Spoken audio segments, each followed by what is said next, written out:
take him. This year they are. Well, they have to do, but he's got to do it once ever in the playoffs. Yeah. No. But this year Did you get a haircut for the Cabo Cup? I did get a haircut. He doesn't care enough about us, Dell, to get a haircut. But what for do you the mean? Cabo Cup, I get a haircut every month. What are you talking about? I noticed it coincided with taking a trip with the fellas to the Cabo Cup. You have to look sharp at the Cabo Cup. If you don't look good, you don't play well. Okay, Yeah, that's all there is to it. That's true. That's all there is to it. I mean, look at CJ. CJ didn't play great on Saturday. All he had was a puffer jacket. Like, he didn't look like an NBA player at all. Of course, Lamar scored 4 touchdowns and just wore warm-ups to the game. Well, you think he looks like the brat. So No, I think he looks like a quarterback. I've noticed that NFL guys don't really dress like NBA guys as much. Receivers do. Receivers do. Receivers are NBA yeah, but players. NBA is a special place for dress. Stephon Diggs had something that was just So back zesty. to this. Did you hear Chris Finch, the Timberwolves head coach, last night after the game? No, I didn't hear him. Oh, he was none too pleased with 62 in a loss. He was none too pleased at all with the way that thing went down. Here, you got it. Here's Chris Finch after the game. Obviously, we're going to try to feed a hot hand, look for a hot hand, but at some point, we got to get back to making the right play. We got to get back to doing the right things. That's just, like I said, there's a lot of ways to be immature. There's always a lot of ways to be immature. And there was a lot of immature performances here throughout the roster. We totally disrespected the game ourselves. And we got exactly what we deserve, so. Chris, did you also see, did it turn into Carl trying to hunt like a big number? Yeah, but for a while, it was going. But, down the stretch, you got, kind of dried up for us. But, yeah. So. That's the thing I like about Finchy is he keeps it. Oh, he's going to tell you. Did he look like he was hunting? Yeah. Yeah, he was hunting. Finchy didn't like. He wasn't done, by the way. Oh, no. No? He had other things, particularly the performance on defense he wasn't thrilled with. It was an absolute disgusting performance of defense and immature basketball all the way through the game. So it really didn't slip away. It had been there from the jump. So this is what happens when you have this type of approach. Dude, like I said, it's a very disgusting. I like him. It's a very. Well, you notice they're at the top of the Western Conference. Yeah, and it's a very, like I said, it's a very Karl Anthony Towns thing. Individual performance, the numbers look a certain way, and the end result's not great. And he had a couple spin moves baseline where he was being double teamed, and he still spun baseline trying to get shots off that got blocked. I know what he's talking about because they just kept trying to feed him, and he kept trying to hunt as he was asked about it, and he said yes. Like, he didn't even – most coaches will try to protect the player. He's like, yeah. And we had a very immature game. At some point, you feed a hot hand, but at some point, you got to make the right basketball play. Disgusting Level of defense. Yeah, because he knows that they, for all the hoopla surrounding the points that were being made, they lost the game. Yep. Charlotte beat them at home. Yeah, and that's never a good thing when you say Charlotte beat you at home. Never, ever a good thing. So, So listen, we're just getting started. It was pretty cool. I listened to the whole D'Amico press conference. Man, just a great guy to have representing your city. Just a great guy. And CJ too. CJ addressed the whole religious thing, and it's some telling stuff. And then Will Anderson is just. We don't get it. We don't play enough Will Anderson. Will Anderson is a great interview. So I told you, I talked to the, I guess I can say it now. I don't think he's in a position anymore. He's one of the main staffers, like a liaison for Alabama guys. And I was talking about Dallas Turner, and we were, he was giving me some stuff. And he goes, now, he's not Will Anderson now. And I said, yeah, Will's got some edge, right? He said, Will's different. Right now, wherever he is, Will is doing push-ups. He said, I don't know what time of the day this is we're talking. I know Will is doing push-ups right now. He said tonight when he goes home, you and I may watch a show or we may stream a show. Will is watching tape or he's thinking about the game or he's eating the right things. He said Will is built completely different, which is which is I think why D'Amico had to have him, why they had to make the trade, why he had to give up. Arizona knew it too. Monty Ossenfort said, "You're going to give up what we ask you to give up," and Nick said, "Okay, we're going to do it." And it may look a little heavy at the time, but we got to have Will Anderson, because I think at some point they decided, okay, we got to do quarterback. Will Anderson was going to be their guy, and I think at some point they said, okay, we're gonna take Stroud, so let's do Anderson next. Okay, but I got to have Anderson. We'll make sure you get Anderson. Arizona drove a hard bargain, but you had to have Anderson. And you know why? This is why. As a matter of fact, when we come back, you'll hear why the Texans had to make those two guys the top two guys, and why the 2023 draft could go down as the turning point in an organization's history. And that's not hyperbole. That's kind of a predictive sentence. He talked about this rookie class, and if it wasn't for these rookies, they wouldn't have won those games. That's for I mean, that's pretty obvious, right? But I don't know that any team had no team had the contribution from rookies that the Texans had this year. The Lions would go. I know the Lions didn't draft the quarterback, but Laporta. Branch, and Gibbs. Yeah.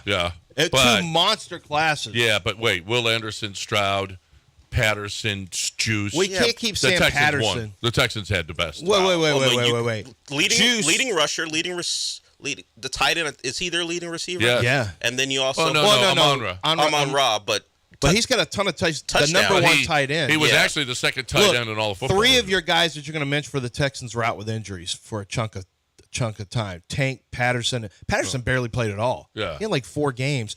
Juice only had like 6. Yeah, but Tank. Detroit, that was great. And again, and if it wasn't for those rookies, they wouldn't be in the NFC Championship game. But the Texans still won that. The Texans rookie class. I don't know. Yeah. I don't know. I think it's neck and neck. I don't think.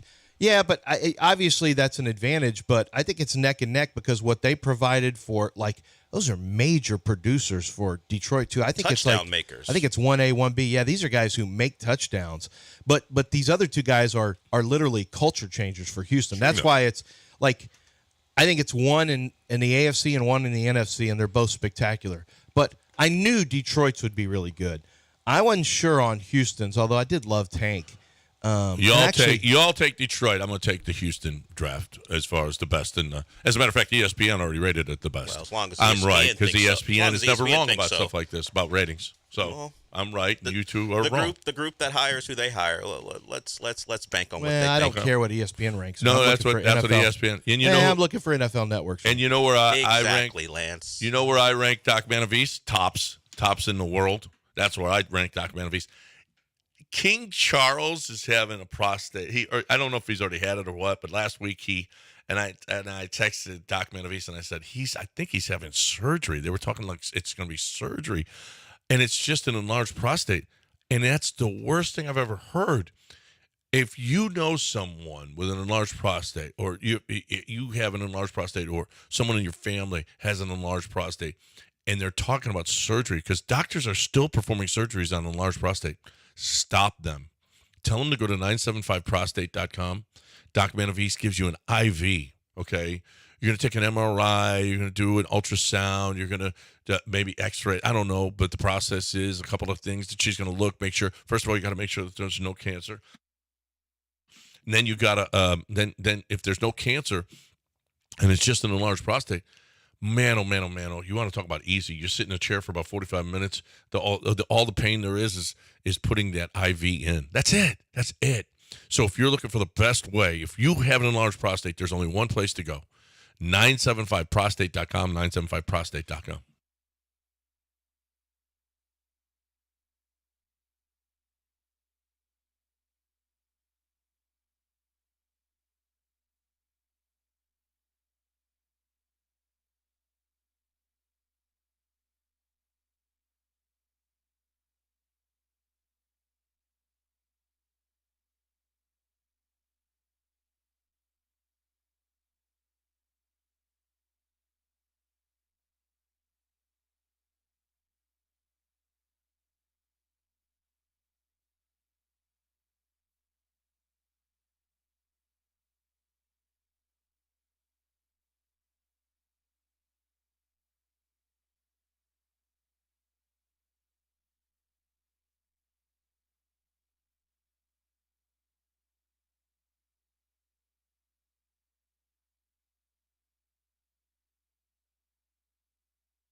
All right, I want to talk about my bookie. I want to talk about the place for you to bet, win, get paid. Okay, there's an easy cash out system.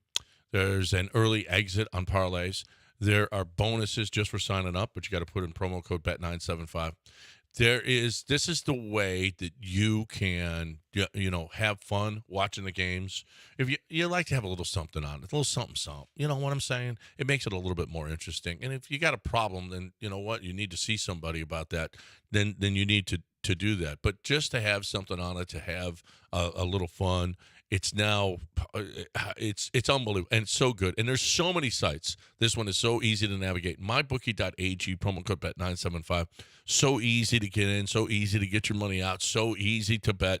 It's a very you can navigate it very easily. So if you're looking for the best way to play, win, and get paid, bet anything, anytime, anywhere. MyBookie.ag, promo code Bet975.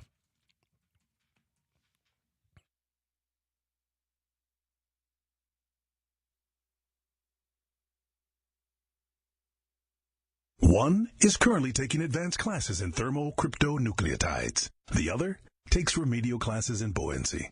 Live from the Veritex Community Bank Studios, it's John and Lance. So I've got the numbers for the TV stuff. I got the final numbers. How about for this? all of them? Mm-hmm. Texans 31.8. Texans actually was a little high. They finished a little bit higher than average 31.8. Yeah, the game peaked at 36.2. It averaged 31.8. As you mentioned, it's the most watched game ever to come over the last 13. Also noted, it's 5 most watched games. ESPN significantly boosted number, blah, blah, blah. But, yeah, the most watched network NFL game in history. Higher than that, though, was Chiefs versus Yeah, makes sense. NBC Sunday night is the highest rated. 39.3 million. And was that the average? Total viewers from 7 to 10 on Sunday. The very close contest also averaged a 9.9 rating and a coveted 18 to 49 demographics. And then this is the one that was shocking to me. A little bit shocking, at least.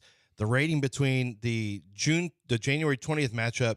Actually, were they 20 or 21? Yeah, the 20th matchup between San Francisco and the Green Bay Packers is projected to garner 37.5 million average viewers, according to Fox. That would make it the most watched telecast on a Saturday of any network since the 94 Winter Olympics. So the game's viewership peaked at 40.9 million, which was buoyed by the close matchup between the two teams. Fox also reported that last year's comparable matchup between the Giants and Eagles had 28.6 million viewers. So it's up 31% this year. That seems crazy. I thought the East Coast mattered more than anything in the whole world. San Francisco is a non-television watching market. So the smallest market. But they're big brands, though. The Niners and Packers are big brands. But, from a market standpoint. Yeah. But isn't that kind of crazy that all we hear about is East Coast TV? Yeah. Here's the Giants and Eagles. It's not like the Eagles weren't a big team last, and it was 20, and their ratings were 28.6 million.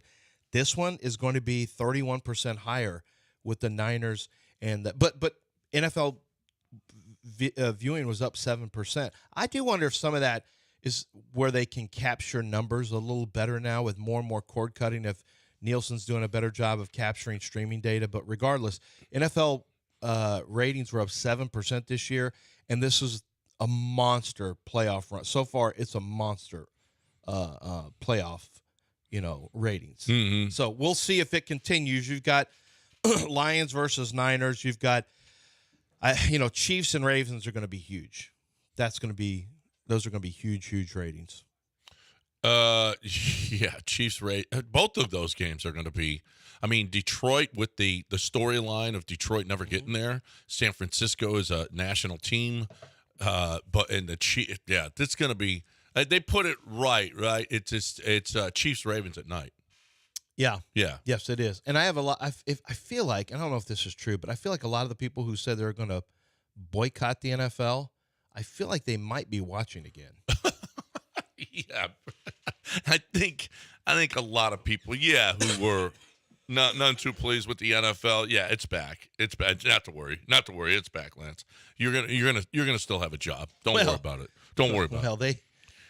So we'll see. My contract's up in the summer. It's up this summer. Yeah. So then you just have to work less. That's all. Or make yourself more useful.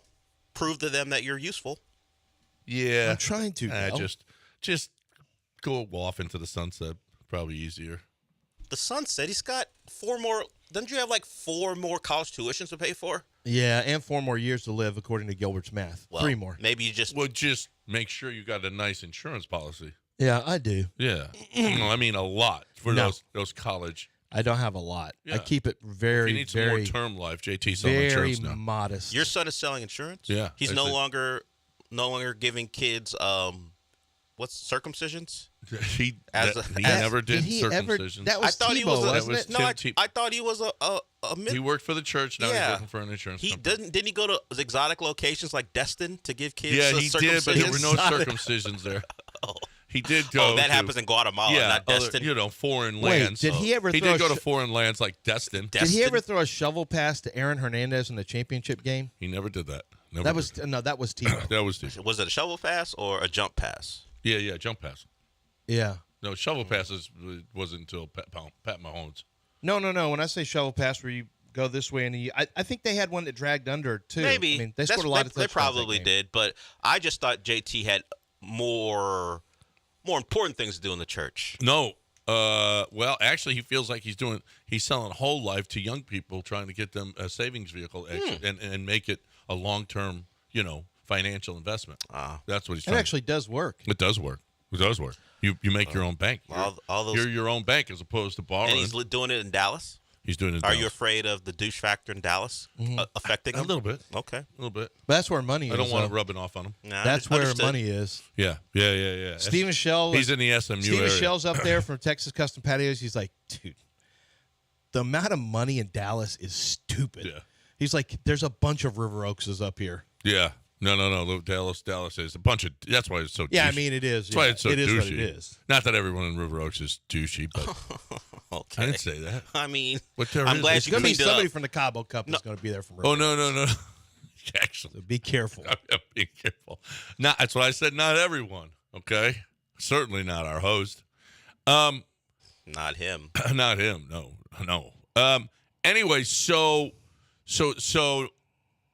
D'Amico met the media yesterday, and it doesn't get any better when you get that guy, and that young guy is C.J. Stroud, and the way that he plays, the way that he leads, the way everything about him, everything about C.J. has been fantastic. Here's D'Amico talking about finding that quarterback. Having CJ, to lead our team, I think that's the important question for every team, right? You're in this league, everybody's looking for that quarterback, right? And we know how important the position is, how many resources go into finding, right, the right guy to lead, and, over half the league has them, half don't. So it's a special position. It takes a special person to play that position, and we're happy to have CJ leading us. Yeah. So CJ played great. I know a lot of people are gonna be really excited about next year and the growth of this team. I think this team is going to be good, really, really good. But you're moving up in class again, and it's going to be more difficult. But let's face it, guys should be better.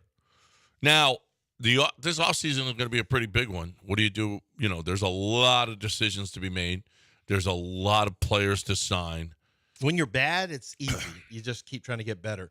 We saw that with the Rockets. We saw it with the Texans. We saw it with the Astros. When you're a bad team, like you were last year, you just let these free agents go. Let's bring in the next crop of free agents. Let's just keep trying to draft. All of a sudden, when you get to be better, and if it happens quickly like this, man, you get grown-up problems real quick. Yeah. Like it doesn't take, you know what? Now we might want to hang on to some of these one-year free agents. Well, Oh, wow, this Nico Collins guy, what are we going to do with him contractually? What are we going to do with, D'Amico did tip his hand for you a little bit. I don't think that there's any question that they're going D-line in the first round. He even said it. Not- You can look at us early rounds. John McClain asked him, what about, you talk about that defensive line. Wait, was he there at the press conference? Yeah, John McClain's always at the press conference. I thought he's retired. No, he's He retired from the Chronicle, but Okay. he still works for 610. Oh. Yeah. No, but he's got something else too. I don't know. He was He writing does for a Mac, but podcast that's or over. something like that. Yeah, I don't know. Yeah, I don't know. I don't know what else. But I do know he was there. He said, "You talked about defense. You got starts up front." And he said, "Yeah, you can pretty much. I'm telling you, we're going to improve the defense. That's priority one is improving the defensive line." So, I mean, they went first round. Will Anderson. They're going first round again. When you see Madubuike in the Ravens defensive line, and you go, wow. When you see, luckily Jeffrey Simmons didn't play this year because they don't stop drafting. Like they don't stop drafts. Build the fronts. Build the front. Right. If you got a great, that's why the idea of building from outside in, like the Falcons try to do, it's not good. You have to build. If you get dominant on the offensive and defensive lines, you can go a long way. Yep. The Chiefs are an example of how they've gotten much better because of Trey Smith, because of obviously Trey Smith at guard, what's his name from center, the center from Oklahoma, huh? Creed Humphrey. Yeah, Creed Humphrey and Trey Smith were in one draft class. They've made a They're huge actually difference. kind of average at tackle. Yeah, that's the weird thing is that Now. Lucas Niang, they have Antonio Brown, right? Yeah, Not Antonio Brown, but Donovan Smith and there whoever the other guy is. Oh, Yeah. Jawan Taylor. oh, that's right. They had Brown. They traded him. Yeah, and they signed Donovan Smith and Jawan Taylor. Yeah, and Donovan Smith was a cast off from Yeah. Tampa. Yeah, they are kind of, and then they drafted Lucas Niang. They are kind of average at tackle. That's where they have. They're much better in the middle. In the inside, Trey Smith, Creed Humphrey, and Joe Tooney when he's healthy. Yeah, that's a good inside. But the Texans are trying to do that. Like and I give Bill O'Brien credit. I mean, at no point have the Texans shied away from trying to build an offensive line. They spent capital there. Oh no! First the offensive line? Are you kidding me? They spent a lot. They of spent capital three there. first rounds on the two tackles. Yeah. And a a second on the right, a first on the left guard, a second on the center / left guard, and Juice. Free agent money and Shaq Mason, they've put money and draft picks into their offensive line. It just hasn't, been as good. Well, no, but tons. Yeah, you're right. It's got to improve. It'll have. Grenard to was a third, first for Will. We'll talk about the defensive line on the other side, and specifically Will Anderson and Jonathan Grenard on the other side, right here on ESPN 97.5 and 92.5. But right now we're talking about HR&P. We're talking about just the best payroll company. I think we love them. I don't know. The payroll game. I do know that they call themselves admin companies. Their administration. And what they do is they take over your payroll, they take over your HR, but they also give you your benefits packages, your 401ks and your insurance packages and everything else. And that's where they really are making a lot of money. And HR&P isn't doing that. That's the difference right there. So they can disguise these other admin companies. They can disguise that, hey, we're only. We're giving you the payroll at a much better price. Look at this. But then they're gouging you on the insurance side. They're gouging you on the 401k side. And you're like, wait a minute, this doesn't make sense. At HR&P, they do payroll, they do HR, and then they give you options for the other stuff. Plus, they're experts in the Affordable Care Act and your insurance and your taxes. So if you're looking for a payroll company that actually is going to be more economical for you, it's HR&P. HRP.net. Let them come and customize a plan for you. HRP.net, 281-880-6525 or HRP.net.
Hey, guys, let's talk about John.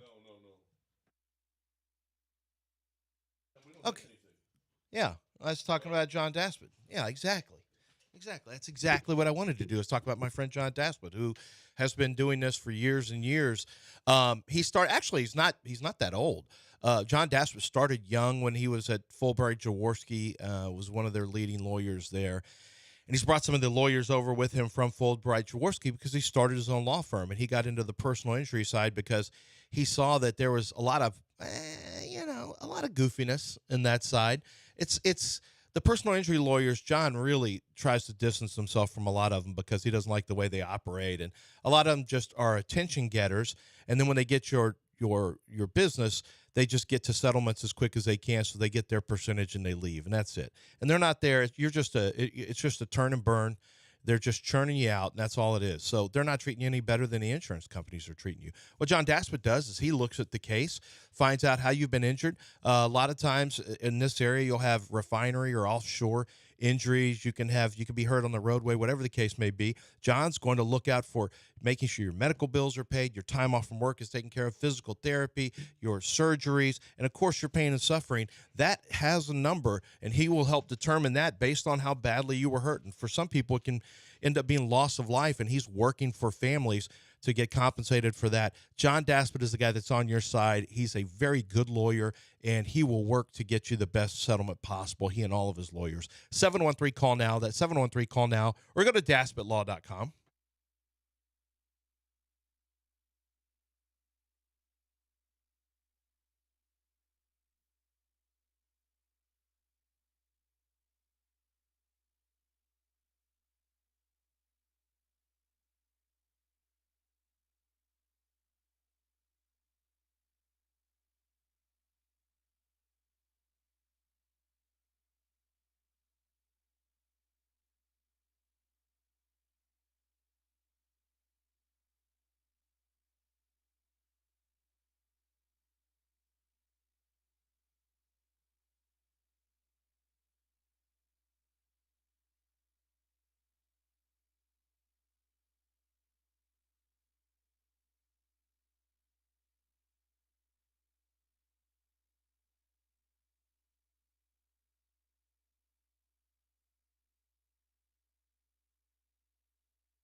Back to the Veritex Community Bank Studios and your daily distraction from the horrific reality of your very existence. Man, I didn't know it was that bad. But hey, it's John and Lance. I want to give a shout out to baby Charlie. It's her first birthday today. 1 year ago today, I was in Edmond, Oklahoma for the birth of Charlie. Now, admittedly, I don't have grandkids or kids, so I don't have the connection that you have. I just don't understand shouting out someone who won't be listening. She's listening. Is it going to be replayed? She watches every day. Is it going to be replayed for her so she understands, like in 3 years, that granddad shouted her out? Yeah. No. Right now, mommy's telling that Papa's talking about you. Understood. But is she at an age where she knows what that means? She's already doing like long division. Yeah. I mean, she's the smartest baby you ever saw. I didn't meet her, but I saw baby Charlie at the Christmas party. Yeah. She didn't have a calculator in her hand. Well, she didn't need it. Why would she have a calculator when she's doing it by hand? She didn't have a pencil in her hand. No, she didn't need it. She does it all in her head. And where does she put the answers? She just. May I ask who's asking your long division questions? What is that? Is CPS going to get involved? Yeah. 4 divided by 4. Charlie, what is That's not long division. 1. That's just division. That's what she's doing. Okay? 1. Do this. 1. Charlie. Do this. 1. Hold this finger up. 1. Okay, so now. More Texans. More Will Anderson. You just told me we never play enough Will Anderson, and we haven't played Will Anderson. I want to hear from Will Anderson. The intensity of 1,000 white-hot suns. Well, I want to hear from C.J. Stroud talking about. Eats cereal like a hard man. That's one of the things that, like the British phrase, oh, he's a right odd man. If you're a hard man, that means you're like, you don't want to mess with that guy. No. And that's what he is. Like, he could be one of those guys in a Guy Ritchie movie, wearing black leather jackets and a guy you don't want to see, kind of one of the bodyguards or one of the enforcers for one of these mob bosses in a Guy Ritchie movie. I don't know. If you keep this up, I'll send over Will. Like, you don't want Will. No. He'll saw through your bones like butter. Have you seen a Guy Ritchie movie? Yeah, I don't. I don't know how many Will Andersons are showing up in Guy Ritchie movies. Well, usually they're on the other side of it. They're being chased by the Good rough guys. Well, they had the guy with whose hair caught on fire. The black guys are the good guys. Oh, the black guys are the good guys. Well, except that crazy one whose hair caught on I just typed in Guy Ritchie. We'll get to Will Anderson. I just typed in Guy Ritchie movies in images. Well, I mean, it's Not British. so many? No. Not so many? No. It's British. Well, there are black people in Britain. Well, I know. And remember when the Yeah. dog swallowed the diamond? They're dogs. Those guys, those were black guys. They're like the good guys in Snatch. Okay. They are. Have you? I don't think you've seen a Guy Ritchie movie. I've seen Lock, several. Stock, and Two Smoking Barrels. There was one.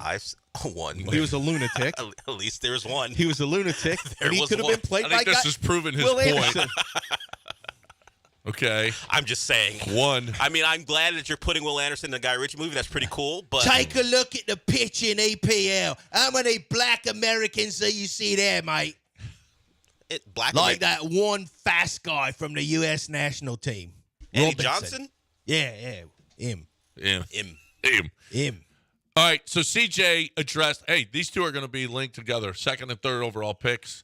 They're linked together. They came in together. They're changing an entire organization. Will either be Hall of Famers. Here is, both will be. Yep. That was the answer, not one. Mm-hmm. Here is CJ talking about what makes, he already said he should be Defensive Player Rookie of the Year. Here he is talking about what makes him talented. His mentality, not only does it match up with his talent, but it probably exceeds his talent. The tenacious will to win, you know what I'm saying, the grit that he brings to a locker room, and just his personality, you know what I'm saying, and his talent is great, don't get me wrong, but at the same time, like, if you can match that with what he has, man, it's a force to be reckoned with. Those two are going to be linked together, and rightfully so. This, like you said, we talked about the Owen Daniels draft before. Yeah, the 2006 draft. This is going to go down as the greatest. That draft. was Mario D'Amico, honestly. Mario D'Amico, Eric Winston, Charles Spencer, who was what could have been guy, and Owen Daniels. Yeah. There was one more in there too, but those are the big ones. This one with Juice, with Tank, with Will, just Juice. Tank. If Juice ends up being a good starter, even an average starter, yeah. Juice, Tank, and if Tank stays healthy, Juice, Tank, Will, and Stroud alone, that's a win. But then if you throw in if Patterson can become now you're failing with Kenyon Green if Patterson becomes a starter. Because Juice is not going to get beat out by Jarrett Patterson. If Jarrett Patterson becomes a long-term swing guy. If Jarrett's not as talented as Kenyon. I mean, we want Kenyon Green to come back and play well. We want it to be Kenyon, and we want it to be Juice at center. That's the optimal. Kenyon's bigger. He's stronger. He's got more talent than Jarrett Patterson. Jarrett Patterson is just, he's okay. He's and not Juice at center is going to be. Yeah, if you could get that, that would be phenomenal. Well, if Kenyon learns how to pass block, that'll be. Yeah, learns how to play good football. We haven't seen it. Well, here's Will Anderson on what he's most proud of his rookie season. For me, man, it's never being satisfied. Always room for improvement, but I am proud of some of the things I did, the growth, the maturity, learning different ways to play the game of ball, learning from great vets like Rank, Jerry Hughes, JG, all those guys in the room, Coach Jock, Coach Rod. Just got to give a big shout out to the whole D-line, always, the whole room, the coaches. Like, we transformed that whole room together, the work ethic, the mindset, the mentality, like everybody just coming together and just want to do something special and make history. So it's just always room for improvement, always room to get better. And I think just one thing for me is just, just keep working on pass rush, keep getting better in run game, all those type of things, getting better. So it's exciting. I really think he probably had, we're going to call him Dr. Anderson, because I think he fixed Jonathan Grenard maybe. Jonathan Grenard took a huge step this year. And some of it might have been the work ethic that Will Anderson brought to the table. Could be. Because they say Will is a leader by words and example. Like, you have to do things a certain way. And so, yeah, it helps. Maybe if Will was an actual doctor, he could keep Jonathan Grenard on the field because that's been a problem for him as a Well, it's a high ankle. How are you going to fix a high ankle as a doctor? There's no doctor that fixes that right away. Will played on a high ankle. Well, yeah, but just slow down. Oh, no. I'm not saying. I'm just saying Jonathan Grenard has had injury. He has missed some time now. He has. All right, and last one. This is interesting. Will Anderson talking about, because we've talked about Will, we've talked about CJ. Here's Will Anderson talking about his head coach, D'Amico. Overly exceeded them. Overly. And I don't usually rank all the head coaches I've ever had. But, man, he show up there, I tell you, bro. Like, he might be number one, bro. Over Coach Saban, dog. Like, bro, like. Bro, but, like. But, nah, man, he's just a great dude. He's a really great dude. And I tell people all the time, he say, how Coach Ryan? I said, bro, honestly, bro, like, I view him as a coach, but I also view him as a player. Like, I view him still as, like, he's just a captain on the team sometimes because that's the way he approaches us. Like, he approaches us like he still is playing the game. And I think that's why it's so easy for all of us to, like, comprehend and understand, like, how he operates and what he wants to get done because he commands that type of, you know, excellence and expectation and standard through everybody throughout the whole organization. Like, he can coach you. You know what I'm saying? Like, he knows. Like, he's been in the league. He knows. And he knows how to coach. And I also think another thing that I respect about him, man, like the way he cares about his players, the way he loves his players. He wants it so bad. He just gives all that love and energy into his players. And I know it just makes us want to keep playing for him. Yeah, it's one of the things that they say is that when guys come from Alabama and Saban and they go to the league and they go to an area that doesn't have the same accountability and standards, a lot of Alabama players kind of fall off because your expectations you're on. I won't say you're on eggshells, but there's a strong expectation and there's a strong level of the work ethic has to be there, and of course the accountability is there. You came to the Texans, and D'Amico Ryans does the same thing. It's just not as fierce maybe as Saban, but the same thing. The standards, the accountability. Like, you don't have to be a raving lunatic, and I'm not. And Nick is not a raving lunatic, but I'm saying is you don't have to be a screamer and yeller the whole time, all the time. Some coaches make that mistake, especially for whatever reason. D-line coaches are famous for that, and some O-line coaches. Yeah. You don't have to be that because that creates ups and downs, and then guys, you eventually burn guys out. D'Amico Ryans still holds you accountable, though, and standards. And Will Anderson is a guy who obviously likes that structure and those standards. And, man, wasn't that great to listen to him? And I know people are already the bros. That's just how – guess what? That's how people who are 21 and 22 talk now. Exactly. Bro is everything. Man, bro is doing this. Bro that. Bro, you better watch, bro. Bro's not doing this. Like, my kids say this at home. My daughter says bro because she listens to her brothers. This is just standard. So don't let that fool you. How about him already saying he's ahead of Nick Saban? Care if he said. I don't care any of that. Listen to the message. Yeah, the message is awesome. The message is great, and it does make sense, right? That D'Amico feels like a team captain. Yeah. No, absolutely. All right. 713-780-3776. Oh, Giovanni, you guys want to talk? Anybody else wants to get in here? Gilbert wants to talk, and rightfully so. He's got something to bring to the table this morning, I'm sure. So let's do that on the other side. Right now I'm talking about safes. I'm talking about a safe in your home. I'm talking about even like you can get a safe at Houston Safe and Lock for like $600-700. You can get just this small safe that will keep your gun away from your children because they won't even be able to open your safe. Now, that safe, unless it's bolted to the floor, that's something that you could carry. But that's fine. The most important thing is you keeping your kids safe, okay? And if you have a gun in the house, then you need a safe that you can easily access and that you can but the kids can't get to that gun, okay? Now, half of the safes in this city come from Houston Safe and Lock. Half of them come from King Safe and Lock as well because it's the same company. You're going to talk to Derek DeSola, okay? He runs both stores. At some point, you're going to talk to him about your safe. Go to 975safe.com, or you can call him at 713-522-5555. They've got the largest selection, so they got the best prices because they got them in stock. They don't have to buy them one at a time from American Security because they got a bunch of. It's unbelievable. When you'll see their warehouses or you'll see their showrooms, It's incredible, the safes and the selection that you're going to have. So if you're looking for a safe, there's one place to go, 975safe.com.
eBay Motors is here for the ride.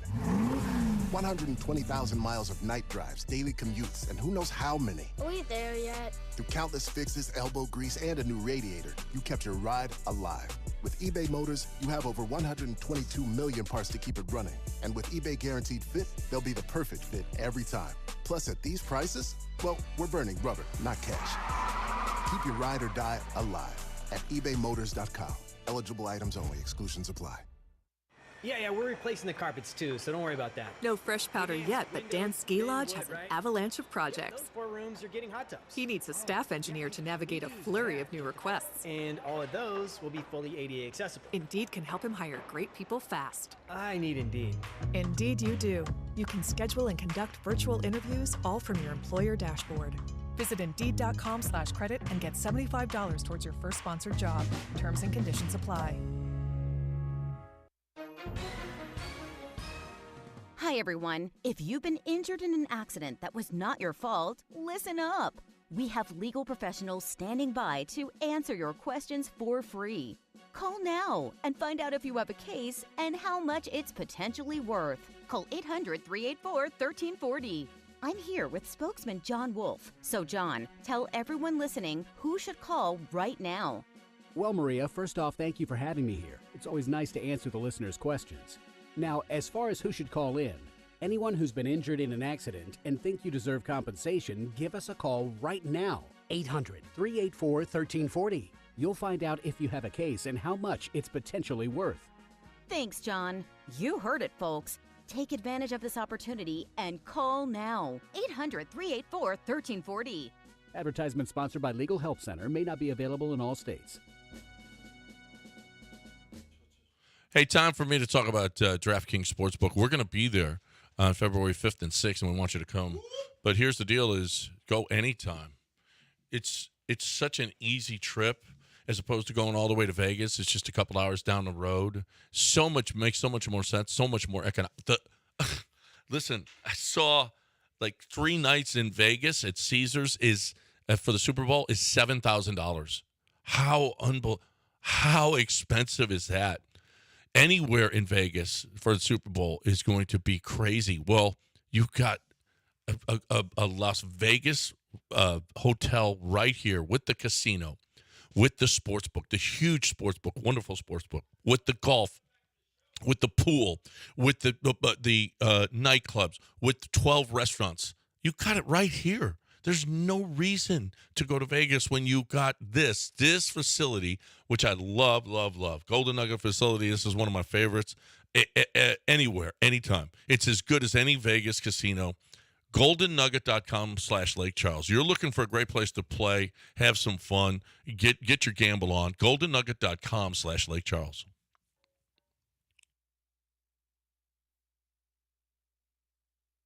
One is currently studying the Daily Dew Point for the next 4 weeks. The other is mulling over new acceptable ways to say the E word.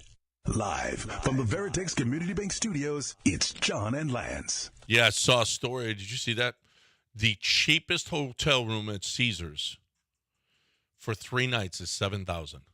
And you got to do 3 nights. Over Super Bowl weekend? Over Super Bowl weekend. it is a true. It makes it a once in a lifetime thing for you. Like if you're a Detroit fan, I imagine you shelling out to go if you make the Super Bowl, because hasn't happened in your lifetime, it may not happen again. If you're a Kansas City fan, you're like, we're here all the time. Maybe this is the trip I don't make. You're right, and but you still got to get. I think you probably try to do it cheaper than what they're doing. But would you like fly? I don't know how many people know the geography of Nevada. I grew up in California. Would you take a hotel room in Laughlin and drive into the game? You could. Something like that? You could. It would be, that night of the game, though, it'll be tough. Particularly if you win, you want to celebrate and all that stuff. Right. Like, I'm looking at it here. Like the Flamingo. That's a low-end property. It's still $1,100 for 3 days, which that's not bad. Honestly, to be honest. That's but it's a dump. Yes, It's a dump. It's been it's not what you remember from Excalibur, Casino in the 70s. That Dude, movie, the worst. Yeah, it's the cheapest $477 a night. Honestly, it might be cheaper just to get a room in California and take the 4-hour drive. Oh man, drive that's out. Too much after the game, though. I'm just trying to avoid. Well, what cost. you do though is there's a red eye that leaves there at midnight. And comes back here anyway. But there are a bunch of red eyes out of Vegas, and instead of staying after the game, you just go straight home. So you fly, but isn't it a 3-night thing that you have to pay for? Well, yeah, 3-day thing? yeah, you have to. So I don't know that everybody's a 3-night. I think that I'm pretty sure at Caesars. I don't know. Maybe the cheapest room is $7,000. You have 2 weeks, so you turn it into. Look, you go to California and have vacation there, drive in. And maybe fly back, or however it goes. Right. But that's a ticket, man. Like Detroit people, I get it. Baltimore, it's been a while. I get it. If you're a Kansas City fan, you're like, we're gonna be back, right? Mm-hmm. I'm not paying this. You probably have already been the one. Like if you've never been the one, I get it. But if you went to the Tampa one, which you lost, or you went to the one, where did they play last year? Last year was Arizona. Was it Arizona? Was it Arizona? Have you been to one of the ones you won? Yeah, because remember the Phoenix Open, they went straight there. Yeah, of course I will remember the Phoenix Open, obviously. Yeah. But at the Phoenix Open? Yeah, but I'm not paying for. We're talking about how expensive. Well, it's all he's thinking about is the Cabo Cup right now. No, so you can't think about the Phoenix Open. Obviously, what we're talking about, Lance, is how much it'll cost for that Vegas Super Bowl, and that's a lot. It's a lot. All right, let's get Giovanni in here on ESPN 97.5 and 92.5. What do you say, Giovanni? Taking my call.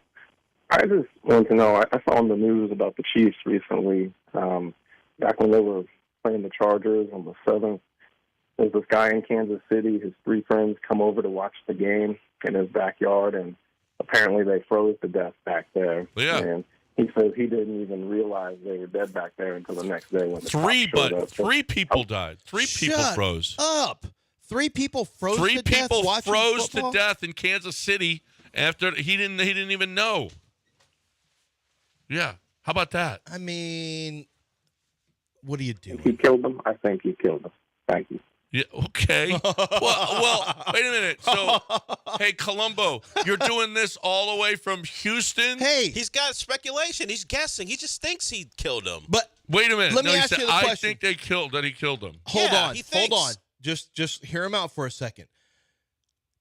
If you wanted someone gone,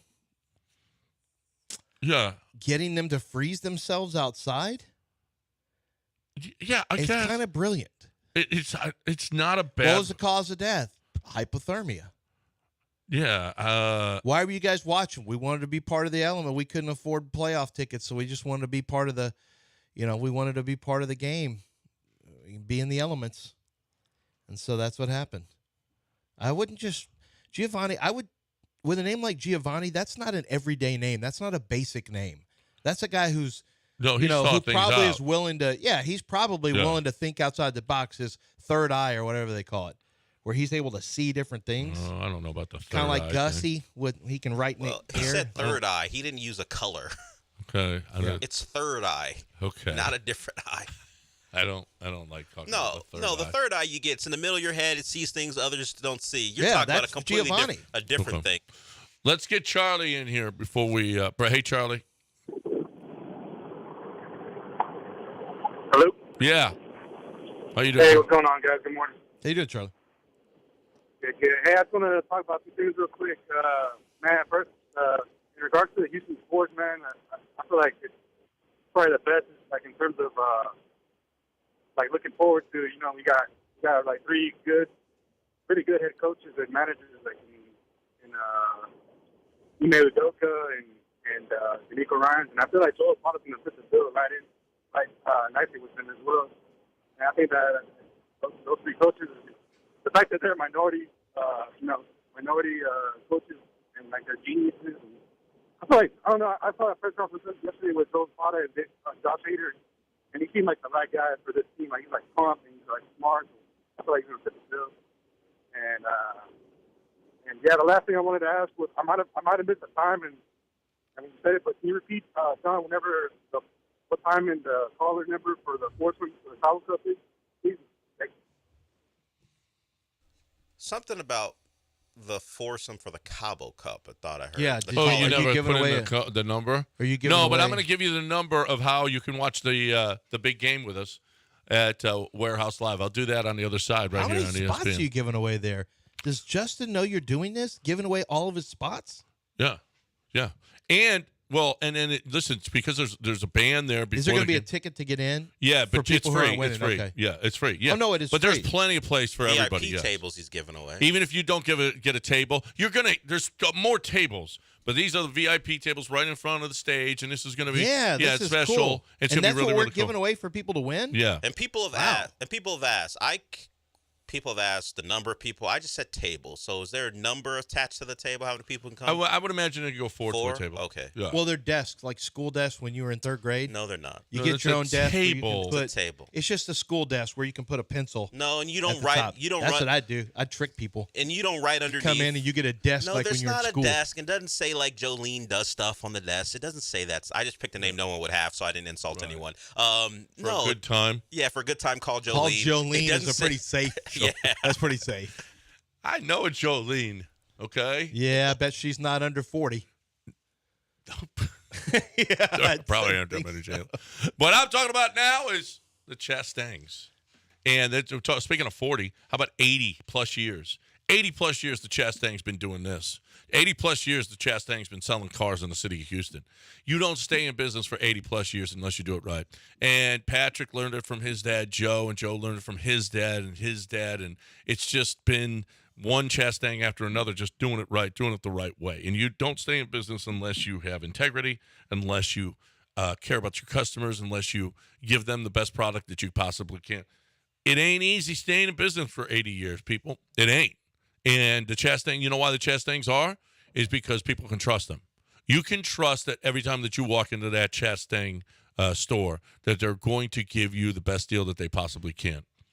They're not going to mark up. They're not going to add on. They just don't do it. They're going to give you the Ford product. It doesn't get better. Plus, even the used cars on the lot, the pre-owned vehicles, certified so that you know what, you can get the best interest rate, and then you got the guarantees that come along with them. So if you're looking for the best way to get into that Ford car, truck, or pre-owned vehicle, I think there's only one place to go in the city: ChastangFord.com on 610 at Homestead, not Hempstead, just 5 minutes from downtown. Chastang Ford.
All right, welcome back here on ESPN 97.5 and 92.5.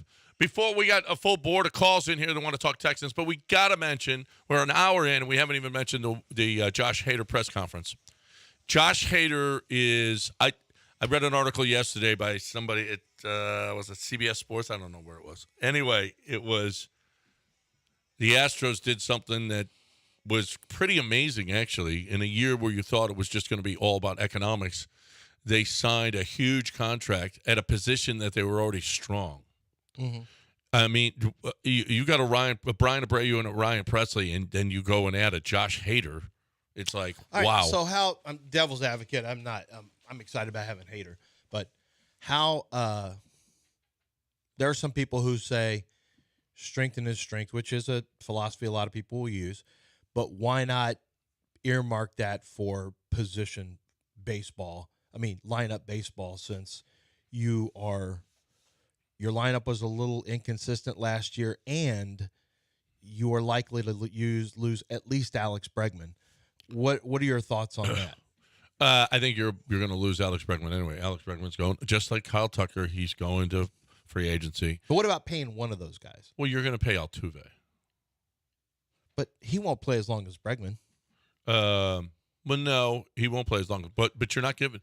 It's not your philosophy. You're not giving up. Altuve will take a shorter-term contract. So Alex Bregman came out of college, so he's older. How old is Alex Bregman right Alex Bregman is 30 now? He's 29. The birthday is I don't have birthday here. He's 29. Would he take a 6-year deal? You've given out a 6-year deal before, so that's not outrageous. But I don't know that he would. 6 at 30? I wouldn't want to pay Alex Bregman $30 million a year. No, he wants a $30 million a year too. And do you think he's a $30 million player? No. But he's making 30 this year. When he plays well, yeah. He's making 30 this year. Yeah, But his average salary is and this contract that he signed was 20. I give him $430. You give him $430? Yeah. I don't know. Plus, you got to sign Altuve too. I don't know. You're not. But again, those guys need to be taking hometown discounts. This is now their hometown. Yeah, right. They've been here long enough that. Well, Alex Bregman we will need tell to you start he already taking did discounts. that. He already did that because he signed early, and he gave you an extension. He would have already been a free agent. Or they gave you money early. That's true. That is true. You got to ball early. Remember, he came into camp after his second year, and he was like, this ain't happening. And they went, okay, here. Just like Jordan, here. You want, okay, after your second year, we think you're going to be a good player. Okay, it's here. Fine. It buys you a couple extra years, but it doesn't buy you the. It buys you $100 million. It buys you guaranteed. No. It buys the team. It only buys the team a couple extra years. Yeah, right. Based on what they would already have from team control. But then when you're on the wrong side of 30, yeah. No, I mean it's the right move. It's just not a long-term great. It's not a solution. No. There is no solution in today's baseball economics. There's no solution for keeping the best players. No, there's not. Other than paying retail, but you can afford to do that when you've had club control for a while because the total value of, like Jim Crane has had Alex Bregman at a certain cost and Jose Altuve at a certain cost. You can afford to pay them more because over the length of the contract, they played at this amount of money, and that's probably a very fair number. Yeah. Like Jose Altuve will be underpaid for his career. Probably. Well, when you're the best at your position, yes. Probably. Yeah, and Jose Altuve, and Bregman will probably, Kyle Tucker will probably be overpaid by the end of his career, unless you're just going to be a really good player. I mean, it's just the nature of these 8-year and 10-year deals. Yeah, right. You're not going to be great 10 years in a row. Right. That's not going to happen. Right. All right, so here's Josh Hader. So he's walking in, and now what's it like with you know Ryan Presley? What's your relationship? Yeah, so I've never met him before, but I've always watched him. Obviously, I watch playoff baseball a lot, and he's a guy that he's for the team. He's a leader, and someone that a lot of players look up to. We've had a conversation, just introducing each other.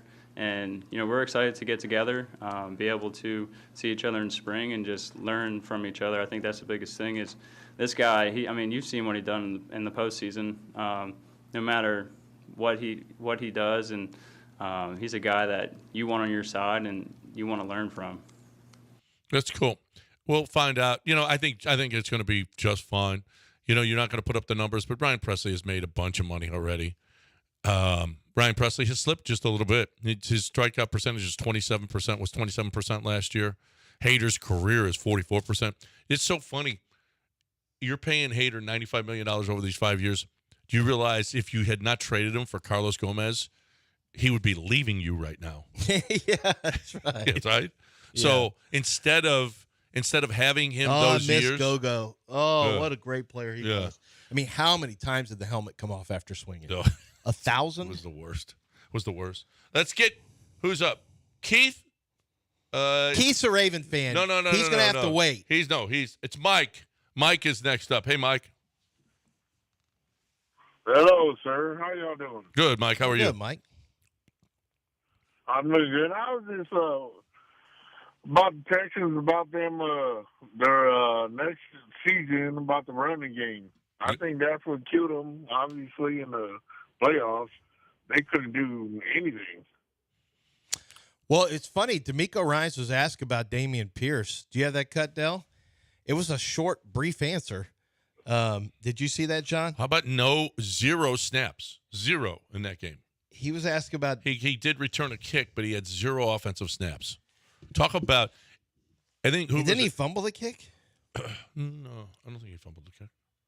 Did he? I thought maybe he did. I think they got it back, but then he fumbled. Yeah, he got fumbled it back. Yeah, it was back. miraculous. Right. Somebody put out there, maybe it was Jeremy, have you seen a bigger fall from grace? From the starting running back all offseason and the beginning of this season to 0 carries and not injured. I mean, I'm sure I have, but it's not in Houston. Not in Houston for a long time. I don't know who it would be. It's really incredible. I don't know who it would be. He was the cause celebre from last year's offense. Yeah. It was the only thing you had to look forward to. That's all you had to hang your hat on. Dameon Pierce. Now it's like Abunga Wale is getting carries, and you're not. Yeah. And snaps on offense. It's insane. I wonder how he's handling it because I was keeping a look at him. I was taking a look at him when the Texans won the playoff game and they're celebrating, and he was celebrating with it. Like he didn't look like he was, had bad body language. So it looked like he was part of the team. I mean, look, you're a 4-year contract guy. You're a 4th rounder. You can't. Honestly, it could be one of these weird things like Orlando Scary, 1,000-yard rush for Denver. Before you know it, he was gone with Denver back in the day. It wouldn't shock me if Dameon Pierce wasn't even a Texan when next year's over. 3 years and he's gone. I mean, if he's not a fit for whatever the scheme is. He can be a running back in this league. Oh, 100%. Yeah. Yeah, 100%. It's just maybe not here. I do think that his confidence waned a little. Like, I think he's way more tentative. He's not as decisive. Is this okay? So Brian Callahan is the head coach for the Titans. Is that the worst thing to happen to Dameon Pierce? That Bobby Slowick's going to be back, if he is back? Do you still think Slowick's gone? It's less of a chance now. Spots are filling up. Yeah, because Falcons going to fill up without him. Chargers going to fill up without him. Yeah. Who's left? Raiders have Commanders filled out. Gross. And they hired someone he's close with at GM. In the front office. Adam Peters. Yeah, that's right. Adam Peters came from San Francisco. But then, what's going on at Carolina? What's the latest at Carolina? Are we still waiting? Yeah. Well, they hired a GM too, right? Yeah. Yeah. Dan Morgan, former player for them, former Miami linebacker. Dan Morgan. Yeah. Well, Dan Morgan's highly regarded around the league. Why are you doing you down, John? Why? Why do you have to down people? That's classless. It's classless. We're not classless here. That's classless. Oh, it's not classless. When you take somebody's signature thing and you put it down, Dell wouldn't even do anything. Why'd you do Horn? I said Horns down. Dan Morgan. Why'd you do down? Why Dan Morgan? Why does Dan Morgan? A Butkus Award winner. He's a Butkus Award winner. Alonso literally. I don't like him. Alonso gave you free clothes. He was part of the stripper pole era. No, actually, he was gone before Alonso that. gave you free clothes. He was gone in 2000. Upside down use. He was. The reason is he wasn't part of the stripper pole. Because that's my favorite era. Wait a minute. You have ripped the stripper pole era, which is funny coming from you, the debaucherous person you are. You have a problem with stripper poles, apparently. Love the stripper pole era. But he was before it. Now you hate him because of that? Yeah. Yep. He played in a great Super Bowl here in Houston, the Carolina Patriots Super Bowl. Great he Super was Bowl. part of that Super Bowl. He was. And now now he gets Alonzo gets him congratulations. free clothes, Dell, and he You does get an David upside Tepper. down U. Congratulations. That's what you deserve. That name, David Tepper. Yeah, that name. I know him as Dave. Dave, right. We got to break it, and we got you guys on the other side, Bobby, Keith, Gilbert, all on the other side right here on ESPN 97.5 and 92.5. When you're watching a game, you're going to have wings, you're going to have pizza, you're going to have chips, you're going to have pretzels, you got to have a dip, okay? Don't buy the potato chips that already have French onion or ranch, okay? Don't buy those. Get the Daisy dip, okay? Daisy sour cream and Daisy cottage cheese, right? You know them from that. Now they make French onion and ranch dip, and they're awesome. You're going to get addicted to them. I'm addicted to them. I love them, okay? I love when there's a good dip. If you got potato chips, you got to have a good dip, okay? That makes the chip. So there's none of that MSG or other junk that it's just bad for you. Taste is amazing, addictive. You won't be able to stop eating them. When you put your chips out, your wings out, your pizza out, you got to have Daisy dip.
Back to the Veritex Community Bank Studios. Here's Lance and John.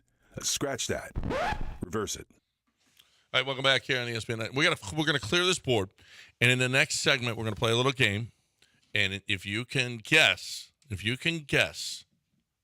we'll just play a little game. We'll play a little game, and you win a VIP table at our the big game, February 11th. We're taking all the calls at first. Warehouse Live. But we're gonna get all these calls off the board. Let's quickly get Gilbert in here. Let's see what Gilbert's doing. Gilbert, you there? Clear the line. Gilbert's not there. Just eating up all his right. space. Keith went to the Ravens game. He's a Ravens fan. He said it was cold. He took time out of the game to tweet and just said it is cold. It's cold here. Yeah. All right. Hey, guys. I was at the game. It was freezing. I had 7 layers on. I do have to say, maybe 1% Texans fans. I didn't see a lot. But when Stevie Sims took that punt return to the hizzy, the crowd went completely silent. Momentum shifted. You know, we had a 3-and-out or something like that. Ravens fans were nervous because 2020 against the Titans, a pesky AFC South team, kind of had the same vibes in that first half. And then when Fairbairn missed that kick, all the momentum swung back. Crowd was back in it. Everybody refueled at halftime. Legit froze to death, had 7 layers on. And then second half, Lamar went crazy. Nothing in the red zone for the Texans. Unbelievable game for the Ravens. They're moving on, and I'm going to get some tickets to see the Chiefs next week. Good for you. I mean, great, you sound I guess. so heartbroken about that loss. I don't care about you, Keith. Wonderful. Just giving us your itinerary. Yeah, thanks. Thanks for giving us the play-by-play. Guys, this is the flight number that I'm headed out on. Yeah, we don't remember. Yeah, we don't remember what happened. I've got a reference number for my hotel. You know, the momentum switch when that Fairbairn kick was missed. Thanks, we saw the game. We saw the game. Thanks for that. Well, you mean the crowd was excited that instead of being down by 3, it was tied? Yeah. Thanks. Okay. Appreciate it. Okay, Keith. Beat it, Keith. You keep that same energy tomorrow when you're in John's chair. Instead of all puppies and rainbows like he usually is. What puppy? Man, John is puppies and rainbows? Yeah.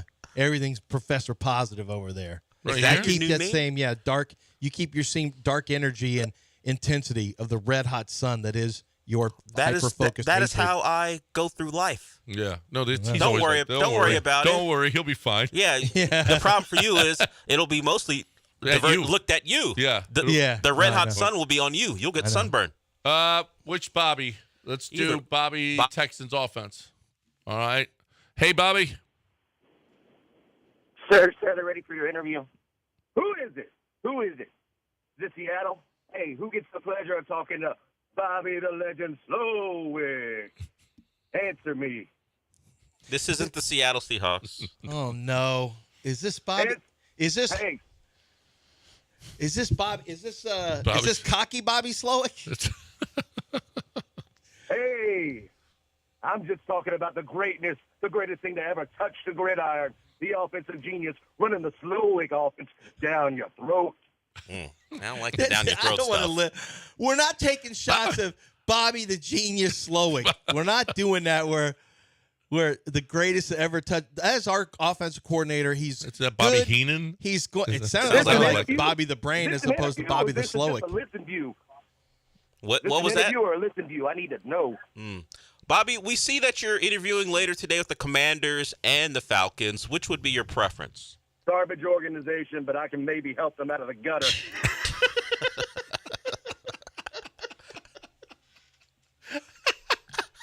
Yeah, it's funny.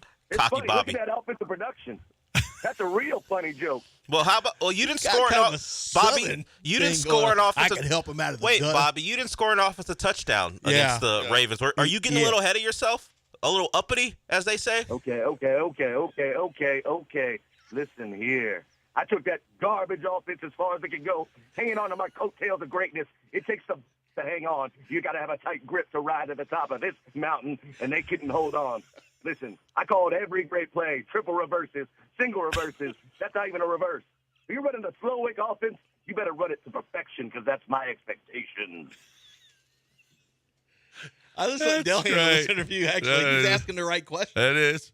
Do you have anything else, Del? I did like you, cocky Bobby. I did like you trying to go up tempo to start to get the Ravens off kilter, but it kind of seemed like it affected your offensive line. Multiple false start penalties. Do you have any regrets about your up tempo offense to start the game? Yeah, I had the boys listening to loud music during the practice. Hey, hear me. Look at my signals. Failures, all of them. The real issue with this offensive game plan, and I'll admit, was that I didn't have a 125-pound wide receiver to dig out safeties in the back. He's got a point. That was not what was missing. He's got a point. That wasn't missing. Digging out safeties with it was missing. Well, it was missing, yeah. He makes a good point. He makes a great point. You didn't have your $125. This Seattle? Am I talking to Seattle? No, this is You're still in Houston. No. Yeah, this is Houston. Bobby the Brain. Bobby the Slowick. Bobby the Slowick, we appreciate it, man. That's Good that's stuff. cocky, Bobby Slowick. Organizations. No, and they're not garbage, and you're not going to pull people out of the gutter. Well, you saw what he did for this offense. I know. That's not how Bobby Slowick thinks and No, talks. Bobby. That's how I don't like Bobby, this the cocky uppity- Bobby Slowick. I feel like last week that was the impression I was Bobby getting. Slowick. I don't like uppity Bobby. That's the impression I was getting from the callers. That's what they think Bobby They Slowick do. sounds like, or what he I thinks gotta about. admit, uppity Bobby is pretty good. He was really good. Well done, uppity Bobby. Yeah. Time to bring in the other Bobby. Good luck. Yeah, Bobby, it's going to be tough to follow that. What do you say, Bobby? Yeah, I don't have like a bid or a recap of the game. Okay, your turn. Do your character, Bobby. Yeah, my bit is like radio caller asking a question. So okay. Let me get into character. So everyone on like Twitter wants us to re-sign Dalton Schultz, and I was watching Dalton Schultz this year, and my opinion on Dalton Schultz is that he kind of sucks. Yeah, very Dalton Schultz numbers, like 60 catches, less than 1,000 yards, 5 touchdowns, missed some games. Lance, is there anyone mid-rounds, like we can go old school Texans, drafted tight end in the 3rd round? Is there anyone we're looking for? Thanks. Yeah, the stats you mentioned are pretty good for tight ends. Tight ends don't usually hit 1,000. That's not a standard number. He didn't even get to 1,000 yards. No. The best, the Kelce's, Laporta. Yeah, but he's not paid like that. Yeah. Well, Laporta he's a rookie. He's a rookie. And last year I thought was the greatest tight end class I'd ever seen. And I think it's going to play out with Dalton Kincaid and Luke Musgrave and some of those guys. But would the Texans they have is Brevin Jordan under contract next year? So I haven't written JT Sanders. I don't know if Brevin. No, well, I was thinking about Jatavian Sanders, but I think isn't that duplication with Brevin Jordan? Could be. That's why you're looking at that, huh? Yeah. I think if you do something, so he came in with Davis Mills, and this is Davis Mills' 3rd year. So next year, okay. So they got one more year with him. Honestly, not a great tight end. I haven't done JT Sanders. He'll probably be a 2nd rounder for me, I guess. Brock Bowers obviously is really, really good. There's a guy named Castles McCallan who went to Tennessee last year as part of an NIL deal. He's okay, probably a mid-rounder. Jared Wiley from TCU, don't like. Ben Sinnott from Kansas State's more of an H-back. I don't love it. Some people like this Theo Johnson guy. Looks great. I don't think he plays that great. There's a guy named Tyler Warren from Penn State. I think he should have come out. I think he would have been a 2nd rounder. But what do you think? No, it's not a great. It's not a great. Stover? Huh? What do you think of Cade Stover? From Ohio State. I wrote up Cade Stover. I don't know why I don't see his. I'll have to look him. Well, let me see what I have on Cade Stover. Okay. I don't remember being crazy about Cade Stover. Dude, listen, it's going to be a 3rd rounder or 4th rounder, so it's going to have to be somebody that overperforms. Dalton Schultz was okay. I didn't like the drops later. I didn't like. I didn't love that. His hands late in in the last couple of games. It was like, wait, dude, you're not. That's the last thing you're supposed to do. You're supposed to catch everything. I mean, this is playoffs. All right, 8:29. Here's what we're going to do. When we come back, we're going to play a video for you. You're going to hear the audio. All you have to do is tell us what this audio is of, and you are going to win a VIP table for our February 11th big game at Warehouse Live, Midtown. McGowan and Travis. There's a band there before. It's going to be fun. It's 70s and 80s cover band, and we've got VIP tables. It's a huge screen. There's a food truck, and it's going to be fun. It's going to be a great place to watch a game. If you don't have any plans for the big game, this is where you go. Okay, but what we'll do is we'll clear the board now, and you guys can call in now. Well, no. Let's call in after they hear it. No. I want you to be on hold when you hear it because I don't want you to know. I want to see what some of the answers are. Oh, yeah. Okay. Yeah. All right, we could do that. Because if you know what the answer is, then it's... Yeah, right. That changes it. Yeah. All right, that's good. Good point. Call in now, 713-780-3776. This is a VIP table at a Super Bowl party where John's got an open bar. 713. No, the bar is open. It's different. Okay, that's different than open it's bar? Like mentally challenged or challenged mentally. The bar happens to be open, A but it's bar not is an open bar. but it's not an open bar. And It's not an open It's also bar. celebrating John's birthday That's as well. different. Yeah. Yeah. So John's got an open bar for his birthday But party. bar is open for my birthday. Bar's the bar is open for John's your birthday. Okay, Right, right. I got to make sure I keep this. Yes, keep the Well, order. the syntax Order correct. matters. Yeah. Well, John won't be here for 3 days. We'll see if you can keep that straight. Yep. Wednesday through Friday. Because I tell you, it's going to be weird when I'm on the air giving stuff. No, you're out not for your giving it show, out. We're for not your going to little do that. party. We're not going to do that while I'm gone. But we'll see Just what in you can do case. from Cabo. Here's the deal: is I want to talk right now about dip. I want to talk about you putting that pinch between your cheek and gum. I want to talk about how and you're endangering yourself. I'm going to talk about the tobacco and the nicotine. No good for you. It's okay. Name the last time nicotine and tobacco was good for you. Never. Right around never. I don't care if you smoke it or you put it between your cheek and gum. Whatever the case may be, it's not good for you. So how about this? Canstead and Dew Blend, hemp in a pouch made of hemp with CBD oil. The CBD oil is so good. CBD American Shaman says we want it in our stores, and they've got it in their stores. So you can stop by one of their locations, or you can pick it up at 975dip.com. They'll send you the 5 canisters, the package of 5 canisters, and whatever flavor it is that you like. It tastes the same. And here's the deal: is it's not harmful, and you're going to swallow because CBD is good for you. So if you're looking for the best way to stop dipping, because it's awful, it's horrible, everyone hates it, 975dip.com, 975dip.com.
Get deals on what you need during MVP's bonus days at Lowe's. Right now, save $250 when you buy a DeWalt 12-inch sliding miter saw and adjustable stand together. Plus, save $710 on an LG kitchen suite and earn 3 times the bonus points on all LG appliances. Because Lowe's knows savings, Lowe's knows pros. Selection varies by location while supplies last. Discount taken at time of purchase. See sales associate for details. Bonus points calculated before tax and fees after applicable discounts of any. Valid 1/15 to 1/26. Subject to change. If you've been injured in an accident that wasn't your fault, we have legal professionals standing by to answer your questions. They'll tell you if you have a case and how much it's potentially worth. Call 800-378-4750. So if you've been injured in an accident and think you deserve compensation, call now. Find out if you have a case and how much it's potentially worth. Call 800-378-4750 to speak with a live person now. Advertisement sponsored by Legal Help Center. May not be available in all states. All right, let's talk about tequila, and let's make sure that we're doing things the right way with Maestro Dobel. If you are going to go to Mexico like somebody I know, you might want to take a look around, find yourself a nice tequila, and that nice tequila would be Maestro Dobel. There's a lot of different brands that have been around in the States longer, and you'll have better familiarity with them. They also might be the tequilas where you go, oh, whew, after you drink it. That's a bad sign. You're not supposed to do that after drinking tequila. And I know a lot of people have had some kind of lesser quality tequilas, and maybe you just think that's the norm, but it's not. When you have a really good tequila, like Maestro Dobel, like any of the varieties of tequilas they have, you're going to find that that tequila is able to really taste great. Like, it's not about burning your chest and your throat. It's about the finish. It's about the flavor profiles. It's about being able to pair it with different types of foods. I mean, that's how complex a tequila can be when it's well done. And there's a variety of different tequilas, including the Cristalino, which I think is the easiest sipping tequila out on the market. They invented the category, and others have tried to copy them. It's Maestro Dobel. Wherever fine liquors are sold, demand it. Don't ask for it by name. Demand it by name. It's Maestro Dobel. These three guys know this is the best part of your day. Listening to their show, that is. Conversely, it's not really their strong suit. You know, actually listening to one another. Live in the Veritex Community Bank Studios, it's John, Lance, and Dell. All right, welcome back here on ESPN 97.5 and 92.5. Well, I didn't know this was something. The Josh Allen curse. No team has ever won their next playoff game after beating Josh Allen. The Texans beat Josh Allen in 19 and lost at KC. The Chiefs beat Josh Allen and lost the Super Bowl to Tampa. The Chiefs lost to Cincinnati in 2021 afterwards. The Bengals lost at Kansas City last year. And now the Chiefs at Baltimore. Mm-hmm. And I think Baltimore's going to win that game. So the curse will live. You can't win a game after you beat Josh Allen in the playoffs.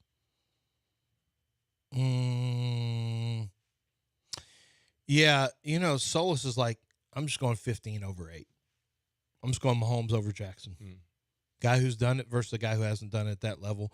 I just feel like this is more than just quarterback on quarterback. I just think the Ravens are better positioned across the board. I'm not sure that Kansas City was that much better than the Houston Texans, to be honest with you. Well, and I'm not sure that right now Lamar isn't better than Pat Mahomes right now. Yeah, I know. And this year he is. This year he is. Lamar is the people's quarterback. Yeah. He has the backing. Well, at least if I'm reading Twitter. Like Lamar's the people's quarterback. All the NFL people who have accounts are pulling for Lamar to get this one for a multitude of reasons. You can guess what the reasons are. I don't have to get into them. But the backing for this run, is Lamar, behind Lamar. You know who's not the people's quarterback? Dak Prescott. He's not even his own team's quarterback. The family members of his own team come after him. Oh, my God. Well, CeeDee Lamb's mom wants him CeeDee gone. Lamb's mom came after him. Dak Prescott's mom wants him out of Dallas. His brother. His brother wants him out of Dallas. Yeah. So, not because he thinks he sucks. No, he just wants him He gone. just wants I want him out of there, too. I need to get Dak's ass out of here. And then Micah Parsons' brother said, take the $40 million or get packing? Yeah. Well, he already got the money. Yeah. Yeah. I think he meant and pack? Okay. I mean, all right. Family members on Twitter going after quarterback is a rough look. So, my gosh. It is. The Cowboys soap opera right now. So, here's the deal. We're going to play a piece of audio for you, and you tell us what this is an audio of. And if you can guess, if you can tell us what it is, you're going to win a VIP table. Now, you have to want to go to the big game party at Warehouse Live Midtown. 713-780-3776. Yes. So when you hear this, you tell us what this is of, and you will win that table. Do we want to wait? But Ruben's been on hold. Do we So just want to Ruben get will to be Ruben? He wants to guess the sound. Yeah, so he's first. Yeah. He gets first guess. All right, here we go. Do you want to say country of origin or the whole thing? Right? Well, I don't know how many Asian people have called in to get a table. So, you're going to hear that it's Asian. It's not. I'm not giving anything away. Sounds checked. So to me. here's the deal. Here's the deal: is you're going to have an advantage if you're Korean. Go. Okay, sorry, that caught me off guard. I was like, what? Oh, okay. 모든 문들을 닫았어요. 그렇기 때문에 조시 앨런 선수가 오른쪽으로 나오면서 시간을 벌어봤지만 오픈된 리시버를 찾을 수 없었습니다. 44야드 거리입니다. 타일러 베스. 오른쪽으로 벗어났어요. Okay. Ruben. First up. Ruben, what was that? What was that of? I have no idea, man. I didn't think you would. Yeah. Oh, please let that be the same Gilbert. Let's see. Gilbert. Gilbert's not. Oh, he is. He's not Korean. He's not Korean. We I didn't say he was, but maybe Gilbert. I didn't even think we're supposed to say it was Korean. Why not? Well, because then the contest would have only been won by a Korean. Well, no. People might have seen this on the interwebs. I know. Let's go to line been out there. 1, I guess. Or who's been holding the line longest? Can you tell? I think it's line 3, actually. Line 3? Yeah. All right, let's get in there. Okay. Oh, Ray? Is Ray first or? Okay. Yeah, just we put got their, our yeah, intern just put is their name figuring up. out. Just put a name. Just put a name up. Yeah, Brett's here. Brett, who served in the Air Force for 4 years, now going to the University of Houston. Yeah. Nice. We That's got a GI Bill. Did you thank him for his service? Not yet. I didn't know that. I did. I thanked him for his We're mustache. going to go with Wade. Wade is first up. Hey, Wade. What is that? Hey, it's the World Baseball Classic. The home run from the championship. That's a great guess. That was a great guess. That was a great guess. Del, let's hear it again. Let's play it again. That was a great guess, though. Let's hear it again. 났어요. 그렇기 때문에 조시 앨런 선수가 오른쪽으로 나오면서 시간을 벌어봤지만 오픈된 리시버를 찾을 수 없었습니다. 44야드 거리입니다. 타일러 베스. You're not allowed. You're not allowed to do that, John. What? You can't go. Oh. Why can't I do? Oh, It just feels like you're going to get in trouble. I'm not doing it an accent. Let's I'm get not Chris doing in here. their accent. I'm just. Oh!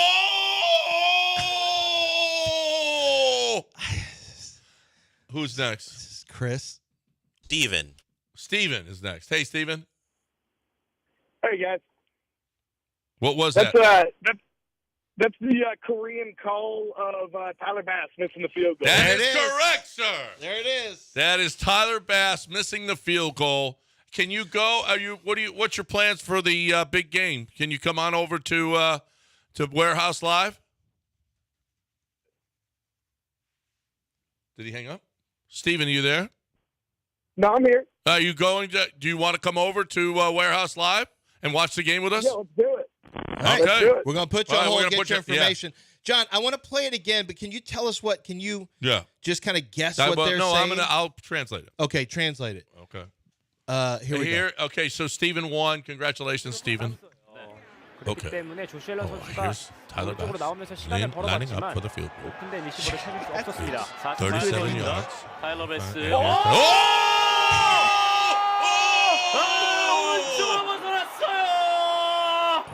He missed the field goal. Oh. That was the translation. Mm-hmm. You don't think I can translate? You know I live. You're a pretty good Next translator. to I know. Ping. Or I know. Pong, whatever. I live next to Ping. I wish Lance wouldn't have ruined the game show that was taking over the nation.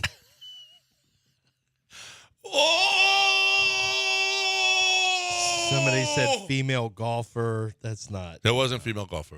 It was not. It wasn't male golfer. It wasn't food. It was Tyler Bass missing the field goal.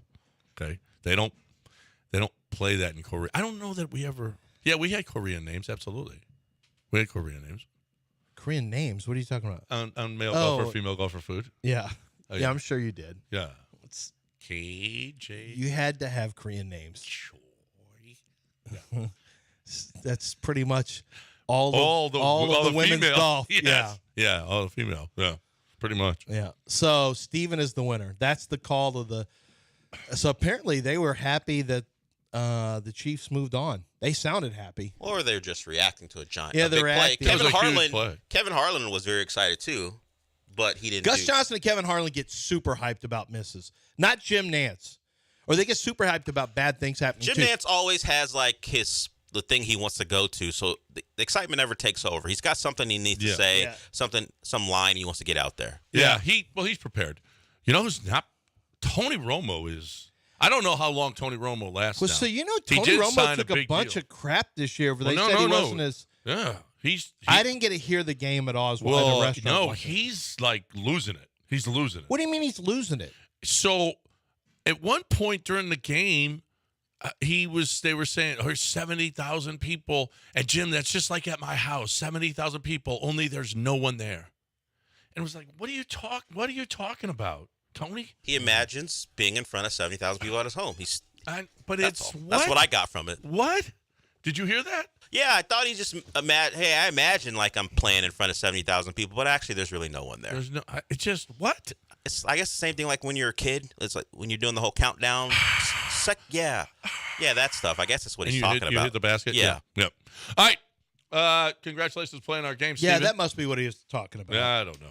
Anyway, 713, anybody wants to get in, you're more than welcome. We are going to be there. And by the way, you can, if you don't win a VIP table, you can still come, go to the website, warehouselivemidtown.com, and just and get your free tickets. It's absolutely free to come in, but you need a ticket to get in. So, but it's absolutely free. So everybody come, and we're going to have a big time. I got to admit, I wasn't excited because I was in my home watching, but watching the Bills fail was great. The what? Watching Is it just a schadenfreude for you? I'm a AFC Yeah, you're a stuff. hater. Watching the Bills fail was awesome. Yeah. Any AFC East team. It was so you're wonderful. a bigger fan of Bills losing than Chiefs losing?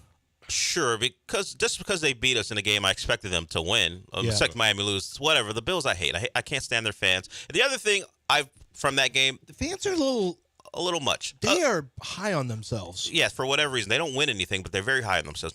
Haven't been past the divisional round in years now.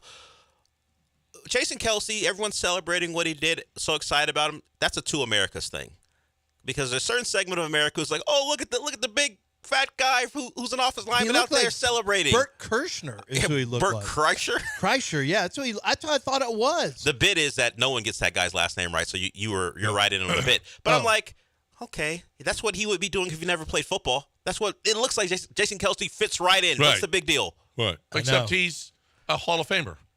Yeah. No, he's a Hall of Famer. Whatever. Still, I don't care.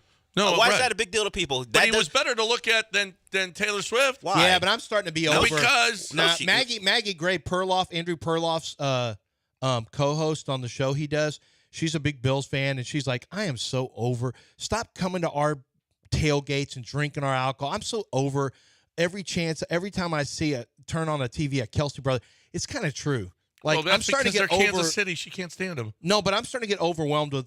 There is an overexposure to the Kelsey. I got a bigger problem with the Kelsey overexposure than the Swift overexposure. Yeah, I do too. I get why people are excited about her. Stuff now. Well, a ton, and it's about to get worse when they get their own show on ESPN. All right, we got to break it. We got to talk about HRP. I got to talk about my peeps over there. I got to talk about Mike Holly starting a business a while ago. And you hear our advertisers. You hear Marcus. You hear Chad Clay. You hear Bucky Richardson. You hear Gentle Bent. You hear all of these people talking about HR&P and what they've done for their business. And they can do that for your business as well. Now, you don't have to be a sponsor of our show. You just have to have a business where you're like, maybe this is getting to be too much. Maybe I'm not doing it right. Maybe I'm spending more than I have to on payroll. Maybe I'm spending more than I have to on HR. Maybe I'm not doing our taxes right. They're experts in this stuff and you're not. Okay, so let their expertise, that's their business. You do your business. You take care of your widgets, whatever it is. You take care of whatever it is that you know really, really well, and let the people that know payroll, HR, Affordable Care Act, and benefits packages, let them help you out. Now, the benefits packages, they're going to recommend to you what they think your business would be great for, but they don't sell that. They sell HR, they sell payroll, and they do your taxes all at hrp.net. You're not completely satisfied? hrp.net, 281-880-6525 or hrp.net.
I'm looking through golf scores from last week and seeing who I'm going to bet on. Where do I bet it? MyBookie.ag, promo code bet975.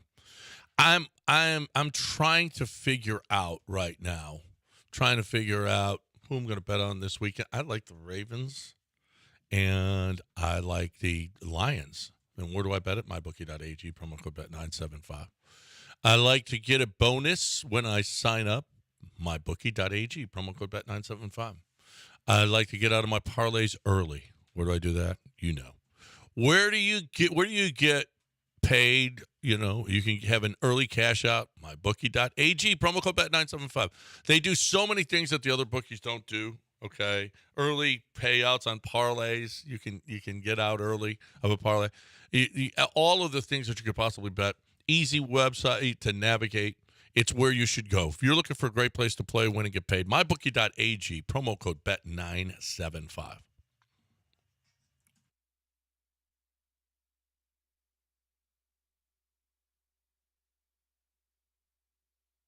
Now that we're all back nestled in between John and Lance in the Veritex Community Bank Studios, let's try not to make it creepy this time, okay? Eyes up here. It's John and Lance. All right, well, Gilbert's here, so let's get Gilbert in here. We haven't talked to Gilbert in almost a day now. So, hey, Gilbert, what's going on? Hey, how you going, gentlemen? What's going on, Gilbert? I want my Texans world champion camp. You got it, Lance? Your Texans world champion? They don't make those. The division champ. Oh, division. Champ. Yeah, Lance, you got that? No, I didn't get that. You didn't get it. You didn't get it yet? Yet. Well, I didn't get How it. about the word yet? No, I didn't get it. He expects you to get it. That was conditional. You didn't get it yet? No, I didn't get it. I got you that NFL Network. Well, that's in the past. What have you done for me lately? Yeah, no, I didn't get that. Well, when are you going to get it? NFL camp? Hold on. Yeah. NFL camp, well. Did you say what else? Give out a month like they see on TV anyway. Gilbert, there's been a drop in quality of your phone over the last couple of calls. Are you calling on a new phone? I need a new phone anyway, you know. Yeah, you need a new phone, yeah. Anyway. Got a new phone or needs a new phone? I think do you need a new phone or you have a new phone? Well, I've got a new phone. It's about 20 years old phone anyway, you know. Well, you need an upgrade. Lance, you want to get him a new phone? Yeah, Lance. Yeah, I know. It's like we just need to do a listener registry. Like, you know how a wedding? Yeah, Amazon? A wedding an Amazon registry? wish list? Or, yeah. We just need Gilbert to put together a list. Should we start that and let listeners just buy him stuff? Gilbert, do you have a list of things you want Lance to get you? We know about the division cap. What else? What else would you want? I stuff at the NFL Network anyway. NFL Network stuff, like Colleen Wolfe. You want him to get her? Yeah. What about a Colleen Wolfe? I can't get a person. What about a Colleen Wolfe shirt? Shirt. Yeah. Do they make any Colleen Wolfe shirts? You mean one of her actual shirts? What do you mean? Does he know Colleen Wolfe? Probably. Yeah, he knows Colleen Wolfe. Do you know Colleen Wolfe, Gilbert? You don't have cable, do you? I got cable. Well, do you have NFL Network? I meant to say, do you have NFL Network? It's not on everything, I don't think. Yeah, he's got it. Do you have NFL Network? Yeah. Yeah. You're insulting him now. Yeah. Okay. What do you think? I'm one of the poors? Well, he's never mentioned Cynthia Freeland. He and does I feel ask like for that stuff. would be up his alley. Cynthia Freeland would be right there. I feel like Gilbert would have already mentioned her. Yeah. So I don't think he watches NFL Maybe Network. she's too much in the numbers and he's not into that. Maybe, yeah. Yeah, maybe. you're too busy talking about numbers anyway. Yeah. Gilbert's not a numbers guy. No. Stop talking about numbers. Turn around. What'd you say? I want my division champ anyway. I get it, but I'm not buying it. I'm just going to take a stand right now. No, You're not getting it. You're not getting him as division cap? No, we can set up. We can crowdfund this if we want to, but I'm not bankrolling this whole cap? This whole $25 cap? Bankroll? It doesn't stop there. Well, you know that. You're I know. that. I got him a cap. $1,000. The listeners came up with a G. Yeah, but that wasn't your money. I know. That the was listeners listener came money. up with it. And what have you done? I've done lots of stuff. You've done stuff. I know right, you've done Gilbert? stuff. Remember that package, the gift package I brought from NFL Network? That was years ago, and no one remembers It was that. 3 years ago. Nobody remembers. That's years. Anyway. What? Where's that cap? You did what with He it? said he didn't get it anyway. Yes, you did. Hey, I gave it to John to bring over to you. Did Gilbert not tell you last week he wants this cap? Let's move. He's telling you today too. Yeah. Get him his Jeez. cap. All right, tell you what we'll do. You give me your address right now over the radio, Oh, No, and I will that's send it. dangerous. And I will send it to you. No. You know where he Don't lives. do that. You know. I don't know his You address. played. You read Dick. Ding dong ditch. 931 No, don't give it out. I had to mute him. Don't give it out, really. Gilbert. Don't give out your address. Luckily, your phone's bad enough that no one understood Yeah. that. I know I couldn't understand a damn thing. No. Well, you already know where he lives. You played Ding Dong Ditch at his house. No, I didn't. Yes, you did. I literally knocked on his door. And you ran. No, You his dropped ring- They had a ring camera come on, and I said, I'm here for Gilbert. He I'm was just so afraid that he was going to have a conversation. No, everyone stayed quiet, like no one moved. There was no. What do you mean no one moved? He claims the power was off in his house. You saw inside the but house? his ring camera was working. The power was off anyway. Okay, do you have a ring camera though, Gilbert? Do you have a security camera? Why can't you ring the doorbell? Knock on the door. I don't understand that. You understand that? What do you not understand? I knocked on the door. And then you left. Gilbert, do you have a ring? Lance getting chastised by Gilbert. Hold on. Gilbert, do you have a doorbell that can see people? Yeah, the power was off that day. The power was off. Well, it was but the blue circle was around it. Gilbert's had it with your nonsense. Okay. I know. Why didn't you knock on the door anyway? All the deflection. I don't understand I did that knock anyway. on the door. Did you not get it? I told you. You got it, didn't you? No, he said he didn't get it. What's the problem? No, he did get it. He's told us that before. He said no just now. Okay, watch this. Gilbert, did you get that mug that I left you? Yeah, I got that mug. Yeah. Thank you. What about the package, We're the NFL even. package? We're even. I gave that to John. I was sick. I had blue Rona. I didn't get no package. I didn't get no package. He didn't get no package.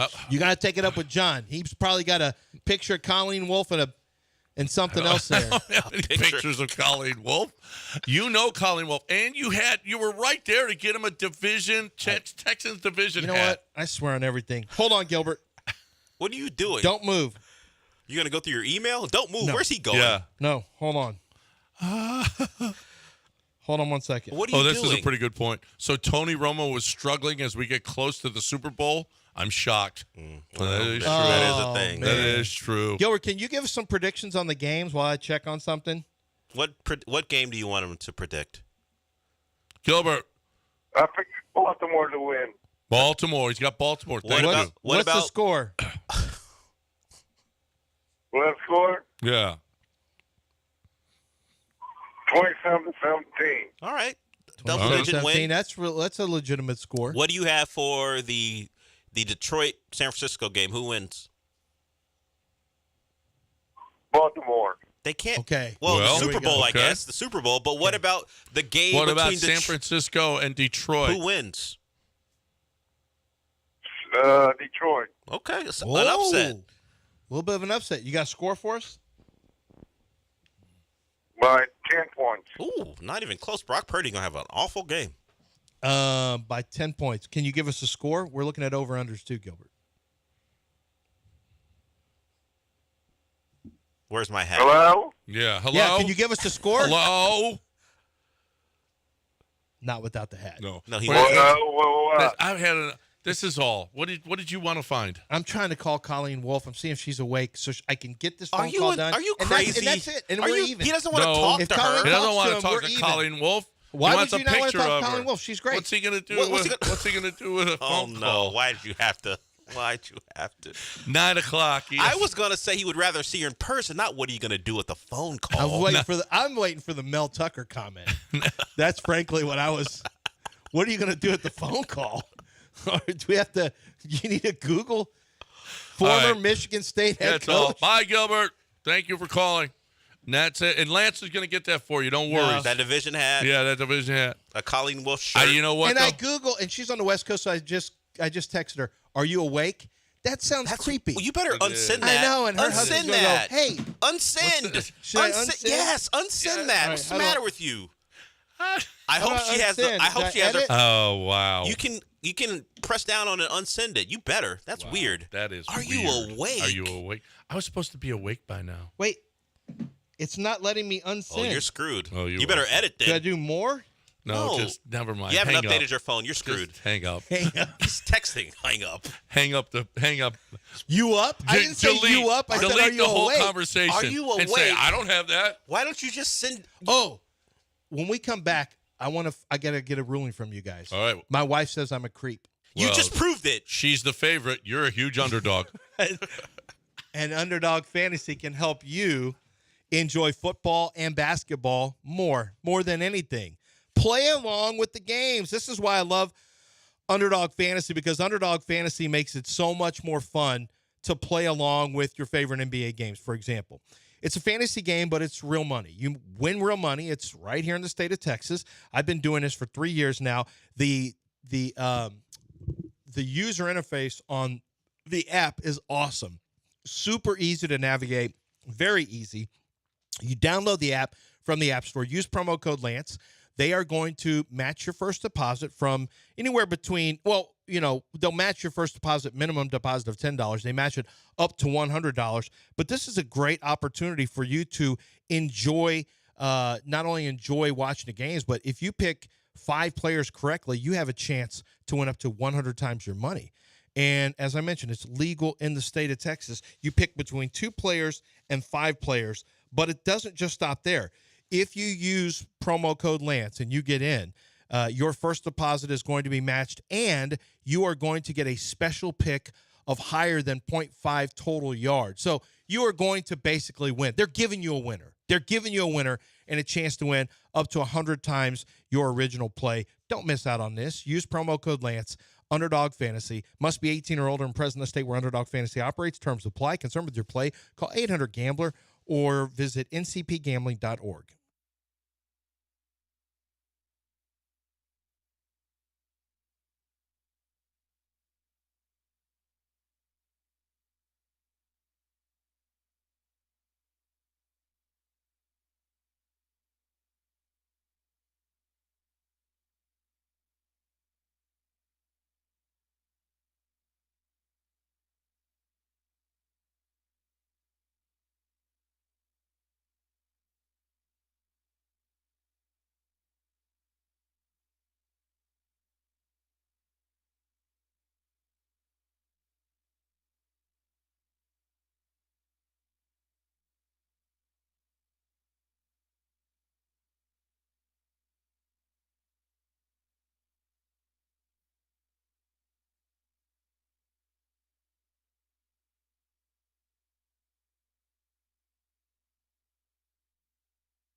I'm going to be working my ass off. No, you won't. Yeah, I will. No, you won't. Yeah, I will. No, you won't. Yeah, I will. Buy a bucket. Buy a bucket. From the Veritex Community Bank Studios, it's John and Lance. I'm going to be working my ass off.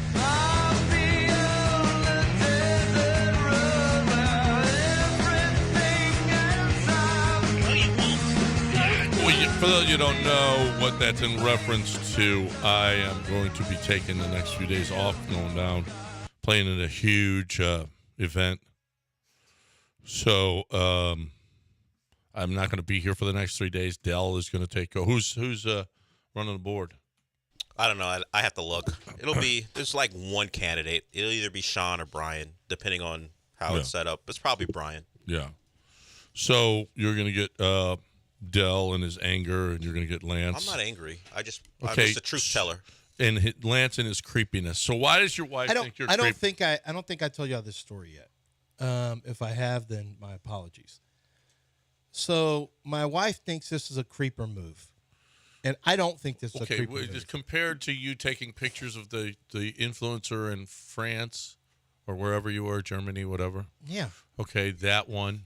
And then my wife she copied, we're making fun, and I sent it to a friend. It's not, Dell makes it sound no, it was creepy. Salacious. It wasn't salacious. Did you not take a picture of a woman without her consent?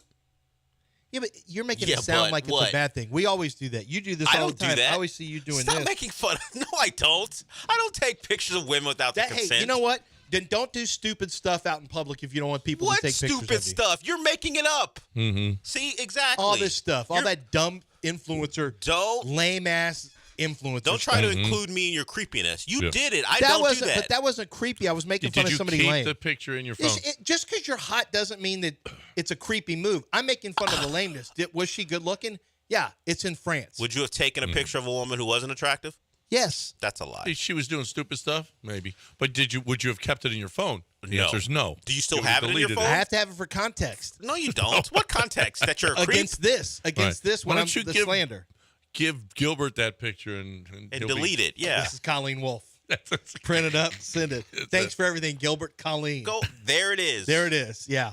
Mm-hmm. Hey, that's Bonnie Bernstein anyway. No, it's not. No, it's not. It's not Bonnie Bernstein. That's not. Okay. Okay. So is this creepy? So I'm at Riel, not this past weekend. Oh no, you told this story. You bought the girls a bottle of champagne. Yeah. Okay. So just for people who are teased by, well, what is it? There was a party of six, a table of six. One of them had bride on. They're probably in their 20s. It was obviously a bachelorette party. That's right, I did tell you. You did. And I bought them a bottle of champagne and brought it over there. And my wife said, "That's just such a creeper move. That's such a creeper move." And I said, "It's not a creeper move. I was doing something nice." "No, that move's just super creepy." I'm like, "It's not a creeper move. I didn't say, how you ladies doing, or I didn't do a creeper thing." Well, yeah. When I left, I said, "Yeah, I've been married for 21 years, have 5 kids." Like, there's nothing less of a creeper move than telling girls you have 5 kids. How much younger were these girls than you? They're like 26 years old. The age difference is no matter what, it's going to tend to side with creepiness because men are going to be assumed to be weirdos, particularly older men. But I've got kids. I got Drake just got married. I got a kid in college. No one knows that when they look at you. Look at me. That. I'm not creepy. Oh. See that face? Yeah. Is that so? That's not a creepy face. John, when you see the right side of him for years now. When you look at him, do you see creep? Look at this. When you look at Lance, do you see creep? Yeah. Yeah. No question. That's what I thought. No question. Even without you making that face. No. It wasn't a creepy move. What's worrisome is that you don't remember you told us this story already. Well, we know that about him. That's a normal thing. That's not worrisome. That's been worrisome for several years And now. I think we found out, or at least we decided, that sending the drinks, the champagne is okay, but then making it yourself known that you sent them and then telling your stories a little weird. I didn't make it known. The waiter did. Yeah. And all you had to do was say, "Hey, yeah, That's all I congratulations." did. And then as I left, I just said, "Good luck with your marriage." You didn't have to do that. Good luck with your marriage. I'm a great guy. That's right, because I told y'all what a great guy I was last time. You're not a great guy. guy. Make sure I get great guy points. Does for that. Gilbert think you're a great guy? No. Do I think Gilbert's a great guy? Well, that's not that. We all know what that is, but no one thinks you're a great guy but yourself. But I've proved it because I bought a bottle of champagne. I bought Jeff Bagwell a dessert after he made the Hall of Fame. That's because you're a star effer. The same restaurant. Well, you're a star effer. That's why. And I don't like Bagwell lytics, but I still game recognized. If it was a group of guys celebrating, would you have done it? Huh? If there was a group of guys celebrating, would you have Yeah, done? we would have done shots 100%. That's a lie. Oh, well, that's not creepy. We would have then. done OGD shots. Would yeah. you have bought them a All bottle? right, guys. You're celebrating your You ready, fellas? bachelor party? Let me get y'all started. Yeah, 100%. Yeah, I would bachelor have party. done You that. would. Yeah, that's fine. Now they would have thought that was creepy. If he hey had, man, stay out of our if thing. he had a tiara with bachelor on it, that would have been really awful. Okay, so Well, I mean, let a man celebrate how he wants to celebrate. okay, all right. Billy Wagner, Hall of Fame today or not? B-Dubs come up short. One more year. Well, I don't think so. I think he gets there this You year. think so? I think he gets He's there. getting close. He's right. This is the What did he natural get? progression. He got to 72 last year. Yeah, percent? this is where he gets it. You got to get 75%. Right. I think anybody who gets up to that neighborhood gets in.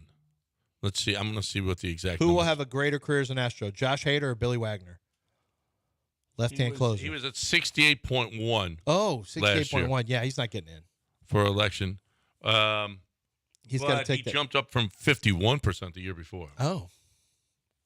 So yeah, I think this year he gets there. I mean, anybody who's on maybe the some of those precipice like that, gatekeepers aren't voting anymore. Maybe those gatekeepers have aged themselves out of the process, and there's new voters. apparently Ryan Thibodeau, who does this, has it 78.6%. Well, that would be in. Yeah, yeah.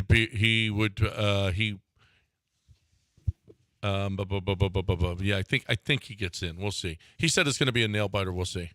We'll see whether or not he gets in. Billy Wagner, in your mind, does Billy Wagner deserve to be a Hall of Famer?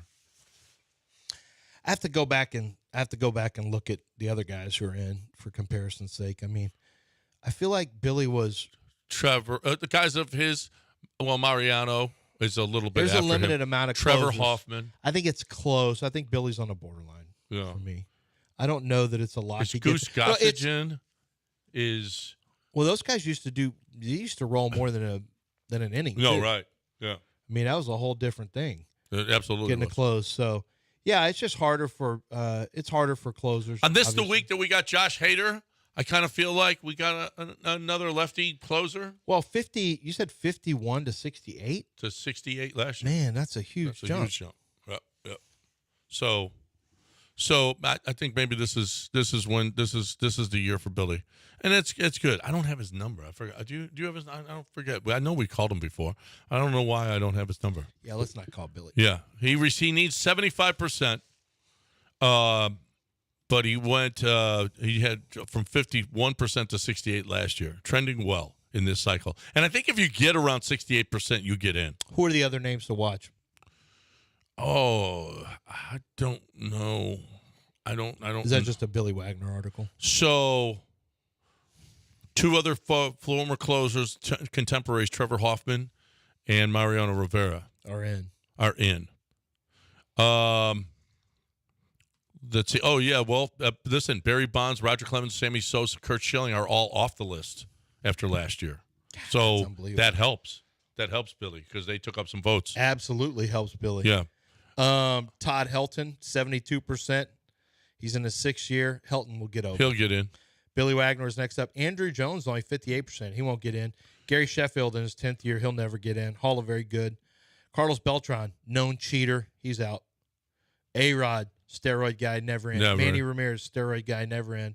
Omar Vizquel, 19%, never in. Andy Pettit, 17%. That's it. Dude, I'm shocked that Andy Pettit's numbers aren't higher.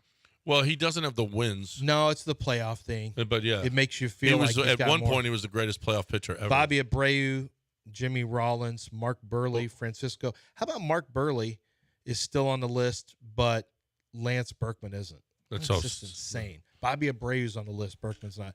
Francisco Rodriguez, and then you got Torrey Hunter. Yeah, you're right. I mean, there's so few that are going to be on. No, here. I don't think they're. There's so few that are going to make it here. Billy's going to make But they ain't afraid to not put anybody in. Here's one prediction from CBS Sports. They have Beltray getting in easily. Joe Mauer and Todd Helton will be your 3, and Jim Leland as a manager. And then as far as Beltran, yeah, I'm looking at old stuff. Who's on for this year? Beltray, they say he's almost like 100%, 97.6, something like that. Joe Mauer over 75, almost 80. Todd Helton just over 75. As far as percentage of getting in, not their vote, but what he thinks the likelihood of them getting in. And that's it, not Billy, huh? No, and Jim Leland is the manager. You're talking about your Beltran point. They believe at some point he'll get in because at this point, chunk of the votes he'll easily clear 55% and maybe even get 60. So they think there's momentum at some point for Beltran. Well, there's momentum for Billy too. Why he ain't getting in? I don't know. They agree with the Sheffield thing. They think, well, he thinks Sheffield should get in, but he doesn't think he will, and he falls off the list this year. Chase Utley, did they say yes? Chase Utley. He's got a higher WAR than Joe Mauer. Well, he's got a strong first showing, but he doesn't think he'll get in this year. Who's falling off the list? Sheffield. This is his final year. Okay. He doesn't get in. How about Bartolo Colon? How about Bartolo Colon? How is he? Well, he like, can't be. He's not retired 5 years, is he? No. He was just. Well, that's what I want to know. No, he was just. Didn't he hit a home run last year? Yeah, that's what I'm saying. He just was playing. I don't know why they've included him. He's a first timer on the ballot. Oh, really? Maybe it's 5. Maybe it is 5 years ago. But no. It's not 5 years ago. Bartolo's played since then. All right, that dude played probably. Well, he probably played in the World Classic or something. But I swear to God, he's played more recently than 5 years ago. Nope. Last time he pitched in the majors was 2018. 18. With the Rangers. Dude, he's 50 now. Yeah, 18. Well, they was talking about a comeback. Yeah, there was talk. Are you sure he didn't pitch in the World Baseball Classic? He might have, but that's not maybe Major that's League where Baseball. maybe that's where I'm thinking of it.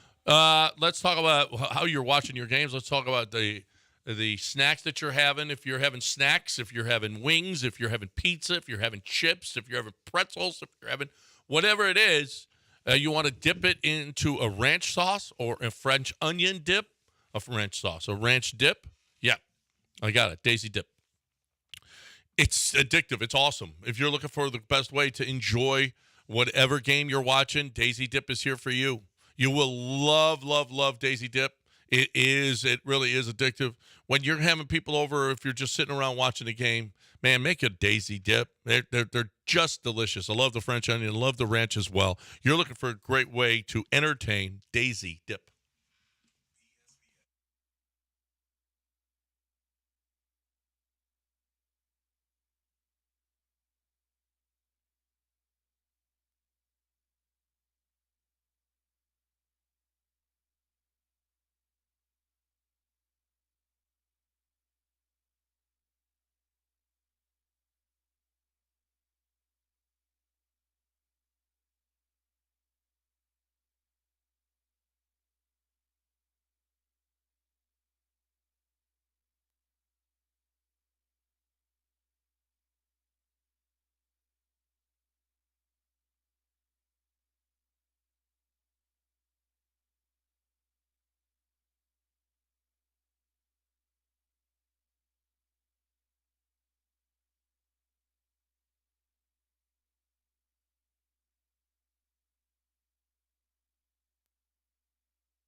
All right, I want to talk right now about your ugly filthy habit of dipping in public. We put the I don't know, the long chew or I don't know what it is, or you put the dip in between your cheek and gum like Walt Garrison used to do, and then you lose your entire jaw because you've been putting tobacco and nicotine between your cheek and gum for I don't know how many years.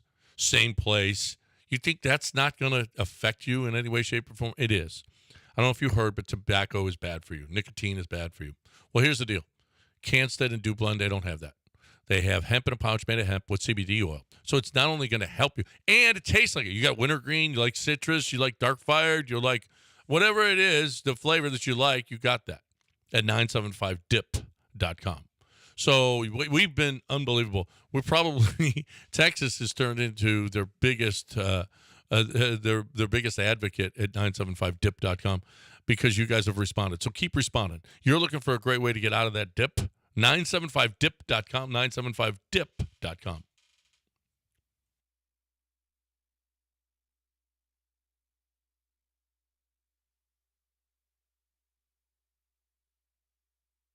You're back in the Veritex Community Bank Studios with John Granado and Lance Zerline. All right, 921. What does Pena want? Pena wants to talk about the Cabo. But everybody's talking about the Cabo. I can't. Is this a preview of the Cabo Cup? Quite possibly. I'm not going to be here for the next 3 days because I will be in the Cabo Cup, which is one of the great competitions in not American sports since it's not in America, but it's mostly Americans that are playing. Well, it's all Americans that are playing. What's up, Pena? Hey, what's going on, John? Listen, man. Look, you have an opportunity right now. The Astros couldn't do it. The Texans couldn't do it. But you, the man of Houston, the man of people, John Granado, you can bring a championship back to Houston. Mm-hmm. You can make Houston great again, man. Mm-hmm. Look, I'm talking about – I have a feeling you're going to – as soon as you land, you're going to do – 3 Eagles, maybe a couple hole-in-ones. Do your big one, man. Mm-hmm. I'll be cheering for you. Go, John Granado. Let's go, baby. All right. Do your big one. Pena just said, do your big one. Yeah, I don't know. His wording was a little off, but I got the point. I got the gist of what he was saying. So you are going to bring a chip to Houston, but isn't everyone playing there from Houston? Pretty much, but he's right. It's It'll bring home. a chip to Houston. Yeah. So the cup is staying home. Yeah. Pretty much. Do you guys put stuff in the cup and then drink out of it after you win? No. No. Maybe. I don't even remember if there was actually a cup. I don't remember that. Doesn't sound like you had a lot of success. Yeah, no, we won it the last 3 years. And you don't know. But I wasn't there last year. I was on vacation. I didn't play last year, but the year before I did. Yeah. So go do your big thing.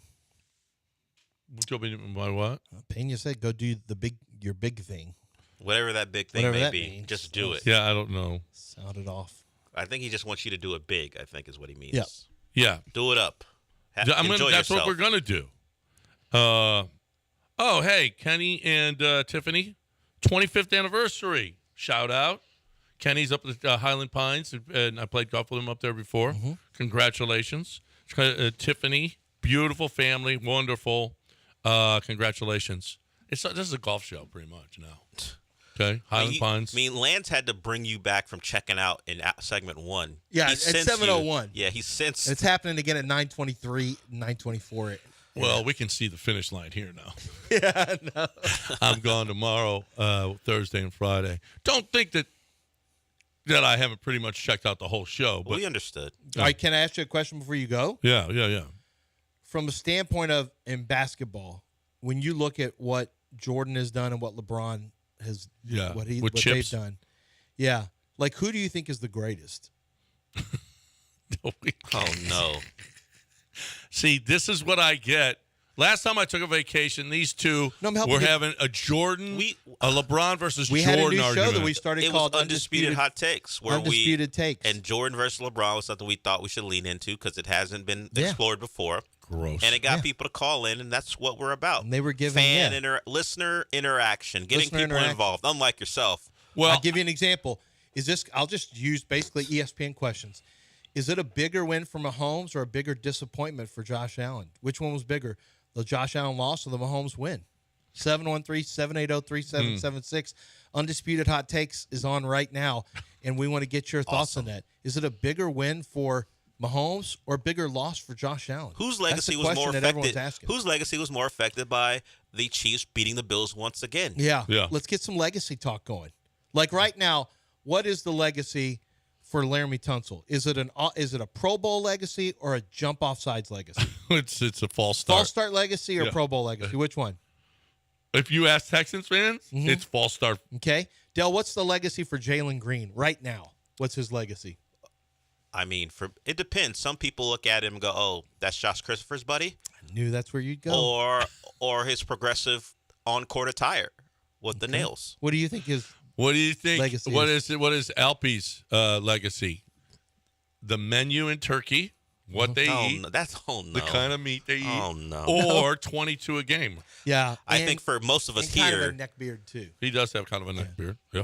Yeah. I think for most of us here, it's Baby J.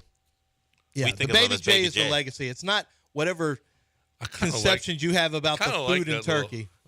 Yeah, I mean Turkish food. Yeah, I don't want to get He into the likes Turkish food. Yeah, thing. he's got that little push, the little soft push shot that usually I goes don't know that in. do we have a name for it yet? We need a name. Kind of like a the Alpush. Turkish push. It's the Alpush. Alpe's push. No. Brotherly push. No, it's not the brotherly Clutch push. The Turkish delight. Turkish delight's not bad. Okay. Turkish delight's not bad. What's the legacy for Alex Bregman? Alex Bregman's legacy is on the screaming at the that's the iconic. foul ball. That's not a legacy. That's an iconic GIF. Yeah. Or GIF, as some people say. That was iconic. That's iconic. If you think of iconic moments, this will kill off the show. Iconic moments in Astros history. Okay. The scream at Boston. Yep. From him. The Jose Altuve. What about Ken Giles punching himself in the face? No, that's not. Do you see he's making a comeback? No. Ken Giles is trying out for a team. Yeah. I don't care. Yeah. He's not going to make it. Why did he not? He sucked when he was good. What's his iconic moment? He sucked when he was good. When he's walking out the field punching himself in the face. For me, it was when the fans were booing at the World Series game when AJ put him in, and well, they weren't booing. And as soon as he came in, they're like, you could hear people go. What's the Montero iconic? Is there a moment? No. No, I just like to call him 5-spot. No, we have 5-star. He's 5-spot. He's 5-spot. Okay. What a terrible name for a reliever. He'll put up a 5-spot. All right, you're not doing this game right. We could save iconic moments in Texas for the summer. I mean, iconic moments in Astros history for the summer, and people will call in. We'll be able to knock down 30 minutes minimum. Oh, well, I'm not trying to just go through and knock down minutes, okay? In June, you're not? No. In July, you're not? No, I'm trying to. What's wrong with you? I learned from Charlie Polillo. I'm trying to inform and entertain. We're not getting into the Radio Hall of Fame. Okay. It doesn't matter. I'm going to do whatever I want now.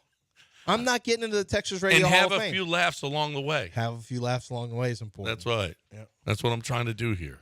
Okay? Live, pray, love, and have a few laughs along the way. Charlie be like, you didn't learn anything from me. When did you give up on your dream of making the Radio Hall of Fame? This year when I realized that is that your dying wish? My dying radio wish is to do a show after making the Radio Hall of Fame. We can't. We got to be out 5 years before we can get in.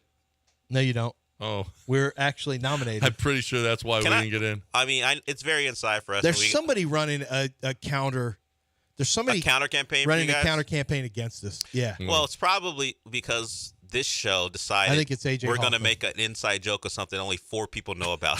Maybe that's why we're not making Hall of Fame. But we love it. We're doing a show for us. We're entertaining ourselves with that joke, and we laugh all the time, and only 4 people know anything about it. But somebody is trying to actively keep us out of the Texas Radio Hall of Fame. Somebody. I think that's obvious. That somebody 'cause we should have been in there Yeah. probably 12 years ago. That somebody is me. That's my legacy, keeping you guys out of the Radio Hall of Fame. I believe it. 9:30, ESPN 97.5. You know who wants us in? Billy Brown. Billy Brown listens to our show. He'll text us and go, that Gilbert call. He loved the Gilbert call last time, right? Was it Gilbert call that he was? Yes. Yeah, I think so. So AI Gilbert, ChatGPT Gilbert. Yeah, ChatGPT. We forgot about that. I forgot. Anyway, Billy Brown he's been a big listener of ours for a while now. We love Billy Brown. Hung out with him last week, as a matter of fact, and he's just a cool guy. And here's the thing about him is he's got a great business in which he goes to your house and he fixes your plumbing. Look, if you have a plumbing issue, you need a plumber right away. So make sure that you carry this number around with you, 281-488-6238. During the freeze, did anything happen? Do you know? Is your water pressure lower now? Maybe you've got a crack in your pipe.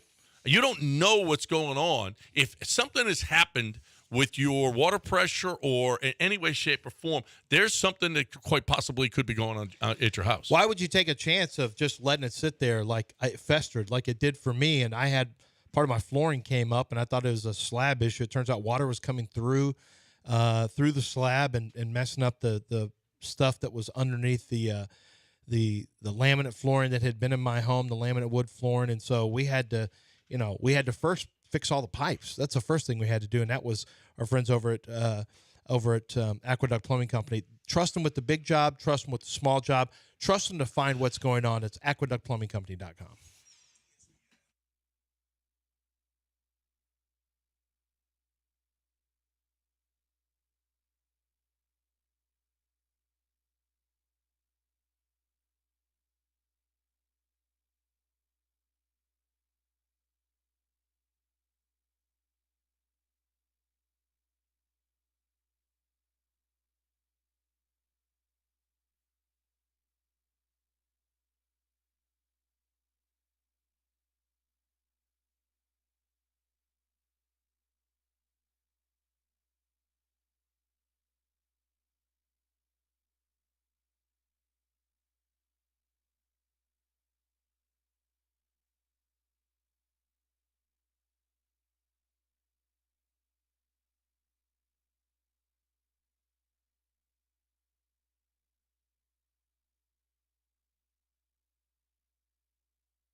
Live from the Veritex Community Bank Studios, it's time to rejoin the undisputed best sports talk show in Houston. It's Clearly John and Lance. Except I'm going to no believe substitutes. this because it's on the internet, and the internet never lies.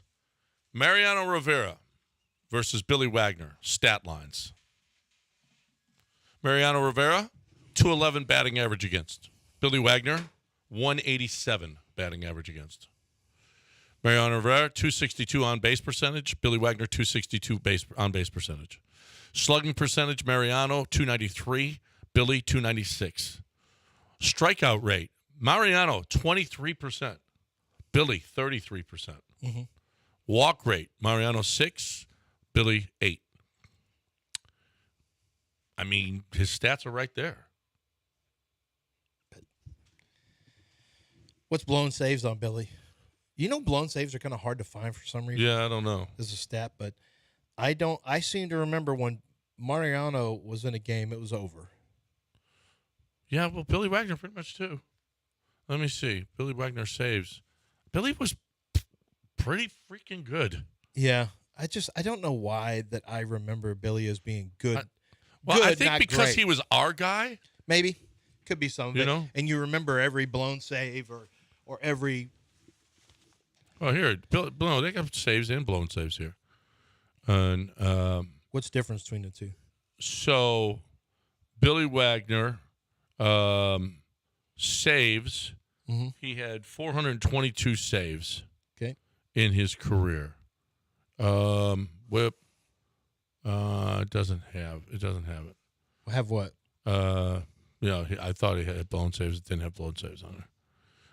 Anyway, yeah. For some reason, it's harder than it should be to find it. To find. I mean, it's a blown real stat. Did you screw up? It's a real stat. Yeah, right. Should be easy to find it. How many saves did you say Billy had? 422. Mariano Rivera had 652. Yeah, maybe that's. Well, how many years did he play? Mariano played 19 years. 16 for Billy. So he led the league in saves. He had 40 or more. 1, 2, 3, 4, 5, 6, 7, 8 times, including once when he was 41 years old. Billy never led the league in. So that's part of it too. Is how many things did Mariano lead the league in? How many times did he lead the league? Saves 3 times. Well, here's the deal, though. Games finished twice, and then obviously nothing else. Well, but here's the deal: is the Yankees won more games too. Let's not forget. He had a lot more opportunities. Right. How many opportunities did he have?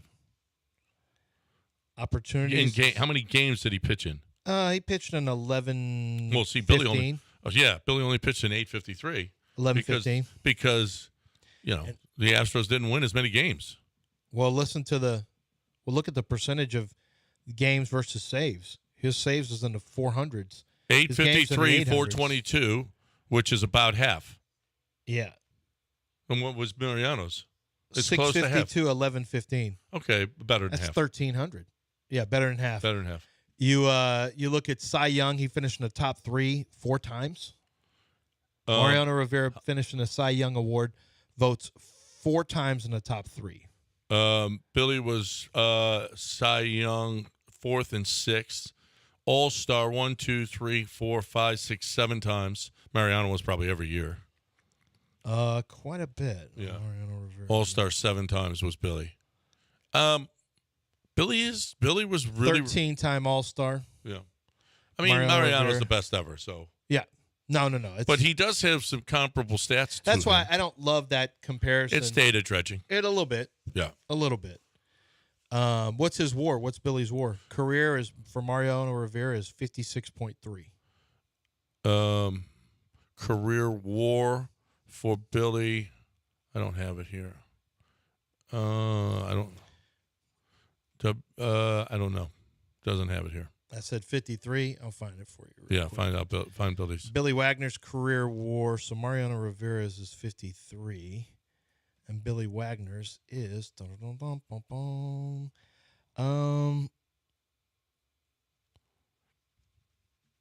wait, 3.8. No. I got to find out what. Yeah, Billy made 7. Oh, they don't have his career WAR on here, but I don't have. Yeah, regardless, that's what I'm saying. Yeah. Regardless, it's a little bit of a. it's a track to get from Billy to Mariano Rivera because, like you said, Mariano Rivera is He's the greatest, best ever. The greatest closer of all time. But Billy is not. I mean, not everybody is going to be. Billy's really good. I think Billy makes it this year. I think there is a good chance Billy makes it. Nice. If he doesn't make it this year, I think he'll make it next year. It sure would be nice. Billy was a really great man. One of the career best. WAR 27.8. Mario's is up in the mid-50s. Yeah, almost double. Mm-hmm. So, but one of the I'll never ever forget it. I think it was the first year of Minute Maid Park. It was like the third or fourth game of the year. It was Billy Wagner against Ken Griffey Jr. and with the game on the line, and Griffey beat him. But it was one of the best battles I think I've ever seen. He finally beat Billy, but it was I can't ever get that out of my head. Is that at bat was one of the greatest. That was one of the greatest matchups I think I've ever seen. Billy started in 1995 was his first year. His last year was 2010. Pitched from age 23 to age 38. How much total money do you think he made in his contract? Billy's total 95 to 2010. 95 to 2010, he probably made $33 million. No, way higher than that. Well, did he? Yeah. Oh. He was making $10 million a year with the Mets. Oh, was he really? 10.5, yeah. He made 92.8. Oh, that's a lot. Yep. Josh Hader's going to get 95. In 5 years. In 5 years. Yeah. Right. Well, it's different now. Billy's. You got a player that's making $70 million. What was the rookie minimum? Well, he's minimum? really making $2 million. But what was the rookie minimum he made when he was a rookie? What do you think the rookie minimum was? 1995-96. 95-96 was probably 110,000. 109. 109? Yeah. Yeah. 109,000 was rookie minimum then. Yeah. Yep. Now it's 700, which is that's about right. Yeah. It's one of the only things that has kept track with the rising cost of living. Is baseball minimum? Yeah. Yeah, minimum of the year, 7 times the amount. And if you outplay before arbitration, there's millions of dollars now for you. Mm-hmm. If you outplay your contract. Yeah. Billy's first 4 years. The numbers were silly this year. Billy made Julio Rodriguez made, I want to say, like another. It was stupid what Julio Rodriguez. Well, remember they have that pool of money that they will give players. Yes. They got. I think they put $100 million in it, and I think Julio got 13 of it. And Julio's already got a big long-term contract, but because he's pre-arbitration eligible, he still gets that money. Mm-hmm. That's just, which is ridiculous. Because if you sign a big deal, you shouldn't be eligible. There's a lot of guys out there that could use that money. Absolutely. Yeah. Me. Yeah, me. 943 ESPN 97.5 and 92. I killed that segment off for you. Are you at the finish line now? We are at the finish line. Okay, when we come back, we'll do a little bit of Billy Wagner. We'll look at some of the advanced stats on Billy Wagner. News of the weird time. Yes, news of the weird. Okay, do you have enough, or do I need to? No. I think I got enough. I got enough weird. You got one more in you? I got one more. Yeah, one more segment in you. Okay. Yeah, Skip, I got one. Okay. Don't stay there. Don't come get me. Okay. All right. Don't come get me. Okay, because I got one more in me. All right. For those of you who don't know, I won't be here for the next 3 days. It's everybody. By knows now about, we know. Everybody knows about the Cabo Cup, so that's silly to say. One of the more prestigious tournaments for those in all of of you golf. don't know. For those you know, does Korda have? Does she have just the prettiest swing? Who are you talking about? Jessica Korda. I don't know who that is. One of the most prestigious tournaments inside the loop. Except it's held far outside the loop. It's prestigious. Right. No, it's prestigious. It's outside the loop too. It's a lot of woodlands. A lot of woodlands people. So it's inside and outside the loop per se. Del, is it big out where you live? It's not as big where I am. No, it hasn't. For some reason, the Cabo Cup hasn't had the same impact Doesn't inside the loop slap and off in of woodlands Hillcroft. as it has. Galveston County, League City area hasn't really. We're not really talking about it down at Jerusalem Market where I live. It's odd. We that don't it hasn't really been talk able to as get much down there. about. You got a Michoacana right there. A lot of people we're are not. talking. I was in there and like, hola, ¿cómo está? ¿Cómo está? ¿Tú, Cabo? ¿Quieres un Copa de ¿Quién Cabo? va a ganar? ¿Sí? ¿Tú veas? ¿Quién va a ganar? ¿Copa de Cabo, sí o no? Trauber No. or Schumacher? No. The Tiffs Treats, Kroger, and CVS Triangle in League City. Not a lot of people talking about it. Not a lot of people. about No, it, down there, it's probably not as big. You're closer to the equator. I went to Pete's Fine true. Meat. Michael's heard of the Cabo Cup because he listens to the show. Yeah. He's like, John. He said, what tell do you- John to come by and get a tomahawk for the Cabo Cup. I might go by there today. JT's coming in to go get some steaks from him. Get the fajita. I've been telling you. I did the fajita.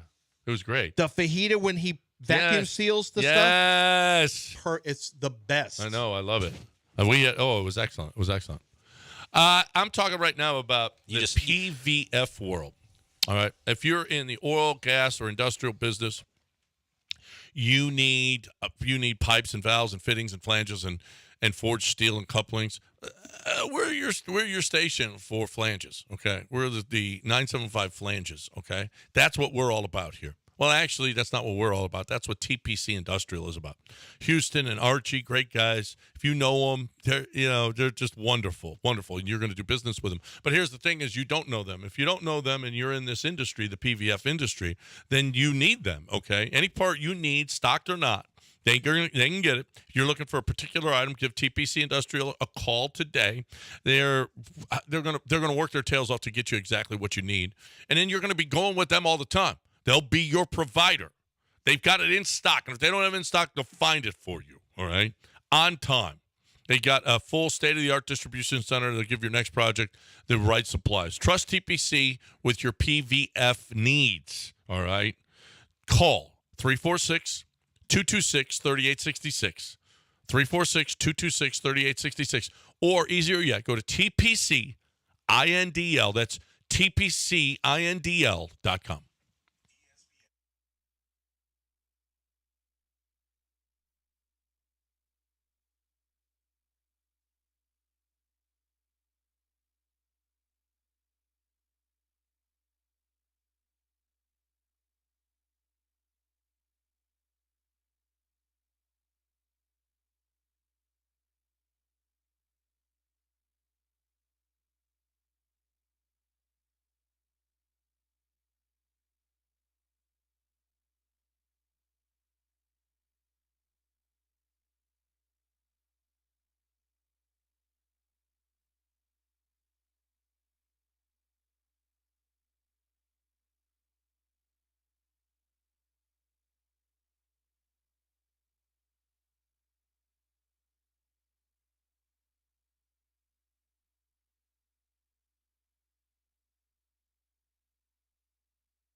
Chevy Buick GMC has a couple great trucks, the Chevy Silverado, the GMC Sierra pickup truck, and they've got different APR rates and dealer cashback incentives going on right now.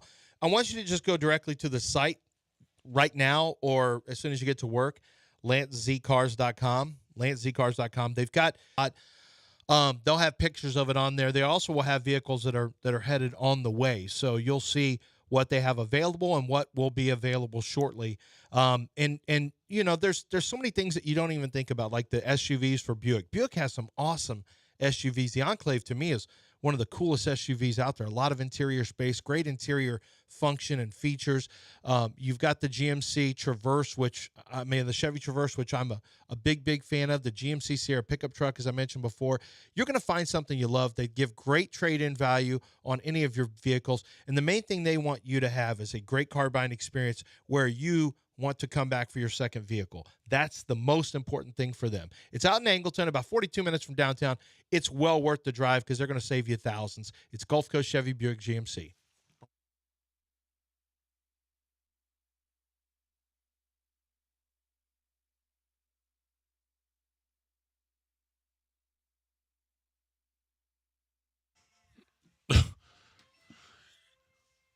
how about this? Concert goers are suing Madonna because the show started late. Does every concert ever start late? I've never been to a concert. You're always... Well, with the name that big, certainly. Well, they say the worst of all time, apparently, is Lauryn Hill. Yeah. Who I would love to see Lauryn Hill, but I have no... My daughter wants to go see Lauryn Hill. I said, Marty, she's not going to come on for 2 to 3 hours. Yeah. After when she's supposed to. Wait, after her post time? 2 to 3. 2 to 3 hours? Yeah. What does she think? That's like the Doors used to do that because they were wasted. She said, you're lucky I'm even coming on the stage. Exactly. That's the attitude. So at this point, she has set a precedent, so you know the deal. So it's at this point, it's your fault. What are you complaining about? Anymore. We all know what the deal is. Well, 2 New York City men wanted to get into the groove of a Madonna concert. Now they're suing the pop superstar for starting her show late because they had to get up early the next day. That's not. Do you think that Madonna should come out on time? I mean, in the best of worlds, but you can't sue someone because you had an early call the next day. That's not how it works. How about this? Chuck E. Cheese. Do you see there's going to be a new Chuck E. Cheese game show? It's being developed, and it's a bit like Squid Game. Do you want to see kids play Squid Game at Chuck E. Cheese? Yes, because I was part of the kids that played one time because there were real humans in there. And if you mess with Chucky's you thought you were a funny little kid. One time Chucky got pissed off, whoever's in the suit, and they went after one of my friends. And it was like, and he was crying. He was probably 11, and he got so scared because the rat's coming after you. Yeah. And then you got the mechanical, and women, boys, and girls, come on around. Well, no. But would it be great if, these kids are playing Chuck E. Cheese games, and then Chucky, if they failed, Chucky kills them? Yeah, I don't want, not in real life. Not in real life. You want Chucky to murder children? Well, there's something very scary about, the scariest thing of all is what? Clowns, right? Clowns are scary. Second, ventriloquist dummies are pretty scary. 6 feet rats? I think it goes, I think the Chucky dolls are fourth, and the people dressed up in costumes are probably it's third. Weird. Yeah, I've never scary. liked them. Even when I was a kid, I didn't like them. No. There's a house for sale in Indonesia that comes with a free snake, a free wife. Ooh. How about this? The internet ad reads that for the most part, it's like a regular house listing saying that the single-story property has 2 bedrooms, 2 bathrooms, a parking space, and a fish pond. But it also offers, when you buy this house, you can ask the owner to marry you, along with a picture of her, Weena Leah, who, not bad. You want to buy this house, Lance? It's a trap. Somehow that's so. A it's trap. a guarantee she'll marry you, or does she have? Well, you can ask. You can her. ask. Oh, okay. Why do I need to marry her? Because she's trying to sell this home. Then she'll say no, and you guys got trapped in a Can I just have the home?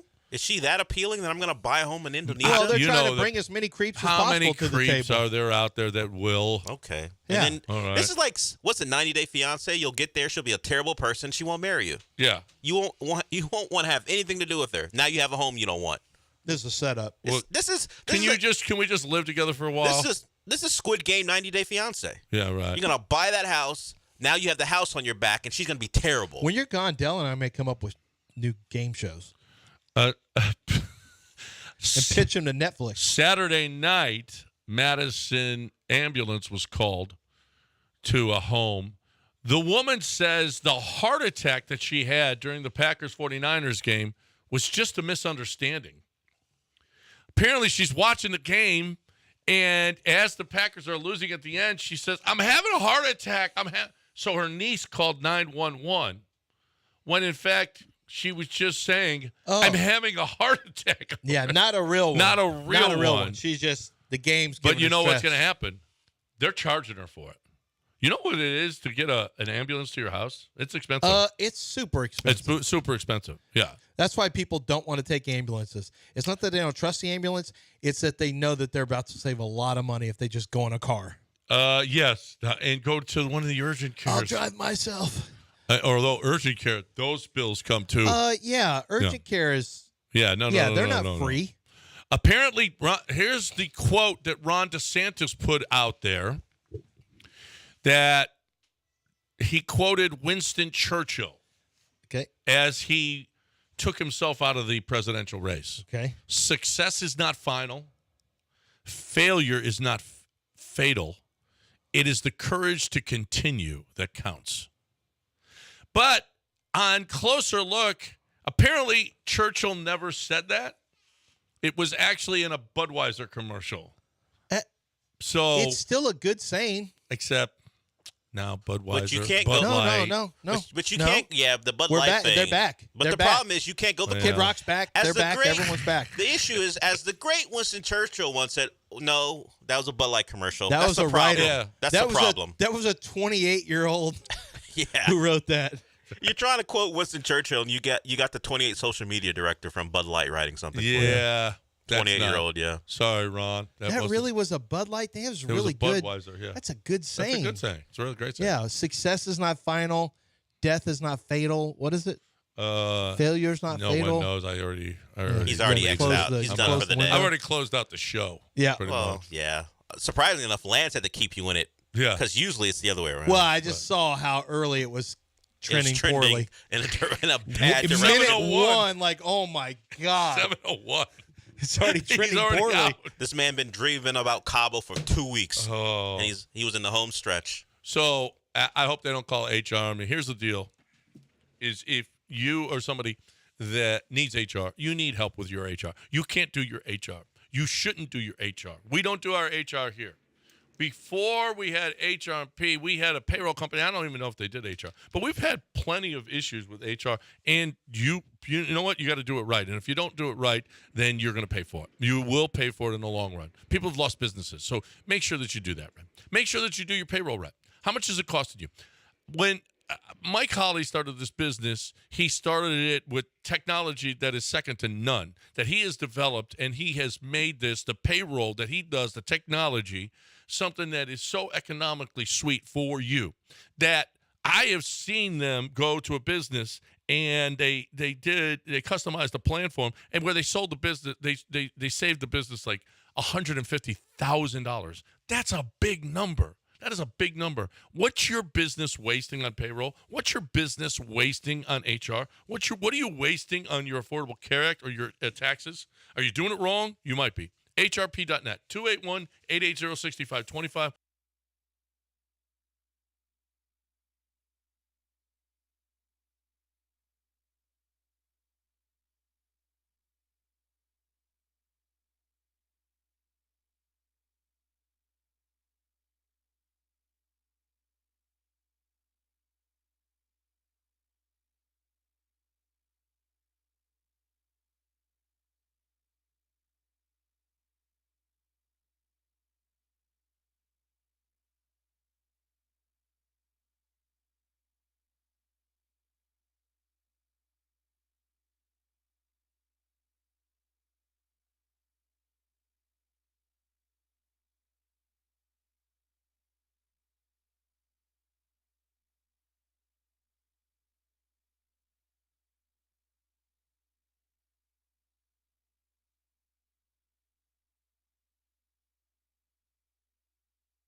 We would like to feel that all of our free agents love to be here, and they enjoy playing here in Houston. Again, special place, special team, special organization. So I think most of our guys would love to be back here. Easier said than done, Texans head coach DeMeco Ryans speaking yesterday at the Houston Texans exit interviews as they cleared out their lockers. They will not be back in those for a couple of months until they prepare for the 2024-2025 campaign. Hello and welcome aboard the Paul Gallant Show on this Tuesday, January 23rd of 2024. I am Paul Gallant. It's the most interactive sports talk show in Houston. I know that we all have warm, happy feelings about what the Texans did this past season up till Saturday, where they got murdered by a murder of crows. But things are about to get difficult for them. And as such, we're going to start to grade them on less of a curve. The decisions that they are about to make in the coming weeks, in the coming months, are going to determine whether or not they are still as competitive as they were this past season in an AFC that is loaded with quarterbacks next year. And it's going to involve bringing players back, free agency, the NFL draft. Last year, let's be honest, we didn't care because they had sucked for a while. We were just hoping, please, for the love of God, let's not have a third black head coach get fired. Please, for the love of God, have someone that's slightly better than Davis Mills under center. And this entire year was a honeymoon process, and everything was great. But now, this is where the tough decisions begin. So, we've discussed all season, going into next year, that the Houston Texans are going to have a lot of salary cap at season's end, which is nice because they're finally moving away from some of the mistakes of the Bill O'Brien and Jack Easterby regime. Lots of dead money, lots of difficult contracts that hadn't quite cleared the books. But this offseason, it does look like the Texans can play with a lot of the technically $7 million that they'll have in cap space, but basically in effective cap space per over the cap, whatever the hell that means. They've got about $59 million. Still great. Still top 5. But here's what's perhaps being overlooked. Did you know that the Houston Texans have only 42 players on their roster for next year? Just 42. 53-man roster, just 42. That is the third lowest total in the NFL, meaning they've got a ton of free agents. And what do you got to do to keep free agents? You got to pay them. And you usually have to pay them a little bit more than what they were making the year before. And here is the list of all the Houston Texans free agents. Jonathan Grenard coming off a 12.5 sack season. Dalton Schultz coming off a top 12 tight end production season. Defensive tackle Sheldon Rankins, who gritted it out for much of this year to help the Houston Texans completely transform their run defense, except for against the Colts and against the Ravens in 2 of the last 3 games of the year. Cornerback Steven Nelson, pretty good number 2 corner, no? You could do worse. Linebacker Blake Cashman, he had a career year. He's 27. You're going to be able to bring him back? Devin Singletary, okay, he's a running back, but you don't really have any running backs that fit the system after him. Noah Brown, also a free agent. Kaimi Fairbairn, free agent. Punter Cam Johnston, free agent. Right tackle George Fant, played pretty well for you. Stepping in for Titus Howard, free agent. Defensive end Derek Barnett, who you found in the middle of the year and had a really good season when he joined you, free agent. Desmond King, really good corner and run support, free agent. Quarterback D'Angelo Ross, your best special teamer, free agent. That's a lot. It's a lot of free agents. So figuring out who to bring back, who to keep around, that's going to be really tough for both Nick Caserio and DeMeco Ryans. Did we get any hints yesterday at the exit interviews? And I know whenever we hear DeMeco Ryans talk, generally he's just going to speak in generalities and coach speak and not give us the truth. could we get a feel for the Texans' future plans with Jonathan Grenard based off of what he said right here? Jonathan, specifically, he did a really great job for us. I think it's his productive year, his best year of his career. He did some really great things to allow us to be in position to win some games, right? Everything I believe in, it starts up front with the rush, all right, and also with the offensive line and protecting. So we'll continue to build with our fronts, start at the front and build backwards. That's how I envision it. And Jonathan had a really great year. Jonathan did. D'Amico said did at the very beginning of that comment right there. And look, I don't want to be Jeremy Branham of the Killer Bees, who's calling for the execution of Lamar Jackson in the middle of games. And sometimes I think really, really going for it when it comes to the takes that he puts out there. Sean Mapes, am I reaching when I hear D'Amico Ryan say that Jonathan Grenard did a good job? Is it a reach to say that did spells the end of the Jonathan Grenard era in Houston? Yes. Okay. Because that's the way the sentence works when you're talking about the past sentence or the past season. What if he said he's doing? You know, he could have said he's doing a good job. No, because then I'd be like, does D'Amico Ryan think they have a game on Sunday? Well, there's always a game because Sean. Or Saturday at 2:30. I'm sorry. In a little game that we like to call life, you know, every day is a game because every day can be the greatest day of your life, and every game is the biggest game of the season, including the games that you don't even play in. So, like Sunday, the AFC title game. AFC title game. This is the biggest game of the season for the Houston Texans because they can learn a lot. This is really where we get to see what C.J. Stroud's made of. 100%. During the AFC title game that he's not playing. Well, hey, C.J. Stroud did say, like, oh, I'm 22.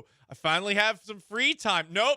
C.J., summer vacation does not exist in real life, in the real world. You got to watch this game and study Patrick Mahomes and study Lamar Jackson and study Jared Goff and Brock Purdy even more so. Well, you got to see what they do poorly. Okay. Make sure that you never do those things. Now I'm just picturing C.J. Stroud sitting on his couch wearing a helmet and the little wristband with all the plays on it. And like when Brock Purdy's looking at his wristband, C.J.'s also looking at his wristband on the couch trying to pick up on things. No, I don't think this Jonathan Grenard did do a good job because it's did a good job, ... this past season. I'm just trying to read the tea leaves, Sean. I'm trying to work with what I've got. Chicken souvlaki out of chicken bleep. Because chicken salad's disgusting. Ew. Come on, white people. Why did we invent chicken salad and potato salad? Like, what a disgusting combination, both of them. Neither are good. Mayo is terrible. Get off my lawn. That take is correct, and you know it. I'm going to have some chicken salad. How about just chicken? How about that? We'll put chicken salad. It's not salad. It is just a paste. It's a paste of chicken and celery and mayo. Wow. Good job. Seriously. You know why everyone makes fun of our cooking? Because of chicken salad and potato salad. And because of our blandly seasoned meats. Anyway, to bring it back. Sean. You know who's got a lot of ingredients this offseason? Nick Caserio and D'Amico Ryans. They got to figure out what to keep and what to perhaps move on from. I am curious as to how much input D'Amico Ryans is going to have this offseason. We obviously saw it in free agency last year. Jimmy Ward, Sheldon Rankins, Hassan Ridgeway, all guys that had played for D'Amico Ryans in San Francisco. In the draft, it does feel like Will Anderson, Henry To'oTo'o, two Alabama guys were guys that D'Amico may have pushed for. I do wonder about the C.J. Stroud decision, who was the one that said, yeah, we got to get this guy. But I'm curious after a successful season if he gets more say now that it's his second free agency and that it's his second draft, especially with the mindset that Nick Caserio, when he had that awkward press conference where he's basically, just fielding tomatoes from the media and has Cal McNair and Hannah McNair watched and yeah, take your spanking from the media, Nick. He's talked about how there's going to be more collaboration going forward. Feels like there was a lot last year. I wonder if there's more now that they had such a successful first season. I mean, it feels like it would be naturally so because D'Amico Ryans is now not a first-time head coach. It's going into a second year, and he's won a division. And, I mean, even some of the guys that are free agents that you look at, and, I mean, he mentioned Jonathan Grenard had a career year. Had in past tense. Ooh. Is he done?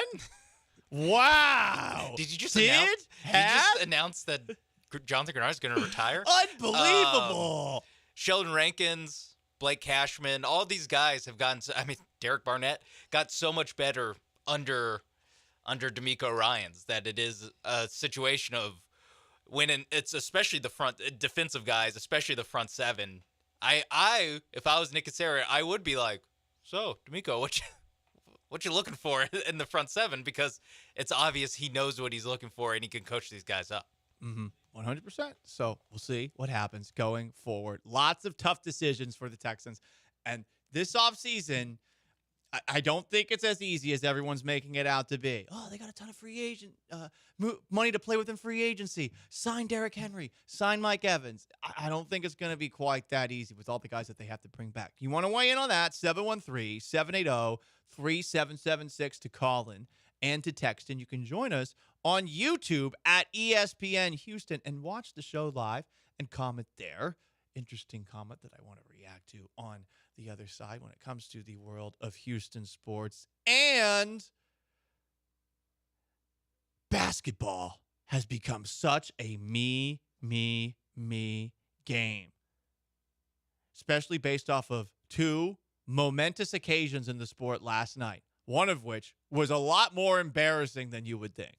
Paul Gallant Show, stick around.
Live from the Veritex Community Bank Studios, it's Paul Gallant. Join the conversation by dialing or texting 713-780-3776.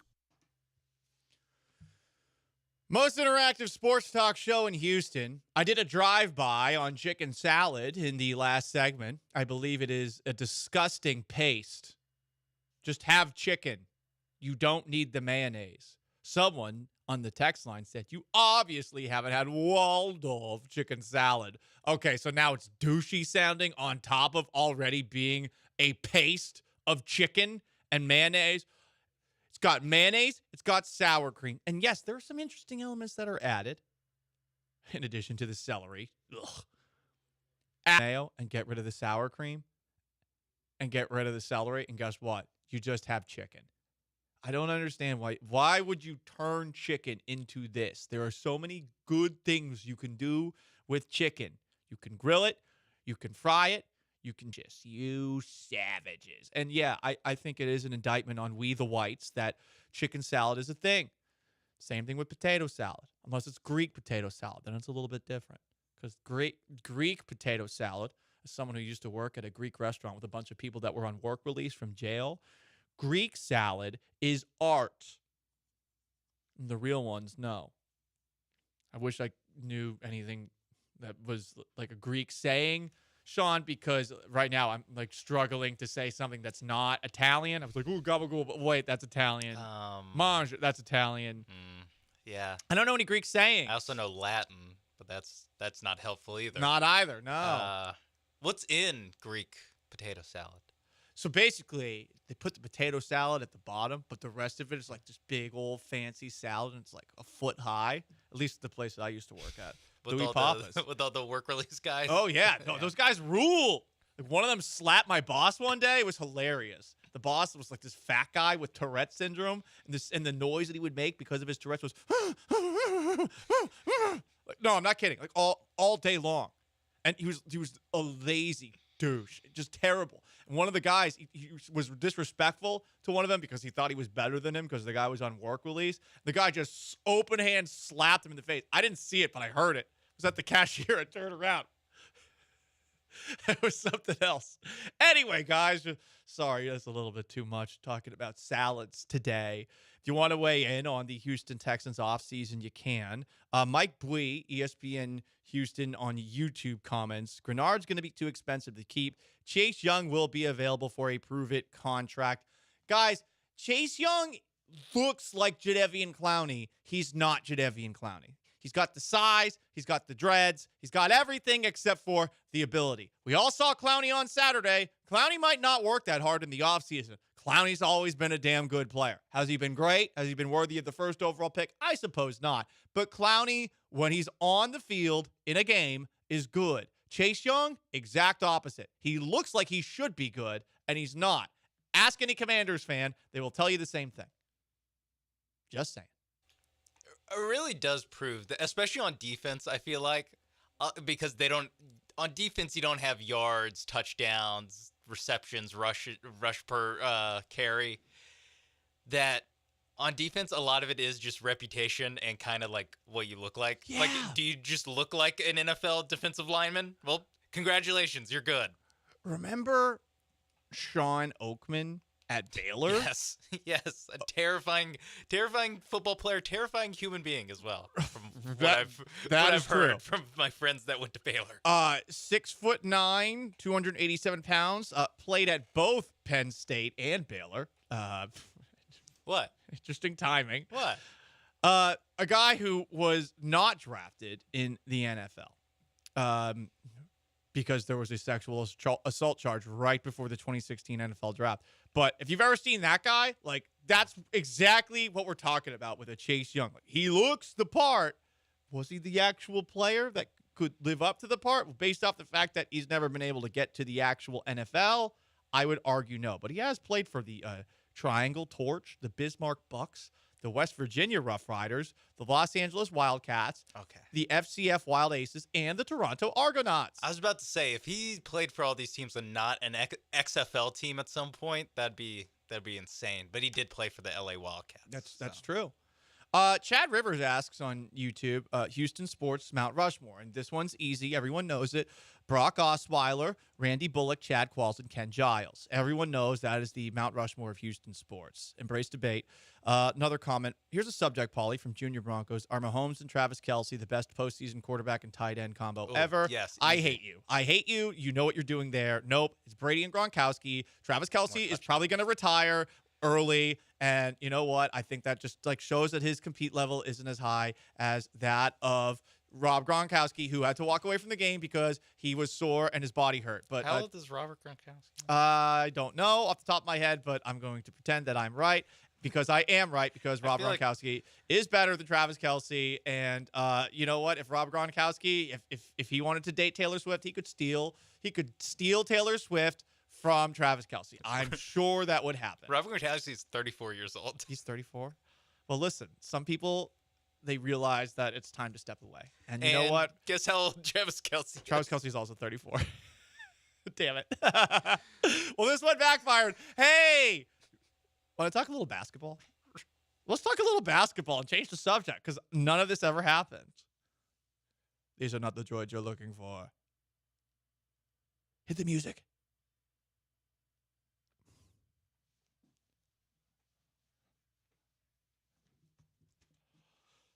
Duck it!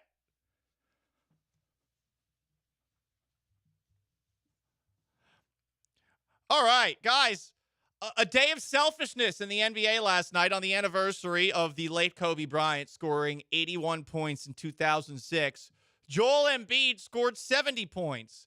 I saw this quote, and I assumed that Greg Popovich was being a surly old douche canoe, as he is known to be at press conferences, especially seeing as there were a bunch of Outkick articles about old coot Greg Popovich has quote about quote about Joel Embiid backfire on him spectacularly.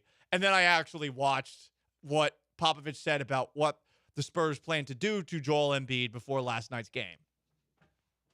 What are you looking forward to the most with this being the first time Joel is taking on Victor? We're going to hammer his ass. I told Wemby to stick him, put your butt right in his stomach, back him down over the rim, and just throw him through the rim. That's what you can look forward to tonight. Don't tell Wemby I said that. Little violent, little graphic. Sorry for all the children who are listening.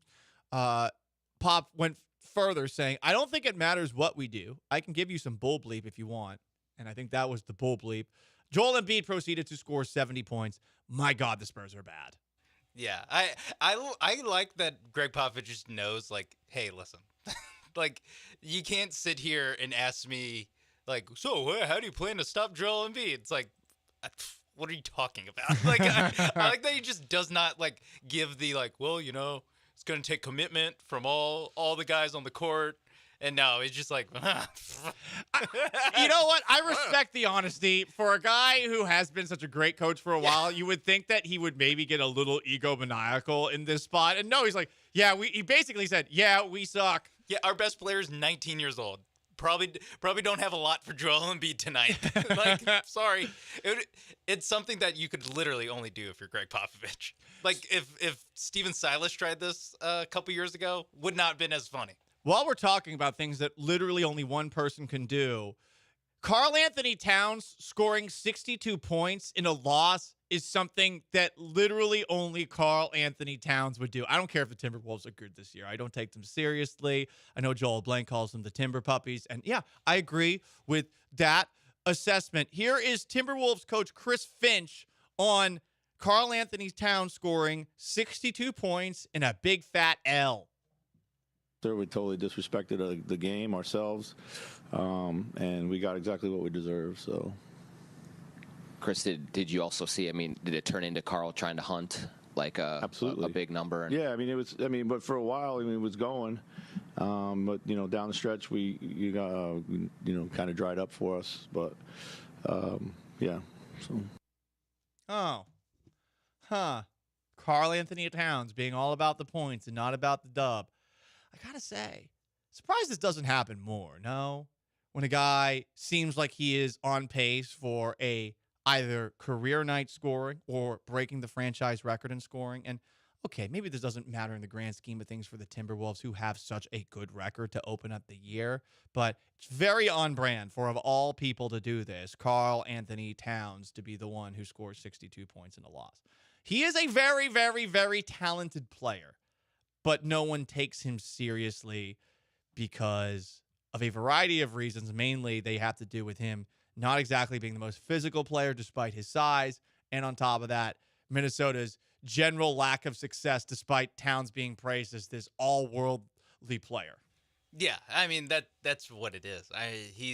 He's also sneaky been in the league for 10 years now. He was in 10 years. Wow, almost 10 years. He was in the 2015 draft. Damn. So yeah, it's not even like he's still figuring it out. It's like, no, they have another guy, Anthony Edwards, who's 5 years younger than him, and has already figured it out. What's taking Karl Towns so long? But yeah, I mean, you said it. I mean, Karl Towns the only guy in the league that can score 62 points and then it be like embarrassing for him. Like that only, because normally if this ever happens, if you ever score this much and lose, A, you're right, it almost never happens.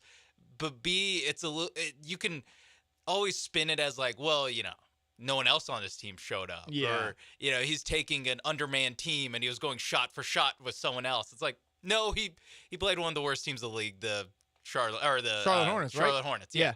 It's like, and he's, they're still the 1 seed for another night. OKC might change that here in a couple of days, but yeah, you said it. Karl Towns is the only one, and this is why Karl Towns doesn't get taken seriously. Right, It's exactly. Stuff like this, because not only is it just people like us being like, "Wow, looks like he was kind of just playing for himself," and then you let one of the worst teams in the league beat you. Then his coach gets up at the podium and says the exact literally same thing. right afterwards, right? Yeah. So that's the Karl Anthony Towns experience. A text in, Key from LA. How ironic yesterday was the anniversary of Kobe Bryant's 81-point game. I guarantee you someone told Karl Anthony Towns that as well, because there's such an obsession with Kobe Bryant from this generation of young basketball stars. I bet he was like, yeah, I'm going to do it for Kobe. Yeah. And he's going to write a text to Kobe Bryant like he's Jason Tatum after the game's done. Thank you, Kobe. I was about to say we're lucky Tatum didn't play last night. Oh my God, you're right. He is Sean Mapes. I'm Paul Gallant. Paul Gallant Show, ESPN 97.5, 92.5. Stick around.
Welcome back to the Paul Gallant Show in the Veritex Community Bank Studios. Hell yeah. It's Texans Talk with ESPN Texans reporter DJ Bieniemy. Brought to you by Houston Powder Coaters and Golden Nugget Lake Charles.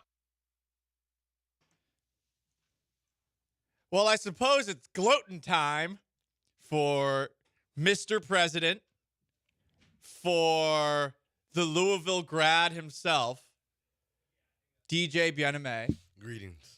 In with me in studio, because last week we had a little back and forth. Yeah. I would take C.J. Stroud over Lamar Jackson, and I know, DJ, that Lamar Jackson and the Ravens won the game convincingly. Lamar Jackson threw for 2 touchdowns. Lamar Jackson ran for 2 touchdowns, and C.J. Stroud had no touchdowns. But I gotta say, talk about who's the better passer. Who had more passing yards in that game? Oh, brother. Just asking the question. I can only go off of facts, DJ. I can only go off of facts. 175 to 152. And think about this, DJ. Did you know that Lamar Jackson got sacked 3 times, losing 29 yards on those 3 sacks? So technically, Lamar Jackson threw for 123 yards, while C.J. Stroud threw 475. Wow, you're in a hole. You're in a hole, man. You're scraping at the bottom. Baby. You're scraping at the bottom. We're taking all the way to China, and we're just gonna escape. So Lamar Jackson balled in this game. The Texans really didn't seem to have an answer. They blitzed the hell out of him in the first half. It seemed to be pretty effective, and ultimately the offense just started clicking for Lamar and company in the second. Yep. I mean, watching that in the game, I mean, like, I kind of had an idea based on people that I talked to, like, how they were going to try to attack Lamar. And then, like, but they didn't show it early. Like, they didn't start really blitzing him until, like, they blitzed him a little bit, in the first drive or whatever. But they really ratcheted it up after they went up 10-3. That's when they really ratcheted it up. And they were, obviously, D'Amico was just sending heat left and right, 5- and 6-man pressures. And I was like, okay, it was working. And I was like, okay, what happens when they counter? And then once they countered in the second half, which was more quick passing, half-field reads, things of that nature, throwing to the boundary, and getting the run game going, like, at that point, it was kind of game over. But I will say, I think if Jalen Petrie comes up with that pick, then maybe things get even more tight. Man, those back-to-back plays, there's 3 spots where you wonder what would have happened. The Texans had to play a perfect game in this one to win. Just based off of what we saw in totality, the Ravens clearly are a more talented team. Their defense was basically unmovable, Right. I mean, they only got inside the Texans. I think they got inside the Ravens 25 once. If they even did get inside the Ravens 25, there were 3 opportunities. The missed 47-yard field goal right before halftime. Mm-hmm. You had, as you mentioned, Jalen Petrie, the play before, ball goes right through his hands. If it gets tipped up in the air, who knows what happens. It does hit his hands. Next play, he can't come down with that interception. And then the next drive, the Texans are moving the football. It's 1st and 10 at the Ravens 39. They got a little cute. Maybe that play works if there's one block that's hit on the right side, but they lose 5 yards on that double reverse pass back to Xavier Hutchinson. And there it felt like the game was over. Yeah, on that play, I didn't think the game was over yet. But it was right after was the 93-yard touchdown drive. I mean, that is just a punch to the gut. That's when it was all right. We might be getting ready for Cancun, But that game was not a. Well, you could say it was an indictment of, like, where, as you said earlier, where the talent gap is, right? Because the second half was pure bully ball. It was pure, like, we're just going to be better than you. We're going to execute, and there's nothing you can do about it. And there was no resistance. There was no punchback. There was no – because, again, like, they scored 3 touchdowns in the second half. As you said, the Texans offense, I don't even think they got in the red zone. Like, I don't either. I don't think they ever crossed the Ravens' 20-yard line. Again, there was an insane stat that, they've played 120 minutes against the Ravens defense and they haven't scored against it. So, just seeing that just lets me know going into offseason that they can't rest on their laurels. They can't be the Jaguars from last year where The Jaguars, their whole bet was, okay, we just got Calvin Ridley. That should be enough to get us to the next level. And everybody that we brought in, we drafted in the previous year in 2021 and 2022. That should be enough to get, and science should be enough to get us to the next stage. And Trevor take a big jump, blah, blah, blah, blah. And then obviously that didn't happen. So I think this game, and I think what helps them more is the fact that this game was so lopsided within 30 minutes. After the second half. So basically within a 30-minute span, the game got out of hand, where at least with the Jaguars and Chiefs game, Chiefs win the Super Bowl. The Jags, they were in it kind of to the end. Obviously, they got down by 10 in the fourth, but they were able to still make it a one-possession game. Helped that Mahomes was banged up in that one. Yeah, for sure. But, maybe they saw that and they thought, okay, we're not as far off as we think. And then you see this game where you basically get pushed around and dominated for 30 minutes, right? It's close, but the team is, they haven't played in 2-3 weeks. They're a little rushy in the first half. The second half is not even competitive.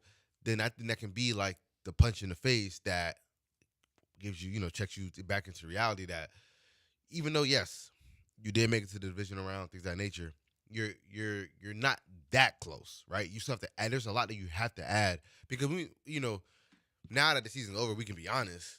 The Texans had a lot of luck go their way, and if you're just gonna rely on luck to build a roster, then and build a franchise and take it to the next step, then you're probably not gonna get to that next step. And I think they're smart enough to realize that if you want to be in the class with the Ravens, the Chiefs, that there's a lot more that you have to add, right? Obviously, C is gonna get, gonna develop.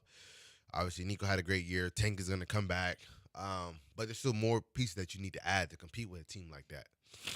You wrote basically a little mini column on Twitter highlighting a lot of this, and I think some of the interesting points that you highlighted. And by the way, it's DJ Bieniemy, Houston Texans beat reporter from ESPN in studio with me. Just because the Texans made it to the divisional round doesn't mean they're guaranteed to keep progressing, saying 5 of the 8 teams who made the divisional round last year didn't make it this year. 3 of those teams flat out missed the playoffs. In 2024, the Texans have a first-place schedule, 9 games against 2023 playoff teams compared to this year where they played 4 actual playoff teams. You mentioned the Jaguars, how quickly things have gone south for them.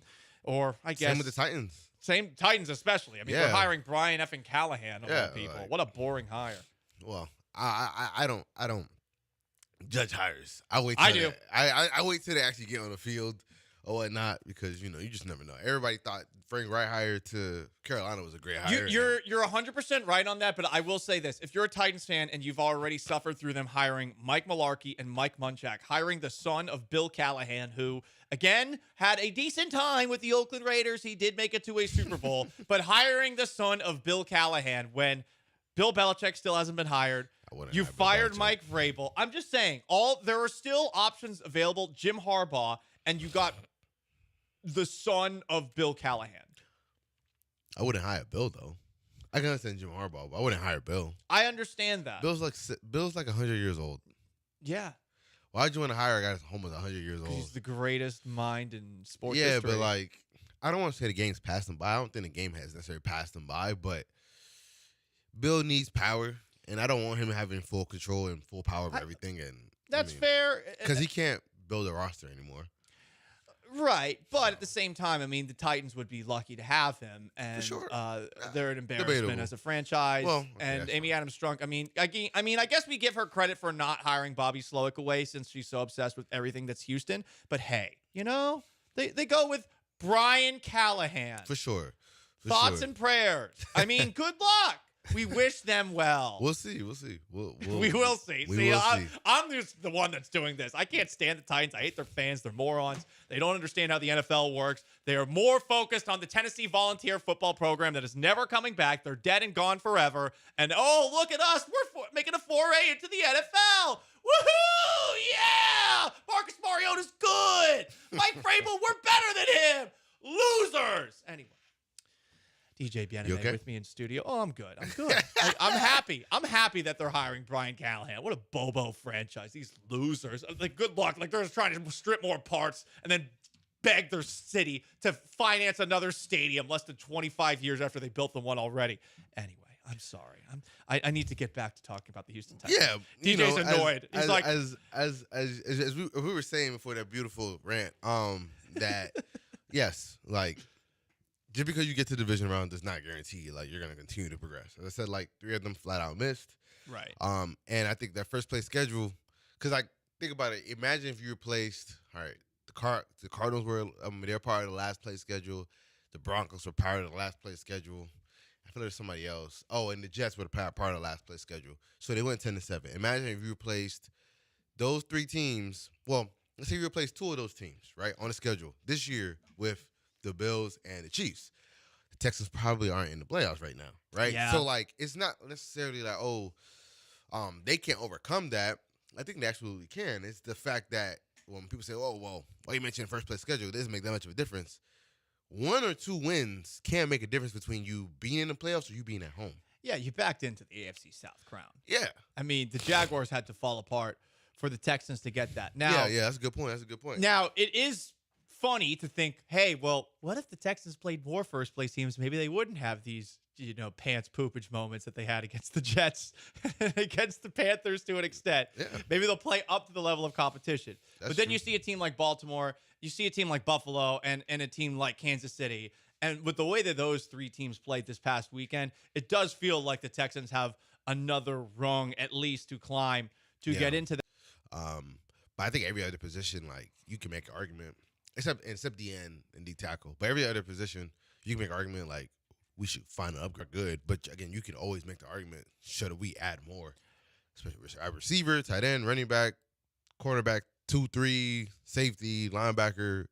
The majority of the spots, you can make the argument, should we upgrade? I went to Over the Cap, DJ, to take a look at how much cap space the Texans have. Because we've been talking about all the cap space that they're going to have this offseason. And it's true, they do have a lot. But I also took a look at the players that they have under contract for next season. 3rd fewest in the NFL. Yeah. 42. Yeah. I'm glad you say that because I was just thinking when you were about to say all that, they did have a lot of guys on 1-year contracts, and that's kind of why they have $70 million in cap space. So while yes, they do have a lot of cap space, I don't think it's as much as you just eloquently stated. I don't think it's as much as the raw number says, because with the context, 3rd fewest guys under contract right now. So like some of those guys you got to re-sign anyway. Mm-hmm. And then when you re-sign a majority of those guys, you're gonna have drastically less than compared to a team like I think like the Bears, who have a lot of guys under contract because they've drafted a bunch of guys, and they have a lot of cap space. So I think that's a little bit where the difference is in that aspect, because they did have a bunch of guys on 1-year contracts. But for me, like guys like Sheldon, Singletary. Well, let's run through them one by one, and you say yes or no. And again, this is guessing, right? We're not making predictions here because obviously we're 2 days removed from the end of the season.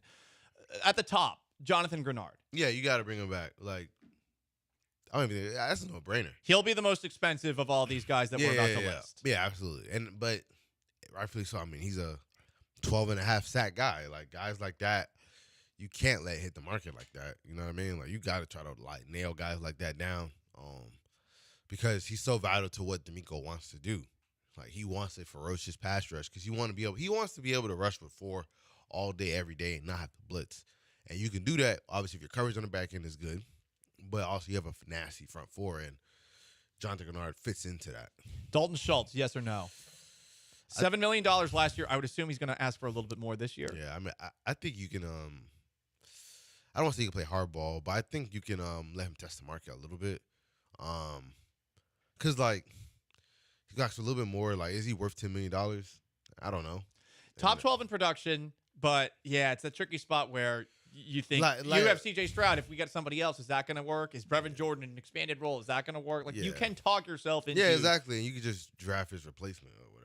Right. Now, will he be Dalton Schultz? That's another question entirely. It's hard to find tight ends as the Texans are cycling through so many so many years. Sheldon Rankins. Yeah, I would say mainly because he was tough this year, man. Yeah, like he's vital to like a lot of the production that you see from a Grenard or from a Will Anderson is because you have Malik Collins and Sheldon being able to push and collapse the pocket to where when Will and Grenard come off the edge, there's not really much for the quarterback to step up into, and they have to spin out outwards, and then they can run right into Gennard and them. Or they have Gennard and will have easier lanes to get to the quarterback because the quarterback, again, can't really slide up or slide up and left or slide up and right into a throwing lane or whatnot. So, yeah, I think so. I think he's just as vital. Obviously not more vital than Gennard, but just as vital. Steven Nelson. I wonder about him. I look at some of the guys who have tested the market and come back on one-year deals or not signed long deals. Specifically in Philadelphia, look at James Bradbury, who before the hole that he had in the Super Bowl last year, like he was having a really good year. Right. And then this year, not so much. Right. And they only brought him back for a short-term contract. I wonder about how much a Steven Nelson would cost, because there will probably be some team that looks at him, looks at the season he had and said, okay, well, I mean, how about we pay him a little bit more to be our second corner on a better team or something like that? I think age is going to factor. I think it's 31, and I think with cornerbacks, once you start getting to the 31, 32, 33 range, it can get a little tricky, man, because you don't know when the cliff is going to fall off. Obviously, Steven Nelson, his game doesn't rely solely on athleticism anyway. Like he's mainly like he plays a lot with his mind, like a very smart, intelligent player. But just with a lot of the coverages that D'Amico was asking him and company to play, and they were still sometimes getting beat down the field. I wonder if they're like, let's just get more athletic at that position and have somebody young that can also grow and build with Sting. So that one I'm not too sure. I'm not too sure. Again, like I mean, obviously, like Steven Nelson was very valuable this year to D'Amico's defense, but it begs to wonder, like, what would D'Amico do? Would he rather go younger at that position? And it's tricky because, hey, you can find a corner in the draft, but that is a very boom or bust position, no matter where you're picking it, first round, second round. Yeah, that's almost about as boom or bust than as quarterback. Like, there's a lot of cornerbacks that get drafted that stink. Yeah, 100%. And those are just the top four names that we listed when it comes to Texans free agents. Jonathan Grenard, Dalton Schultz, Sheldon Rankin, Steven Nelson. There's Blake Cashman, who had a career year. There's Devin Singletary. There's Noah Brown, who did have a couple of huge games this season. There's Kaimi Fairbairn, your kicker. He's one of the better kickers in the NFL statistically, even if he missed that field goal in Baltimore. Cam Johnston, your punter, had a great year. Has been a good punter for you for a couple of years. George Fant showed he's a pretty damn good swing tackle. I imagine that he's going to probably get better money somewhere else. Yeah. Derek Barnett comes on strong at the end of the year. How many people were paying attention? Does another team decide to offer him a little bit more than the Texans can? There's Desmond King, who they let go, who comes back, who really good in run support. And there's D'Angelo Ross, who's probably their best special teamer this past season, even if he wasn't so good as a corner. Yeah, I think. Most of the guys on the back end, you can bring back on a vet min. So or a futures contract. I think in the case of a Ross, maybe, or Steven Sims, who had the punt return touchdown. Exactly. Right. So, but it just goes to show there's a lot of money that's available for them to play with in free agency, but there's a lot of guys that they're going to have to bring back. Absolutely. So, they can still be aggressive in the offseason and still like add maybe a splash or whatnot, or a splash or two. Because again, with like cap space and whatnot, when you're signing guys, if you make the signing bonus pretty big, the cap hit in year one won't be too big. So it could be fairly low, and then like it'll just be backloaded-ish. So like year 2, 3, et cetera, they'll be the ones with more of the bigger cap hits and bigger cap numbers. So, even though we did talk about the amount of guys that they have, and they could have to re-sign back anyway, they'll still have enough cap space to be able to make some moves. Again, as long as they don't rest on their laurels and think like we're not that far off. That second half let me know that you're not as close as you think, and that's okay. Like this is year one of the turnaround. They're only like Will's gonna get better, CJ's gonna get better. Obviously, you're gonna get Tank back. That was a game where you needed Tank, right? Yeah. Because there were a lot of times where like Bobby Slow was getting killed at times by some Texan fans. It was just like, were y'all watching the game? I don't know what he could have done differently. Yeah, like when your O-line is getting absolutely whooped up front. And like, false starting up a storm. Yeah, like the crowd was a factor. Yeah, like I remember seeing like somebody was picking the Texans to win the game, and they were like, because the Texans are playing with house money. And they're not gonna feel any of the pressure. They're just gonna go out there and play football. In the first quarter alone, they had 4 offensive penalties. Yeah. a couple false starts, delay a game. Actually, it was 3 false starts. I think Fant, Shaq, and Laramie all false started. 2 were on the first or on their second drive of the game, and right? then CJ had a delay a game. Yeah. So like you feel me? Like the moment was They looked young. Yeah, they looked like an inexperienced team in that situation where like the crowd, the moment, all that was not necessarily getting to them. And you got to think about it, like they played. How many games in a row did they play that were like must win, gotta have it games? You know what I mean? Like I think eventually, some of the emotional taxing started to kick in a little bit, especially down the stretch where I don't want to say it looked like they quit because I would never say that they quit, but it looked like they just wore down, man. They just wore down. So I mean, but I think in a game like that, they needed Tank because it felt like at times Bobby was just calling plays. You could tell he didn't have a great grasp on what they were doing on the back end and what they're doing up front with protections, things like that. And that's when you just kind of need your players to make plays. And they really only had one difference in him at all times, and then let anybody else try to beat you. And obviously they couldn't. He is DJ Bieneme. DJ, I hope you enjoy the next couple of weeks off since you've been on the grind with this team having such a great season. Oh, yeah. We'll bring you back during free agency as we get closer and closer to the Texans hopefully doing something big. But it's been a fun year. It's been fun hanging out with you, dude. Yeah, man. I was actually doing some running last night. You're doing some running? Yep. Getting ready for flag. That's true. For those who don't know, DJ Bieneme and I we're looking for a flag football team to join. We're looking. Yeah, we're looking. We don't want to be stuck on it. When we were in the celebrity flag football game, we were both misused by our coaches. No, well, I'll say it. We were misused. Yeah. We were both both of us were angry the whole game on the sideline, like just going up to each other, like, why are we not in the game? Yeah. And then whenever we were both in the game, we scored touchdowns. Oh, what an effing surprise!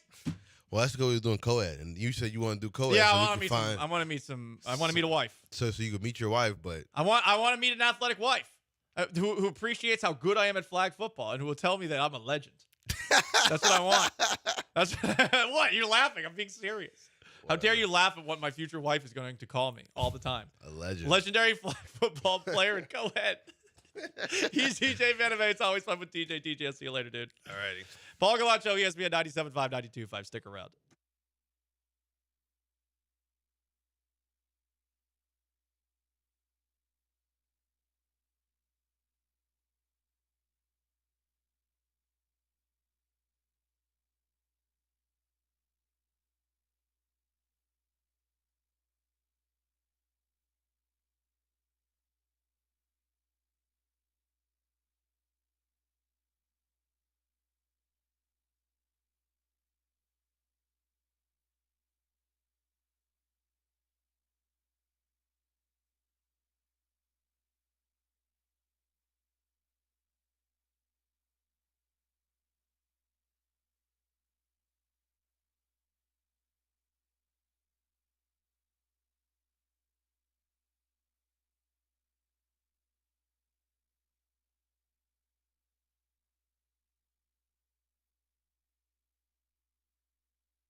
Live from the Veritex Community Bank Studios, it's Paul Gallant. Join the conversation by dialing or texting 713-780-3776.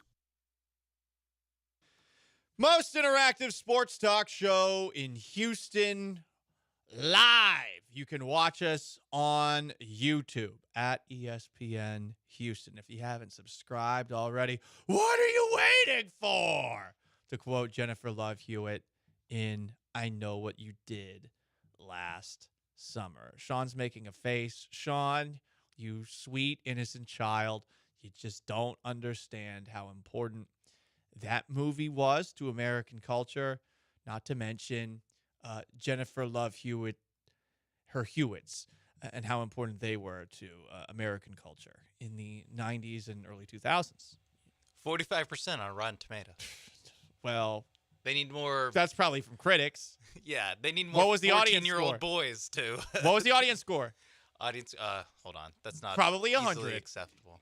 Well, what? Or not easily accessible. Oh, 41%. From audience? Yeah. Oh, that's fake news. I don't believe that. You think it's being suppressed?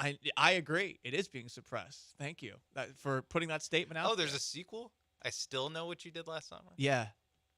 Was she in that one? She was. Well, 7% on Rotten Tomatoes, 29% audience score.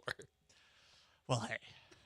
Important. Can't catch lightning in a bottle twice. You know, Vincent Van Gogh wasn't appreciated until after his death. Maybe I Know What You Did Last Summer will be the same thing. Centuries from now, people will look back on it. Listen, there's Heartbreakers, starring her and Sigourney Weaver, and there's also the movie where she's All That? No, She's All That's the one where she's wearing glasses and then she's not, and she becomes prom queen. She's the Man? No, She's the Man. That's Amanda Bynes. There's another iconic movie, and it's about a house party, and there's this dork. He's like, I can't wait to see Amanda. I can't wait, and she's dating somebody else, but the guy sucks. Yeah. Anyway, we're in the weeds here. Listen, guys. She was in the Scooby-Doo live-action movie. Great. Hell yeah. Her and more Freddie Prinze Jr. Let's go. Anyway, guys, you know what you could learn from a lot of these late 90s coming-of-age movies is that you have to be true to yourself to succeed in life. And Texans quarterback C.J. Stroud, he knows, probably because he liked I Know What You Did Last Summer. And you know what I know he did last summer? Worked hard so that he could have the best rookie season he possibly can. People asked him yesterday at the Houston Texans exit interviews, CJ, are you going to have a chip on your shoulder going into next year? Here's what he had to say. I wouldn't necessarily name myself as a guy with a chip on his shoulder. I just think I'm me, you know? Like, I don't really try to I used to be in the business of proving people wrong and people pleasing and stuff. I mean, that stuff's exhausting and it don't make no sense. So, honestly, man, I'm really going to be just preparing for what we got going on here. Yeah, we lost to Baltimore up there, and there's some things that we need to get fixed, of course, but it's time for that once we get back to those moments, you know. But right now, it's all about getting better and just really putting our best foot forward on making yourself better as a person, as a player, you know, and that's something that I definitely am excited to get into. I'm so happy that C.J. Stroud isn't a robo, full of bleep politician at the podium. And as someone who's covered someone like that, Russell Wilson, it's just nice to have someone who is not only going to talk about being true to himself, but also is true to himself. I'm not being sarcastic here. I'm not having fun with it. I know that my tone sounds sarcastic. I'm not. It is refreshing to have somebody who actually speaks like a normal human being at the podium. Is that going to last? I don't know. But it has lasted for this entire year. I feel like he always gives thoughtful answers and saying, yeah, I'm not going to have a chip on my shoulder. Wouldn't just about every quarterback when asked about it say, yeah, it's going to motivate me into next year. And then all of a sudden that's going to be like the first part of a Gatorade commercial during the offseason. Like, I know what it's like to be down, but when I have my Gatorade, I get back up. You know, and he doesn't do that crap. I like it. Yeah, just this part. I wouldn't necessarily name myself as a guy with a chip on his shoulder. That is like keeping it very honest and Yeah. just being like, what a chip on my shoulder for what? Like, right. I went to, I was a highly rated recruit, went to Ohio State, lost like 3 games there, and and now I'm a rookie of the year. Like, there's not exactly the underdog story, not like everyone doubted me, everyone, like, I like it that there isn't just some forced, like Caleb Williams is going to have some people doubted me energy when he comes into the league. Oh, he so is. When he's been the number one quarterback for literally 2 years. Stroud did have some doubters, to be fair. No, but I like that he's not highlighting it. Correct. He's not trying to film a Gatorade commercial right now. He doesn't He's care. actually just answering. He's just actually answering questions. And there are, I mean, the S2 testing, which, if you saw the S2 cognition test creators that CJ Stroud supposedly did so bad on, told the Wall Street Journal this week that his poor result was, quote, potentially invalid and never should have been released. False positive. But, I mean, that gets put out there. That would put a chip on my shoulder. If this just gets put out and I prove these dumbasses wrong with their stupid test that they want people to pay money for, and all of a sudden I break the test, and these people are like, well, actually, like, those are fake results. Yeah, great. Yeah, I'm sure we're all going to trust any test result that comes out from your clown operation going forward. Because CJ Stroud broke it. Oh, but Brock Purdy was good. Well, Brock Purdy has been an absolute dog bleep in the last couple of games that we've seen him play against the Ravens and on Saturday against the Green Bay Packers. He stunk at both of those games. Oh, it's one outside. It's S2 test, though. You know, like, it's. But Stroud doesn't have that as a chip on his shoulder. He's different from me, and I like that. He's authentic and he's honest. It's nice. It's nice to have. Even just going like well, like that is him actually thinking about if he has a chip on his shoulder. Right. And he doesn't. And he went to the conclusion of, no, not really. And he has reasons to have a chip on his shoulder. And it seems like the biggest chip he has on his shoulder is like for the living conditions of people who are in prison because of his dad. But like that's pretty much it. Like that's the only thing where it seems like he's spoken with a chip on his shoulder of sorts. And it's nice and it's refreshing. And you know what? Stroud continued as we talk about, you know, coming of age motifs, being true to yourself. CJ Stroud said, to reach the next level, I just have to keep being myself, be myself. Yeah, I got to do way more. You know, I got to just be me. You know, at the end of the day, I look back at it like I can say a whole bunch of cool stuff up here that'll make everybody go crazy. But honestly, I just got to be myself, you know, and just work hard at that, you know, and just really do everything that God put in my heart to do. And I'm just super thankful for God, man, and Christ for really just having a rookie year like I had, you know, and to be able to be mentioned with a whole bunch of greats and be playing against greats, you know what I'm saying? So it's been just a blessing. And really my plan is just I want to be the best. You know, I don't want to just be the best rookie, the best second-year dude. I want to be the best. Point blank period. So I'm excited to get going with that, and yeah. ESPN 97.5 and 92.5 apologizes for CJ Stroud speaking about the Lord in that quote. I'm just kidding. That's what NBC would do. Should have cut that. No. That's the other part I like about him. He doesn't care about talking about that stuff. And look, I'm not religious. I wish I had faith. The boat has sailed. But I like that he still has it. If he's going to put it out there every now and then, I know some people roll their eyes because they hear it a lot. I'm blessed, blah, blah, blah. It's refreshing for me. Will it be this way forever? Maybe not. Will I be annoyed if he's saying like he's blessed after a playoff loss where they play poorly? Maybe. But right now, he's authentic. He's true to himself. That's good. It's good to have that. It's just refreshing. I'm thankful they don't have some robos reading a book on how to publicly speak like Brock Osweiler actually was doing. You know?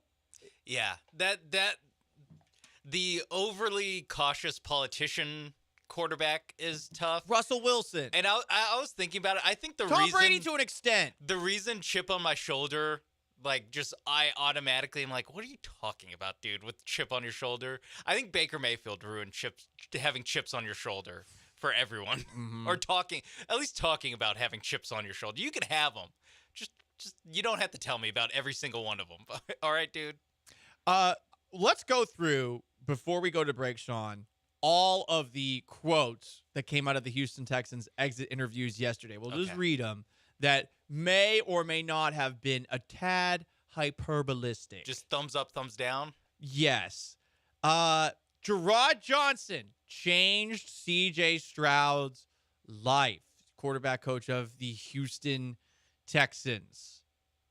I'm going to say that's hyperbole.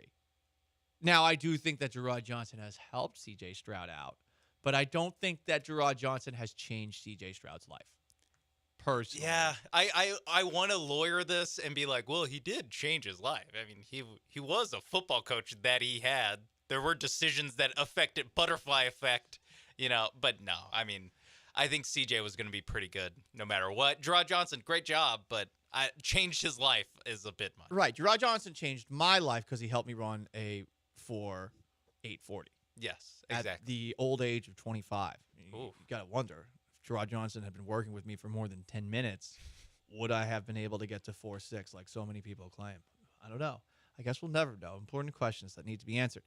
C.J. Stroud said this about Will Anderson. Will Anderson is one of the most talented players he's ever been around. Hyperbole or not hyperbole? No, I don't think so. I mean, I will say it's not hyperbole because Stroud played college football, and this was his first year in the NFL. Yeah, and Will Anderson is an insane, talented athlete. He's very good.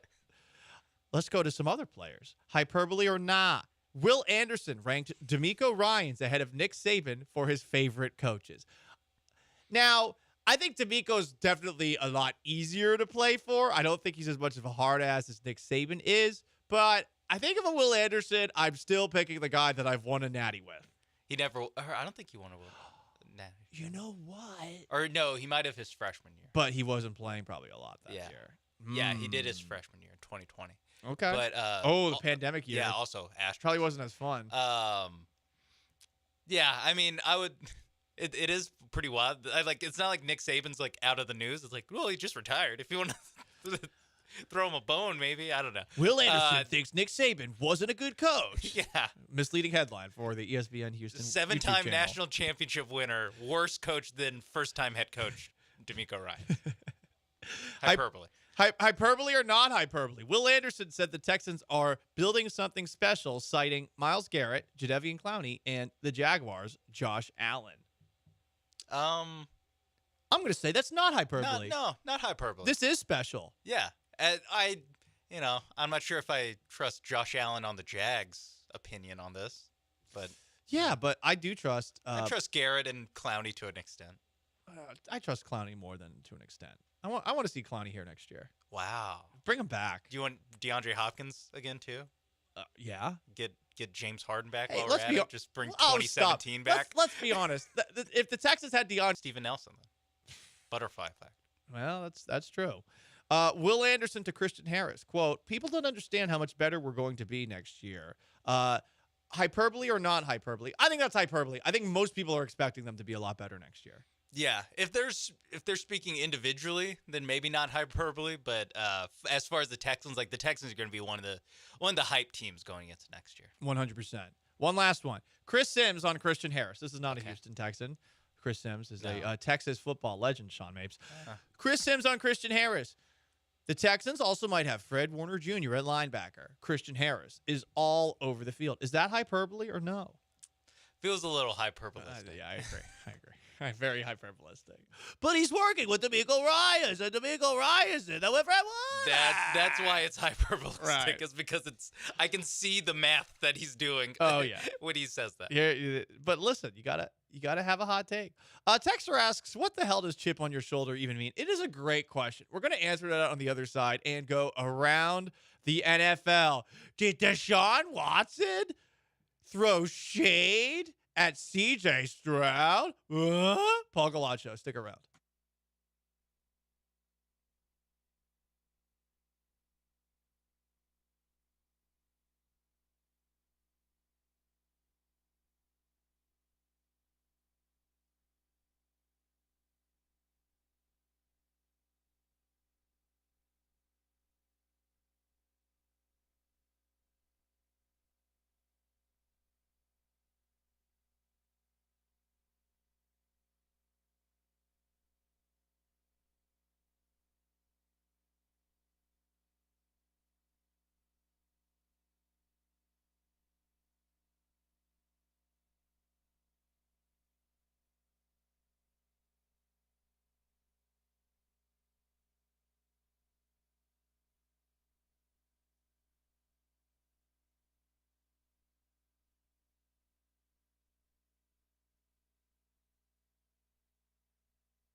where does the saying chip on your shoulder come from?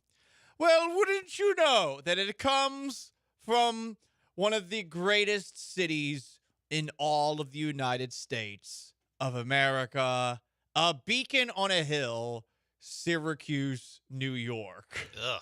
I know, right?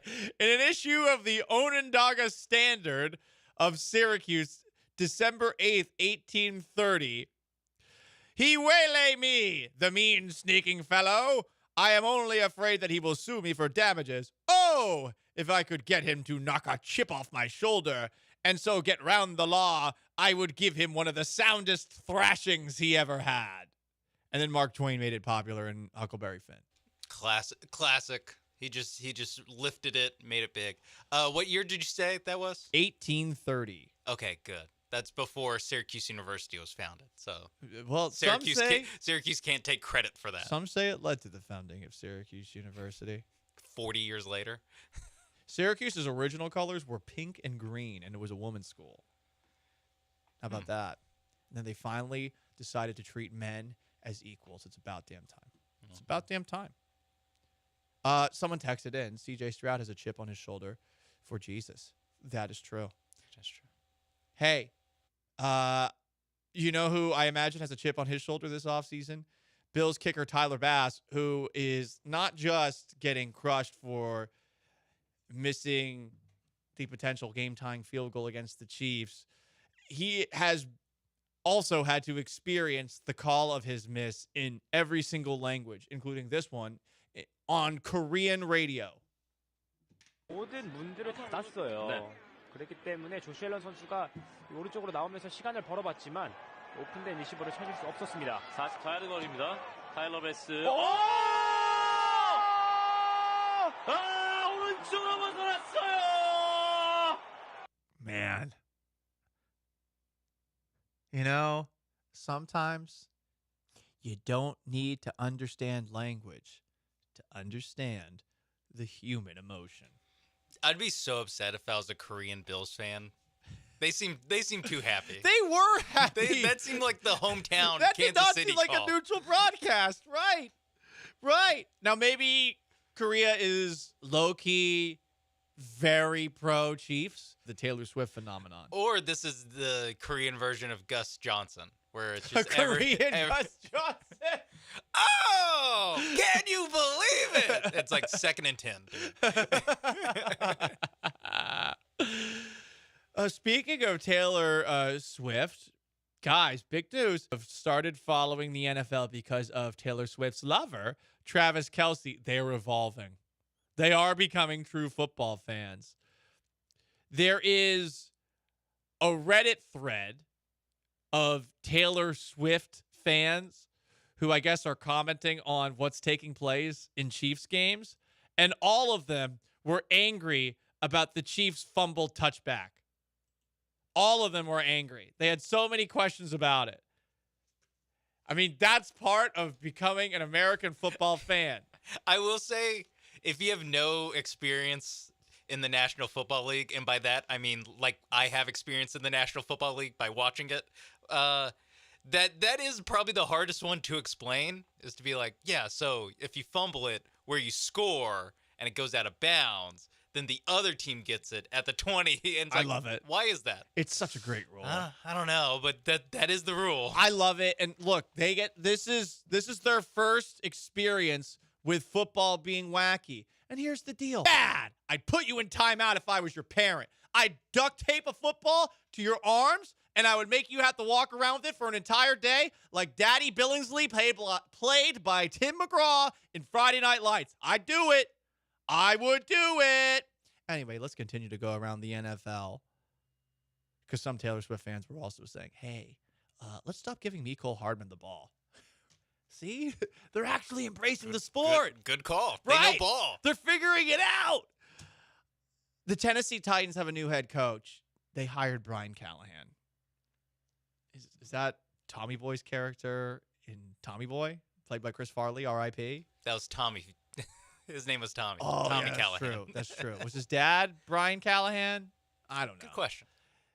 questions we may never know the answer to. All I know is that's such an underwhelming hire for Tennessee. I know hiring Bill Belichick, maybe not the best idea, but firing Mike Vrabel, you got to do better. And you hired, like Mike Mularkey, like Mike Munchak, like Ken Wisenhunt, a bore, a snore. You got to get someone fun to get all those basic bachelorette parties to come and watch your football games. Because the rest of the state is focused on Tennessee Volunteer football. So, I got to say, guys, you blew it. But I'm happy you blew it. I'm happy about that. Gesundheit. I just sneezed. Couldn't tell because you're such a pro. Sneezed twice. Until you mentioned it. No, well, okay. I had to do it. You didn't have to mention it. I did have to mention it. No, well, that defeats the purpose of turning off the mic then. Well, I don't want anyone to hear it. But I you want want people them to to know know I'm that powering through the sneeze because okay. I'm a broadcasting professional. Okay. You're the guy who's like, I don't want to, no excuses, but I will need off-season surgery. You don't want any excuses. Right. But just know that I am battling through it. Exactly. I'm LeBron James. Basically broken hand. Basically. Deshaun Watson was on the, speaking of famous broadcasters, Cam Newton podcast. Cam Newton had some pointed questions to ask him about his feelings towards Houston and CJ Stroud's ascendance. Nah, I ain't even that type of dude. You feel me? Like I ain't even that type of dude to sit there and just have any type of hate, like, because I've been there. You know what I'm saying? Like, I won a wild card game there. You know what I'm saying? But like, yes, sir. And she just didn't. It didn't go our way. Business is business, and yes. We parted ways. But like, for me to see CJ and like how you was with me, yeah, we trained together. Like I came up. Like CJ was the same way in California when me and Q was out there. Like he was right there with us. We got the same agent. Like from day one, I've always been like, right when he got drafted, take over H-Town. It's your city now. You know what I'm saying? Anything you need, you got it. Like I've all been that big bro. You know what I'm saying? In the distance, where it's just like, yo, bro, handle you what you got to handle. You feel me? Am I wrong in when I listened to that quote, thinking one, okay, Deshaun mentioning that he has a wild card win, as many wild card wins as CJ Stroud is a hint of jealousy. And two, am I wrong in thinking that Deshaun Watson was trying to sound cool while talking to Cam Newton? Yeah, there might have been a little bit of that. He definitely was like coming up beside kind of taking credit for CJ Stroud. Yeah. he was coming close. He's like, I've always been a CJ Stroud guy. I told him I'd do whatever he needs to have done if he comes to Houston. I'd open everything up. And you know what? Maybe he actually did all of those things. But he mentions that he also won once in the playoffs. True, but I mean, they barely won that game. They played horribly in the first half, and he got his doors blown off in his first wild card playoff game that he ever played in, which was in his second season. Of course, he got hurt his rookie year, so he couldn't play in the playoffs that year. Would they have made the playoffs? Maybe. They were a frisky team after that loss to Seattle. They were 3-4, I think, at that moment in time. So it would have been an uphill battle to get to the actual playoffs. But man, he's definitely trying to sound cool in front of his friend Cam Newton, who he probably used to worship when he was a younger player. That is the key point, is that Cam Newton's like 5 or so years older than him. You feel me? And they're both, I'm not even that kind of dude. I'm not that kind of dude, man. He's almost kind of talking like Cam Newton. He's doing the thing where you kind of talk like the person you're trying to impress.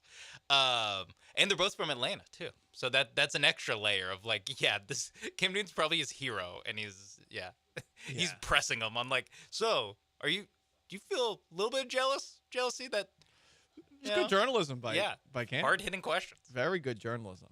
And I'm sure an absurd hat that he was wearing. It was an absurd hat. I think it had things dangling from it. Yeah. It looked like one of those things that you put above an infant to help go to sleep. Anyway, that's the Around the NFL segment of the Paul Gallant Show, which you can hear normally every single weekday at 10:30.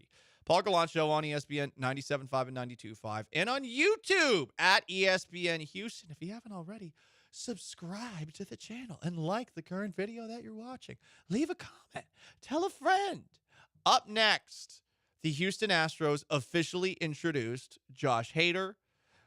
You'll hear what he had to say at yesterday's introductory press conference as we continue our countdown to Astros pitchers and catchers reporting. First, though, let me tell you about my friends at Pendleton Whiskey, the official whiskey of the PBR Tour, the world's premier bull riding organization. It's coming to Toyota Center January 26th and 27th. And you guys have heard me talking about Pendleton Whiskey. I had a little bit of it here at the station when I was watching the football game, the depressing end to the season. At the very least, I was enjoying the flavor of barrel-aged American oak whiskey cut with glacier-fed spring water from Oregon's Mount Hood. It's an uncommonly smooth and rich taste. It's not too sweet, perfect Canadian whiskey, but it is super refreshing. That's what Pendleton Whiskey does. Pendleton Whiskey is something that defines what it means to be a cowboy. It celebrates the cowboy in all of us. It celebrates a heritage, inspiring us to live boldly, never losing sight of the values we believe in, and to taste the moment wherever we may be. Pendleton Whiskey, it's true Western tradition, and again, the official whiskey of the PBR Tour, which is coming to town in a couple of days. PBR.com for tickets.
Welcome back to the Veritex Community Bank Studios. Here's your host, former Shorecrest Preparatory All-District Safety, Paul Gallant.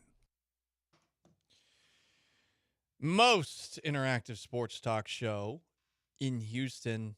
We're getting closer and closer to Astros pitchers and catchers reporting to West Palm Beach for spring training. Let's continue. What is it going to be like if the Astros didn't win the division? I guess we'll never know. We're counting you down to the Astros pitchers and catchers reporting to spring training in West Palm Beach. Hell yeah. Play that trombone. 20 days away. Best number 20 in Astros history per this write-up on MLB.com from Brian McTaggart. Tony Eusebio from 1994 to 2001. The stocky Dominican catcher hit .275 with 30 homers and 241 RBIs in 9 seasons, all with the Astros, along with a .375 average in 4 postseasons. He wore number 10, by the way, in 1991. Maybe that's why Martin Maldonado wore number 10. And then a team record 24-game hitting streak in 2000. What? Didn't know that. Fun facts. Shout out to Tony.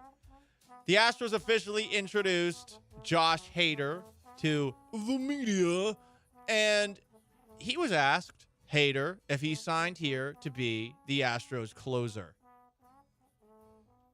We signed here to win baseball games. Hell to win yeah. A championship, and I think, like Dana said, Ryan's on the same boat, and we're all in the same boat to, do whatever we can and win ball games and take it to the final step. We signed here to win championships. He doesn't even care about his role. Team player, baby. Win. Stats are for losers. Stats are for losers. Final scores for winners.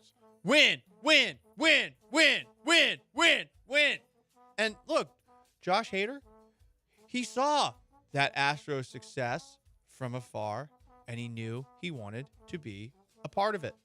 I believe it was just, they never gave up. Each guy had each other's back, and I think that was one of the things that you see from the outside looking in is that these guys are passionate, but not just passionate about the game, but passionate with each other. And, I think when you have that camaraderie between each other, I think that's how you get to that ultimate goal. It's not just having talent on the field, it's having that gel, that clubhouse that everybody is a big family. And I think that was one of the biggest things looking in. It was like, you want to be a part of something like that.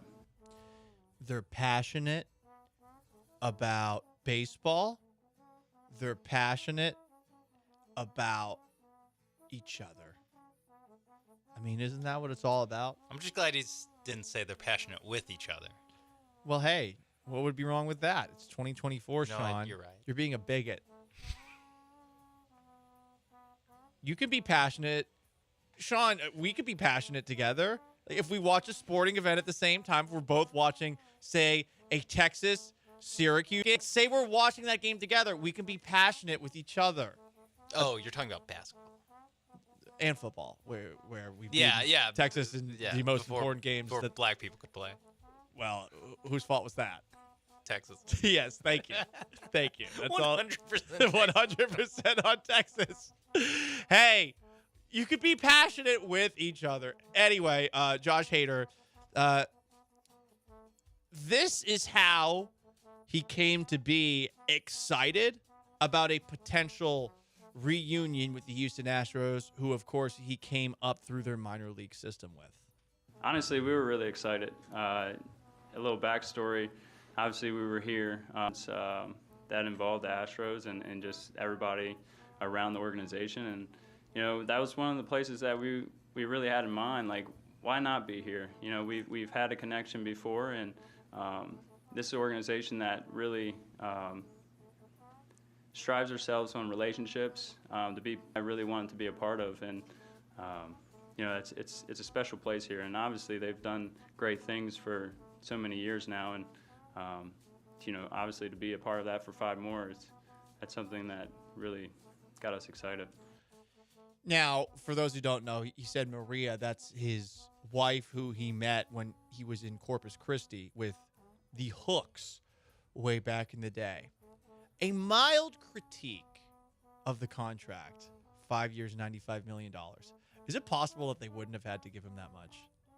just throwing that out there. Look, if it's a general manager talking with an agent, the agent is going to try to get as much money as possible. Could there have been a way to weasel your way into paying him a little bit less than $5.95 if you're Dana Brown? What, by pulling the heartstrings? Yeah. I think that Josh Hader said all the right things at the press conference.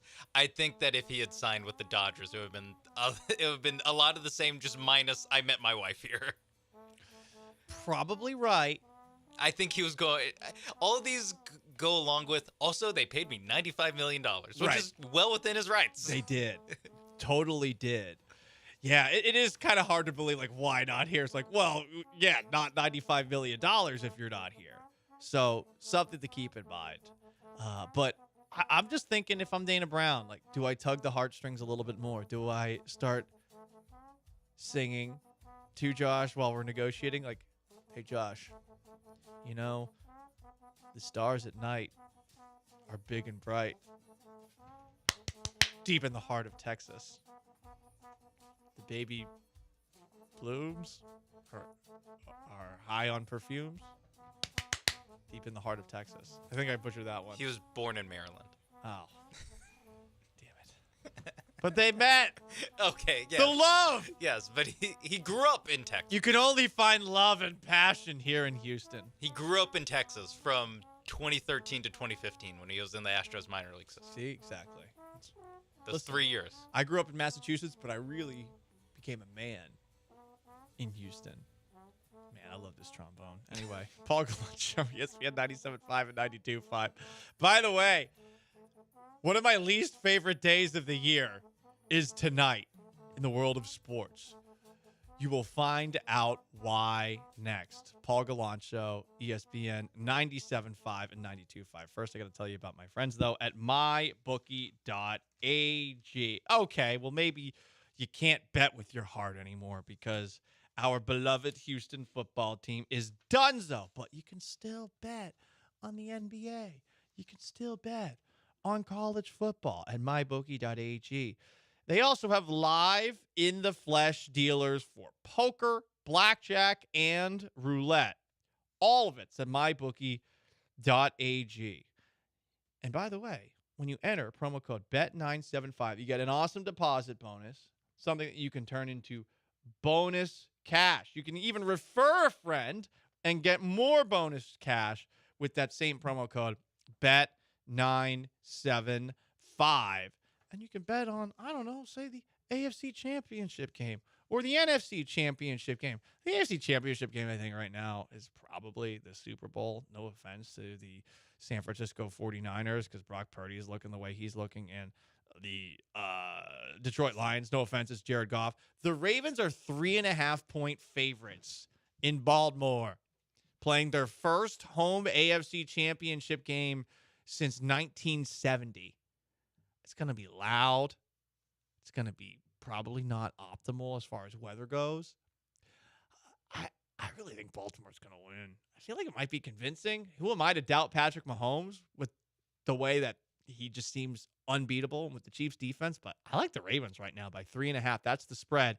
MyBookie.ag, the over-under for it is 44.5. MyBookie.ag, promo code BET975. Bet anything, anytime, anywhere. Only with MyBookie.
Back to the Veritex Community Bank Studios and your favorite 10 to noon sports talk host, Paul Gallant. Give him hell, Paulie. You like chicken sandwiches? I'm about to devour one live on the radio. Our friends at Big Chicken just stopped by with a care package for my tum-tum. And I don't know if you guys know much about Big Chicken. It's down the road on Westheimer with a menu that's based off of Shaquille O'Neal's childhood. So they got chicken tenders.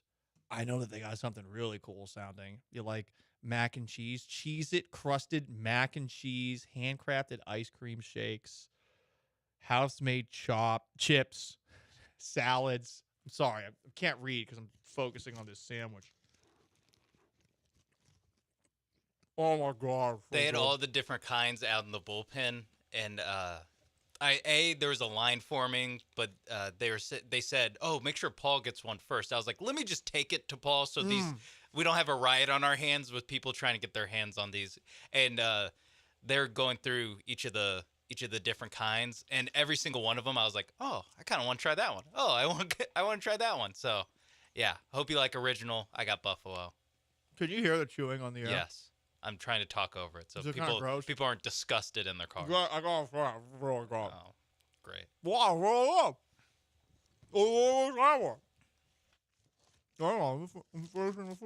What? What? It's a one part of the show. I'm eating. Be professional.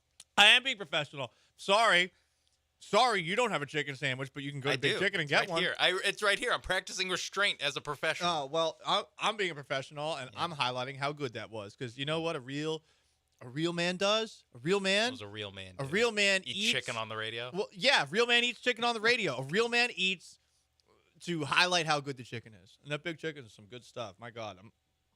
Wait, can you want to do the rest of the segment? Yeah, Paul teased that today is the day he hates. Oh, yeah, today's the day I hate. You know what? No, I got it. Okay. Nope. I was about to actually try to do it. Okay. So tonight, the Baseball Hall of Fame announces who's getting in this year's class. 5:00. They announce the results of their 2024 Hall of Fame vote. Billy Wagner, Astros great, is a nominee. Craig Biggio narrated a video package that the MLB network put together that gives about a 3 to 4 minutes look back at the Astro closer's career. Now you can eat your chicken sandwich, by the way. Billy Wagner back on the mound for the ninth inning. Billy the Kid, when I saw you run in from the bullpen, I knew the game was over. The other team did too. I love playing behind you for 9 seasons with the Astros. Although a lot, but you know, I can't even remember. That ball is gone. Where you belong. The home run that he hit off of Billy Wagner in Billy Wagner's Hall of Fame montage. I don't know if that was an executive choice by Biggio, but from one Hall of Famer to a not quite Hall of Famer, I got to say, like, that kind of hurts his candidacy. You're showing a low light in that montage? What are you doing here? He has to be the only, or Billy Wagner has to be the only pitcher that has a home run off of him showed. In the first minute of the video. Craig Biggio and Billy Wagner better be really good friends. I because agree. I would be so mad. I would be mad about that too. But maybe it's something, that they, look back and laugh on. Maybe that's the only hit that Biggio has off of Billy Wagner. But I would also be like, hey, maybe throw a mention to that. Exactly. Craig. Now, I do got to say, this is not the issue that I have with today. The issue I have with today is that baseball is still not going to put Barry Bonds and Roger Clemens in the Hall of Fame by the end of today. Curt Schilling's not even going to be there. For me, growing up a Red Sox fan, even if Curt Schilling is about as crazy as it gets online, Ty Cobb's in the Hall of Fame. I'm sorry, you can't hold some random moral clause up there when a guy who bragged about allegedly killing somebody who was openly racist. You can't act like Schilling can't get in for that. And for this idea that cheating in baseball only took place in the late 90s versus any other time in the sport, in a sport that has been, experiencing cheating of various degrees for almost 150 years. Why do we specify the era where everyone had the most fun watching it as an era that has to be forgotten because of how unpure it was? Barry Bonds is the greatest hitter I've ever seen. I don't care if he was on the juice. Roger Clemens has one of the greatest resumes of any pitcher ever, and he's a Houston guy. He's a Texas guy. What are we doing? But we're going to vote in. Who was the guy that they voted in last year? Bobby Abreu? What? I mean, this is so simple. Just put the best players in the game. And you know what? If you want to include the asterisk about them in the game, go ahead. Hell, while we're at it, Pete Rose, too. 3 of the best players ever. Put a footnote in there, a big footnote.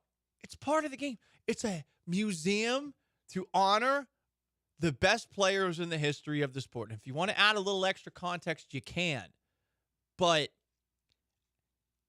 is it right that Craig Biggio or Billy Wagner could be in the Hall of Fame where Barry Bonds and Roger Clemens aren't? Explain that to me. Do it with Jeff Bagwell, too. Explain that to me. I don't think it can. Just doesn't make any sense. This morality clause that baseball holds over everyone who's ever played the game, but specifically for a period of about 10 to 15 years, I do not understand it, and I never will. Especially the difference that they make between guys that played in the late 90s and hit a lot of home runs, where it's like, well, we don't think this guy was on the juice, but we think this guy was. So we're not going to put the guy that we think was. It's like there's no actual I mean, with Barry Bonds, Roger Clemens, it's a little different. But with some of these guys that they just assume were on steroids or assume that weren't. It's crazy. It is. Gary Sheffield's not going to get in. One texter saying Ty Cobb didn't take steroids. Yeah, he bragged about killing someone, and we're acting like it's okay that he's in and all these other players aren't. That's not as bad as doing steroids, cheating the game. How can you say Barry Bonds is the greatest hitter and you don't care if he took steroids? Plenty of his home runs directly caused from him taking steroids.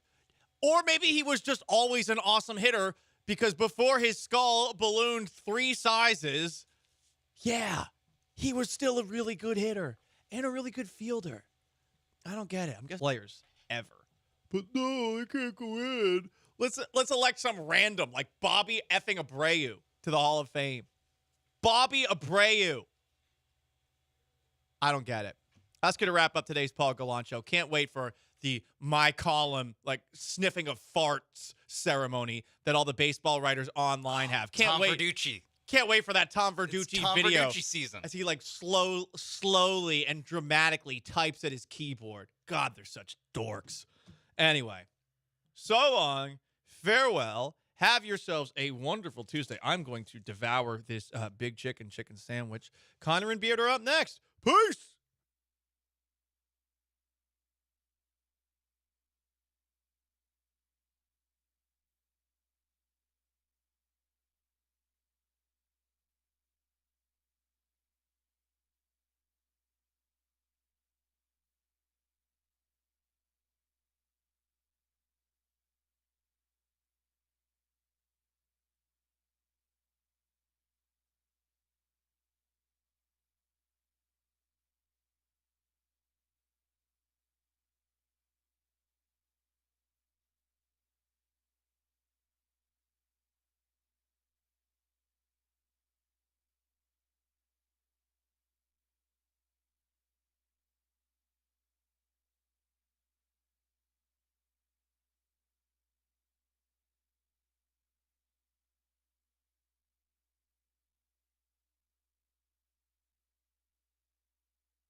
Connor and Beard on a Tuesday, ESPN 97.5 and 92.5. Hello, Houston. There it is. 2 seconds into the show, the chair's already buzzed. That's what I'm looking for. But welcome. If you would like to join us today, being Michael Connor, that being Josh Beard, the guy back there.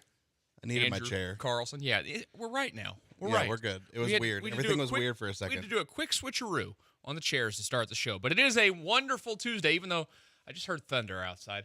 Be safe again, Houston. Apparently, we're just going to rain all the time here now. We're not going to get any more sun or any more winter. It's just hot and rainy now. Fun. You don't fun like time. that? No. You don't like it to just be like a nice, hot and steamy and rainy and wet all the time? No, not one bit. Not one bit. Steamy and wet, baby. My wife is in Dallas, and it's like 30 degrees there. And here it's like 75. I'm like, what? Yeah, I don't get that. It's stupid. The weather's stupid, and I hate it. I hate all the weather today. That's how I feel today. If you cannot figure out how we're going on a Tuesday, we have a lot to get into throughout the show. You can get involved at 713-780-3776.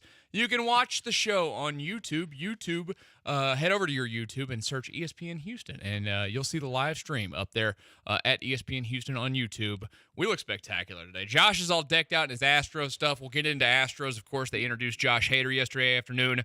Dana Brown also had a comment that I found a little bit interesting in terms of maybe some things that could get done still before they head off to camp here in a couple of weeks down in West Palm Beach. But we start today, of course, with the Texans. We're still not over it completely, or some of us might be over it. Or I guess before we start, my off-season question for us guys, just how are we feeling today after we've had a couple of days now since the Texan season has come to an end? I still feel fine. I mean, would I love to be talking about a potential championship game right now? Yeah, absolutely. But I still feel fine. I'm still happy with the season as a whole. I'm in good spirits. Okay, I'm in a good place. It's good to know. Do you not feel the same way? I'm still I don't think I'm completely like at acceptance level of it yet. You know why? Because this weekend's going to get here, and for the first time other than the bye week. Oh, yeah, we're going to turn on the TV, and there's not going to be a Texans game playing. And that's when it's going to hit me. It's going to be like, oh, this stinks. You know what? And it's been a long time since I've had that feeling. Like, honestly, even during the end of the O'Brien and Watson days, I didn't feel this way about the Texans. Correct. You always wanted to watch it when it was on, but, I didn't get this, we're going to be in, the middle of March, and be like, man, I kind of miss football. There's a really good chance I could just still be in denial right now. I truthfully, if we're talking about the stages of grief, I could still just be in the denial stage, and it hasn't quite hit me that, because I haven't thought about it that way, that we're going to go into this weekend and have no Texans football. Yeah. We've had it every single week and really, honestly, for us, I mean, the season started when we had a big change. We started the show, so we started the show the same time the Texans were starting the season, or maybe slightly afterwards, but close to it. And it's going to be weird because I'm not going to have CJ Stroud on the TV. I can't light my CJ candle. I can't light my D'Amico candle. I guess I could still do that. No. Oh, then why would you say that you can't light those? Or just I don't know why I would say they just that. say CJ on them. It'd say D'Amico on them. You could light them. I may have printed off pictures and you could still light the D'Amico one. He's getting ready to be a busy man. Well, that's true. He's getting ready to have another kid. I could. You know what I need to do is I need to make a Nick Caserio candle, because these aren't ones that I bought. It's not like the fancy Paul Gallant candle or like the Astros candles we have. I just printed off their pictures and taped them to Yankee candle jars. But still. One of them is bacon scented. The D'Amico candle is bacon scented because terrible. I just feel like you'd like bacon. I don't. D'Amico Rhines doesn't look like a guy that eats a lot of bacon. Maybe turkey bacon. Maybe. CJ Stroud is fresh cut grass. So we need to figure out. I need to figure out what. I say we. Y'all aren't gonna help me. I need to figure out what candle Nick Caserio would be, because that's the candle we really need to start lighting, or I need to start lighting. Lavender. Yeah. Yeah. Or flannel. Flannel. Flannel be spot on. Some kind of Christmas candle. smell because he's always wearing a vest. Yeah. Well, that's why I say flannel. Yeah, flannel works. I just don't know if is flannel a smell technically. Well, they make flannel candles. They absolutely make those. With the design on the outside, sure. Well, but they smell. It's supposed to smell like. What does flannel smell like? I have no idea, dude. That's made up. Anyway, it doesn't matter. I need to make a Nick Caserio candle because it should be lit pretty much the entire offseason. I'm gonna have to have a slew of candles. I'm gonna have to keep taking Nick Caserio's face on and off and placing them on new candles because they're just gonna keep burning down all throughout the offseason. Well, that is my question to start the show, and we want your opinions on it as well. 713-780-3776, the phone number to call or to text. Of course, you can mention those or give us your comments as well in the chats for the YouTube and the Twitch. And then, of course, You can find us on Twitter, MConnor Radio, Josh Beard Radio, and Carlson Radio to send in your thoughts as well. Is this the biggest offseason in the history of the Texans franchise? Given the fact that they have found the quarterback, of course, they have the head coach. They've exceeded expectations this past year. They've won the AFC South. This feels like the start of a run that they go on. Is this the biggest offseason they have ever had? I don't know necessarily that it's the biggest that they've ever had. It's up there. I think it should absolutely be considered like maybe top 3, top 4 off seasons that they've ever had, especially but I mean, there have been big off seasons where you've wanted them to add pieces to teams that were more talented than this one, right? Like the Astros, the Texans of old at this point, even though maybe we don't feel like they're old, but the Texans of old, I mean, there was a point where you wanted them to continue to add weapons, either in the draft or free agency. Cap was a little bit different because they didn't have as much cap space to spend, but you wanted them to add weapons around Matt Schaub. It was great that you got Arian Foster. Like there were off seasons where there were bigger moves that needed to be made where you continued building a team where I thought that they were just as big as this one. Don't get me wrong. This is a big off season. The one that I think might end up being bigger than this one is next season, but you have to set the standard this offseason. We've seen Nick Caserio we saw him make really great moves in the last draft. He made really good offseason moves last offseason. And then he made really great moves during the season. So continue that. Like this is the moment for me personally, and I think maybe a lot of people that are listening too, where Nick Caserio can finally solidify that change in the change in feeling around him. Where he can finally, if he makes good moves this offseason that work, people will finally say, all right, you can't look at 2 drafts, 2 off seasons of free agents and in-season moves that have all worked for the most part and not look at Nick Caserio and say that he is a successful GM. To me, this is without a doubt the most important one because, I mean, really the only other one that's in competition to me is the offseason going into the 2011 season. That, of course, is the offseason where they had the lock. Was that a lockout that year? I believe, or was that the year after? I don't remember. I don't remember. That was the offseason where, first of all, they picked up Wade Phillips to be the defensive coordinator. They went 6-10 the year before. They were atrocious defensively. Of course, Kareem Jackson was a rookie on that team, and he got the brunt of it from people. But then in the offseason, they went out and they signed Jonathan Joseph and Danielle Manning. Yes. And they spent big money on those guys. That was a big offseason. They kind of flipped the thing to start off a process where they got really good there that year. Right, and that's the offseason that I was thinking of. I couldn't remember if it was 2010 or 2011. That's the offseason that I was thinking of where I'd say, okay, that was probably the bigger one because that's the one that turned them into a legitimate threat in the AFC. I say that this one's bigger because C.J. Stroud, we all know, is better than anything that Matt Schaub ever was. That team was going to have to be a complete team to win a Super Bowl. Look, that team that year looked like an extremely complete team, and then their quarterbacks fell apart, and they were playing a fifth-round rookie, and it just sucked. But this team has the franchise quarterback, and I think it's even more important now because we keep seeing what happens with these contracts. I mean, they're just going up and up. And I know the salary cap's going to go up and up and up. We've talked about this, though, before. This is the window where you have to strike, like really, really strike. You can always win with a quarterback like C.J. Stroud when he's making $1 gajillion, which he's going to do in a few years. But right now he's on a rookie contract. And you're going to have cap space for off seasons coming up, and you can manipulate your cap to do a lot of things. You're going to have a lot of guys in the league that are going to hit free agency that are going to want to play for you. Yes. This is the time that you have to, and it's not just nailing in the free agency. We all know this. You don't have any success if you don't do well in the draft. And Nick Caserio needs to back up a great draft last year with another good draft this year, and you're going to set yourself up for a foundational run over the next 4 or 5 years before you start paying some of these guys big That's money a good to point. where they're going to really win at a high level. And I think that I don't know, and this is me not knowing the situations after each year coming up. I don't know if there's going to be a bigger offseason in any point in C.J. Stroud's career than this one, just from the standpoint of where you could take the next step immediately in year 2. I think this is the first time ever in the history of the show I'm changing my opinion based on the words that you just said to me. Look at that. I think you're right. I'm wrong. I think takes a big man. I didn't think about it that way. Where these next guys that you get in this draft are truly just as much as C.J. Stroud and Will Anderson are. They are truly going, and Derek Stingley too. They're going to be foundational pieces to the core of what you're trying to accomplish over the next 5 years.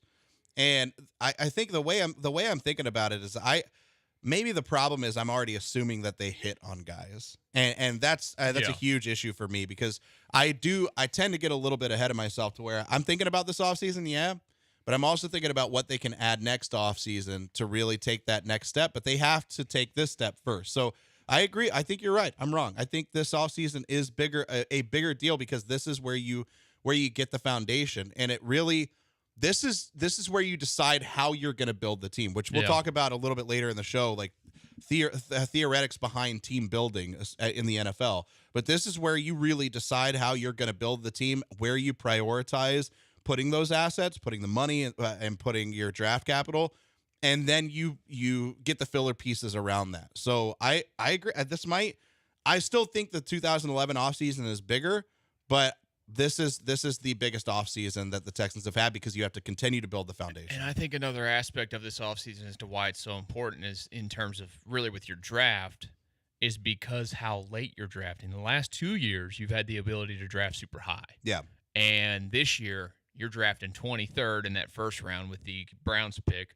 Everything else is the 27th pick in each round following that. Yeah. Or I need to go. They have a couple picks that are from other teams. Yeah, they're kind of all over the place, but for the most part, it's all they're picking later in rounds than they have in a while. You know what's funny is so we joke about mock drafts, but I may have already done a couple. Leave me alone. Leave me alone. What do you mean you did? I'm not. Like you went home yesterday and put them together yourself? I did them before the show yesterday, but I did them yesterday too. Look, leave me alone. I like messing around. I just look at other people's mock drafts and I use some mock draft simulator things. Leave me alone. Let me do my thing. Okay, let me cook. But I kept getting confused that the Texans pick wasn't early in all of the rounds. I was like, why? Where is it? Where did it go? Why? What happened? Why are all their picks later in every round? And then I had to remember, oh, yeah, it's because they were actually pretty good this year. Yeah.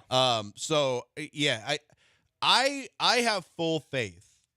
Let me change that. I have almost full faith that Nick Caserio is going to make the right moves because I think he has the right people around him that are helping him make decisions to help him make the right moves. We are Team Caserio on this show. We are also filled up on this show to start the show. Oh, and man. yes, we ate before the show today. We want to give a big thanks to Big Chicken. They came in today. Big Chicken, of course, is the chicken place that Shaq got going, and they've brought us food before. We're always appreciative of them stopping by. You ate. What'd you eat today? You I ate had the ultimate. I had the ultimate. It's got the bacon, the mac and cheese on the chicken with fried onions. Dude, I had that the last time it was here. It was awesome. You remember how I said I was going to be careful about what I was eating? Sorry, Big Chicken trumps that. Like, Big Chicken, I'm going to eat whatever they bring me, and I had the ultimate. It was incredible. You had the Shack Attack, right? I had the Shack Attack, and that was really good as well. So I'm going to try something. Every time that they bring something in, I'll try something different. I will too. It's so good. 2 locations for Big Chicken. 9630 Westheimer Road and then 3415 FM 762. I've been there a couple of times. Good spot to go get yourself a great lunch today. So, again, thank you to Big Chicken for coming on in and fueling the show today. And when we are fueled, that means we're going to have a great show. And coming up next, it's that time of the day, basically. Bobby Slowick watch. What's the latest? Where could he go? That's next here on Connor and Beard.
The Veritex Community Bank Studios is currently under Connor and Beard occupation. Not sure that's a good thing, but here they are.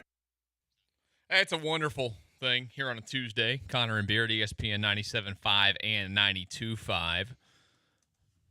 Be careful out there. I can see it. It's coming down. Yay, more rain on a Tuesday. You don't like the rain? I love the rain. In the summer, yeah. In the winter, no, I'm good. No, I love the rain all the time. No, the summer, I'm good. And you move to Seattle. You can go up there and live where Paul used I actually to live. did. I've been to Washington a couple of times. I've been to Seattle really once, and it it was nothing but sunny and beautiful. Really? Yeah, it was perfect. It was October. When I was stationed out in Monterey, like I'd say 70% of the time, 65% of the time, it was overcast, cloudy. It would be rainy. Anytime anybody came and visited me, perfect. It was 85 degrees and sunny. And they're like, why do you complain about the weather? I'm like, because it's normally 55 degrees and overcast and it's awful. And you can't go to the beach. That sucks. But it's not that here. It's just rainy and gross. So, again, you can sit at home. Don't go to work. Watch the show on YouTube today if you want to.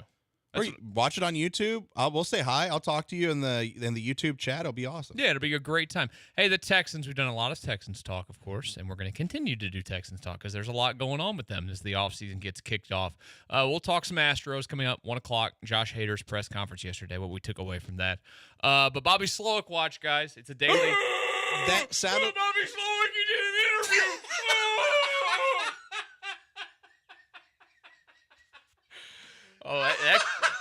That can't ever go away. For as long as he's here. Hey, that scared me. It was good. I gotta admit, I sound great there. I sound. You know what? That's kind of award-winning radio that you get here on ESPN 97.5, 92.5. I'm so glad you What's pulled better, perfect. that or Lance's Viking horn that they use for breaking news? That is way better than Lance's. I think it's pretty close. His Viking horn's His pretty Viking good. horn's really good, but I would choose by the that. way, old Zerline, he's up here all damn day. Yeah.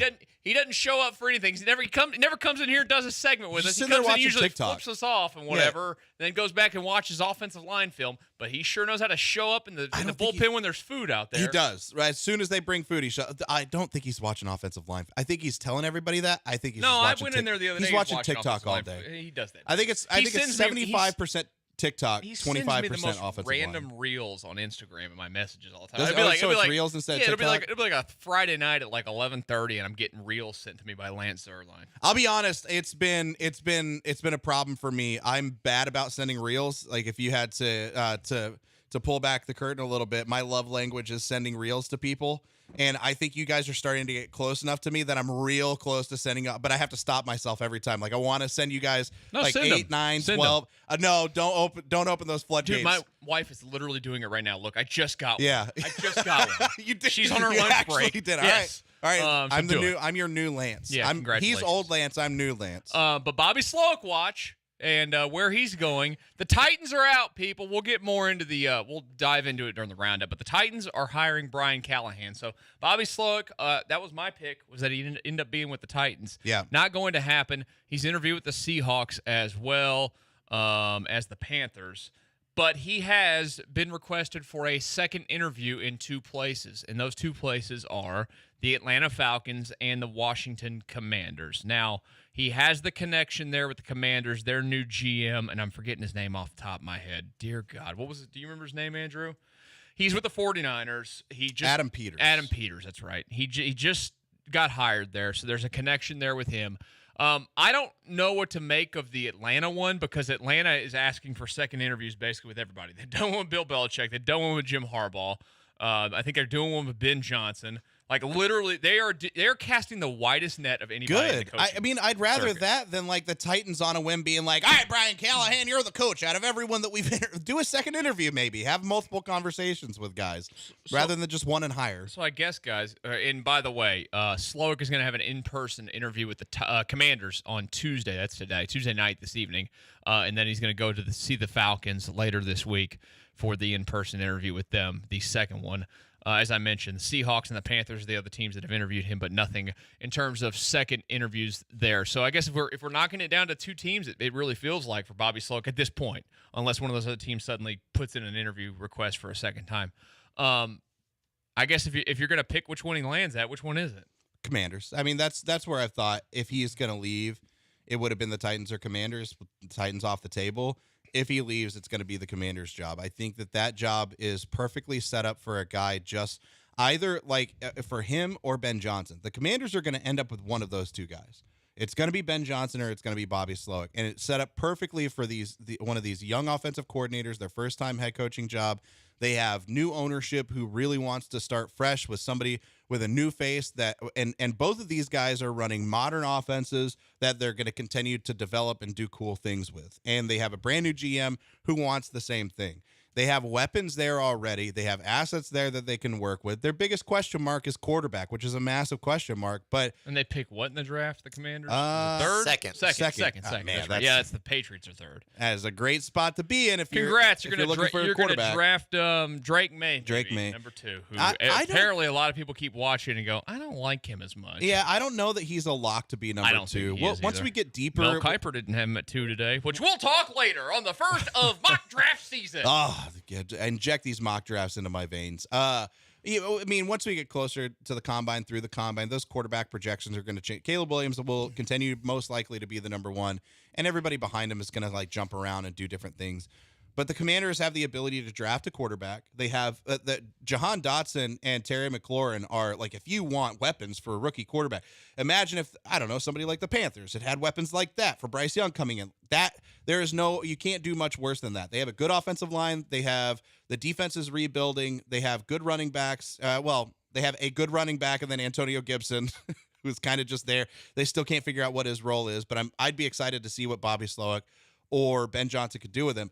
The Commanders make all the sense in the world to me. The Falcons feel like it's Belichick or Harbaugh. The Falcons and Harbaugh, by the way, interview with the Chargers again today, yes. And apparently, it's sounding, at least by a couple places that I've seen, a couple people on Twitter, is that it seems like it's likely.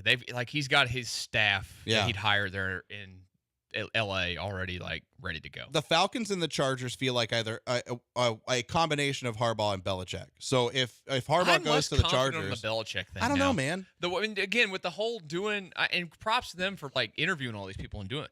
But they've interviewed so many people and they're going back to all these guys again. I don't have a real. But he was read the for first him. one. He was, and he was the first one that got a second interview. He was also more available to do these interviews compared to some of these guys. That's absolutely true.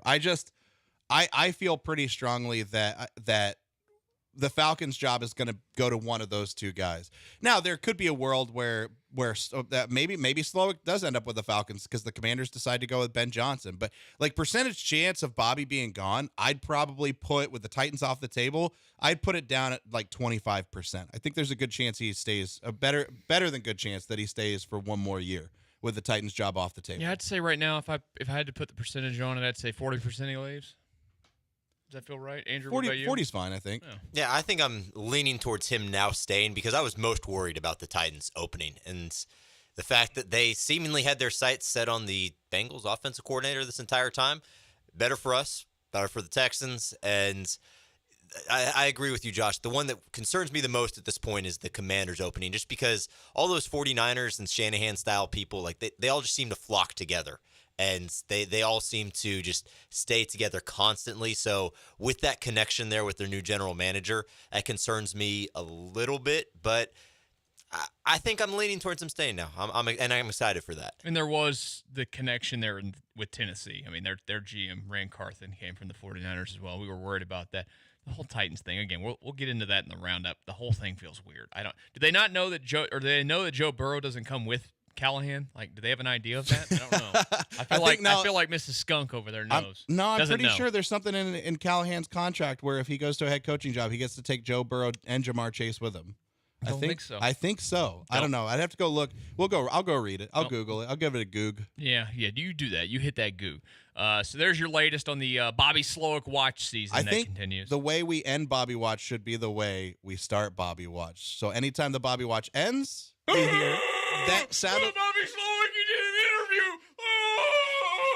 That sounds like me when I've eaten Mexican food and had a bunch of drinks the next day. I mean, Andrew and I'll find some music to put under that too. It's it bring us in and out of the Bobby Slowick watch. I mean, look, it's not. And bad. anytime if we get Bobby breaking news, we just want you going, oh.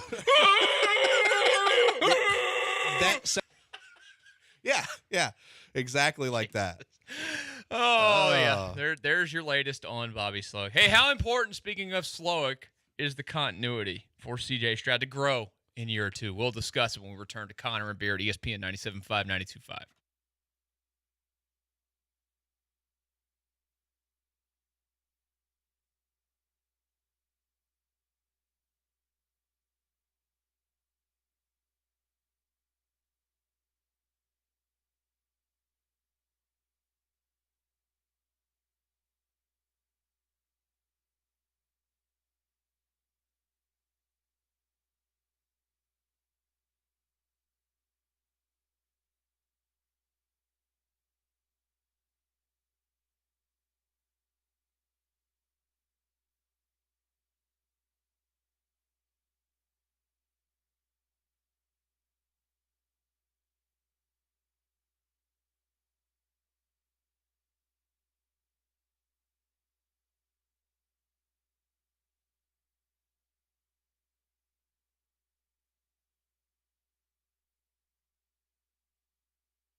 Live from the Veritex Community Bank Studios, it's Connor and Beard. I guess that's their last names or something. Oh, yeah. John and Lance are the only ones allowed to use their first names. A little sluggish today getting Yeah. here. I was I fell had asleep. I had a rough night last night. Whenever she goes out of town, we have 3 dogs, and one of our dogs who's been with us the longest, she usually sleeps in the bed next to her. She loves it when she's gone from the standpoint of she gets to just lay next to my Yeah. face all night. But she gets up multiple times during the night, does God knows what, probably goes smells around the house, drinks some water, has a little bit of her food. And then just 'cause keeps she's you just up. fat. Yeah. Well, no, then she wakes, then she gets up in the bed and she claws at my arm until I put her in the blanket with me. They happened 2 times last night, so like my sleep was just off. Yeah, I drove in this morning. I was like, God, I got to get another coffee. I'm just out of it. It's the rain, man. It's messing all of us up. You know, we're all coming off of the high of the Texan season. The rain is messing us all up. I got done at the gym and I fell asleep when I got home. I slept for about like 45 minutes. I'm not really a big nap taker, but I just felt it's dreary. Those are the it best, feels though. like a dreary Monday. Those are the best naps, though. when you're not intending right to. after the gym. I was real tired when I was there, and right Well, after props the on gym. you. I don't like Yesterday, it. I was going to go after we left here, And and you did- hell no. I went home and sat my ass on the couch and watched documentaries until like 10 o'clock. That's a pretty good time too, though. Yeah, it wasn't bad. I watched one about the the kidnapper out in California. It's on Netflix right now. American Nightmare. Oh, or something. yeah. That was one's like a 3-part creepy. one. It's creepy from the standpoint. It's sad. The freaking woman told this story, which does sound elaborate, and they all thought it was a hoax. Yeah. The freaking media ran with it. It was this big hoax job, and it turned out this guy'd been doing this for years. Yeah. Like, y'all just wild. Some of the stuff that you see on there is wild. But you know what's not wild is continuity for a quarterback. No, Like it's that. very unwild. Yeah, it's kind of important. So Bobby Slowick and Gerard Johnson, of course, getting interviews in other places. Slowick for head coaching interviews. Gerard Johnson, if you missed that yesterday, interviews with the Browns and Saints for the offensive coordinator. There's no new ones on that one, I believe. It's just those two so far. But in all honesty, how important is it for CJ's development? Because CJ, we all have the belief that he's going to continue to do big things and everything. But how important is that continuity if he can keep at least one of these guys for his growth in year 2? It's huge. How many offensive coordinators has Justin Fields gone through? I think one every year, hasn't it? It's been 3 offensive coordinators through his career. I'm pretty sure this is his 3rd one. Maybe it's his 4th. When Joe comes in here, he knows exactly how many offensive coordinators they keep running through. But I guess a slight difference with the Justin Fields situation is it's because those offensive coordinators haven't been working out, and so they have to move on. So losing an offensive coordinator because he's successful sucks, but at least I think it gives you some more of that continuity, because if Bobby Slowick does leave and Gerard Johnson can be the guy to step up, it gives you some continuity because it was his quarterback's coach who moves into the OC role. Similar offense. Maybe there will be some difference in tendencies. Maybe Gerard Johnson will see the offense differently, change some things, maybe create some stuff. But I think that at least gives him that semblance of continuity. And everything I've heard from C.J. Stroud and D'Amico Ryans is they speak glowingly about Gerard. And having met Gerard Johnson before, he is a legitimately awesome dude. He is a very nice guy. He came in and did some stuff with us a couple times. He was always great. But speaking of Stroud, talking about him, here is C.J. Stroud with the praise for Gerard Johnson. I've known Gerard since I was 16. I was in the Elite 11 with him. He was my quarterback coach there. And one thing, man, I can say about Gerard, man, is like, when you talk about someone who knows how to play the position of quarterback and knows how to relay something, but also just a great person, man, a guy who loves football. He loves Houston. He loves Texas. He loves his family. He's a great family man. And somebody who's taught me just a tremendous amount of information. But on top of that, man, put a lot of confidence into me as well. Like when I was 16 at Elite 11, we did like this little like circle group. It was like all the quarterbacks in my group. And Gerard's one thing for me was like, be confident, because at that time, like, I wasn't really the highest recruit. I wasn't who I would become. You know what I'm saying? And I always knew that it would be a possibility, but I didn't hear it out like those type of the Gerard I looked up to. Like he played at Texas A&M, I knew that, and stuff like that. And when he was like, man, you need to be more confident. It was just like, it changed my life. You know what I'm saying? And from there, like, fast forward, I'm here with him my rookie year. It's been just a blessing to work with him, and whatever happens, man, I'm excited for him, and he deserves everything that's coming for him. Aggies changing lives. How does slow it down. feel? He didn't learn anything at A&M. How does it feel? How does it feel knowing that an Aggie saved the Texans franchise? It's happened before. Gerard Johnson turned C.J. Stroud into what it's he is. It's happened before. Gary Kubiak. C.J. Stroud would not. That's true. C.J. Stroud. That's twice Aggies have saved the Texans franchise. C.J. Stroud would not be the player he is. Have not saved the Texans. It doesn't matter. Name the best Aggie to play for the Texans. The Aggies, in a very roundabout, way, have saved the Texans. How's franchise. Kenyon Green going for the Texans right now? We don't know yet. Up in the air. It's not good. Undecided. I got an unconfirmed report this morning that he was at a Dairy Queen with his head stuck under a blizzard machine. Not true. You're making that up for sure. I'm 100%. just saying. Unconfirmed, but it was a report from somebody. My sources had it first. Just let the record reflect. I think your sources are bunk and your sources are crap, and you're just mad. You just don't want to admit that an Aggie saved this franchise from Jack Easterby. Steve McKinney was a great Aggie. And Aaron Glenn. Don't forget about Aaron Glenn. Aaron Glenn's now coaching a defense into the NFC Championship game. Yeah, I never even thought about that. Aaron Glenn and Dan Campbell together, Aggies. I never think of Aaron Glenn as an Aggie. And be like, Ryan he's Tannehill's rich. He's got an attractive He wasn't wife. very good, he's rich. He was good. There was a couple years. He had a couple years where he was good. He was okay. He's a stat pattern. Yeah, exactly. Yeah. Got him rich. Which is totally fine. But you're still, again, straw man, detracting from the point.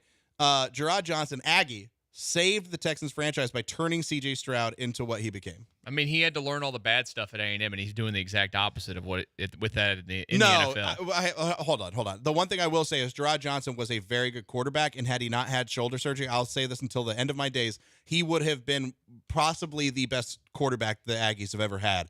if his shoulder hadn't gotten He was hurt. not going to be better than Johnny. Oh, he was going to be better than Johnny. There's no chance. Absolutely. But I would like to see him stick around just from that Yes. standpoint. Obviously, CJ has a lot of confidence in him. My ideal world, if Bobby leaves, is Gerard Johnson. I think this is everybody's ideal world. And Gerard Johnson for a year, then he leaves. Well, God, hope not. But is if Bobby leaves, Gerard Johnson becomes the offensive coordinator, and then Case Keenum goes from player to coach and becomes the quarterback's coach. I think that in my perfect world, that's what would happen. Keenum can become the offensive coordinator and leave. And then when Gerard leaves everybody's in a year, going to leave. then who becomes the quarterback's coach whenever Case Keenum becomes the offensive coordinator then? I don't know. I mean, honestly, just get a bunch of ex-Texans quarterbacks. If you were to lose Slowick and Gerard Johnson, I think you have to go to the 49ers and you have to interview. go to the tree. I mean, one of the guys that's interviewing with the Saints as well is Kubiak's kid. Oh, is he really? I Clint wouldn't. Kubiak. I wouldn't hate that He at and all. Brian Greasy both have interviewed for that job. The other name that I brought up, although he's going to be an OC by the time if that ever comes around, but the one name that I've brought up before or yesterday was Zach Robinson, but he's interviewing with the Raiders and the Steelers for their OC jobs. If the Raiders are interviewing you, I don't want any part of you. Oh no, I think he has a really really interesting. He would have a really That's interesting. got stank on it already. Here's CJ yesterday on how hard Bobby pushed him all year long. Bobby, somebody who, when I came in, man, I knew that he was going to push me hard. He was going to be hard on me. He held me at a standard all year, held me accountable. Because, I mean, a lot of times, man, when you're playing good ball, guys, they kind of, like, let you do what you do and, like, leave you alone. But Bobby, man, he was always on me about, like, the little details in my position, you know what I'm saying? And I appreciated that, you know, because you don't always get that. And he always just was hard on me, but also showed me a lot of love, man. A ton of love, very knowledgeable, can really dice the defense up, puts a lot of trust in his players, and really just never got away from what he knows. You know what I'm saying? Of course, like, tailored his coaching to, like, what was here at the Texans, but he did what was at the core of his heart, and I could appreciate that, you know what I'm saying? But whatever happens with those guys, they deserve whatever's coming to them, and it's been a blessing working with them. But if they come back, that'd be cool, too. Did you catch it? What? With Gerard Johnson, he spoke in past tense and present. He spoke in present tense when he was talking about what he means to him now. Other than telling the story about how he past tense. with Well, I mean, with Bobby, it's all past tense. He did all year. He did this. He did that. He helped me with this. Well, he knows he's leaving. I think to me that feels It's like just they like the know that D'Amico Bobby's thing last gone. year when D'Amico was in San Francisco. We ended up seeing that clip of JJ. Yeah. These things get around. Yeah, honestly, coaching circles tight. The whole league circles tighter than the people that report stuff. Well, yeah, it's like our industry. We know when things are happening all over. For the most part, trust we know when me, things are happening. I know. I got blindsided in another place, and they already knew. Yeah. See, I knew too. I could have texted you, but I didn't know you at the but time. somehow I'm just they kidding. knew. I didn't know, and I hadn't told them yet. But I just found out. But yeah, like this tells me that they know that Bobby's most likely. That makes me sad. I'm taking my 25%. It's going back up to like 65%. Just because of the verbiage of how C.J. Stroud talked about Bobby, it feels like he's gone and Gerard Johnson's going to be the next guy up. Yeah. Don't love that. You know, it's fine, but also not. It's okay, Josh. You know what? We have nice things. We have the quarterback. They got the head coach. Everything is going to be fine. It is going to be fine, guys. I guess let's make our guess today. Is Gerard Johnson going on top of Bobby Slowick, guys? Yes. That was a really long pause. Sorry, I was trying to think. I was trying to decide. Yes, in the audio medium, those pauses of silence are very impactful. I will go with one of them stays, and I believe it's going to be Gerard Johnson. I'm going to agree with Andrew here. Look at that. The alliance is struck again. Gerard Johnson, offensive coordinator of the Houston Texans next year. Bobby Slowick, head coach of the Washington Commies. Congrats on being a commie, Bobby. Get out. Be gone. I want him to be successful. Screw that. Good luck to you, Bobby. Then he comes back in a couple of years Don't and he'll be the listen to this offensive guy coordinator over here. again. Don't I listen to want this guy. all the 49ers disciples to suck so that the Texans always have somebody available to be the OC. I'm being serious. I want them to suck as head coaches so there's somebody always available to come be the offensive coordinator, to run the system. I think that'd be works. fine, yeah. Yeah. It's just always have backup plans. Yeah, like I'm telling you, I'm rooting for Mike McDaniel in freaking San Francisco or in Miami to just fail miserably. It's like when you date around a bunch before you're married, just in case the next relationship doesn't work out. You could always go to the little black book and see if they're available. Yeah, and there's a little black book of the San Francisco tree that I am. Do you want to go back to? I'm good with that. Yeah, I mean, get it's just it's the Kubiak Shanahan type of tree that I am fine with 1,000%. Let's go to the roundup when we return to Connor and Beard, ESPN 97.5, 92.5. We'll talk about that Titans hire yesterday, the latest on the search for the Chargers, and more. That's next here on Connor and Beard.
Count them up, write them in, that's right, on the roundup. ESPN 97.5 and 92.5. Guys, the NFL it's in busy season. Got coaching hires going left and right, and the one that we mentioned earlier that Bobby Slowick is no longer a candidate for is the Tennessee Titans. They have hired the offensive coordinator from. You don't know what to think one way or another. He could be good. He could be bad. He's I'm not indifferent. calling the plays there. Correct? He's not. I don't believe he is still? at least. The funniest thing about this to me is that Amy Adams Gunk went on record as saying that they didn't want to try to trade Mike Vrabel because they needed to make a move as fast as possible so they could get at the front of the line for the head coach hirings. And then what the front of the line was Brian Callahan. All the teams that were like knocking down the door for Brian Callahan was the one that she had to get at the front of the line for. How many weeks has it been since Mike Vrabel got fired? Just a couple. It's been 2 weeks. Something like that. Let's see. Let's look at this. Let's give it a goog. I probably should have looked at this before. Nah, what's planning? Yeah, Mike Vrabel. Let me see. When did they fire their coach? Yeah, it's been 2 weeks. Almost 2.5 weeks since Mike Vrabel got fired. So one more week, they couldn't have waited for Brian Callahan?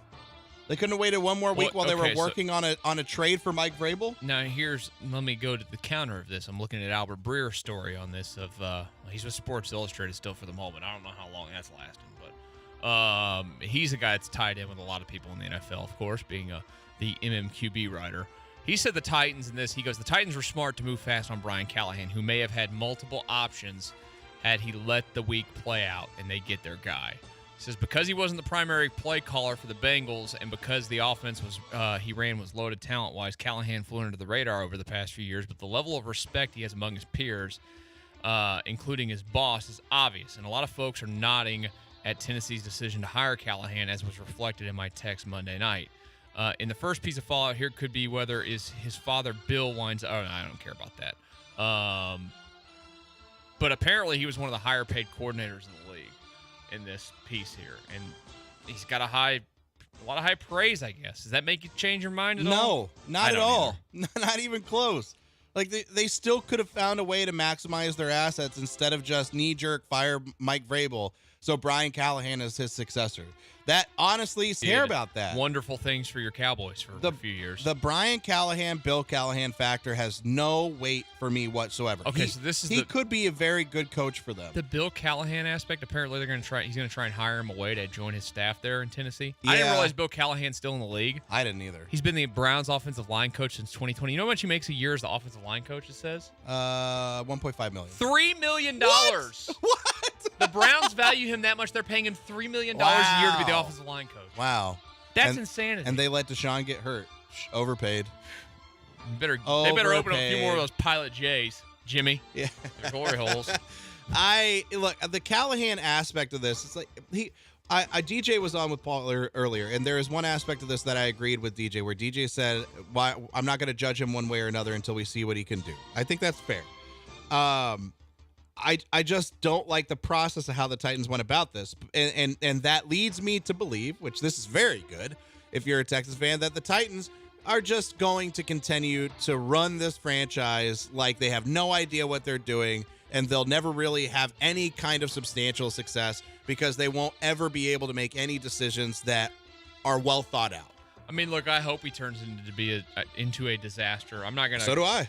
I'm not going to like I always say, if you know who you want, go get him. And I guess they knew who they wanted. Go get him.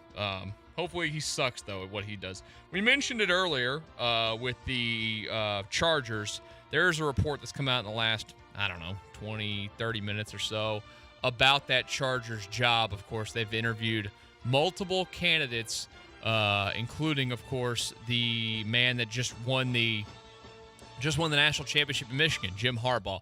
The Chargers and Jim Harbaugh reportedly in striking distance on a deal, per Mike Garafolo of the NFL Network.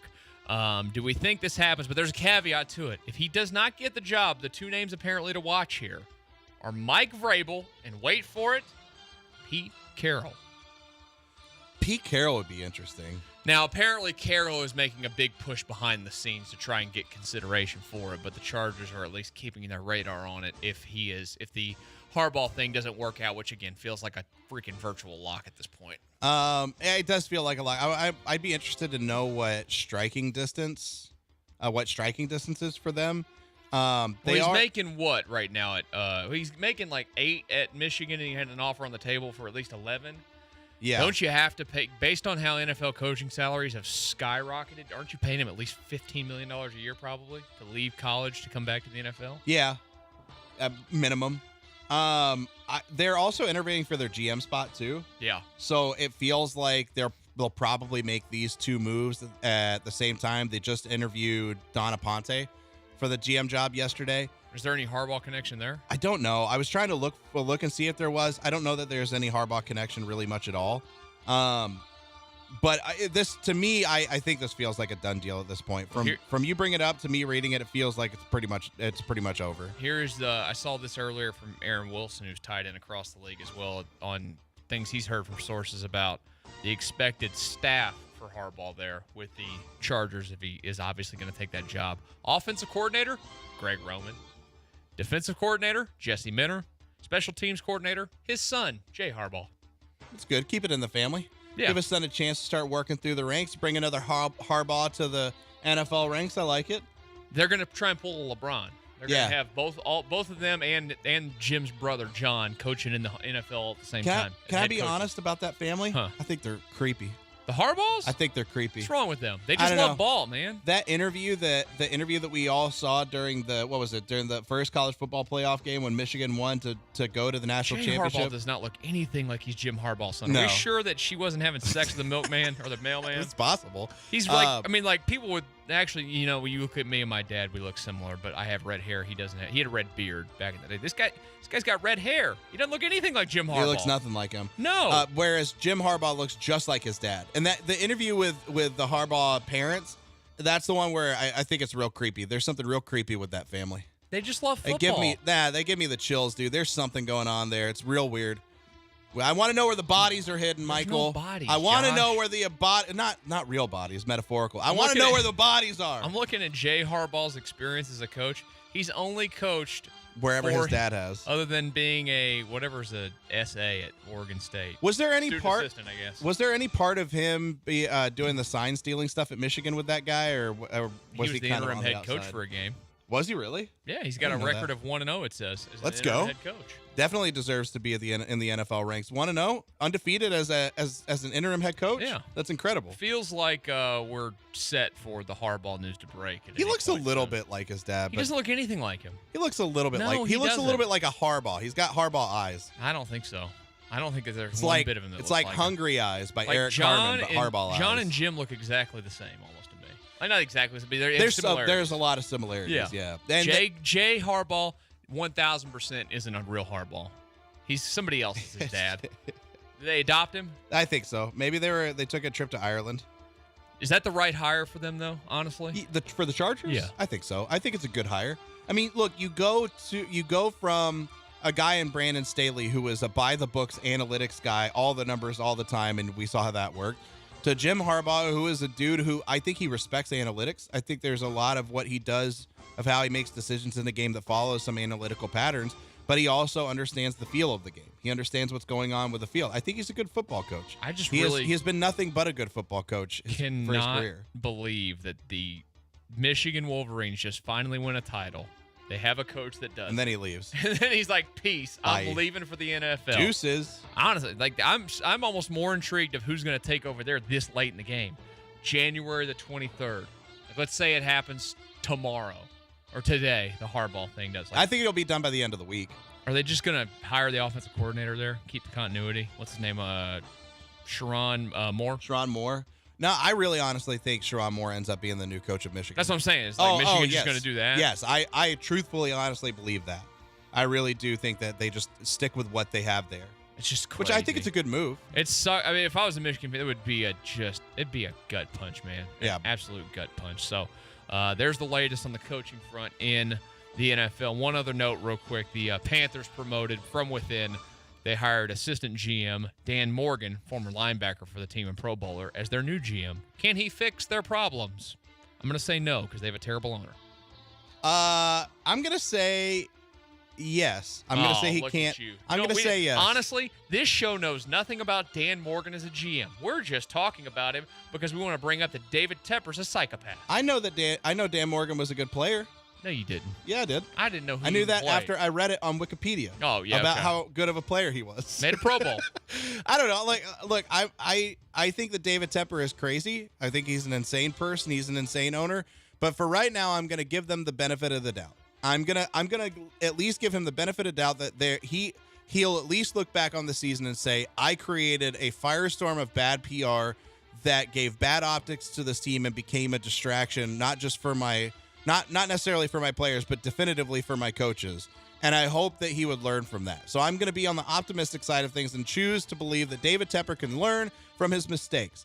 Realistically, it's probably all going to be bad, and it's going to continue to be bad, and none of it will be good. But I'm choosing to be optimistic. I hope it's all a disaster, and it ends up in him like publicly screaming at Bryce Young, and it just everything's a disaster. There. David Tepper? Yeah, I hope all the bad things for him because he sucks. I just, more than anything, I would just love to see. I would love to see Dan Morgan and David Tepper get into a fight. Oh well, we already know how that would go. You see, you know what? You're like he'd probably kill him. He's in one of the suites that David Tepper threw the water out of, and you just see all of a sudden David Tepper lifts up off of the ground and he just flies out the window, and it's Dan Morgan throwing him. Wouldn't be a bad thing. Hey, top of the hour now on Connor and Beard. The Astros introduced their new toy yesterday over at Minute Maid Park. We'll let you hear some of what Josh Hader had to say and just how great of a fit this is for the club next.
Wow. Spencer saying really nice things about us there. Champion! Yeah. Hour number 2 of Connor and Beard. ESPN 97.5 and 92.5. Do you think all of the other hosts at the station will recognize that we are champions? No. I don't think any of them are listening to the show.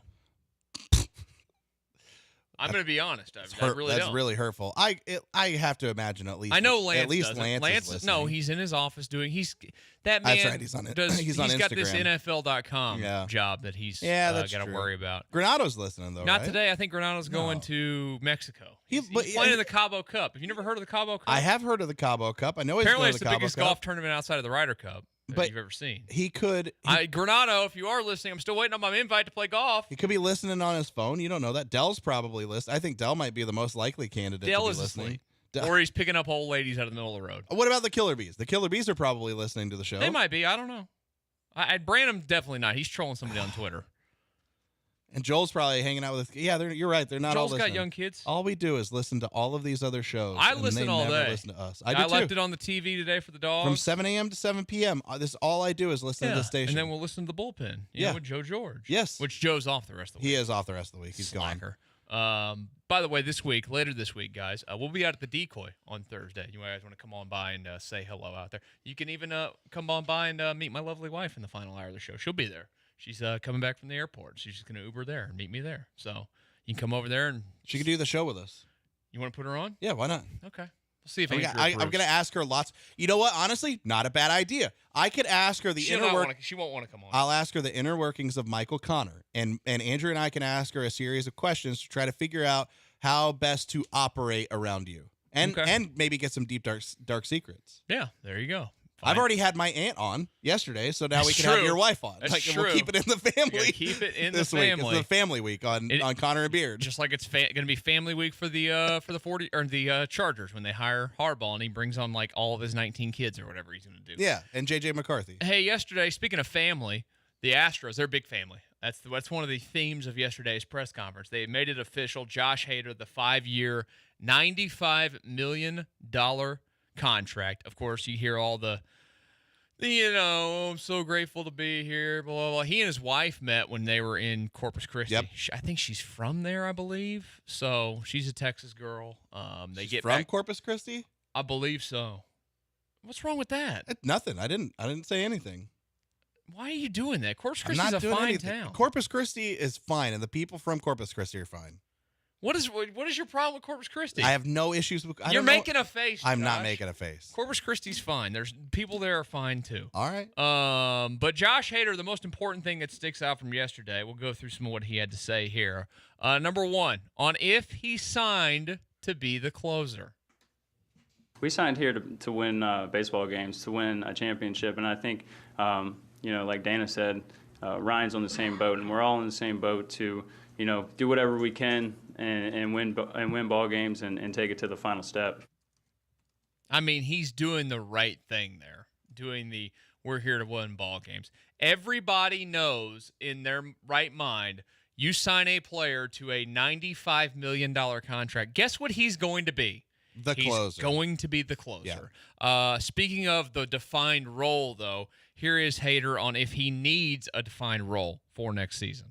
I think this game is a routine-based game, right? And I think when we all have the same goal in mind, you make things work. And like I said before, the commitment that the Astros made to me is the same commitment that I'm making to them.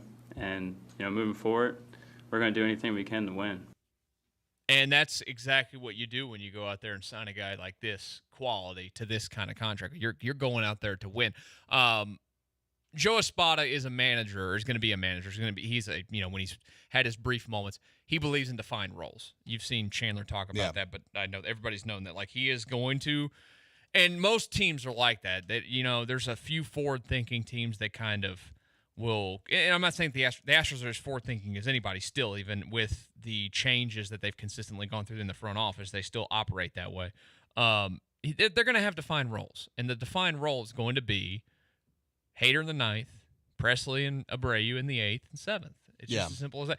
It sucks for Ryan Presley. Now, I did from the first comment that we heard there from Hader talking about that he and Ryan and everybody else are all on the same page. And, that question was asked of did he speak to Ryan Presley, and I don't know that, like, why does Josh Hader have to do that? He does it as a good teammate. As a good teammate, you do, and You he's reach done out that. Yeah, afterward. you reach out. It's not his fault that the Astros wanted to sign him and make him the ninth inning guy. Right. And it's not Ryan Presley's fault either. Like, Ryan Presley didn't do anything to lose the job, and that's the hard part of this. I think that they're putting on a good front here. I do think and know that Ryan Presley's very professional. And Ryan Presley truly is all in on winning, and he's invested in this city. I mean, this is a team that traded for him, and he has built his life here. He and his wife and their young kids. Like, Yeah. they're from Dallas, but they live here now. Like, this is their home. But it stings. I mean, he was at FanFest this weekend, and he declined to speak to the media. He did not want to speak to the media because, I mean, honestly, I wouldn't want to either at this moment. You wait, you let it cool down. He's going to have to talk about it in spring training. But, I mean, I saw the graphic yesterday. MLB Network put it up over the last 5 years. The closers in baseball with the most saves. Number 1 was Josh Hader. Guess who comes in at number 6? Ryan Presley. Like, I think a lot of people took him not talking at FanFest as him being mad or him being upset or disgruntled because of what happened. I just don't take it. He has that every way right at all. to be. Yeah, well, he does. If he wants if to. he does have every right to be. But I just don't. I feel like he's probably disappointed. I think there's a world where he's probably a little bit bummed. But I've said this since we heard about the Hader move. There's no way they make that move unless they've had a discussion with Ryan Presley about whether or not he'd be okay with it. And I wouldn't want to talk about it right now either. I'll be honest, I'm having a hard time thinking about this conversation because of something you said. You tried to say Ryan Presley, and you said Professly. And now, no. It's not bad. It's not a bad thing. It's Ryan Professly. I need, now when he leaves baseball, I need him to go be a college professor so he can be Mr. Professly. He's, I think it all comes back to the stage of his career as well. Yes. Ryan Presley's a multiple-time All-Star as well. Obviously was he was on the mound when they got the final out of the 2022 World Series. Like, this guy is etched into Astros history. I think he's probably got to be no worse than 3rd all-time in the history of the franchise in saves. I had to go look it up. Yeah. He matters. But if he was a 28-year-old reliever, maybe he would have a bigger issue with this and cause more of a stink with it and force a trade out. But he's 35 years old, and I think you've reached that point. With reliever salaries at this point, do you want to go and force your way out of a place that you're comfortable, that is your home, move your family and all that, or do you want to stick and make $14 million a year and still pitch in big spots? Yes. Ryan Presley is 4th. Is he 4th? Okay. 4th. Wagner's Wagner. Who do you think the other two after Wagner, between Wagner and Presley, are? So this is actually one of those categories I'm going to do very bad in terms of Astros say. Got him. Lee Smith? Is that his name? Dave Smith. Dave Smith. Dave Smith. Lee Smith. There's no way I would have gotten that. Who do you think number 3 is? Number 3, Brad Lidge. Yep. Number 3 is Brad Lidge, and then Ryan Presley's number 4. Actually, you nailed that. I did. Well, I didn't get Dave Smith. I got Lee Smith. I was That's going all to say Lee Smith. That's fine. I don't. As long as you got the name, one of the names right. Okay. You could have said Dave Lee or Lee Smith. I would have accepted both because that's a difficult Good on category. you pulling it up. Yeah, There's no world where I could have known that. What's Billy Wagner's number? 225. Ryan Presley has 107. Billy Wagner's number will be safe with Josh Hader. Although Josh Hader did say in that interview yesterday, that press conference yesterday, that he thinks it's going to be longer than a 5-year relationship. A little bit more from Hader here real quick. His reaction to hearing that the Astros were interested in his services. Honestly, we were really excited. A little backstory. Obviously, we were here. My wife and I met in Corpus Christi. And, there's just a lot of full circle moments that involved the Astros and just everybody around the organization. And, that was one of the places that we really had in mind, like, why not be here? We've had a connection before, and this is an organization that really strives ourselves on relationships, to be, together and be a part of, like, a big family. And that's something that Maria and I really wanted to be a part of. And, it's a special place here, and obviously they've done great things for so many years now, and obviously to be a part of that for 5 more, that's something that really got us excited. We're excited to watch him. I'm excited to watch him. Look, again, on paper going into this season, they have, without a doubt, the best back end of the bullpen in the sport. And thinking about how teams get through 3 guys that you can just bring absolute gas and filth with the secondary stuff for 3 consecutive innings, Good luck. I mean, good luck to the Yankees opening day when they come to Minute Maid Park. They're going to toss out Garrett Cole. The Astros are going to toss out Justin Verlander. You know Justin's going to come out and ball. You know Garrett's probably going to as well. Astros probably have a 2-1 lead after 6. Here comes the bullpen, and guess what? You're done. You're The done. You're game's not over. winning that game. Garrett No. Cole's going to go 0-1 on the season. Yeah, Congrats. That's the best part. That's what we talked about whenever it first happened. Is these become 6-inning games essentially? Like the team that you're by and large, most nights, if you are playing the Astros and you don't have the lead after 6, then it's going to be real difficult. One of the best things I saw too this weekend was, I think it was Pitching Ninja or somebody else on Twitter did like a video, like a side by side video of each of the 3 guys throwing their best pitch. So it was Abreu throwing 99, and then it was Presley throwing his slider and Hader throwing his 96 sinker. And it was just whiff after whiff after whiff with each of these guys. I mean, it's just going to be so much fun to watch. Yeah, like it's going to be 3 innings of baseball, pretty much every single night. Most nights, you're just going to watch dudes swing and miss, swing and miss, swing and miss, and it's going to be incredible. It's going to be this. I'm so excited for this that season. 2022 bullpen was historically great. I think this has a chance, even with still some question marks in it, to be better. Just because of those 3 guys and the numbers that they're going to put up alone, it's going to be absolutely phenomenal. Can we get one final thing here, guys? The suit. How do we feel about the suit? I liked it. I had no issues with it. For his style, I don't want to dog it here too bad because he's new and we like him and we're happy to have him. So I went and I was on Instagram yesterday, and apparently his wife is a stylist that styles or professional athletes' wives all over the place. I gotta say, if she's styling them in that suit, we gotta have a talk. That thing was bad. That thing was poop brown and plaid. What are we doing here? With his style, the way he's got the undercut with the shaved heads, it's a bad the haircut. shaved sides, and then he's got the long hair. He's got that Makes sense. He's got that European soccer midfielder look going and on that's with a bad suit. And that's a European soccer kind of suit too. It absolutely is. Yeah, I've seen some other pictures of him wearing suits. I think it's a good suit for him. Would Andrew wear the suit? Oh, absolutely. I'm in on that suit. That suit there you go. Thank you. You guys, oof. I can't look. I like to see Josh in that suit. No. Josh, Josh, it was a Conor McGregor suit. Is what it was. I usually do a pretty good job of knowing what looks good. I just can't pull off any of the things that look good because of my size and my body type. Even whenever I'm in good shape, I can't pull that stuff off because clothes don't fit me like a normal person. Because there's no shirt in the world that fits me in the shoulders the way it should if it fits me, unless I get it tailored, that fits me in the midsection too. Either direction. Either the midsection's too small and the shoulders are too big or vice versa. I was going to say, I think it was one of the worst suits I've seen in an opening press It's a good conference suit. in the history of You're Astros crazy. baseball. You just don't know fashion, Michael. That's the problem. You I need do to know more fashion. I mean, I'm wearing a Nike hat that I wear every day because I have a big bought head. a single article of clothing for yourself in a decade. It's not. No, it's been more than a decade. It hasn't been a decade. We've been together a decade. That's close to a decade. I'm rounding up. Yeah, it's fine. I know. I bought myself the hoodie I was wearing yesterday. Oh, you bought that one Under hoodie? Armour one. That one hoodie. Yeah. You don't get to claim fashionista because you bought one hoodie. I spent like $50. This jacket right here I bought for myself. So 2 articles of clothing that That's you wear. right, Josh. Yeah. You're just wrong. You're absolutely wrong on everything. All right. Wrong ass Josh. Hey, how dare Waj. Dang it. Stop making up different adjectives. There's Waj, Nadge, You just got an easy name Sag. for it. The J makes it easy. It does. It's fun. I'm going to start doing weak ass Michael. Wham.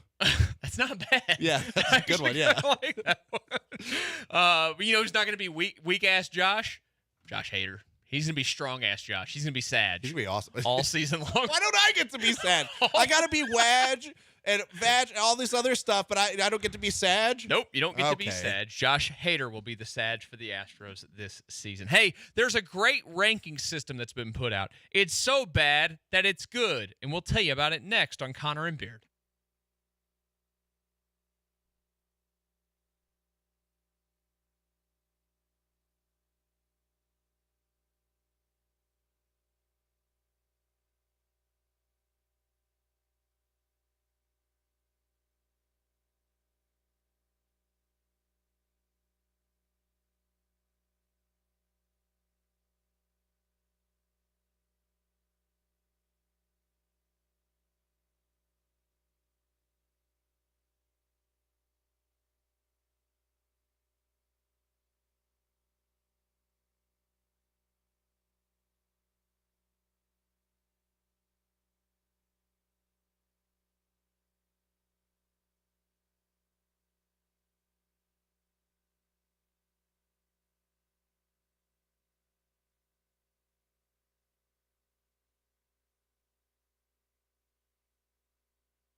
You're back in the Veritex Community Bank Studios with two dudes just slogging through life with no direction or motivation. Just like you, it's Connor and Beard. We have a lot of directions. So I have that's direction. Yeah. Like, there's definitely. I know which direction I'm going home. Yeah, there's a sloggish aspect to the way we live our lives, but we're not just slogging through life. I'm going to go southwest-ish. So, yeah. I have a good direction too. Northwest-ish. You're going to go northwest-ish. Yeah. Andrew's going to go west-ish. Actually, is he going to go He's just west-ish? gonna go west. Or are you more like? I think it's west. From this building though. Yeah, I just take a left on West Timer and then so I'm there. He's going west. Yeah, so you're going west. Yeah. Congrats Nailed to it. you. Yeah, We got direction. We got all sorts of direction. Andrew's got the short drive to work. I miss the short drive to work. I used to have one of those long. I used to live in this area. I've never too. known that. I've only ever lived in Cyprus, so I've never known any kind of short drive. It's forever everywhere. I used to live 8 minutes away from work. Oh, that's incredible. It was unbelievable. Paul, whenever we worked together, used to make fun of me, and at the time, Game of Thrones was still on the TV and was really popular. So he would call me either a White Walker or a Northerner, and say that I lived beyond the wall. You mean, yeah, which is fair and true, but you are now too. Now you live beyond the wall because the wall is the Beltway. And I'm outside the Beltway. I'm technically outside 99 as well. That's all right. So. The people who lived outside the wall were cooler anyway. Our city just keeps getting fatter. They keep extending the belts. Yeah. That's when's the next belt? Dude, I feel that. Well, 99 was the next one. I know, but when's the next one after that? I felt that in my soul. There's nothing worse than getting older, growing a little bit, and getting a new belt. Yeah. I tried to put on a belt the other day that was probably 5 years old, and it doesn't fit. And I was like, because there was a period of time where I got down to like 180. I was like really thin, and I was too thin. The good thing is whenever you go down notches in belts, though, that's been a nice feeling. That is nice. But I still haven't been able to switch back to a Hot smaller take, belt. I hate wearing belts. I do too, but I have to. Yeah, I have to. I got no butt. Like everybody else, you have to wear. You don't have to. If you got the right stuff in the right places, they'll stay. Your pants will stay up without a belt. Yes. Andrew probably doesn't have to wear a Andrew, belt. do you have to wear a belt? I enjoy wearing belts, actually. What kind of belt do you like? Like a braided belt? A good braided belt? A nice leather belt. Yeah? Yeah. I used to wear those braided belts all the time. I don't know. When I was younger, those were my favorites. My nephew still to this day wears these belts that are like bedazzled blue and red and everything. Why? He does them to match his shoes. And your belt should match your shoes. They are legit girl belts. Did you not know that your belt's supposed to match your shoes? I tell him all the time, like, you bought female belts. Those are for women, and you're wearing them. And he has been wearing them for a year now. There's nothing wrong with that, I guess. No, there is. Does he paint his nails like Jalen? No. He thinks they're for men. And I try to show him. He goes, no, those are men's belts. He goes, no, these are men's belts. I'm like, they're not men's belts. No, those are not men's belts. Nope, they're Tell not. him that we have confirmed on the show that they're not men's belts. I'll pull it up on the Amazon. I'll show it to you during the break. Yeah, that's fine. Still on there. It's bad. Hey, there's a ranking system that's out. We love rankings on this show, right?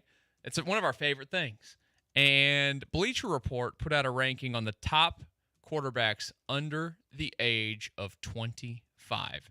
So they only did 8 on this list. That's correct because there's only 8 starting quarterbacks that are under 25. Would you like to just go ahead and guess who is number? Do we want to start from the top or from number 8 or start at number 1? You tell me. Let's start from number 8. Okay, number 8 is Justin Fields. He is of course fair. the Bear. Yeah, I would say of all the guys, ones under 25 though. Yeah.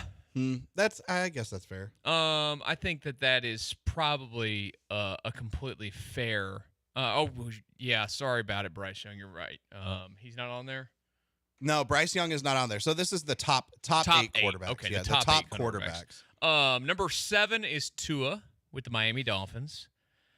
I'm not gonna lie, it feels a little disrespectful That feels low. when you look at who's next on the list. And Yeah. next on the list is Trevor Lawrence. I know that neither quarterback has accomplished really anything in the playoffs. Tua deserves to be above him, though. Tua's been a better player. Yeah. When he's played. And his teams have been more successful. Yes. Yeah. And what they win 11 games this year? Yeah. But Trevor Lawrence does have a division title. I guess, but it's the AFC South. Yeah. Honestly, I would put Tua ahead of Trevor Lawrence. AFC South 2 years in a row, Brian, doesn't matter. To me, division titles are cool, but that's not what decides whether or not you're a good player on a good team or if your team is good. Number 5 is the man that's about to be coached by Jim Harbaugh, it sounds like, Justin Herbert. This one blows my mind. I feel like Justin Herbert, and honestly, there's a world where I would put Tua at least I could understand people I would never take Tua ahead of Herbert. I would at least understand people taking Tua ahead of Herbert. I personally wouldn't do it, but I'll listen to the argument. But the fact that both of them are this low and that Justin Herbert's at number 5 blows my mind. Yeah, it's a little bit odd that he's this low. Number 4 is the man that just got bounced from the playoffs. That is Jordan Love. I think that's. I mean, I like Jordan Love. I like what he did this season. There's a lot, but then you go watch some of the stuff that he does. He's gonna living on throwing off the back foot all the time is going to bite him in the ass some. Like he's not gonna get lucky all the time and not throw a bunch of interceptions. Like if he keeps living that way, he's gonna throw a bunch of picks. This is okay. Here's my problem with this list so far. It's like this list is cherry picking accomplishment and choosing how to rank these guys, and there's a little bit of like recency bias attached to it too. So I like Jordan Love. I do too. I'm wouldn't a big put him ahead Jordan of Love Justin fan. Herbert. No, I wouldn't put him above Tua either. I wouldn't put this next guy. I don't know about you guys. At number 3. He'd be last. Number 3 is Brock Purdy. He'd be 8th on this list. No, I'd have him 6th or 7th. I would choose Trevor Lawrence and Justin Fields above him.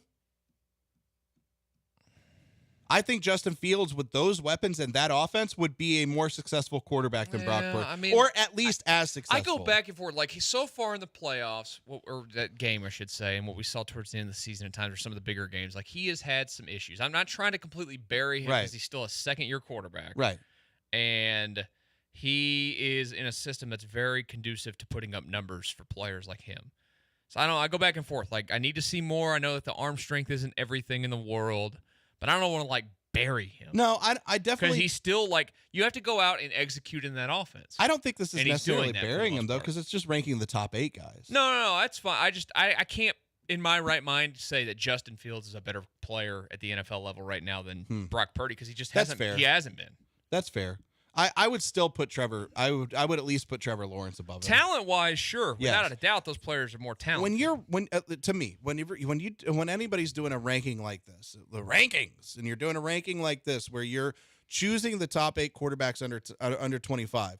To me, you're evaluating based on overall talent and not what they've accomplished so far. Because when you're looking at guys at a specific age, and you're looking at all these guys under 25, that means you're looking at who the best in the future are going to be, who's going to be the best moving forward, and you're looking at the future of these players. If I'm looking at the future of what Trevor Lawrence can do talent-wise, what Justin Fields can do, what Tua can do versus Brock Purdy, that's why I choose all those guys over Purdy, because talent-wise, they have the ability to do more than Brock Purdy can do. He has been great, and I definitely don't want to take away from what he's done. But, man, put Justin Herbert or Trevor Lawrence on the 49ers. How are you feeling about that team? Yeah, I mean, Trevor Lawrence probably has a completely different narrative. Yes. I would imagine. And to me, I like Brock Purdy, and the Brock Purdy story has been great, but number 3 is just too high. Yeah, I think it's too high. Number 2 and number 1 are where we get to the sticking point here. C.J. Stroud comes in at number 2. Number 1 is Jalen Hurts, which I forgot that he's still under 25. Yeah, I did too. Is he 24? He is. Or is No, he he just 23? now he's 25. Well, 25 or younger. He will be 26 when the next season starts. Okay, he's so this is 25, 25 right or now. younger. All right. He'll be 26 in August. So he shouldn't even be on the list, in my opinion. I think they shouldn't have put him on the list. They're juicing this list. That's what they're doing. Well, Bleacher even Report. if like Fake you news have him all on the the time. list, I don't think that he's ahead of C.J. Stroud. And this is a guy that's damn near won an MVP already, right? Yeah. Was for a good portion of this season viewed as for at least a minute being the he was the second MVP voting in 2022. Then this year he's not going to receive votes like he did last year because he fell off. I just can't put him ahead of C.J. Stroud because as much as I love Jalen Hurts, and I'm a big Jalen Hurts fan, you know that. Yeah. He's not the thrower of the football that C.J. Stroud is. And he has improved vastly as the years have moved on. I mean, from what he was at the beginning of Alabama to going to Oklahoma to getting into the league, he has developed a lot. I'll be and honest. It's a credit. Jalen can make the big throws down the field. That's that fair. Tua That's true. can't. I definitely don't put – honestly, this might be sacrilegious, but I think this is just where my brain's at right now, and maybe I'm downplaying a little bit because we're outside of the scope of the season. I don't know that I would put CJ number 1 until he does it for one more year. I think honestly, if I sat down and did this, it would be – I mean, and look, maybe there is a bias in it. I'd put CJ 1 and I'd put Herbert 2. And I would flip-flop those two. Herbert would be number 1 for me, and CJ then I would be have number Hurts 2. number 3. That's how I'd have it in my top 3. Yeah, I can agree with that. I would have that too. And then I would most likely have Tua 4 and then Trevor 5. Yeah. Andrew, where would you slot CJ in this list? I think 1 or 2 is fine. Justin Herbert being 5 is my biggest sticking point here, Mind-blowing. especially from a talent standpoint. Putting him below Brock Purdy and putting him below Jalen Hurts. Jalen Hurts at number 1. Also, I just don't agree with after the season that he's had. I believe that he would have to be in the top 4 on this list, probably just because of where he was the season prior. But he was, and that entire Eagles team was exposed in a really significant way this year. So having him at number 1 on this list doesn't make sense to me. But yeah, Justin Herbert at 5 is by far my biggest sticking point. It's a weird combination of a total accomplishment versus what they did this year, where Herbert had a down year compared to other years, but he only played in 13 games, so he didn't even play the full season. But he had 3,100 yards, 20 touchdowns, and 7 interceptions this year, those are fine numbers. But the 3 years before, he had 4,300 yards, 31 touchdowns, 10 interceptions. He had 5,000 yards, 38 touchdowns, 15 interceptions, and then he had 4,700 yards, 25 touchdowns, 10 interceptions in his first 3 years in the league. He gets dinged by his team not having the success. He does, and honestly, and it's part of not that his, is you go him watch too. them a lot. I mean, like this past year, he had some of the struggles. Yeah, and then he got hurt. But those first few years, it wasn't his fault. Yeah, no, I totally agree with that. That's why he goes to number 1 on my list, and C.J. Stroud is at number 2, but I'm totally fine with the flip-flop of C.J. than Herbert. But Herbert, like Andrew said, should not be at number 5. Congrats to Bleacher Report on this for being awful again. List. Hey, it's that time of the week where we play Fact or Cap, and it's next on Connor and Beard.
Yeah, it's time for you to decide.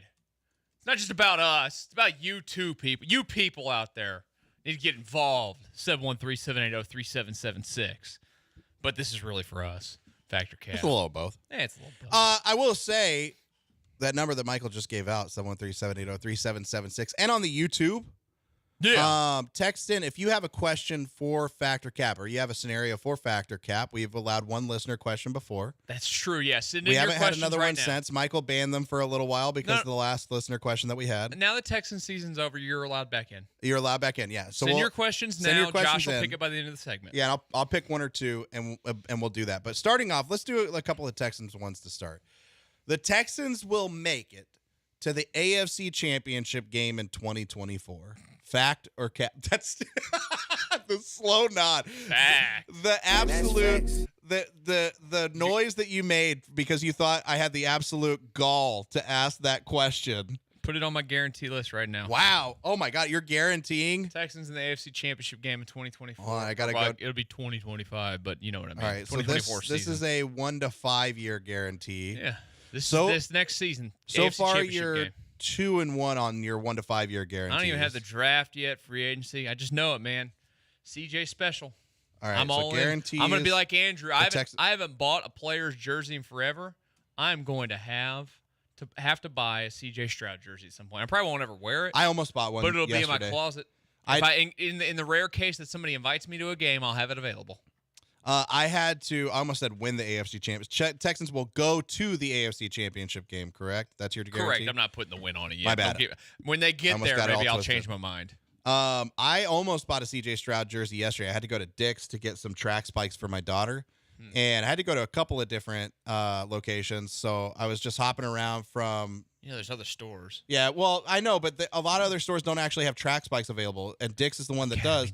So I was hopping around from different, like from one Dick's to another and trying to find track spikes all afternoon. Hopping around from Dick to Dick's. No, moving on, So I saw there was one that had CJ Stroud jerseys on sale. I almost pulled the trigger, but I decided not to. Yeah, good it's on you. Fine. So you're saying fact on this one. I'm going to say cap. The Texans will not go to an AFC Championship game in 2024. I really truthfully think they make it back to a division game, but like I said, I think they're 1 year out from really making a big playoff splash. So I'm going to say cap on this one. Andrew, fact or cap, the Texans will go to the AFC Championship game in 2024. I was saying that it's just not true. It's cap. I think next year is going to be about like sort of consolidating your spot in the AFC South as the clear front runner of this division for years to come. And with the more difficult schedule and everything, I just don't expect them to be AFC contenders next season. I agree with you, Josh. I think it comes the season after that. And it wouldn't shock me at all if they are in a really close game in the divisional round to go to the AFC title game. I don't expect it to look like what we saw in Baltimore this past weekend.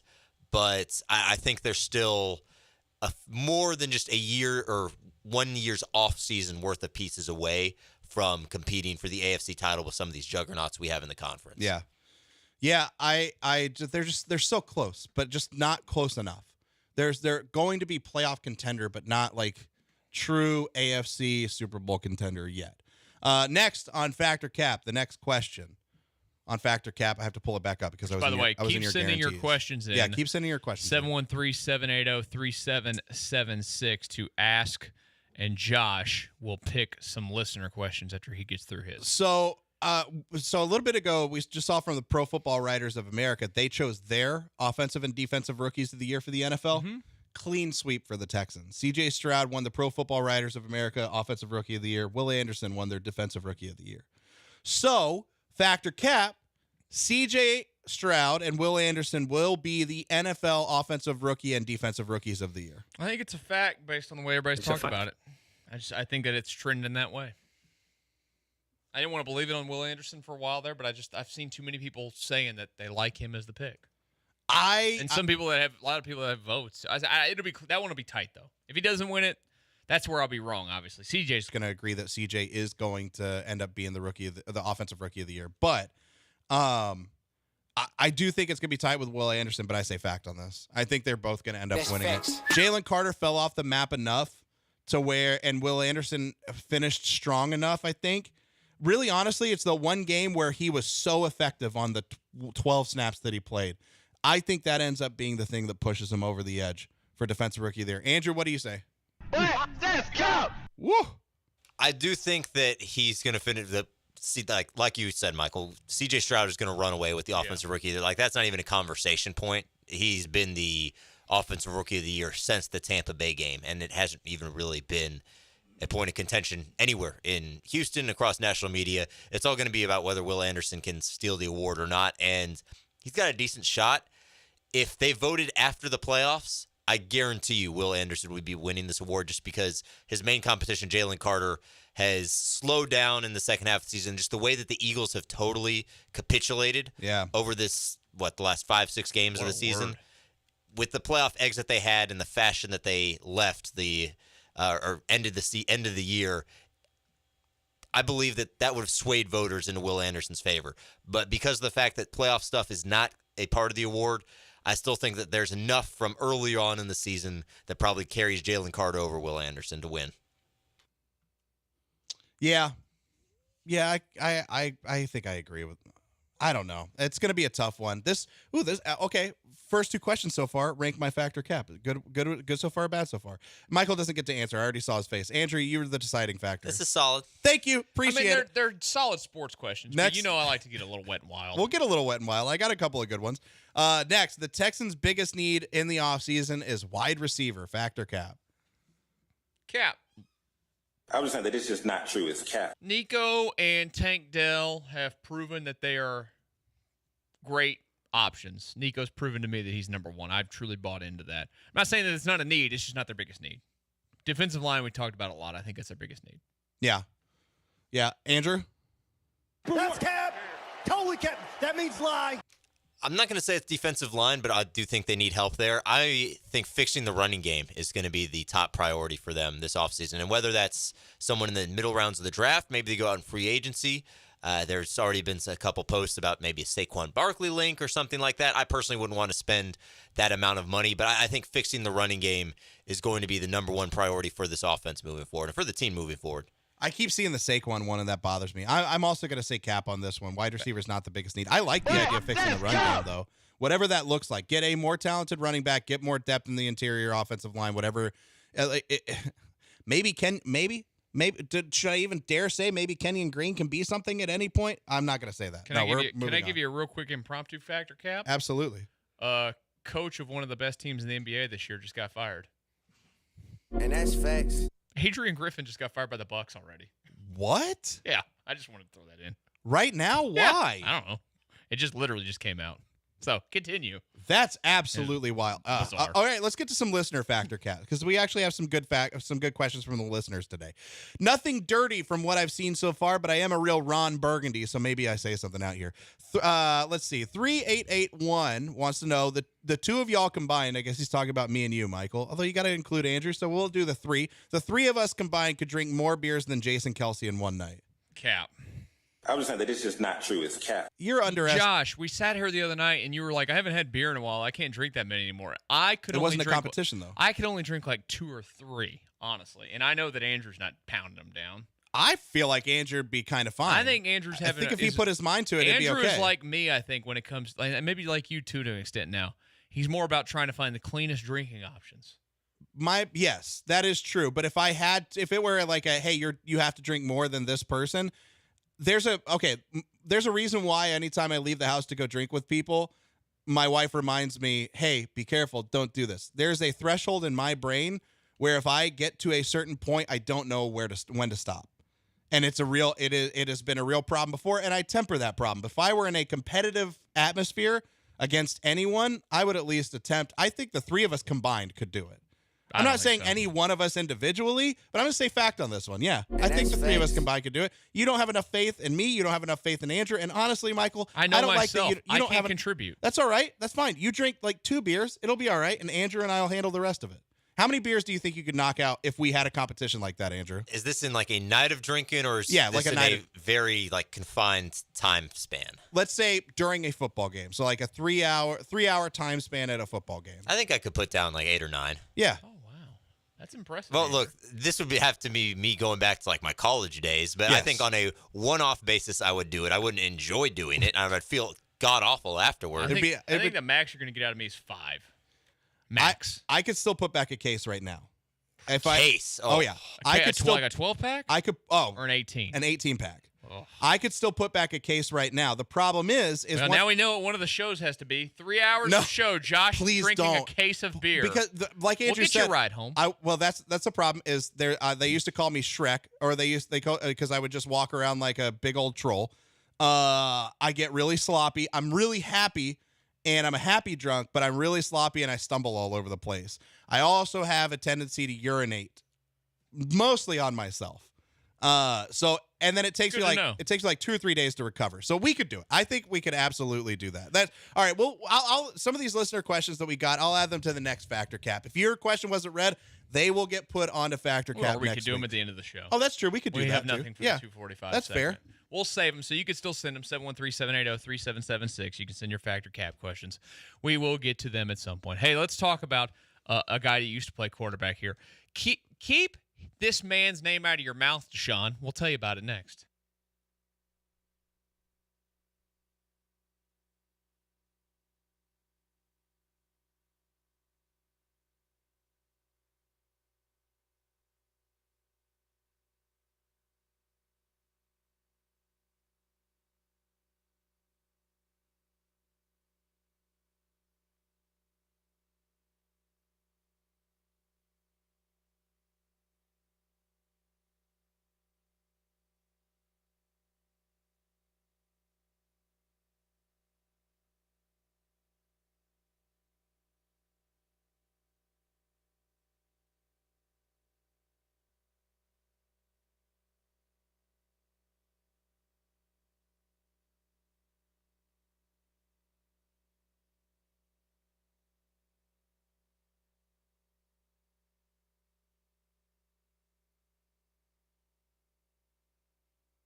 It's the newest forced relationship on ESPN 97.5 and 92.5. Connor and Beard, live from the Veritex Community Bank Studios. Connor and Beard, ESPN 97.5 and 92.5. Thank you to all of you that sent in your questions for Fact or Cap. Josh will get some of those to you here in before the show ends in the last segment that we didn't get to. Guys, we mentioned real quick the note from the last segment. There was a significant change in the NBA a moment ago. The Second best team in the East. They've already fired their new coach, Adrian Griffin. 43 games into his tenure there as the head coach. He's been fired, and the only reason I bring it back up is because, well, your TV broadcast, if you like watching the ESPN games of the week, could be changing soon. Doc Rivers left the NBA to get on TV. He took the job that Mark Jackson and Jeff Van Gundy were let go from. And, well, he's apparently already going to leave the booth. He is apparently the serious contender to take over for the Milwaukee Bucks. Be a good hire for them. How does he keep getting jobs? I don't know. I don't understand. I don't necessarily think he's a bad coach. He's not a bad coach by any means, but, like, this guy's gone from the Celtics to the Clippers. To his credit, he's part of a good turnaround with the Clippers, but they never could get over the top. And then he went to the Sixers, and they couldn't get over. His teams always lose in the second round. What do you expect to change? His teams get better, but can't get over the top. It's funny. Adrian Griffin's 43 games. It's tied for the third shortest head coaching tenure in NBA history, for a team that was winning a lot. Who had a shorter tenure? I don't know. I don't know what the list is. I just saw Field Yates tweeted it out. That's incredible. 43 games. I mean, look. Yeah. Doc knows how to coach superstars, at least. We know that. He does. Other than James Harden. But who knows how to coach James Harden? You can't. That guy was just a coach killer. I forgot about Doc was in Orlando, too. I will say this about Doc. The most successful he has been on a team with superstars that don't really have, like, the big – I mean, they had egos, the Celtics did, but not huge egos, right? They worked together well. Kevin Garnett had a massive ego. What are you talking about? But Ray Allen didn't have a huge one. Paul Pierce didn't have a huge one. Rondo's Paul, was tempered. I love strippers. Pierce didn't have an ego? No, I don't. On the court, I don't think he did. Oh, man. Where I'm talking about, like, playing Kevin Garnett on was the a court. certified a-hole. He was, but he was also a great team player. And the Clippers, Chris Paul, great team player, but they weren't always the best, and they had big egos. And then the 76ers, that's the team where he may have had to deal with the biggest egos by far. But I think Doc Rivers to the Bucks could work because it, for the most part, is a team that plays really, really well together. Well, they get bounced by the Celtics in the Eastern Conference Finals. The Celtics are insane. It's not official yet. We'll see what happens with that. So there's your latest on the NBA front. Hey, guys, there was a guy that played quarterback here for the Texans that watched the Texans eliminate his team, that being Deshaun Watson recently. He was on a podcast with, or I should say the podcast that is, of course, Cam Newton's podcast that's created a lot of buzz, right? No, so it's actually Quincy Avery and Deshaun Watson. It's called QB Unplugged. Oh, it's his podcast? I believe it's Quincy Avery's podcast that Deshaun Watson is very consistently on. Podcast. Yeah, so Cam Newton was a guest with. I had it flip-flop, my bad. With Deshaun Watson and Quincy Avery. And Cam was actually the one who was posing the question to Deshaun here as a guest on the podcast. A little strange, but. Can I say something? I would never want to listen to a podcast that Deshaun Watson is one of the hosts on. He struggles enough to say Texans. I think it's a sticking point. I think he's a pretty good speaker. I just don't care about anything he has to say. I don't want to. I don't want to be. He's just not an elegant speaker. He's okay. He's not great, but he's not the worst. I've heard way worse. Well, but I just have. I am also jaded from the fact that he would turn into a complete bleep hole. That's the part that makes me not want to hear anything he has to say because I think he's a sociopath and a liar. I don't like. It's amazing you put yourself back out there after all those allegations like that. He and Quincy Avery both who enabled him. That's what sociopaths do, though. Yeah. Like that, they don't care about the things that they've done. They just continue to put themselves out there, and he probably truthfully believes he did nothing wrong. Well, like Andrew mentioned, he was posed a question by Cam Newton on if he feels envious of the success of C.J. Stroud in Houston.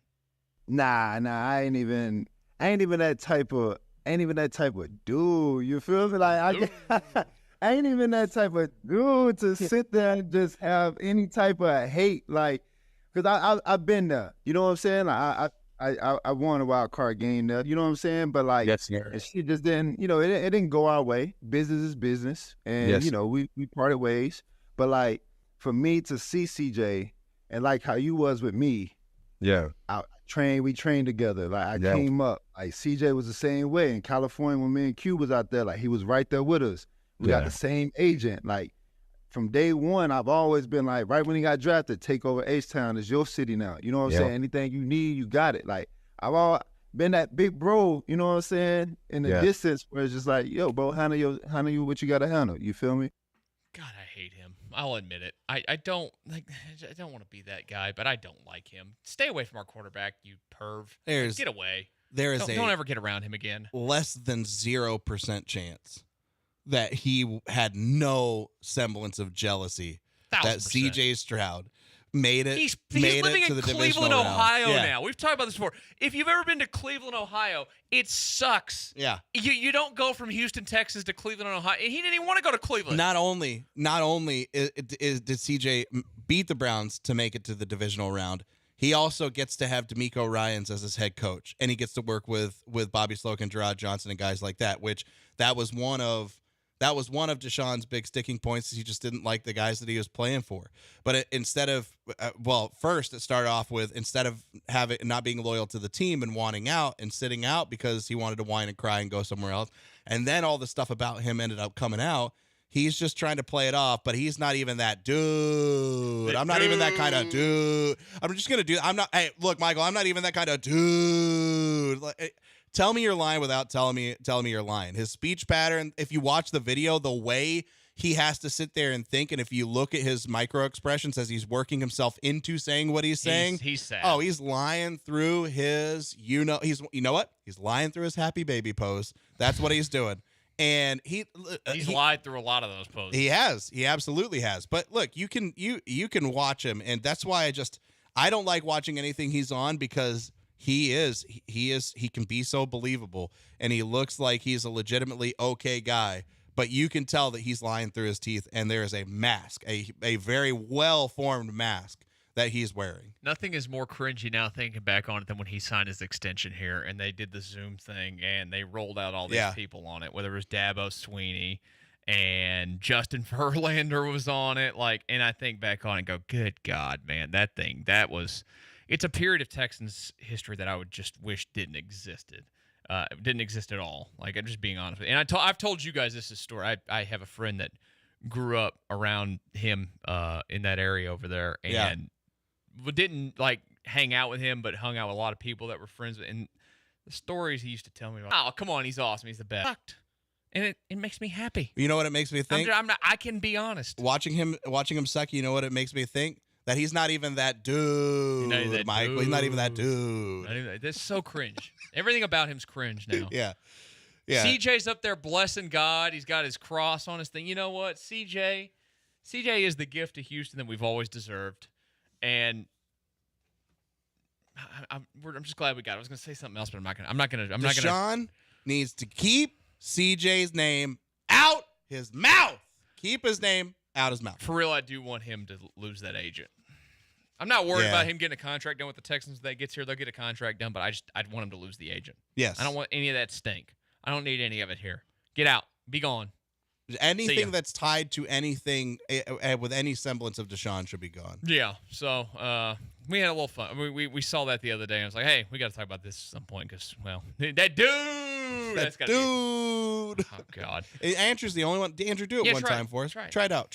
See if it fits. That dude. He does it better than both of us combined. Yeah, he tries. We're making fun of it. He's really trying to get it. He actually does it. But that's because he's young enough to say it in a cool way. The Astros. We'll get to the Astros coming up in the final hour at the 2:30 segment. But the Texans, more on them when we return to Connor and Beard, ESPN 97.5 and 92.5. D'Amico on what is going to be their biggest offseason need. We'll discuss it next here on ESPN 97.5 and 92.5.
Our final hour of Connor and Beard on ESPN 97.5 and 92.5. If you would like to get in on the action, 713-780-3776. You can watch us on YouTube. Just go search for ESPN Houston.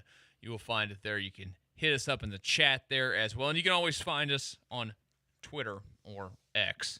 I think I got to finally come around to the reality of calling it X, guys. Why? Because it's never changed. Why do you have? No, it's absolutely never I'm changed. starting to see. I'm starting to notice how news report stuff and like stories and I think on TV, they're not saying formerly known as Twitter anymore. They're just saying as it's said on X. Yeah, and it's the name cool. of it. Okay, if you want to go grab a Dr. Pepper from your fridge, do you say, "Hey, I'm going to go grab a soda," or what do you say? It's a Coke. Yeah, it's a Coke. But I don't drink them, so I don't but it doesn't matter. You have Sprite Coke, Dr. Pepper Coke. Everything's a Coke. Everything's a Coke. It's if the you're same from the thing South, with this. it's a Coke. It's just all it is. We grew up when it was Twitter. It's always going to be Twitter for me. I don't have to say the proper name just because I'm on the radio. It's Twitter. Well, you can find us on X. You can find us on Twitter as well. M. Connor Radio, Josh Beard This Radio. is going to be a point of contention Carlson between us. Radio. Is this our first big fight? I feel like we've had a fight before. No, I don't think so. We've had a Andrew, fight have we or had a two. fight on the show? Not a real one. I don't think we've had a real You fight. want to have a real one right now? I don't really want to. Come on. I honestly think both of us are a little, for the most part, a little bit too laid back to actually have a legitimate fight. We bicker. Yeah, but that's different. That's But like, I think it's fun. Yeah, it's Like when we is. do disagree, I do say I enjoy. Here's the peel back the curtain of this show. I genuinely, and I know this we all feel the same way. I genuinely enjoy doing this with you guys every day. This is the first time I've done a radio show in a long time where I like the people I work with. And the bickering is fun. Like it's fun, friendly banter. It's like being at a bar with your buddies. It's good. Yeah, I don't know. I will find a fight. I'll find a real fight. That's where you really. That's where why relationships really get forged. I try to needle you with the Aggies or the Cowboys when I can. The problem is the hurt's already too far deep. Like the scar tissue's too thick. Yeah, I just have to find something else. Yeah, you'll find something. There's some one of your. I am the more fiery at well, you're pretty fiery too, but I think I'm the easier to trigger between the two of us. You have a longer fuse.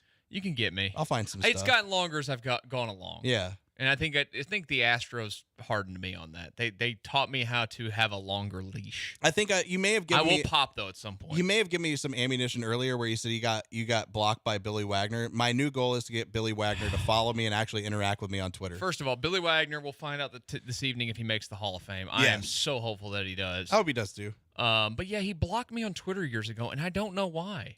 Lance is convinced it's because we did a show together. Probably. And we and probably Billy has him blocked. I feel like we had Billy on one time. The Astros put him on with us, and then I think he followed me on Twitter, and then he blocked me. Not that I necessarily need Billy Wagner's content left and right. He's not the only closer that's I sent you guys that the other day. I randomly got followed the other day by Jonathan Papelbon. Yeah, that was Maybe weird. we'll get Jonathan Papelbon on the show. I'd be at some okay with point that. When the Astros play the Red Sox. I like the idea of Billy Wagner following you just to block you. It hurts me on the inside because I love Billy Wagner as a kid. Love Billy Wagner. And he just wants nothing to do with you. Block me on Twitter. Don't meet your heroes, kids. Don't meet your heroes. I didn't even meet him, Josh. He just followed me one day, and then all of a sudden I'm blocked, and it pains me. That does I've been kinda blocked suck. by a few athletes, and that's the one that bugs me. The Tony Kemp one doesn't bug me. The Pat Neshek one doesn't bug me. But Billy Wagner the gets Trevor Bauer block doesn't bug Oh, me. whatever. That one's whatever. There's a couple other ones out there. Brian Cushing block doesn't hurt me at all, but the Billy Wagner one hurts me in my soul. So would you say your biggest need in life is to get Billy Wagner to unblock you? I'd say it's up there. Probably top 3. Okay. Definitely top 3. All right, that's fair. So look, please, somebody get me Billy Wagner on the phone or get him to unblock me on Twitter. I'm looking at it right now. And, oh, guys, hold on. He unblocked me. I'm unblocked. I'm unblocked. We did it. I'm looking at it. We did it, This is his tweets. Michael And he's Connors. followed by a bunch of Astros people. Michael Connors' biggest need has been filled. Oh, God, I hope this is right. Yeah, I think it is. Oh, man. What a day. I'm winning. Dang it. Speaking of winning, the Texans need to win the offseason, guys. They need to go out and do some things. D'Amico Ryans has told us what their biggest offseason need is. What do you think it is, Josh? There's a lot of spots, but for me, it's pretty in line with D'Amico's. It's defensive line. It's interior defensive line specifically. Building up fronts matters to D'Amico Ryans. Here's D'Amico on it. Jonathan specifically, he did a really great job for us. I think it's his productive year, best year of his career. He did some really great things to allow us to be in position to win some games. Right, everything I believe in, it starts up front with the rush, all right, and also with the offensive line and protecting. So we'll continue to build with our fronts, start at the front and build backwards. That's how I envision it. And Jonathan had a really great year. So sorry, that's on failed show host moment. I gave an F- effort there. He was talking about Jonathan Grenard, obviously, and what he did up front. And is that tipping the hand here for D'Amico that obviously they want him back? I think that it's something where if it financially makes sense for them, they want him back. But that shows me that they want to do what they can to bring him back and keep him in a Texans jersey, because his priority is going to be those spots. And with Jonathan Grenard playing as well as he did in D'Amico's system, it only makes sense to try to keep him in as long as the price is right and it matches where they want to be. More from D'Amico on the front being everything for him and investing all the resources they can into it. The front, again, is everything for me, and we'll invest a ton of resources into the front. Right? If you want to play good defense, right, your front has to be elite. And that's why I envision us playing elite defensive football, and we have to get better there. And to get better, you have to invest the resources there up front. So that's what we'll do. That's where our focus is heading into the offseason, is to make sure our front, right, gives us an opportunity to win some games. You feel better now, Josh? You got to turn I that on. pulled a Michael. I forgot to turn my microphone on. I'm so sorry. I'm so sorry. Andrew's so disappointed in me right now. I mean, guys. I know. This is like 80 times in the last 4 days. We're less than a year into this show. We're trying to learn, okay? We're just getting better every single day. Look, honestly, that was a failure on the front for me, Andrew, and I'm always trying to improve in the front, all right? We get bricked up whenever we need to, and we're always trying to improve in the front, and that's what I'm doing right now, just like D'Amico It's almost wants like to me do with the being Texans. bricked up to find out that Billy Wagner's not There blocking me on Twitter anymore. Our fronts are crazy hard right now. Like, our fronts are ready to go. That's where the Texans need to go. So Lance and John talked about this a little bit briefly, but this is like the two theories of how you build a football team, both offensively and defensively. I like that D'Amico said in that first cut where he's like, you build the front and you work backwards, but the way people think about it is inside out or outside in. How do you want to build your team? And for me, I feel like the most successful teams, especially teams that get built for sustained success, are the teams that build inside out. They build from that defensive line, and then they build out from there. Or they build from that offensive line, and they build out from there.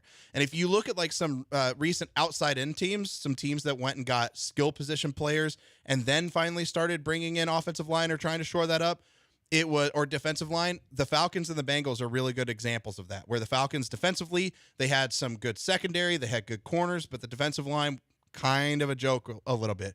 Same thing on offense. Their defensive line isn't necessarily there. They're lacking a quarterback, which is their biggest problem, but they got Bijan Robinson, Drake London, and Kyle Pitts. So they built from the outside in. The Bengals are a good example of that too, especially offensively. I think they've done a good job on the defense. Signing DJ Reader, that's like... Yeah, the Texans should have kept. Absolutely. But offensively, like, they decided to go out and draft Jamar Chase instead of drafting an offensive lineman, and look at what's happened to Joe Burrow since then. Like, they've been really, really good, but Joe Burrow he's not as protected.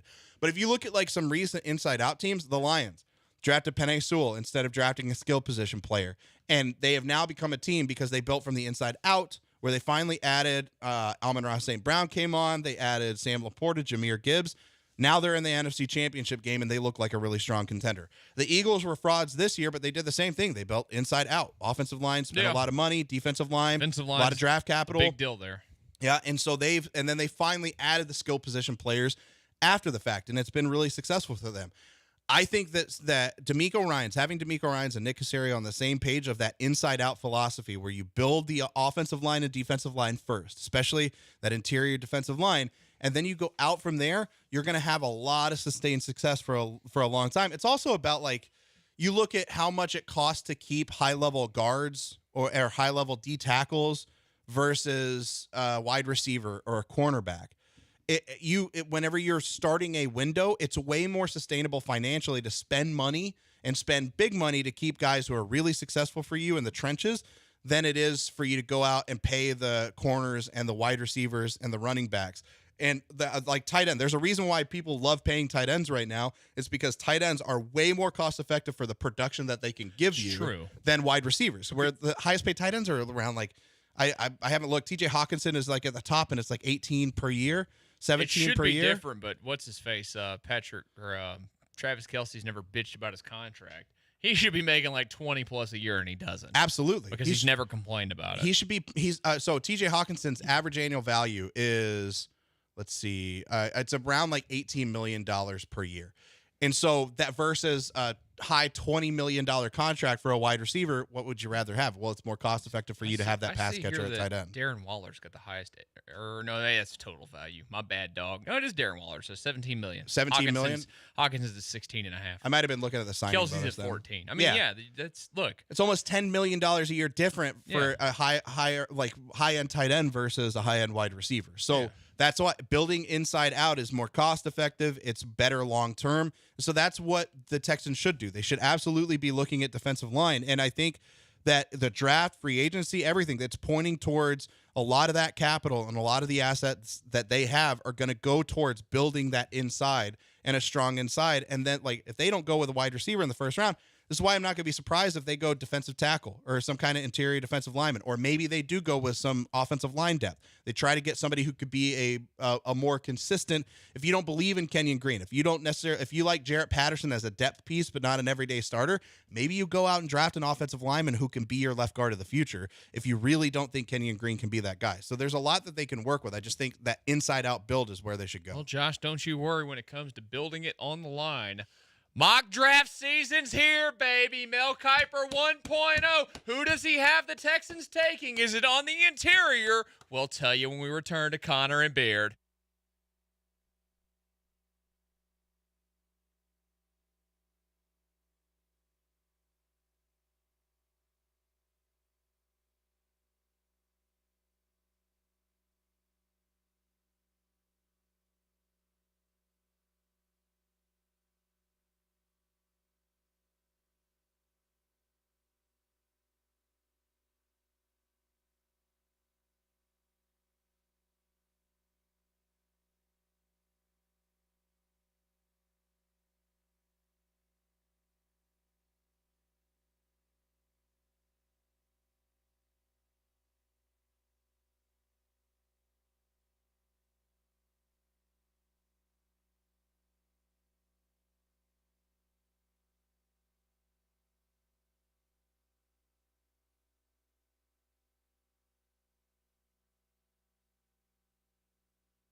We now return you to Connor and Beard in the Veritex Community Bank Studios. Hey, this was your idea. No one's holding a gun to your head to listen. Jeez. To your head for a second. Here on Connor and Beard, ESPN 97.5 and 92.5. We're with you for another 45 minutes. The Killer Bees will follow us today, as they usually do, even though their producer, Joe George, is off slacking. He was going to come into work, he said, this week if the Texans won. That's what he was going to figure out. I don't believe him. That's what he said the other day. I know. when we were here. Joe says a lot of stuff. He would have brought the kid with him to work. That's true. Would have had an assistant. Yeah. A really fun way. I don't know how much he'd be able to actually assist him, but it'd be like he could hit buttons. He's a child. You know what? It'd be like a mascot. Yeah, show and station mascot. Yeah, I think he was here recently. That's perfect. At the station. I used to bring my kids whenever, as a producer, I used to bring my kids up to the radio station whenever I needed to. Yeah. Yeah, they didn't like it. They didn't have fun. Yeah, I've brought the boys a few times, the nephews, up to radio stations. It's in the cool. past. It's cool for about 30 seconds for them, and then it's very boring. See, they're older enough to where like they had phones and they'd be fine. That's true. Yeah. My kids did not have that. Yeah. The cool factor though of a radio station isn't there when you're a kid. And you get here and you go, oh, it's just people talking into microphones. Okay. Yeah, it's fine when you look at it. You're like, oh, this is awesome, and then you're like, and now I want to do anything else. Yeah. Hey, mock draft season's here, guys, and you guys know already how much I love mock draft season. My favorite thing. My absolute favorite thing. Bunch of people talking about a bunch of players they don't know.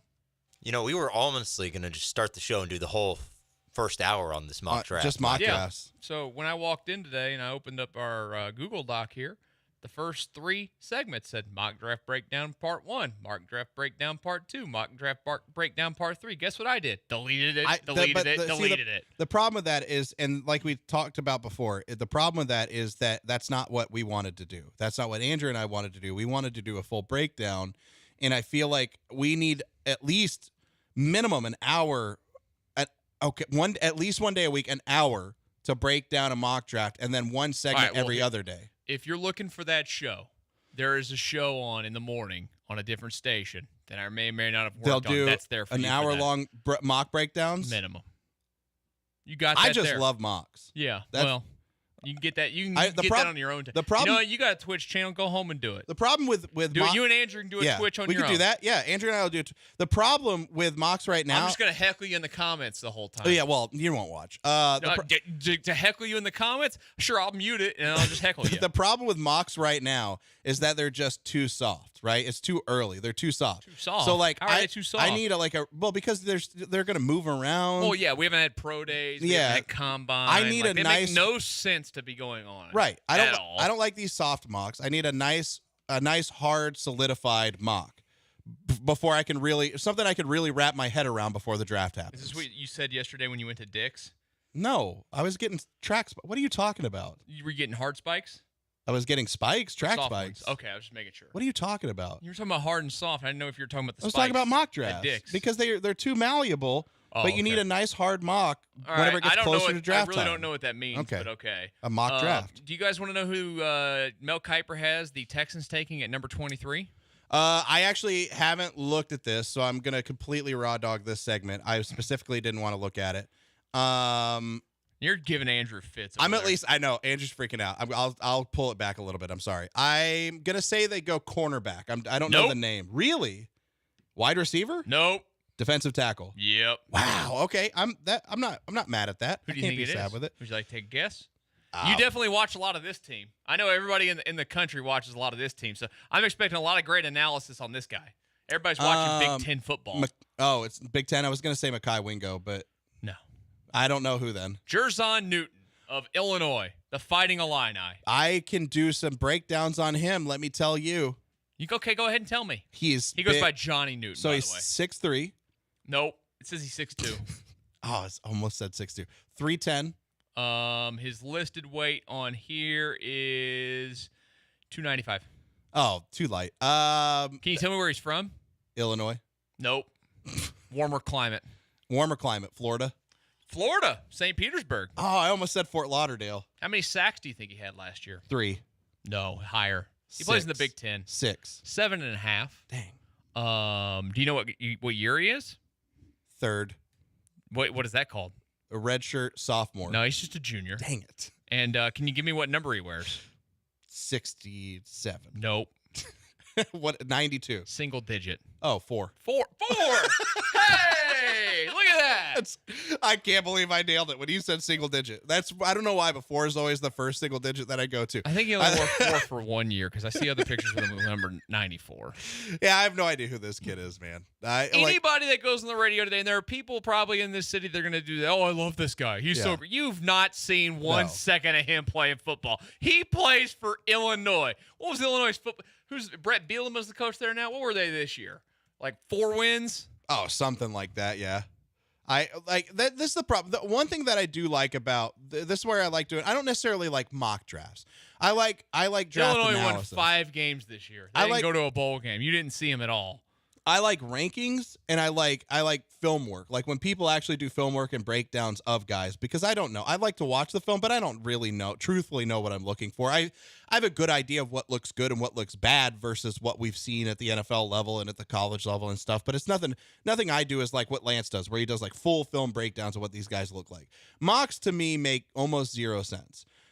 I like the rankings and the draft analysis because then you can say, okay, this is what this guy does best. This is what this guy doesn't do well at. But then to try to figure out what another team might be thinking with players, that's where you lose me because nobody has any idea for the most part, what any team is thinking other than, hey, they have a need at this spot. There are some people that do their mock drafts based on what they hear from executives. Well, I think yes, we work that's with true. somebody, Lance Zierlein, does that, who yes. does that based on, because Lance does talk to a lot of people. That's true. And I do know that for a fact. It's different for Lance and some of the other guys who there are some mocks that are really close. Like if you look at some of the mock drafters, there's a website that actually aggregates and does like the efficacy of mock drafts year in and year out. That. We need to keep track of that. It's good. It's a really good one. Because I love to mock the mock draft. I want to see which one of you clowns gets it right and doesn't get it right. But I myself don't actually do my own mock drafts. I actually do like watching the film of some of these kids and being like, wow, I didn't realize he was as big as he is. I didn't realize he was as fast as he is. Like everybody a few years ago freaking out about Christian Watson. They thought Christian Watson was going to be this next big thing. I went and watched his film and I'm like, he's fast, but he doesn't do anything super special and he has trouble with his hands. What has he had issues with since he's been in the NFL? Oh, I don't know. Issues running routes and issues with his hands. So I like doing that. But anything beyond that is just I don't even like touching. All right, guys, let's go ahead and give our first draft grade to the Texans if this is their first round pick, according to Mel Kiper. I'm going to say A+. A-. Andrew? Right position, I don't know about the right player. A, sure. Look at that. We're giving out A's all across the board. board. Wow, you guys are way overly positive. You guys must like mocks. Mel Kiper's on it. Yeah. I mean, what I got to tell you, when you think of hasn't lost his fastball one bit, his hair is still immaculate. It's Mel Kiper, without a doubt. Without a doubt. One of my fantasy team names was Mel Kiper's hair. It has been for the last 8 years. His hair has creeped me out since I was a child. It keeps getting bigger and bigger and bigger. I actually do the same thing. I change my profile picture for that team every single year for the hair to get bigger, and I have photoshopped my face onto Mel Kiper's head. It's real creepy. I'll send it to you. How old's Mel now? Mel's 63. How many more years he got in? He got another 10 in at him? least 40. Oh, probably. He's still going to have Jimmy Clausen #1 on his big board by the time that gets here. It's going to be 2064. I can never get past that one. Jimmy Clausen? Yeah. He just sat there on TV. Yep, Jimmy Clausen's still available. Got to get Jimmy Clausen. It's a crime that Jimmy Clausen's still not taken yet. Okay, Mel, we get it. Yeah. Like, you have Jimmy Clausen must have your nudes or something. I don't know what it is. The biggest issue that I have with the Kipers and the McShays of the world that go on TV and like tout these guys and they pick and choose some weird random names that nobody has ever heard of or very few people have heard of outside the team that roots for them or whatever.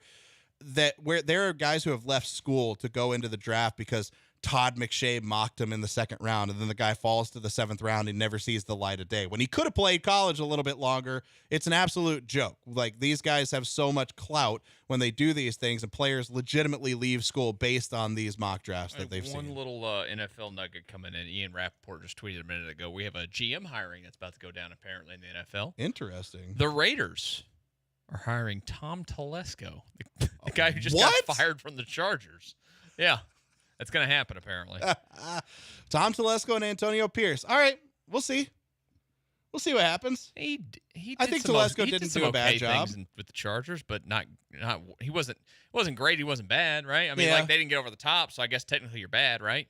Yeah, well, I see that's the problem. I don't think technically you're bad. You're just not as good as other teams, which is fine. You're better than average. You're okay. You're good, but you're not great. So there's another hole that's been filled in the searches that are out there. That coaching one doesn't matter, though, of course, because like you said, they already got Antonio Pierce. So there's your latest nugget on the NFL. Your latest nuggets on mock drafts, like we said, A plus, A minus, and an A. So we covered all the A's. Yeah, we covered all the A's. I'm happy to do it. I can't wait for Mel Kiper's 2.0 to come out so we can grade it again. Today, we know what with mock drafts, today we're the A team. We covered all the A's. Yeah, I can't. You know what I really can't wait for is Lance's first mock draft at NFL.com. I do like Lance's. Because we are going to spend an entire segment mocking him until he walks No, down the I'm hallway. not going to mock him. And comes on the show. I will not do that. I like Lance's draft analysis a lot. I like his mocks and I like his draft analysis. No, and he's real close. I think he was at the higher end of like great drafted or graded drafters. Well, I'm telling you, there's something you don't know about Lance's work is that I'm his ghostwriter. I've been telling everybody that for years.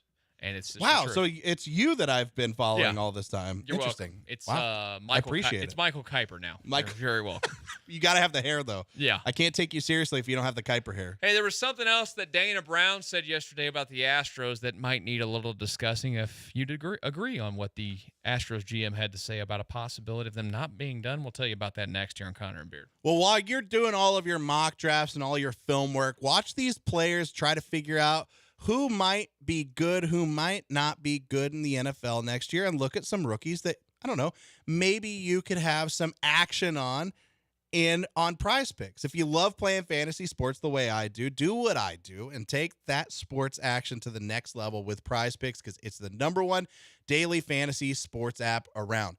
Right now, I have been in sports heaven. I mean, right now, I'm legitimately outside of some losses. I am in sports heaven with Prize Picks because I still have the playoffs, the NFL playoffs going in full swing. The NBA season is heating up. There's no better way to turn all these big games into 100 times my money and for you to turn it into 100 times your money than with Prize Picks. All you got to do is just select 2 or more players, pick more or less on from a wide variety of different stat options and projections, and place your entry. It's that easy. You can turn $10 into $1,000 with just a few easy taps.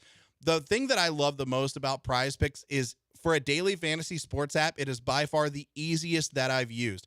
The app is very intuitive. It's really easy for me to go and pick those players and stat options and place my entry. They've got quick withdrawals, a huge selection of those players and stat options. It really is the best daily fantasy sports app. The app is so easy to use. Over 7 million sports fans have already signed up. I'm one of them. Michael's one of them. So join us, watch your favorite players, and get paid doing it. Right now, Prize Picks is going to match your first deposit up to $100. Just download the Prize Picks app and use code JOSH975. That's code JOSH975 after you download the Prize Picks app. Prize Picks. Pick more, pick less. It's that easy.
You're back in the Veritex Community Bank Studios with two dudes just slogging through life with no direction or motivation. Just like you, it's Connor and Beard.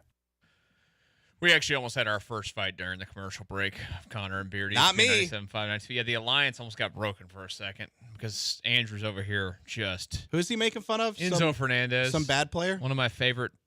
One of my favorite midfielders on my soccer squad, Chelsea. Enzo Fernandez? Yeah, we paid a lot of money to get him from Porto.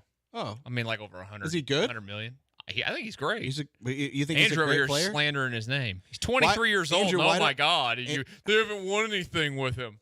Well, I mean, Andrew did have a great point. He has led them to only 9th place. I mean, it's not his fault. He's a midfielder. He's great in the midfield. He's one of the better midfielders in the league, and I don't care what Andrew said. One of these days, I don't care. Don't come in here with your advanced numbers talk. I will come over there and slap you in the mouth. Not really, Andrew. I'm sorry. We got one day. I'm just gonna let you guys go at it in like a final I'm segment just trying. talking Like, Premier League. I haven't gotten nice things in the Premier League last year, and I'm not getting a lot of nice things in the Premier League this year. And Chelsea right now has taken a 2-0 lead on Middlesbrough, and they're up in the aggregate on the Cabero Cup. And I know the Cabero Cup doesn't matter, but let me live. You're saying a lot of words I don't understand right now. I'm sorry. Okay. Enzo Fernandez. From Argentina. He was on the World Cup team. Okay. Compare him to I want each of you to compare him to a Texans player. To a Texans player? Yeah. Enzo Fernandez, compare him to a Texans player. Will Anderson. Will Anderson? Okay. He's on the come. Andrew? He's young. He's good. I was going to be really mean and say like Kenyon Green, but that's just not I was factually thinking- accurate. I was thinking I'll more take of off my shoe and throw it at the window. I was thinking more of a Damian Pierce. No. Like he's not a Damian Pierce. Good player on a bad team, but whenever they get better. I was going to say Christian Harris. Oh, Christian, that's a good one. He's an improving player. Okay. And he was a good player when they got him. I like that Andrew actually decided to be nice on that one and say Christian Harris. I wish he would have gone Kenyon Green. That's what I was really going for. Whatever. Andrew ruined it. There's your soccer update for the week. I'm just trying to live my life as a European soccer fan and be happy for once. Mr. Arsenal over there can't give me 2 seconds of enjoyment. Where's Arsenal at? We're up 2-1 Where are they in the ranked? aggregate. I don't know. I haven't Third? watched. Oh, third. That's way higher than 9th. Yeah, of course it's way higher than 9th. That's 6 spots higher. The Astros yesterday, we talked about it earlier. They introduced Josh Hader. They did, yeah. Their newest lefty. I seriously want to know. Like, I want somebody to get Dusty Baker to comment on the fact that they got a lefty. Like, all the bitching and moaning that he'd do at times. And now, look, he had Brooks Raley early on, and he used the hell out of Brooks. God, he loved to go to Brooks Raley, and I hated Brooks Raley with a passion. And he had these other crappy guys here and there, but he never got like the stud lefty he wanted. Here, Dusty's gone. Yeah. Here's Josh Hader. And wasn't it right after? It was like only a couple of days after it was officially announced that Dusty was going to go back with the Giants. Yeah. Poor Dusty. Poor Dusty. But at least we'll be thanking him at some point, though. Yeah. We could be thanking him at some point with what's his face. Yainer Diaz. What with Yainer Diaz? We're only months away from thanking him. Yesterday, Yainer Diaz out there at Minute Maid Park working with Jose Altuve, getting some BP in. See, honestly, this might just need to be an entire season of thanks to Dusty Baker. Yeah, he saved his body for a year. Yeah, he's good. Thank you, Dusty. Rested his knees for this season. We thank Dusty by finally adding that left-handed pitcher. Now the Astros' entire catching staff, their former catching staff, is all with the White Sox, including it's Martin Maldonado, Corey Lee, and Max Stassi, all in the White Sox. I did not realize Max Stassi was with them too. That's hilarious. It is. It's absolutely crazy. My column, Chicago White Sox, are they just now the Astros light? Yeah, sure. They hit lightly. But one note from yesterday, Dana Brown, this was after the press conference and the little I always love that when you go to press conference. They do the press conference and then they have a media scrum after the press conference to talk more. But it does give you a chance to be, a little bit more individual and whatever. But Dana was asked about, basically if the team was done or could they use a left-handed hitter? Of course, they've lost Michael Brantley as one of the left-handed hitters on this team. And right now, look, there's a missing spot on this roster. You're looking at a team that is going to use what? David Hensley again on the roster? Like, I don't know who's going to get that last position player spot. They could probably use somebody. But he was asked if they could use a left-handed bat. Here's what he had to say. He said, "If we could somehow get a left-handed bat, preferably an outfielder with some speed, that type of package, we'll pounce on it. Make no mistake, our club is really good." Wow. So he wants a left-handed hitter with some speed that plays outfield. That's easy to find, right? Slim pickings there, buddy. Like you've waited until January the 23rd. I don't know how many of them are available. Let me give you some left-handed names. Now, not all of these are outfielders. Some of these are first base options too. I say that because did you want to platoon? Did you just want a lefty to have off the bench and play somewhere? Well, here's some options. Joey Votto. You want Joey Votto? No. No, I don't need No, thanks. Andrew, you want Joey Votto? Yeah, if we can get a time machine and bring him back from like 10, 15 years ago. Actually, on board. I'm on board now. If we can get a time machine, Just yes. replace Jose Abreu with Joey Votto. Like 28-year-old Joey Votto. If pretty much every TV show and movie now can do some sort of time travel, or I've been watching Doctor Who with my daughter a lot, if we could find a TARDIS, do some timey-wimey stuff, and bring that Joey Votto back, I'm on board. You said I said a lot of words that you didn't know. I didn't understand a word you just said. Payback is a you-know-what. So. Can I give you the next one on here? Absolutely. Jock Peterson. And he is an outfielder. There's not any speed there necessarily. He's not fast. But he plays the outfield. He hits home runs. No. I just can't stand his face. I can't stand his face either, and he did play on the Dodgers, and then he played on the Braves that beat the Astros, and it pissed me off every time when we were in Atlanta, and he wore those stupid pearls, and his walk-up song was, "I'm too sexy for my shirt, too sexy." Now, he'd be our douche if we had him, but he'd still be a douche. Yeah, which would make him slightly more likable, I guess, but no. Jake Myers or Jock Peterson. Jake Myers. Jake Myers, there's more hope there. Andrew, which way did you lean? Jock Peterson. I'd lean Jock Peterson as well. He had 15 home runs last year in 121 games. I just think there's more hope. There's more hope, but Jock P, I just can't stand him. More hope for what? I don't know. Just you could have both on the roster. Not having the worst person in all of baseball. He's not the worst person in baseball.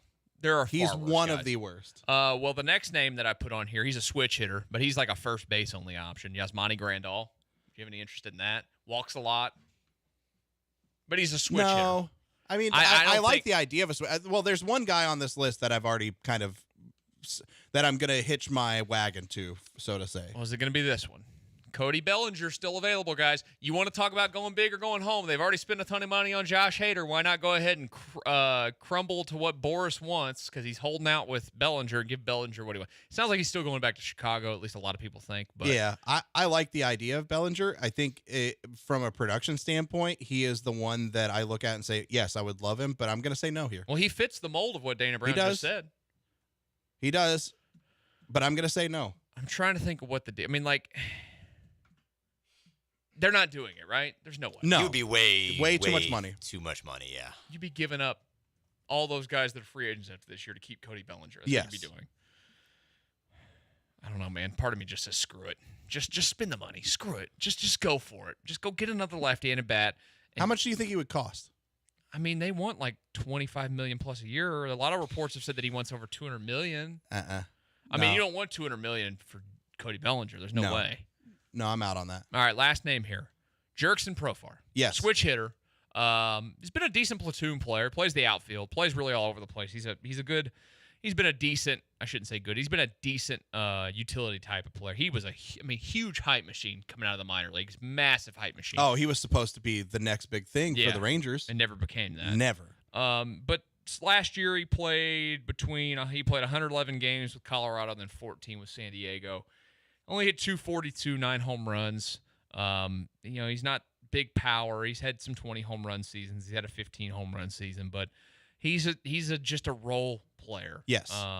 Would that be somebody that you're interested in? Yeah. I think if you're adding a bat, if you want that left-handed bat with speed, I like the fact that he's a switch hitter. Played a lot of left field last year. Yes. I like the idea of Jurickson Profar because he's a cost-effective depth option. And he is absolutely a role player, but he's right around. I think he gives you the production you would want from a role player with what specifically Dana Brown said he's looking for. So for me, I just don't want to pay a ton of money for that because I would much rather see the money go towards guys who are already there. Andrew, would you take Jurickson Profar? Yeah, you would know better than I, Michael. Could he, to some degree, fill the role that we sort of saw Ledmus Diaz and Marwin fill, where he can be a utility guy across multiple positions? Now, he hasn't played as much infield, I'm looking at it right here, as much infield in recent years, but he's played second. He played a little bit of second last year. He played 1 inning at second. He played 31 innings at first base. He's also played in his career 89 games at third, 104 games at at shortstop. So, yeah, I mean, he's played a little bit in right field as well. And 33 games in right, 21 games in center field. Literally the only position he's not touched is catcher. Yeah. I mean, that's... Has he pitched? Let's see. Let's see if he's pitched. To me, Profar is the perfect option. And he's not he's not great. Good. He's not never good. pitched, by the way. So the Astros could, pop his cherry of pitching. But just let him go ahead and pitch. let's say the Astros signed Jurickson and Profar, and they're in the middle of the season, and they do decide. Let's just say live in a world where they do decide to move on from Alex Bregman and get assets for him. At least you have a guy there that could play third for a little bit. Did he just say you got jerks and He is a Profar that can play he is a third? depth piece that can. You're not. No. He is a No. depth piece that could fill in at that position at If times. you do that kind of thing, like you're getting rid of Alex Bregman, you're becoming poor. Yes, I know it's not That's a likely. what that is. It's not a likely scenario. It's probably not going to happen. I really, truthfully think they just let Bregman's contract play out because you're not a. Oh yeah, they're not trading Alex Bregman. No, There's but no scenario where that happens. But Profar becomes a piece that if people go down, he's a good depth piece to have. It'd be nice to not have to have that thing happen. Jock Peterson or Jurickson Profar? Jock Peterson. See, I'd take Jurickson Profar. Andrew? Yeah, I'd be in on Profar and Peterson if I had my druthers for the options. Yeah, Here's the you don't need a guy here. Profar's nice; they can play all those spots. They have Mauricio Dubon. That's fair. That's Yeah. true. So Okay, Peterson then. I will lean Peterson. I was going to do that, but now he stole it from me, so It now I have to feels stay at gross. Profar. It stinks. I can't do it. It stinks, I'm not I gonna can't do lie. it. I can't say I would ever want Jock Peterson. I will accept it if it happens, but I can't say I ever want it to happen. yeah, we'll see. We'll see if they do anything else. I'm gonna go ahead and say that they don't do anything else. But I thought that was something that was noteworthy yesterday from Dana. We'll get in. Well, look, we're a couple weeks away from camp. We'll start doing like breakdowns of positions and whatever, all that stuff as we move closer to spring training and whatnot with the Astros. So we'll continue on that as we move forward. Hey, there was some spillover from earlier from our Factor Cap, Josh, from the listeners. You'll give us some of those questions when we finish up Connor and Beard next. ESPN 97.5, 92.5.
Some say these guys get along swimmingly. I'd say, slow your roll. They're just really getting to know each other, and it takes time for animosity and dysfunction to flourish. Let's just enjoy that process together. Live in the Veritex Community Bank Studios, it's Connor and Beard. It's our final segment of Connor and Beard on a Tuesday, ESPN 97.5 and 92.5. Josh, I'm just going to go ahead and say it. This is your time to shine. Yeah. Like, you apparently have something on top of the I do. spillover I made a that- decision in that last, actually really over this last hour of the show. It's a decision that I've been really kind of teetering on and dancing around for months now. I'm finally making a decision at the end of this show. But we did have a little bleed over from Factor Cap, and we had some listener questions. We had some good ones today. So, guys, from now on, if we do Factor Cap, whenever we do that stuff like Factor Cap, this, that, or the other, y'all always chime in with stuff because we want, Paul says he's the most interactive show in Houston. We strive to and would like to take that title from him and actually be the most interactive show in Houston. We're far more interactive and more friendly. I totally agree with that. Yeah, we're friendlier. Well, Paul is. We have Southern hospitality. He's a masshole. Yeah, exactly. Paul's that he's that lived in Florida. He's one of those. He's a wasp, right? He's like one of those guys who like you think he's nice, but like he keeps a distance. We're the guys who are going to go to a bar and drink beer with you and talk crap to you. Like that's where we have like camaraderie with you. Anyway. Factor Cap bleed over. There's a few questions that listeners had. I thought this was a really good one, and I think it's perfect after what we just talked about the Astros needing more. The Houston Astros, Factor Cap, will be in the World Series this season. Oh, that's a fact for me. That's a fact? I will be predicting them to What go to would the you World have said Series. before the Josh Hader signing? I would have predicted them to go to the World Series. Really? I think that this is the last run. Okay. Do you think World that the Series. Hader signing solidified? It would have been more of like a yes, but also. Yeah, I had my concerns still, but no, they were gonna. It was. They're one of the three best at worst in the American League. But yes, there's my preview for baseball preview segment. You think this is the last I will be run? picking the Astros. Not the last. Maybe the last. The last clear run. No, you know what? That's unfair because they still even if they lose Bregman, they still return basically the same team outside of Bregman. They're going to be a contender the next year. So this is the last the full band together. Yeah, the last. We'll see what they do. The last with iteration of this Astros era. Yeah. So whatever that is. But like I'm going to pick them 3 to or go 4 to the World years. Series. I'm going to say fact on this as well. I feel really good. I don't know that I would have said that before the Hader signing. I wasn't as confident as you were. So I couldn't have definitively said fact, but the Hader signing, it really does. People were texting in earlier when we were talking about how you have to win a game in 6 innings if you're playing the Astros. They're like, well, they're not going to shut people down every night. I'm like, you're right. But by and large, night in and night out, those 3 are going to be nails, and they're going to shut dudes out. And so the fact that they're shortening games that much against teams and helping out their starters, I feel really good about their chances, both in the regular season, but especially in the playoffs. Andrew, what's your answer on this one? It's a fact. Yeah, the American League, if they were in the National League, this would be a different discussion because the competition out there is significantly more stiff. But I still think that they're the favorites in the American League, and they're going to be invigorated by their failures this past season and dropping that ALCS, especially the last 2 games at home to the Rangers. I think that's going to inspire them to a really great year this I year. think you're going to get the pissed off Astros this year, and I think that grind is going to go on all 162 games. I really do. I do too. So we all agreed on that one. You know what that means? All fact, no cap, baby. All fact, no cap on that one. I guess it's true. This one was kind of mean and hurtful, but I feel like I would have been mean to the listener if I didn't add it onto here. Josh needs a motorized chair to go up and down the stairs. Fact or cap? Fact. That's so rude. And that's facts. We've talked about this before. That's not and I'm going to nice. get you. As a show, we're going to get you one of these. No, you're not. eventually. Yeah, we are.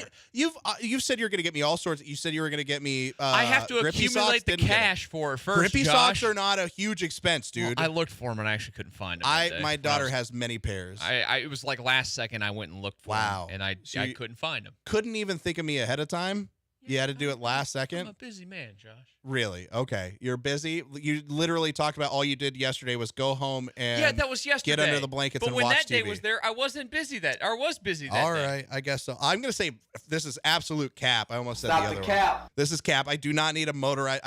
Look, I've lived 37 years of my life. I've only fallen down the stairs like 4 or 5 times, and 3 of those have been because of other people. Only once or twice it's been my own fault, and I think one of those times I'd been drinking. So this is cap. Andrew, your answer? I was saying that it's just not true. It's cap. You're going to have your kids carry you up the stairs or something. You'll need some mechanism to get you up the stairs. It just won't be installing a motorized scooter, chair, whatever, to take you up there. You got my hopes up with the cap, and I didn't think that you would go the route of you could use any means other than your own power. Yeah, maybe it'll be your kids and your wife, some like combo deal. I don't know how it's going to work, but you will have some machine that's powered by human labor getting you up there. There has been very serious consideration in the Beard household of getting our house ready to sell so we can get a one-story. And I think the catalyst. I think for the betterment of your health, that's a smart move. The catalyst was me falling down the stairs. We don't need to one day get a call from your wife, Josh. I'm in fairness, I'm not the first person to have fallen down those stairs. My wife has fallen down them multiple times. My kids have each fallen down them at least once. What is wrong with your stairs? They're slippy stairs. There's that top step is a little slippery because the way the animals and the dogs walk up them. Also, my kids like to slide down on their butt and makes the edge of the stairs a little just slippery. Hurts thinking about it. Yeah. Well, they do it. They sit on stuff. Next up, defensive linebacker is a bigger priority for the Texans in free agency than defensive tackle. Fact or cap? Cap. I was saying that it's just not true. It's cap. We've all given our reasons, but I'm going to say cap on that one They too. need to be They need to be beefy. They need to be beefy up front. Big beefy boys. Yeah. Big beefy boys that can push. Andrew, what's your answer? If I say cap, does this make it all cap, no fact? I don't know. Let's see. That's cap. Totally cap. That means lie. All cap, no fact, baby. Drop in a Mechie more catchy while you're at it. I can't. The season's over. Next season, damn we it. got to save it. We got to say Mechie more catchy next season. God. I hope. Hey, He's not making the team. He's making the team. Come on. I had a conversation with my family this weekend, and my brother-in-law, huge Alabama fan, loves John Mechie. I brought up that the Texans need to draft a guy or sign Mike Evans, like we've talked about. He's Did like, he say no, they got John he's, Mechie? no, he said they don't need to make a move. John Mechie is going to take a step forward next year and be fine. I'm like, what world? But I wish. Okay, I'm finally choosing something. I'm making a decision. What is that? All of y'all's Premier League talk got me all hot and bothered. I want to finally choose a Premier League team. I've been dancing around it for months now. So you're actually going to watch? I have been watching. I've just been waiting on what team to choose. So I've been watching here and there. I haven't, not every Saturday morning, but I get up early on Saturdays and I watch. I was dancing around. Tottenham was a team. I was looking at Arsenal and Chelsea. My daughter is a Chelsea fan now, by the way, because she watches with me. We've watched as many Chelsea matches as we can. Smart so girl. She loves their kits. She likes Chelsea. She's chosen them, and since she's become a fan, they've gotten worse. Dude, what are you talking about? They've won 3 in a row coming into today. It really came. Or excuse me, they've won 3 of their last 4. It really came down to between Tottenham and Liverpool, and I was trying to choose between these two teams. But you guys solidified for me. I think there's only one team that I can choose out of all of the teams in the Premier League, one team that is constantly at the top of the table, one team that shows that they are better than every other team year in, year out. They are going to be dominant for a while. I am choosing Manchester City. Oh, dear God. I already have the kit on the way. I already ordered a kit. I'm going to order a scarf too. I'm taking my talents to Man City. I'm going to be a Manchester City fan. I love the colors. That baby powder blue is perfect. I am going to be cheering and rooting for Man City in the Premier League moving forward. And all of you, Arsenal, whatever, Chelsea, not even a consideration. Man City, through and through, I bleed baby blue. Congratulations to you on being a Patriots fan in the mid-2000s. Look, man. That's what you are. I have a lot of scar tissue from a lot of other teams. I had to go with what works and what wins. You just became a fan of the GOATs. That's it. I'm okay with that. The easiest one to pick. They're not even first place right now. I know that they're not. They're in far back. second place. I was thinking about Liverpool, but I'm not just looking at this year, Michael. I'm looking at next year and beyond. I'm glad I don't have you on board with Chelsea. I'm looking at next year and beyond. How do you feel about this? I just want to know how Josh feels about a team that is currently under investigation for 115 different charges for financial breaches. We all know nothing's coming. I used to work for the American government. You think I'm not? I'm not okay with hiding stuff? Come on. So when they get relegated due to being found guilty, are you going to support them in the lower leagues of English football? No, I'll move on to another team. Okay, fair enough. I'll probably move on to Liverpool or Tottenham at that point. Man City playing in the championship next year. Yeah. Give me it. I need it. That'd be hilarious. Josh watching crappy teams just get obliterated 15-0 every night. Dude, Holland you know what? Never mind. I take tear down. I take it back. Nope. I absolutely will continue to watch them if they do get relegated. You should. You should. Watch the Manchester City won 32-1 today. Look, I'm just glad you didn't pick either one of our teams because I think it brings a little spice here. No, I couldn't. I had to pick somebody outside of it. I think that this is a gross pick on your part necessarily. I knew I couldn't pick Chelsea or Arsenal. It had to be somebody outside of those two. And I wanted to go. I got a text from Kevin Cooper used to be the Texans PR. Yeah. Head of PR. That is loving the Premier League talk show, and he sent me a picture of his Tottenham shirt. And I'm guessing he's probably happy you didn't pick Tottenham. I was close. I wouldn't want you on board with my team. Close to picking Tottenham because I would have called him Tottenham all the time, and just to make all the other real Tottenham fans mad. Well, there you go. Coming up on Wednesdays until baseball season gets here, it's going to be all Premier League talk on Connor and Beard. No, not really. But we'll mix it in when we can have some fun with each other at the end of a show. Don't go anywhere. The Killer Bees coming up next from 3 to 6 right here on ESPN 97.5 and 92.5.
Ooh, what up, H-Town?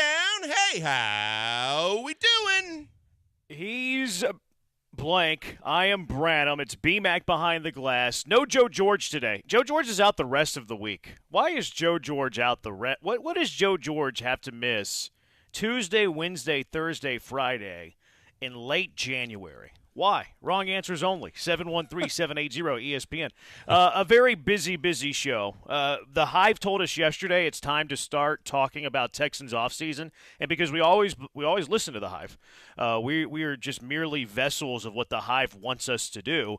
We'll talk some Texans offseason. Who are you keeping? Who are you not keeping from these pending free agents for the Houston Texans? Bobby Slowick. I think the odds of Bobby Slowick decreased of him leaving with the announcement yesterday of Callahan to the Titans, but I still think it's possible. I still think it's 40%.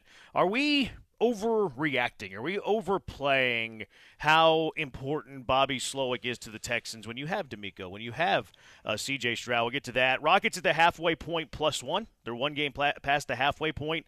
How do we grade the Rockets to this point of the season? A very busy show. It's a Cash 'em or Trash 'em Tuesday. Lots of stuff. Why is Joe not here for the rest of the week? Wrong answers only at 713-780-3776. And it's mock draft season. It's mock draft season. We love mock draft season. But I've been trying to find a way lately to lead with something not the Texans. And I think today's the day we can really do it. We can really do it, and it's not a reach. I think you can really do it. Today's Hall of Fame day in Major League Baseball, and we know that, like, national baseball is not that big a deal. Like, NFL, every team matters, even in the city of Houston. That's not the case in baseball. It's not the case in basketball. Those sports are regional. NFL is a national sport. But there is a Houston tie here, obviously. Billy Wagner is trending toward making the Hall of Fame. Adrian Beltre looks like a lock. Joe Mauer looks like a lock. Todd Helton looks like a lock-ish, which I have some problems with that. But Billy Wagner, in his 9th year for voting, is trending that way as well. That'd be really cool, Blankers. That'd be the third homegrown Houston Astro to make the Hall of Fame. It really would. And I heard Granado this morning, and obviously the saves he didn't bring up. But when he started comparing some of the numbers between Billy Wagner and Mariano Rivera in terms of, strikeout percentage, a lot of the key, the average against, all these different stats, and you're going, man, they're pretty equal? That it's pretty impressive. I think it was at a time, like you said, it was at a time when there were a lot of superstar-type players and impactful players like Baggs and Biggio and guys like that. But Billy Wagner was lights out for a good period of time for this Astros team, and it would be very, very cool to see him get into the Hall of Fame. I mean, that's a big part of my childhood. Whereas, like, that's the Killer Bee era. I mean, that's Biggio, that's Bagwell, that's Wagner, who was locking it down at the end. MLB Network went out with they posted a video of Billy Wagner. They had it narrated by Craig Biggio. Pretty cool video if you can find it on the Twitter or on the internets, wherever you find your stuff. It's worth the watch. Only 3 minutes or so, worth the watch. But yeah, I mean, you can make the case that he's one of the greatest closers ever. And I think nowadays, because we've kind of, as a Major League Baseball society, have increased the value of closers, because I mean that used to not be that valuable, closers, and now you have closers making $19 million a year. Josh Hader, which is another kind of full circle thing. You sign a big lefty reliever closer yesterday, and then your greatest lefty reliever closer is going to get in the Hall of Fame today. Knock on wood. They're supposed to announce it around 5:00, so if it does happen, we'll break in, do all that stuff. What amazes me too about Wagner's career was his final year, because he kind of bounced around towards the end. He was effective, but he's bouncing around a few different places.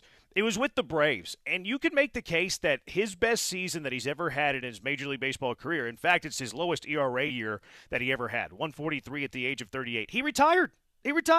Like, a lefty reliever with a 143 ERA that had 37 saves and 104 strikeouts and 69 innings could nowadays get $15 million a year, no problem. And he walked away. He said, I'm done. So he could have stat padded. He could have easily gotten to maybe 450 saves. I doubt 500, but maybe 450. But he was like, you know what? I've done enough. I've made enough money. My kids are growing up. I'm going to walk away from $12 million at the time, and I'm just going to move on with my life. Like, he could have padded. He could have easily padded those stats. He really could have. And look, to say that he had a dominant fastball and the way that he was able to use it was an understatement. And he was just dominant. And maybe because he bounced around a lot, and maybe because, like you said, that he cut his career a little short when he didn't have to, maybe people don't remember him the way they remember some of the most dominant closers in the game. But, I thought he was still dominant with the Mets, but I obviously know and saw some of, and I think I saw the majority of his time with the Astros, and he was impressive. And they had a bullpen that had a lot of good arms in it.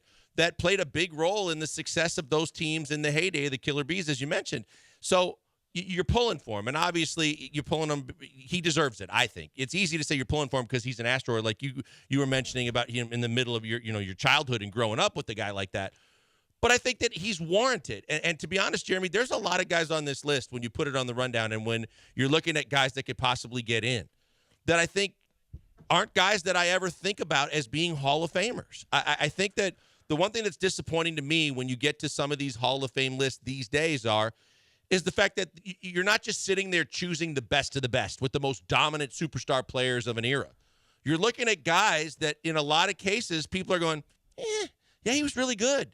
Yeah, I mean, yeah, he was an all-star for several years, but even that gets watered down to where I'm going, yeah, it's not the same as it used to be, in which, like, even an Adrian Beltre, I know he had a really good career, but I never thought of him as being a great third baseman. I disagree with that. I think Adrian Beltre is one of the greatest third basemen ever. Ever?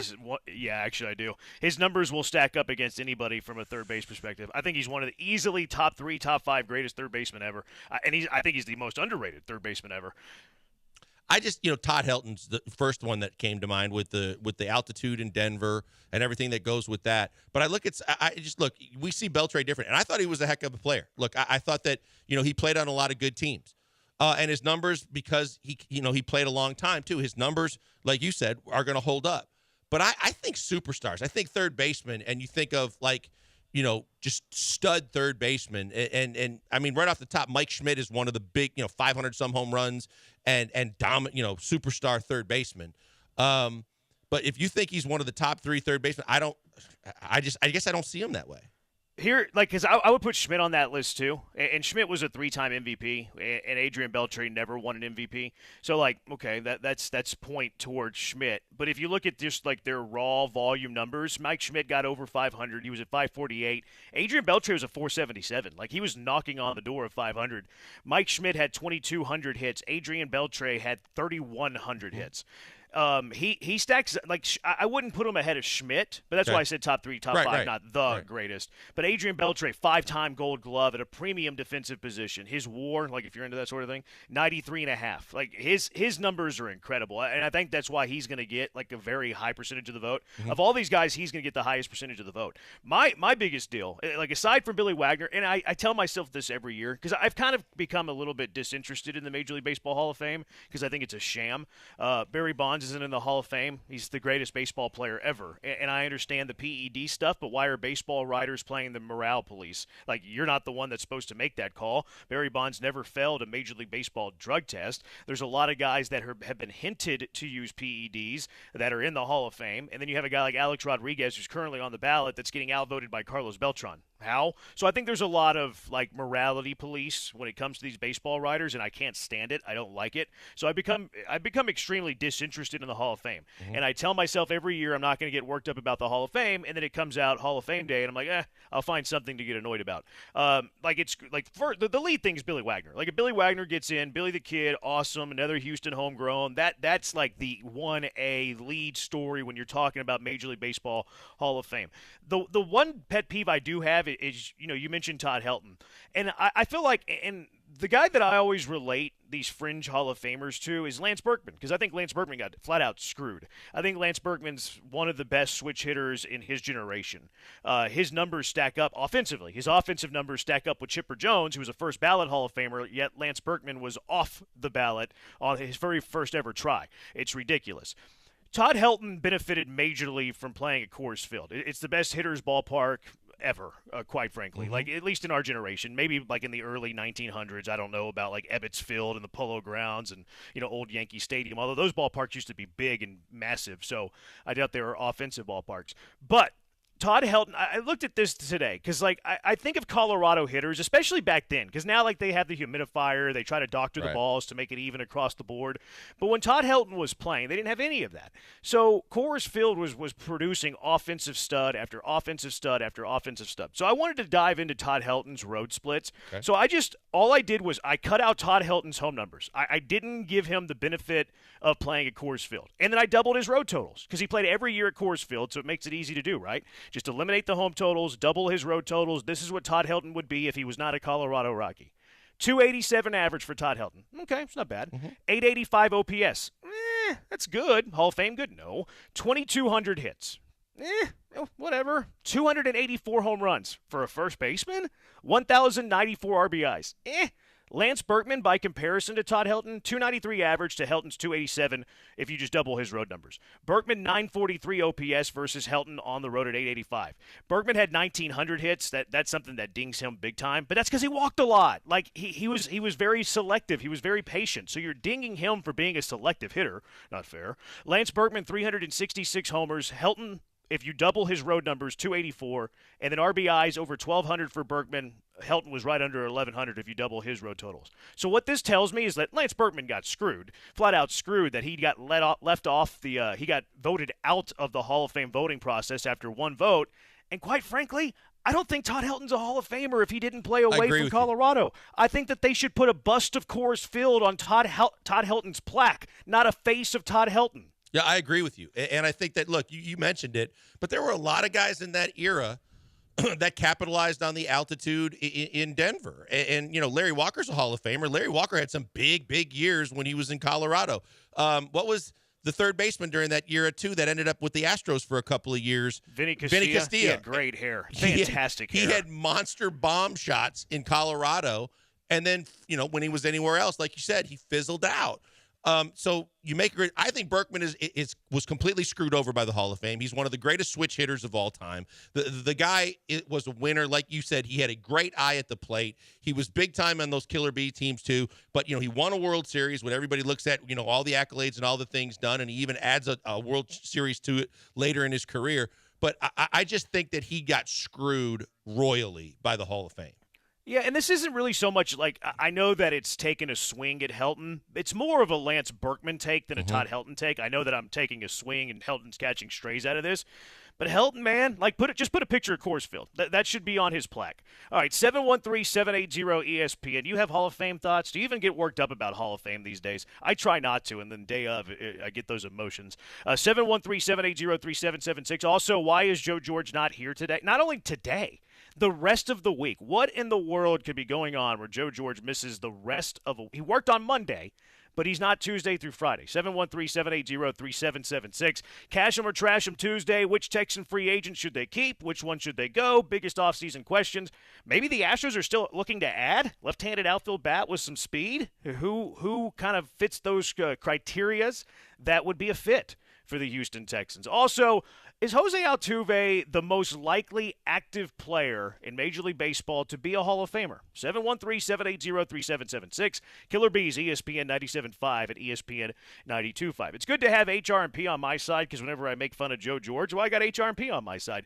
My call, a U of H class of 1990, go Cougs, has been protecting the interests of businesses for nearly 25 years. HR&P provides comprehensive human capital management services, including HR compliance, benefits administration, and payroll. HR&P will also work with you to customize a plan for whatever you need. There's nothing cookie cutter about HR&P. A little bit of help, a lot of help, anything in between. HR&P will create a plan for what you and your business needs. Also, their customer service second to none. You'll never talk to a stranger on the other side of the line. You'll be calling someone that is familiar with you, familiar with your company. I can speak to that customer service. Anytime I have a question, I always get a quick response. Very easy to understand. Let HR&P take on the demands of human resources and eliminate your HR burdens so you can get back to growing your business. Give them a call at 281-880-6525 and let HR&P customize a plan for you. 281-880-6525 or check them out at hrp.net. That's hrp.net.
Broadcasting live from the Veritex Community Bank Studios, deep inside the secret bee cave, it's Joel Blank and Jeremy Branham. He's Blank on Branham. Killer Bees on ESPN 97.5 and ESPN at 92.5. 3062, these guys policing who gets in is entirely, utterly ridiculous. At some point, everybody has to give up their post. Yeah, the baseball writers are, whatever. I don't want to get into the baseball writers. 0102, Wagner isn't remembered like Mariano because Astros couldn't stay in the postseason. That's a fact. I mean, that's true. Like, that's not a dig at all. I think it's 100% accurate. I do think that there's some Northeast bias there, too. Now, it's hard to say because the Yankees were dominant. The Yankees were winning World Series each and every year. Like, if Mariano was a Met his entire career, would he have been more recognized than Billy Wagner? More. I mean, New York's New York, right? I mean, you're going to get the I love think so. no matter what. I just think that when you're in a market like that, you're going to have plenty of guys that are going to be on your bandwagon that are going to sing your praises to high heaven to get you where you need to go. So I just think that overall, all of it's skewed. The fact that from the Football Hall of Fame, where you got to have a presenter and they have to go and try to like debate you in when you know what you did on the field statistically and achievement wise is ridiculous. I think that, I go back to the Basketball Hall of Fame and how Calvin Murphy was on the selection committee and he was on the board for it.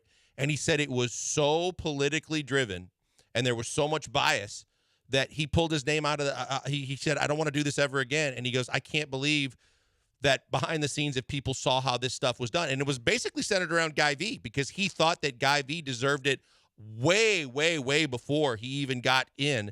And he's like, this is a travesty, and this is all biased based on either who you covered or East Coast or, however you want to look at it. And I think it's all skewed. Yeah, it is. Wrong answers only. Why is Joe not here today? 713-780-3776 and the rest of the week. Joe is on his way to Daytona for the 24-hour race this weekend. That sounds dangerous. Hopefully it's not the same driver. Joe's having a vasectomy. Wow. I don't know about that. What are the Martha Lights? This guy says going to watch the Martha Lights at Martha, Texas. No idea. Never heard of it. I don't even know where Martha, Texas is, to be honest with you. Yeah, I think it's the Marfa Lights, by the way. I don't think it's the Martha. I just Googled it real quick, and it says Marfa, not Martha. So probably a Siri mistake there. Probably not. If somebody knows what that was, I imagine they knew it was not Martha, but probably just a Siri thing there. 0367. All right, so who's the active player that has the best chance for the Hall? 713-780-ESPN. 0367 says it's not Altuve that's the most likely Hall of Fame currently in the Major League Baseball. It's his teammate, Justin Verlander. I would agree with that. There was a site earlier, CBS Sports, that they ranked their 10 active Major League Baseball players closest to becoming Hall of Fame locks, and they led their list with Mookie Betts. I overlooked Justin Verlander. The fact that Justin Verlander isn't on there, now he makes a caveat at the bottom that says right off the top we'll skip Kershaw, Scherzer, Verlander, and Trout because they're already a lock and not nearest locks, which is kind of confusing. Mm-hmm. So I would agree with the Verlander thing, and it's really weird how he worded this. Now, it's interesting he says Mookie Betts, but the reason that he dings Jose Altuve and moved him from second to eighth behind Betts, I'd argue that, was because of 2017. So why is Altuve getting dinged for 2017, but Betts isn't getting dinged for his time in Boston? That's another joke. That's another reason why, when you wonder and you have to question, it's like you should be doing more kind of due diligence on, who's got the ballots and things like that. But you look at it and say, you're exactly right. The best year you had was in Boston with all the cheating and the video coordinator. You fell off. You got paid a boat ton, but you fell off pretty drastically. Still had good years. But then you get the video coordinator back, and all of a sudden you have another resurgent year. But yet Altuve is the only guy that cheated. It's that to me is just another reason why this whole thing is just it's just a joke.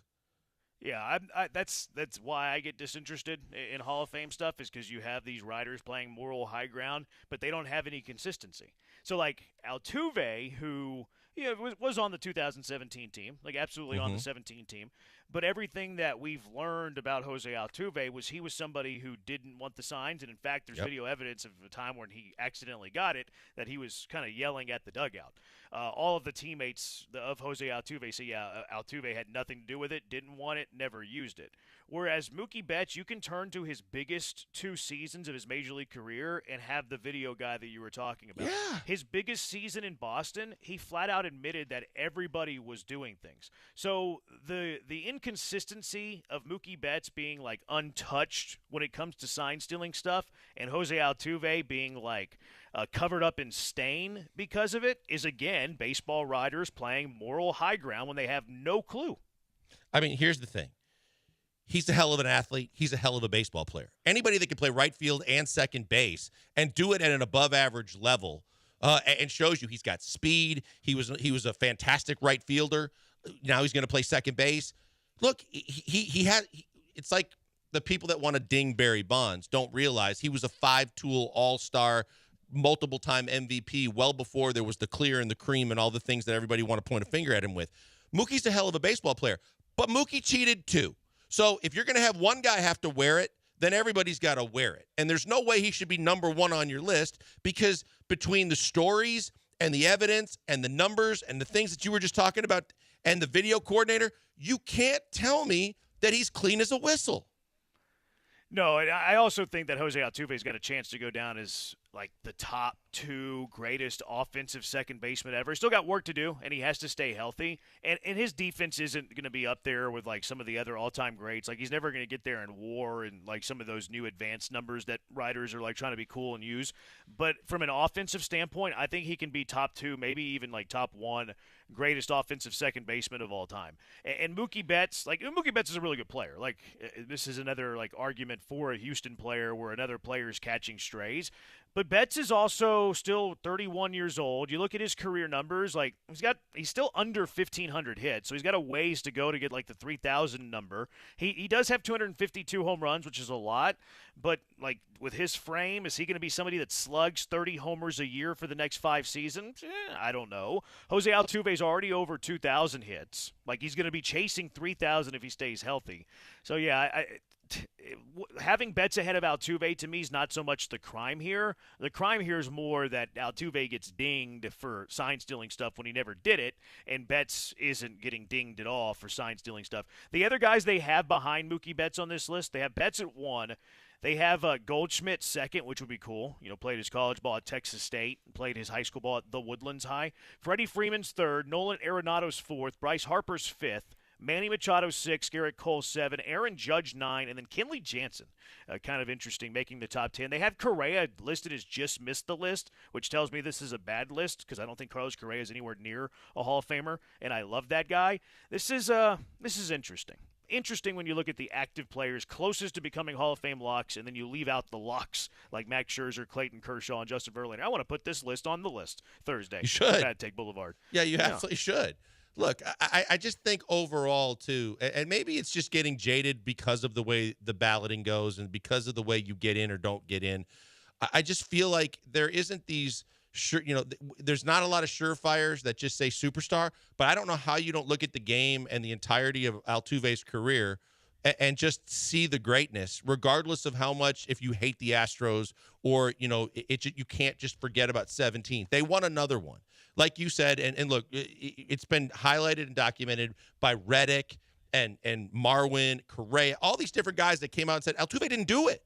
He did not do it. But it's just as simple as a John Boy fallacy, social media post and video that wanted to get clicks that got so much more than that. It started driving a bus that this guy is a cheater that fans in New York and LA and Boston, can't get out of their heads to keep referencing how big of a cheater he is. And if you just did a little homework, you'd figure out, yeah, that team cheated. He wasn't one of those guys. Yeah, I mean, Betts just flat out admitted it. Like, he's flat out said it out loud that he did. 3062, the sign-stealing era needs to be a red organized error in baseball, just as the steroid era is you can't ban people or chastise or punish guys for doing what everybody else in the league is doing. I think that's a great idea because I've been on record that I have no problem with Barry Bonds using PEDs. I hate that. I hate what it did to the record book, and I hate what it's done to his legacy. I would have liked to see Barry Bonds' career play out without performance-enhancing drugs to see where he would stack up amongst the greats in Major League Baseball history. And to your point, I think it'd be up there with the greats.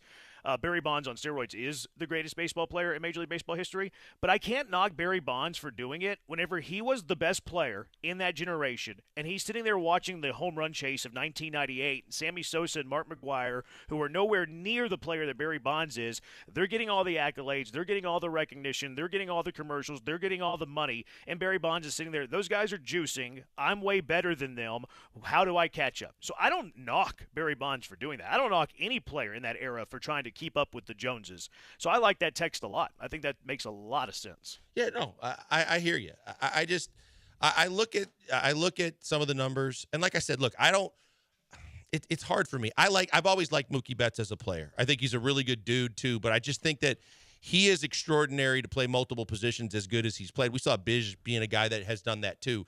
But the fact that he could just change gloves and go out on the infield and play the second base or the shortstop or wherever they need him to play, and he still, whether the cheating was part of his career or not, overall his career offensively and defensively has been way above average. So he's definitely worthy of being on that list. But to put him at one, not put Altuve where he deserves to be, and then you look at some of the other guys, and I just kind of go, okay, yeah, it's a different era. I get it in all of sports, but particularly in baseball where you used to have all these standout guys. But look, I tend to agree with you on Barry Bonds because the same thing I would say about Clemens, but it's different because to the level of usage and the longevity. But Barry Bonds was a Hall of Famer well before any kind of steroid mention came into the picture. And whether he won the all-time home run title or not, when you talk about from the time he came up with the Pirates and what an unbelievable defender he was and the 5 tools that he had, and he hit for average and he hit for power, and he and Griffey Jr. to me were the two most pure-looking baseball players I had seen, I just don't think you should be able to snub him out of the Hall. No, I'm with you. Bonds was one of my favorite players growing up. So good. And Bonds, like you said, pre-roids was already a Hall of Famer on that track. And then once he did it, he was literally the greatest player of all time. No one can touch a Barry Bonds on juice. No one. 713-780-ESPN, the HRP listener line, 713-780-3776. So this is what the Hive wanted. The Hive wanted some Houston Texans offseason talk. So which pending Texan free agent should stay? Which should go? 713-780-3776. Killer Bees, ESPN 97.5 and ESPN 92.5. I know where you should go for Valentine's Day. Valencia's Tex-Mex Garage. Check out this deal. Look, if you're like me, you procrastinate for Valentine's Day. You're always thinking last minute. Well, you're hearing me say this now. So here is your indicator. Just go ahead and reserve a table right now at Valencia's Tex-Mex Garage. Cross it off the list. Get ahead of the game this year. But this Valentine's dinner special is incredible. What a deal. Dinner for 2 for less than $40. That's right. Dinner for 2, $39.99. 2 house or pineapple margaritas. That sounds like a great start. Some Tex-Mex queso for an appetizer. That sounds really good. I like queso with my salsa and with my margaritas. And then for your dinner, combo fajitas with bacon-wrapped shrimp as well. You get some beef. You get some chicken. You get the bacon-wrapped shrimp. And then for dessert, a big piece of shareable tres leches or Mexican carrot cake. The Valencia's Valentine's Dinner Special for less than $40. You have to take advantage of this. Head over now to the website right now, Valencia's Tex-Mex Garage, to order and to reserve your spot at Valencia's. Valencia's Tex-Mex Garage, the best Tex-Mex in Houston, where they have happy hours 7 days a week, brunch deals that will blow you away, plus game day specials. You can get jumbo margaritas for $8, $1 off draft beer whenever the Rockets are playing, or just take out. You can order takeout and get the Valencia's Tex-Mex Garage Fiesta Packs and margaritas to go. Do that. Do the Valentine's Dinner Special, dinner for 2, $39.99. It's Valencia's Tex-Mex Garage, Tex-Mex from scratch.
Time to get back to sports school with the Killer Bees, Joel Blank and Jeremy Branham. Live from the Veritex Community Bank Studios on ESPN 97.5.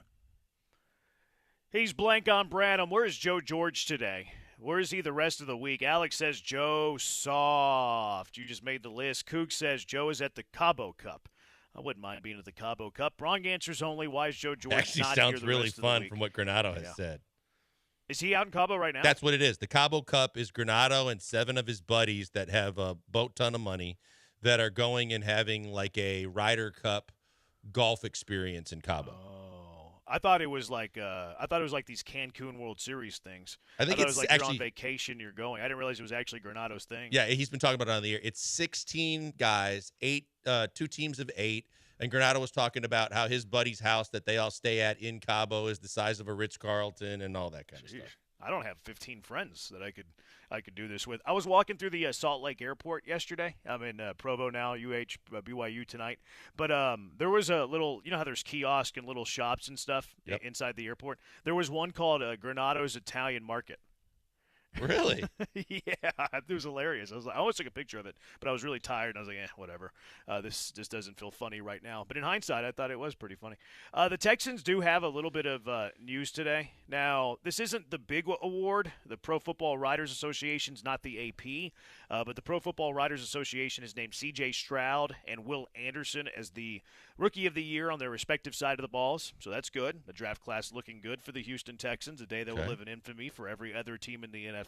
Also, the defensive line coach for the Houston Texans is gone. He's no longer with the Houston Texans. I don't know how to pronounce Waukese, I think. I don't know how it's pronounced. But the defensive line coach for the Houston Texans is gone. Yaquis Cesar? I have no idea. Did they say where he's going or that they just let him go? It just says his defensive line coach said his contract has expired. He will not return. He did have a quote, said we did some great things over there, got nothing but love for those guys. So this to me sounds like the Texans didn't renew him. It kind of does. And, I was thinking about it as you said that because I wasn't aware of it. And you start thinking back going, well, Collins and Rankins and the D-line played a whole hell of a lot better than it's played in the last 2-3 years. There had to be some kind of personality conflict or something attached to that because the D-line, actually the talent improved, but you would think that he would get some credit for the development of the 4 guys that played pretty damn good in the defensive front. Yeah, I thought that the defensive line did a good job, but I also trust it's D'Amico's defense, though. Like, D'Amico's your defensive mind, and if D'Amico's like, we can get better there, I feel like it wasn't, like, to their potential. It's like, oh, okay, well, I trust D'Amico with the defensive side of the ball, so I really don't have druthers over it. And I'll be honest, have you ever heard of Waukese Cesar before just now? 713-780-3776. Like, I know McDaniel's a receiver coach. I know Gerard, the quarterback's coach. I had no idea who the defensive line coach was before today. And maybe that's my fault. Maybe that's my fault. I'm with you. I would agree with you. I didn't know who he was. 713-780-ESPN. So the Hive wanted us to do some Texans off-season chat, which is great because there's a lot to look forward to when it comes to the Texans off-season. I think the first thing that you have to have a conversation about are the pending free agents, the guys who are currently on your team that can leave in the offseason because they're without a contract. The very top of this list is John Grenard. And John Alexander does really good work for the Houston Chronicle. He has some projections on some of these pending free agents and how much money they could command. For John Grenard, he says that he'll command somewhere between $17 million and $21 million per year. I imagine you're looking at least a 4-year deal. Like, I can't see him doing a 3-year deal. So 17, 21 million, somewhere around 4 years. John Grenard, what's your play if you're Nick Caserio? I think he's pricing himself out. I think best case scenario is you tag him for 1 year and see what he's got for you. But even at that price, you're going to be paying a premium in 1 year. And you do have the money and the flexibility financially to do it if you want to do it. But, from our conversation yesterday, I hear what you're saying about his injuries. I just think that there's been inconsistencies. And, look, you saw him in year 1 of a D'Amico defense with a guy like Will Anderson on the other side. But you got to be convinced he's going to be that dominant every year because that's the kind of money you're spending on guys that are, top 5, top 7 at their position that are, dominating year after year, and the Watts and the, even the guys that are on the going to be on the market, the Allens and the Queens, and there's guys that just have showed you multiple years, back-to-back years, that they're really dominant year after year. And from a Grenard perspective, and I don't know how much I read into the ankle or not either, but I just think that he had his best season at the right time. We see this so many times. Guys bet on themselves, or the year of getting ready to enter free agency, they go off the charts. And then once they sign a deal, everybody's left scratching their heads for the next couple of years going, what happened to that? What could we do that again? And that's not even bringing in the health concerns. I would just look at the rest of the market, and if that's what it's going to cost, I would consider seeing if I could find someone like him that either you feel already is just a more dominant football player, or you if nothing else, if you say, look, John's been loyal to us, we like what he was able to do last year with Will on the other side, give him one more year and then analyze from there and see where you go from there. That's a whole lot of money for too many years for me. Yeah, and the thing is, if you let him hit the market, now it becomes, I think, more difficult to sign him because now you have every other team that's in play. So I think that's the challenge of doing that. But it is, depending on what these other teams do with the franchise tag and such, it does seem like a free agent market that's going to have some pretty good edge rushers. I'm not on team sign Grenard. I'm not hashtag pay the man. I'm not giving him between 17 to 21 million for 3 to 4 years. Grenard in his first 4 years in the league played 13 games, 12 games, 8 games, 15 games. That's not enough for me for a guy that I'm going to be paying top dollar to. Also, his first 4 years in the league, rookie year 1, okay, whatever, 1 sack. It's his rookie year. We can look past that. But then 8, 1.5, 12.5. Like, if I'm paying a guy between 17 and $21 million, I need him to be a double-digit sack guy each and every year. Now, where I might hedge this a little bit, and maybe I will, walk it back a little, is I started to think about the franchise tag. Like, I'm not paying that contract. I'm not giving him a 4-year deal in that range. I'm not doing that point blank, period. Would you franchise tag him, though? The expectation for the franchise tag for defensive end is a little bit north of $20 million. So instead of the somewhere between 17 and 21 on a multi-year deal, would you go the franchise tag route where you're paying him a little bit north of 20, which might be higher than his value on the market, but it's for the one season? Yeah, I think I'm willing to take that chance, right? If, like I said, if all signs point to great locker room guy, had his best season last year, but if there's any doubts at all, if there's doubts at all in terms of dedication, injury history, just ability-wise, that he's able to do the kind of things that you just mentioned too about being consistent year after year that I had talked about with some of the greats that are the top 5, 7 in his position, then that's the easiest way out. Yeah, it costs you a couple extra $1 million. You can find ways to get that money back if you need to use it in free agency or whatever with the cap. But overall, I'm more willing to say that that's the route that I want to go than committing 4 years and however many millions of dollars and then seeing a guy that underachieves or breaks down again when you're going to be in this window with CJ and his contract being so affordable that you got to pounce on and capitalize on, that you really can't afford to make a $20-some million mistake. It's one thing to do it for a one season, but if it lasts over 2 or more of the longevity of a 4-year deal, that's too long. Yeah, so I would consider the tag. This would be something that if Grenard's on the Texans next year, I would hope it's with the franchise tag. Now, if you're using $20 million, and if like the way Texans cap is reported, that some of these futures deals, you're going to get it down to 60. Well, all of a sudden, that's a third of your cap space, and you can create some more. And we'll get to that stuff a little bit later in the next coming days. But that's going to be between a third and a fourth of your salary cap space on one specific player. If you're okay with that, okay, then you're okay with that. I could live with a franchise tag. Franchise tag I can live with because it's like, okay, well, you're not letting a 12.5 sack guy walk for free. He's still a really good football player. The heir apparent isn't in the building right now, so if he does walk, you're going to either have to sign a guy or draft a guy, and how long is it going to take for a rookie defensive end to come along? Who knows? So I can live with the franchise tag, and then you have another year of information. If he's injury prone next year, what makes your decision next offseason very, very easy. But then if next year he's a 12.5 sack guy again, he stays on the football field, well, now you're more comfortable giving him a 3-4 year deal at $16 to $22 million. So I'm okay with a franchise tag. I am not okay with a multi-year contract. No, I'm with you. I'm totally with you. And again, because this is so key for the entire amount of money that you have to spend and all the guys that you would like to bring back versus also the guys that you need to bring in to make this team better, knowing what you're facing with the schedule next year and expectations, sky high, and everybody thinking that you're just supposed to start from here and never look back and continue to get better.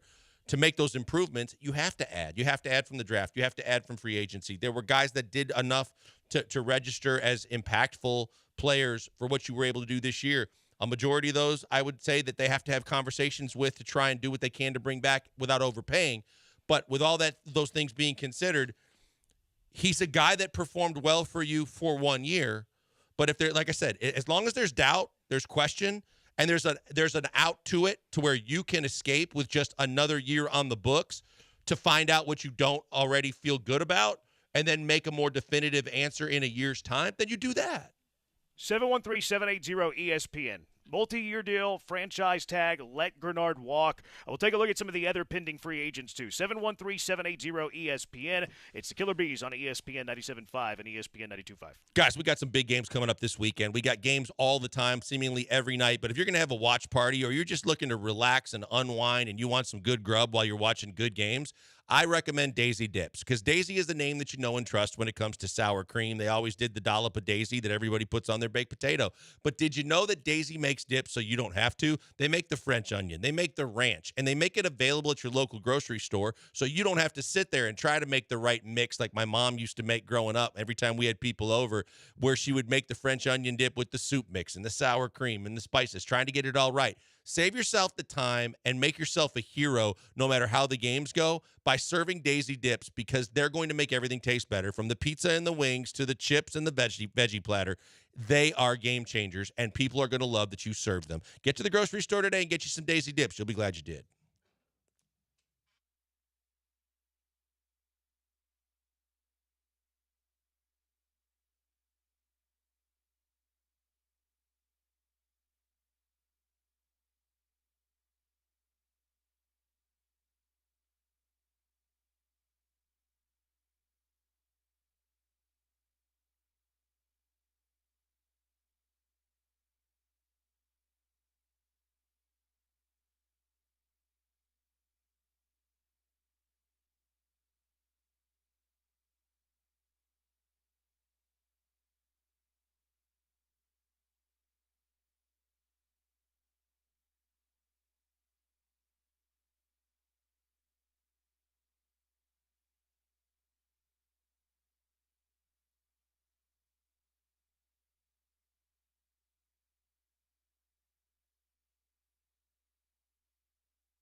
Most bees make honey. These killer bees make great sports insights, but they also make honey. Don't ask about the process. From the Veritex Community Bank Studios, it's Joel and Jeremy. He's Blank. I'm Branham. Where is Joe George the rest of the week? He worked Monday, takes off Tuesday through Friday. Weird behavior. Dab says that Joe is fixing Dab's tires. Not sure why Dab referred to himself in the third person, and I'm it's a sorry Ricky for Henderson. Dab's tires. Yeah, it's like Ricky Henderson. It's The Rock. I don't think that Dab belongs on the same tier. Ricky Henderson, one of the greatest. The Rock, the most electrifying man in wrestling today, or whatever he says. Dab doesn't belong in the conversation with Ricky and The Rock. By the way, the greatest manipulator of free agency seasons in the history of professional sports has to be Ricky Henderson. When you look at every time he had a contract coming up, he had like a career year or a phenomenal year. And then after he signed like a 5-6 year deal at tons of money, he kind of just relaxed a little bit. Would he? Because, I mean, he's one of the greatest Oh, no baseball doubt. players ever. Leadoff He's like hitter, the best stolen leadoff bases. man ever. But guys used to laugh about it all the time. Like, he would take it up a notch in contract years. And to his credit, to what you're saying too, like, he had Hall of Fame talent. But then once he got the deal, he just I'm not saying that he just kind of relaxed a little bit more. He wasn't like as hyper focused all the time. Yeah, he went to like 90% Ricky Henderson. I'm going to have to do a deep dive on He was that one of to my see if it favorite adds up. players, especially when he was with the A's. Dude was just, I mean, he did everything. Looks like he won the MVP in the first year of a deal, though. Just quick little look up on that. Okay. But Ricky was one of my favorite too. Like I love like the Ricky quotes and the John Olerud. I used to play a guy who wore a Scully back in Toronto. Yeah, it was me, Ricky. That's signed, right. Like the That's $1 right. million Yep. signing bonus, where like instead of getting a replica check, he just framed it, and they called him like, "Hey, we're showing a balance that we owe you $1 million." Yeah. I still have my check framed. He's one of a kind. I No love doubt. Ricky. Ricky was one of my favorites too. 713-780-ESPN 5912 says, I say we go for Josh Allen. He is a free agent this year. Yeah, price is going to be up there. I'm wondering if Jacksonville just lets Josh Allen leave without also franchise tagging him. I would say that Allen's a better player than John Gernard. 17.5 sacks this year versus 12.5 for Gernard. He's been healthy. 17 games last year, 15 games the year before. He had 7 sacks the year before, 7.5 the year before. He had 10.5 sacks in his rookie year. So he's been more consistent than John Gernard. I would say Allen's better. I agree with you. I think that. I think a lot of people thought immediately about the quarterback when that name came out of your mouth. But yeah, look, I think Josh Allen is a guy that, again, with free agency pending, he had an unbelievable season. But I just think Jacksonville's going to franchise tag him. I think that they can't afford to lose him. I know they just hired a new defensive coordinator, but they need to make sure that their defense shows up next season, and he's a big reason why they can do anything on defense. I just can't see them letting him walk out of the building. Yeah, I tend to agree. I would say that Allen's better than Gernard, but I don't think Allen's ever going to be on the table for the Texans. The next player that's pending free agent for the Texans, Dalton Schultz. Schultz was on the 1-year prove-it deal at around $9 million. Alexander's saying that he'll probably command somewhere between $10 and $12.5 million per year. I would imagine he want a multi-year deal too, probably looking at 2-3 year deal for Dalton Schultz. 10 to 12.5, 2 to 3 years for the tight end. What are you thinking on him? I think he's again, unless CJ puts his foot down, and I don't think CJ's the kind of guy that's going to go, too crazy in terms of trying to hoot and holler about keeping a guy, even if it's Dalton Schultz and they're friends. I just think Dalton Schultz is going to play somewhere else. I think that unless Dalton Schultz wants to, kind of hone in on his expectations to say, I liked it here, I think he has to admit that he didn't play as well here as a lot of people thought he was going to play. Late in the season, there were some key drops. You always were kind of waiting for more for him, although he had some big plays along the way, too. The one that, he took out of the air and stole from a defensive back and some of the key third down moments. But overall, if you're talking about the numbers that you're throwing out there, and especially if we get upwards of 11 and 12, I think you find another tight end on the open market, but you draft one. But I just don't think that you're going to be looking to spend that much money on Dalton Schultz. Yeah, I'm out on Schultz, too. His hands kind of question me. He bobbles a lot of passes, brings a lot to his chest. He's had some really bad drops this season as well. Caserio found him, at $9 million. I think you can find a guy similar to him, if not better than him. in free agency around the same amount, or even if he's not better, I think in the ballpark. So instead of paying Schultz $10 to $12.5 million on 2 to 3 years, go find the next Dalton Schultz at $9 million for 1 year. Or maybe you fall in love with somebody in the draft too. Or maybe you were pretty pleased with what you saw with Brevin Jordan this year. Sure. I'm uncomfortable making Brevin Jordan the tight end number 1. I'm with you going into next season, but I'm okay with signing a lesser tight end 1 and sharing the low with Brevin as my tight end 2. Yeah, look, I think that you need 2 guys that can consistently be more than just a pass catcher and or one be a pass catcher and one be a blocker. And I think, look, Jordan showed enough and the blazing speed that everybody remembers from going down the sideline, but he's got a lot of athleticism. And if he can show that he can block, then he should be in the mix and could be one of your 2 tight ends. But I think you're going to probably, like you said, you got to go out of the building or you got to draft one that, you have more options and more talent, because I question Schultz's hands as well too. And he's not a great blocker.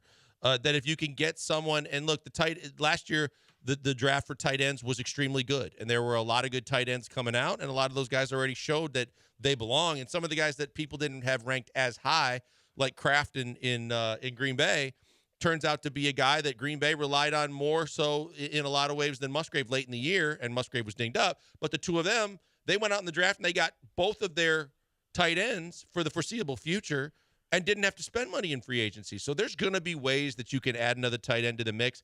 And if Dalton walked away from 3-33 from the Cowboys to get to the 1-year deal with the Texans, and he was banking on, having a bet on me season to get to the next level, if that next level means he's looking for 3-33 yet again or more, then I think you're out.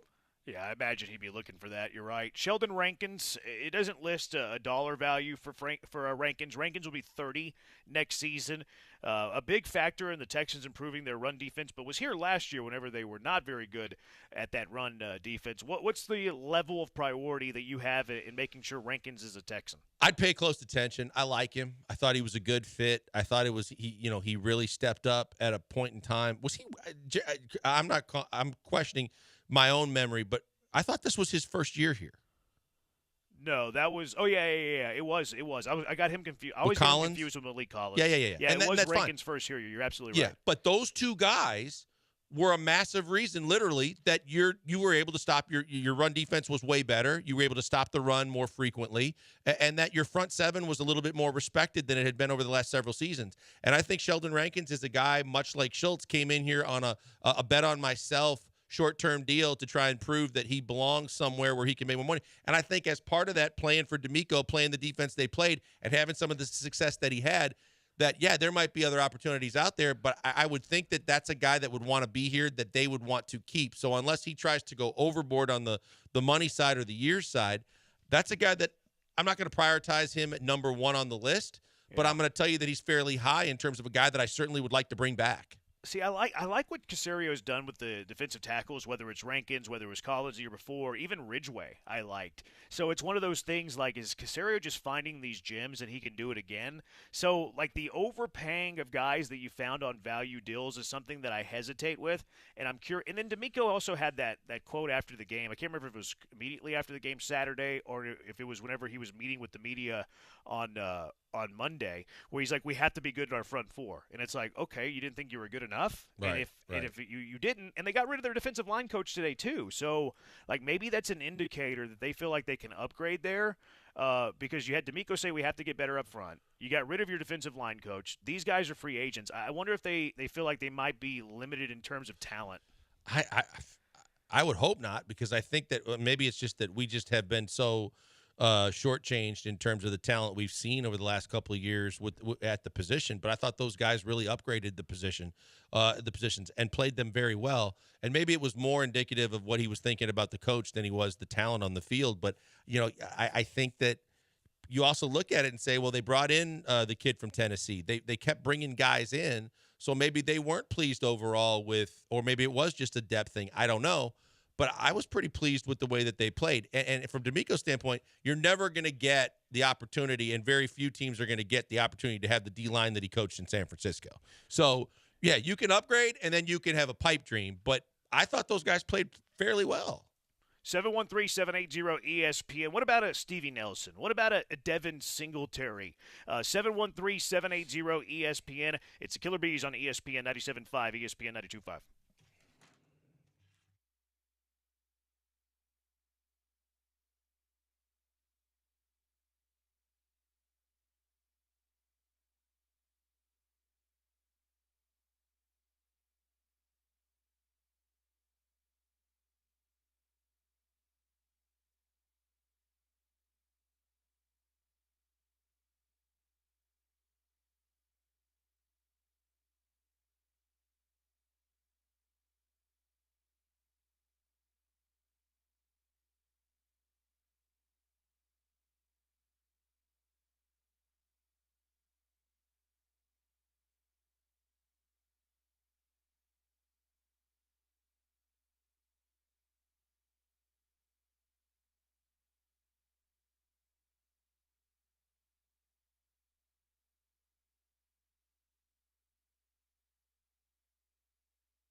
Welcome back to the Killer Bees on ESPN 97.5.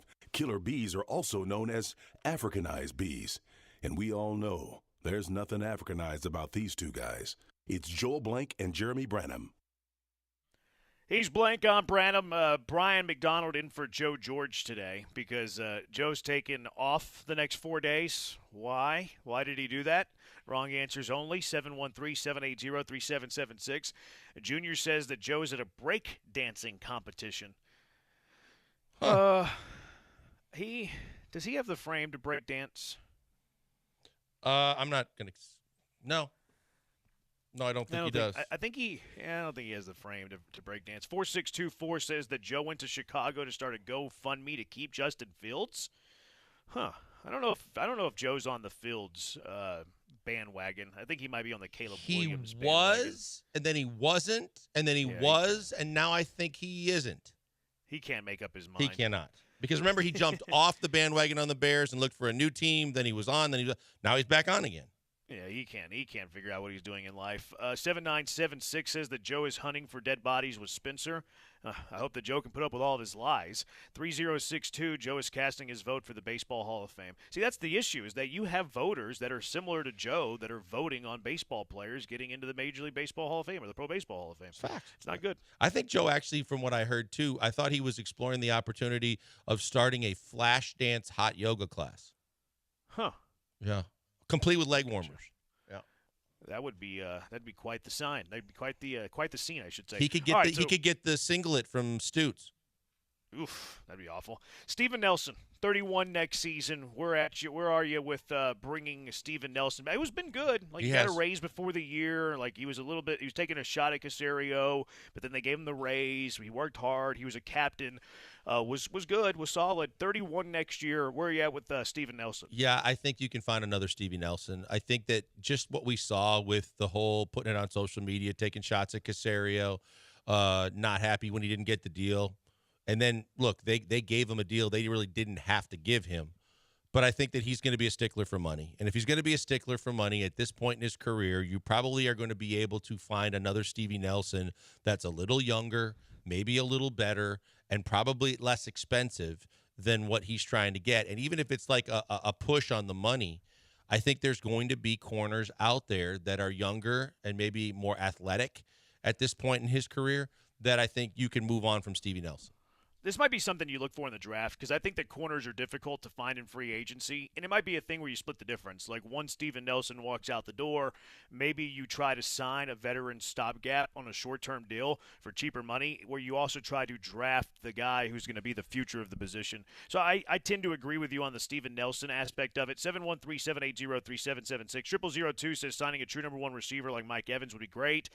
That to me is too costly. And because Stroud is really good at elevating his targets, like give me a good bargain tight end. That's similar to Schultz. Like that's fine. Like so that's a wash. That's an equal. I like where Nico's at. I like where Tank's going to be.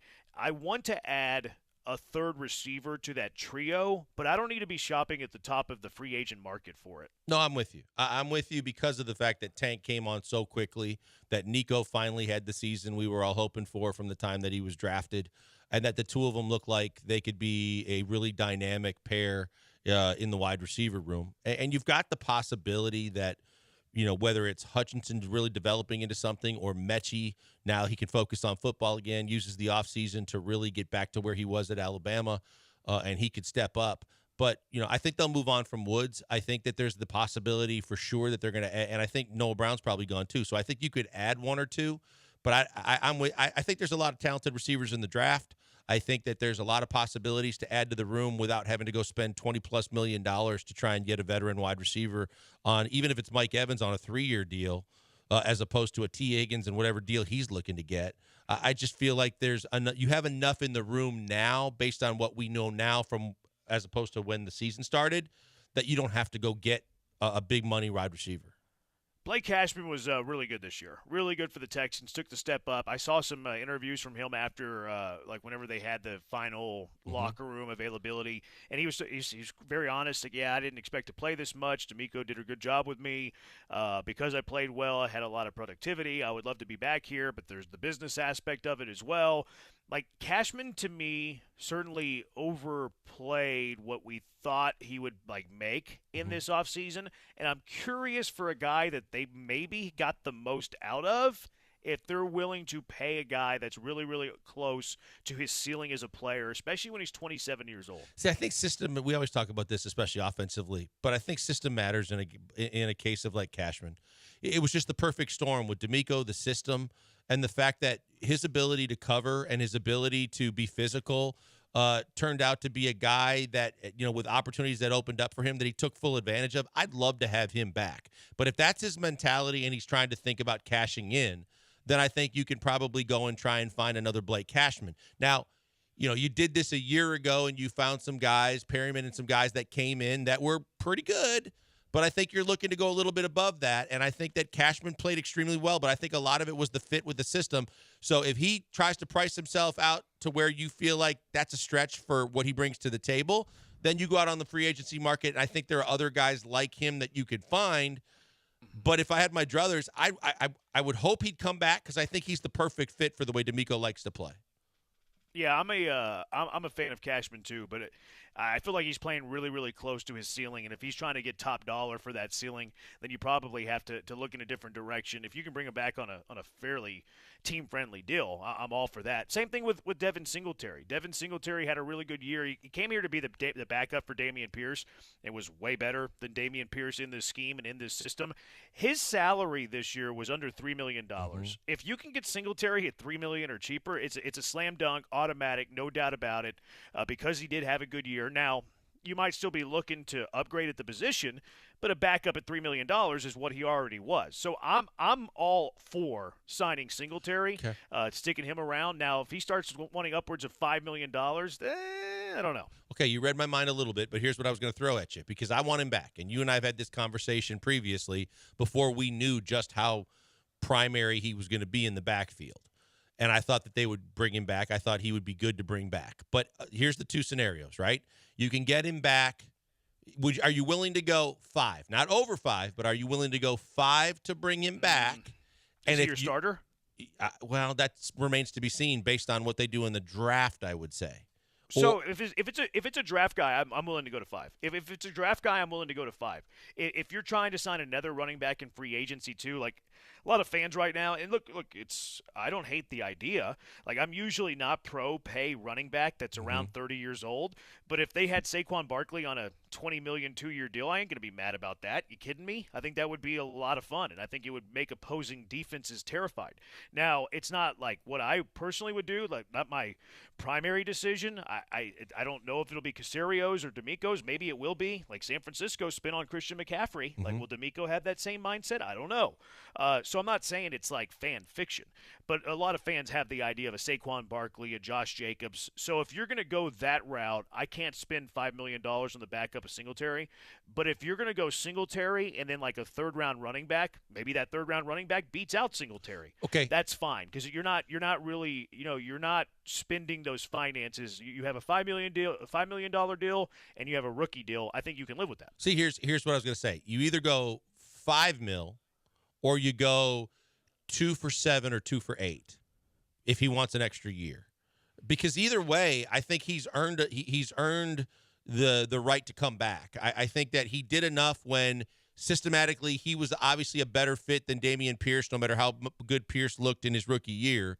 And now Pierce is probably just going to be a special teamer and probably your third running back. So I definitely agree with you that they have to find 2 guys at running back next year. I just think Singletary should be one of those guys unless he gets an offer that he can't refuse that the Texans aren't interested in paying, and that would be upwards of 5. But if it's paying him 5, if he takes a 1-year deal, I'm all in. If he needs 2 years, then I'll go 8-ish. But I think that he was a really, really good fit. And I'm with you. I just, in terms of paying running back a lot of money, I don't think that Josh Jacobs is the kind of guy that fits this system. I think he's really bulky and he's really between the tackles. He can catch out of the backfield. He can. He can do some things in the passing game. I think Barkley worries me health-wise, but Barkley has the athleticism and he can catch too. Far more athletic than Jacobs, you're right. Yeah, but that's a lot of money. Yeah, it is. 8807 says Spotrac has Singletary at 3 years, $13 million. I don't like the third year. Like that's big year, too. Third, and if I don't like that as well. That's why I gave you 2. If you go 2 at 8, I'm good. But if you're 2 at 8 would be all right. But that to me means you're not signing another free agent running back. It depends on the price, right? You could find another veteran. I don't think you do that. I think you would go rookie at that point to finish out the running back room. Now you're looking at spending $4 million with Singletary, and then if you're going like a Barkley type, you're looking at $12 million. No, I'm not going top of the market though. I'm going. You're looking for a fringe guy? Yeah, another veteran fringe guy. Yeah. Yeah, you can do that. This guy also says that Nelson is on Spotrack's projected 3 for 30. That third year for a 31-year-old. It's a lot on 3. Yep. Yeah, this guy says Singletary and Pollard. That might be too high at the market to pair with those guys.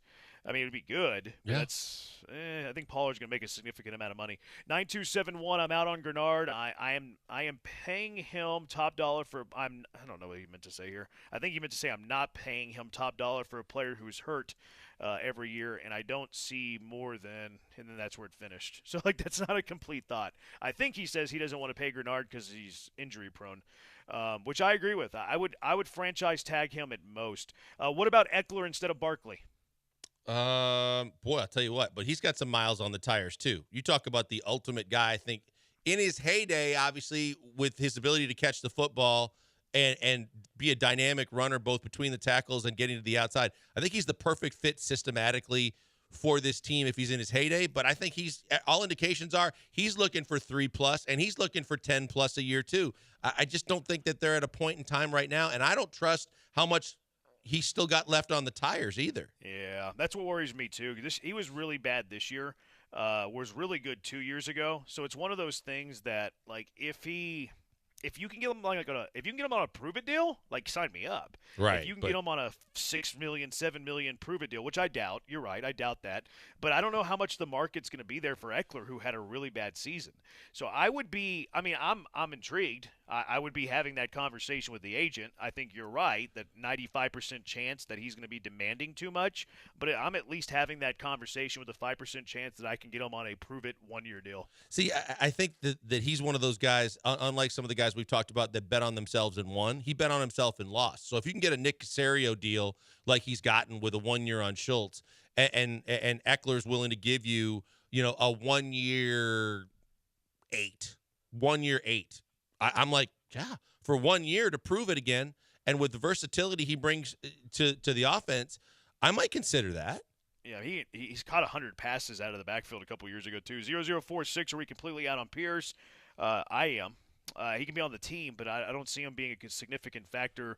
And then this guy says Gus Edwards, Jerick McKinnon are free agents. I'm not interested in either one. Neither. No, I'm with you on that. But I think from the standpoint of Pierce, from what you're paying him and where you got him, and he showed you what he can do in the return game if you need him, you give him the offseason and you say, hey, look, this is what we expect of our running backs, and this is how we need running backs to fit in.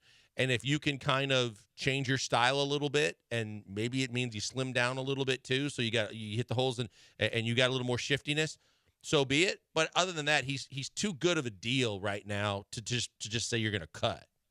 713-780-ESPN HRP listener line, 713-780-3776. So Dana Brown said he might not be done. They had the Josh Hader press conference yesterday. Said that he might still be looking for one more move to round out this team.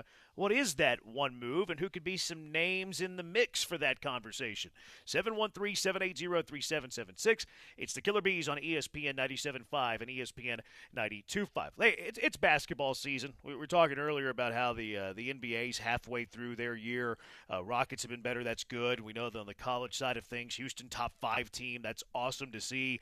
You probably have kids playing some high school ball, middle school ball, AAU. They're probably playing year-round. They probably want a goal, right? Well, if they want a goal, you should be buying at the top of the market. You should be giving a goal from Pro Dunk Hoops, not these silly big box store goals that break, the backboard's jacked up, the rim's broken, they're trying to give it away in a couple of years. No, get a goal from Pro Dunk. They make the highest quality basketball goals you'll find. Tempered glass backboard, breakaway rims, stainless steel hardware. It's height adjustable too. And with the new lightning adjust feature, which is on their new goal Thor, you can raise and lower goals with a drill, and you can do this from 5 to 10 feet in 10 seconds. How easy is that? It's fun to do too, but they idiot-proof it for people like me. Yeah, just put the drill inside a Thor and raise it to anywhere from 5 to 10 feet in less than 10 seconds. It's lightning fast with their lightning adjust on Thor. And their accessories are next level too. Look, we understand that you work, kids have school, only time to shoot some hoops is at night. Well, they have LED light kits to take care of that. Backstop nets, you don't have to chase the basketball around, run around chasing after it. No, backstop nets make it easy. Pull pad lettering to customize your goal and lots more. You can order all of this online. You can also order the professional installation online. You're not great with the ladder, you're not great with the level, you're unsure if you're going to be able to make this thing straight. Well, don't worry about that. Allow the pros from Pro Dunk to professionally install your goal at the perfect height, perfectly straight. You don't install, let the pros at Pro Dunk do all of the hard work for you. Call now, 281-351-9822, and visit produnk.com. That's produnk.com.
razor blunt commentary delivered with a special purpose. What's happening to my special purpose? It's the Killer Bees, live from the Veritex Community Bank Studios on ESPN 97.5. 9271 said, my bad, Killer Bees. I received a call before I could finish and proofread my text. That was my point. Well, good. I'm glad I figured it out off of that broken text message you sent. Just kidding. 713-780-ESPN.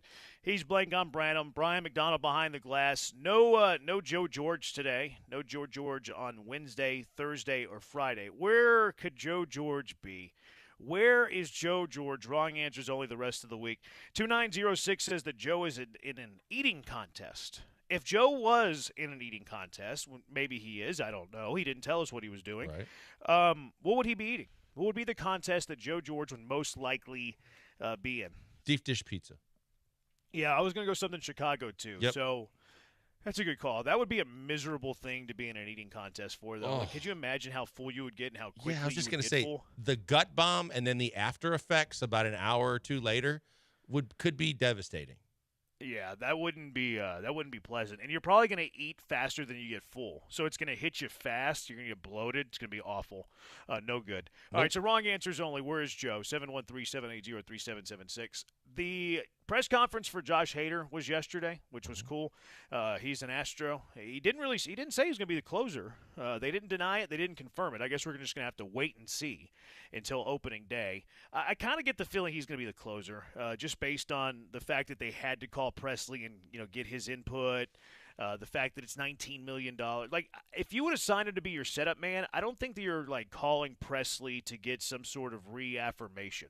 No, yeah, I think you're right. I think that just listening to the comments and then seeing what Dana had said leading into it, and even Espada and the conversations with Presley, best case scenario for Presley is it's closer by committee, and kind of to what Hader was saying during the press conference about, look, it's just about winning baseball games and we're all capable. And it was a little bit surprising to me that Abreu's name didn't come up a little bit more too, because obviously I've been critical of him in the past, but I've been impressed what he's done the last couple of years. And you've said, accurately that he's probably the closer of the future. This might alter it a little bit because of the 5 years on the deal. But I think that when you think about options and the leverage of situations and lefty and righty and, just the ability to pinpoint pitches that Presley probably has more than the other two guys, you have so many options that, yeah, maybe it's going to matter in terms of all-star selection and save numbers. But overall, it's such an unbelievably luxurious position to be in if you're Espada in this team. Yeah, I mean, I get it that everybody's going to want a definitive answer, but you don't really have to, because you could just, we even talked about how Presley can't go back-to-back days and he doesn't like to pitch as frequently as other closers. You have the option with 3 lights-out, shutdown guys. I got the same vibe you did. It's going to be Hader, but you don't have to make a decision. No, you don't have to. It's a luxury. Like you have 3 guys for the last 9 outs that are really good. However you deploy them, in terms of winning, I don't think matters. It matters way more for the psychology of the player than it does for team success. 8089 is Presley trade bait? No, absolutely not. The reason they signed Hader was to add to this bullpen to make it strong.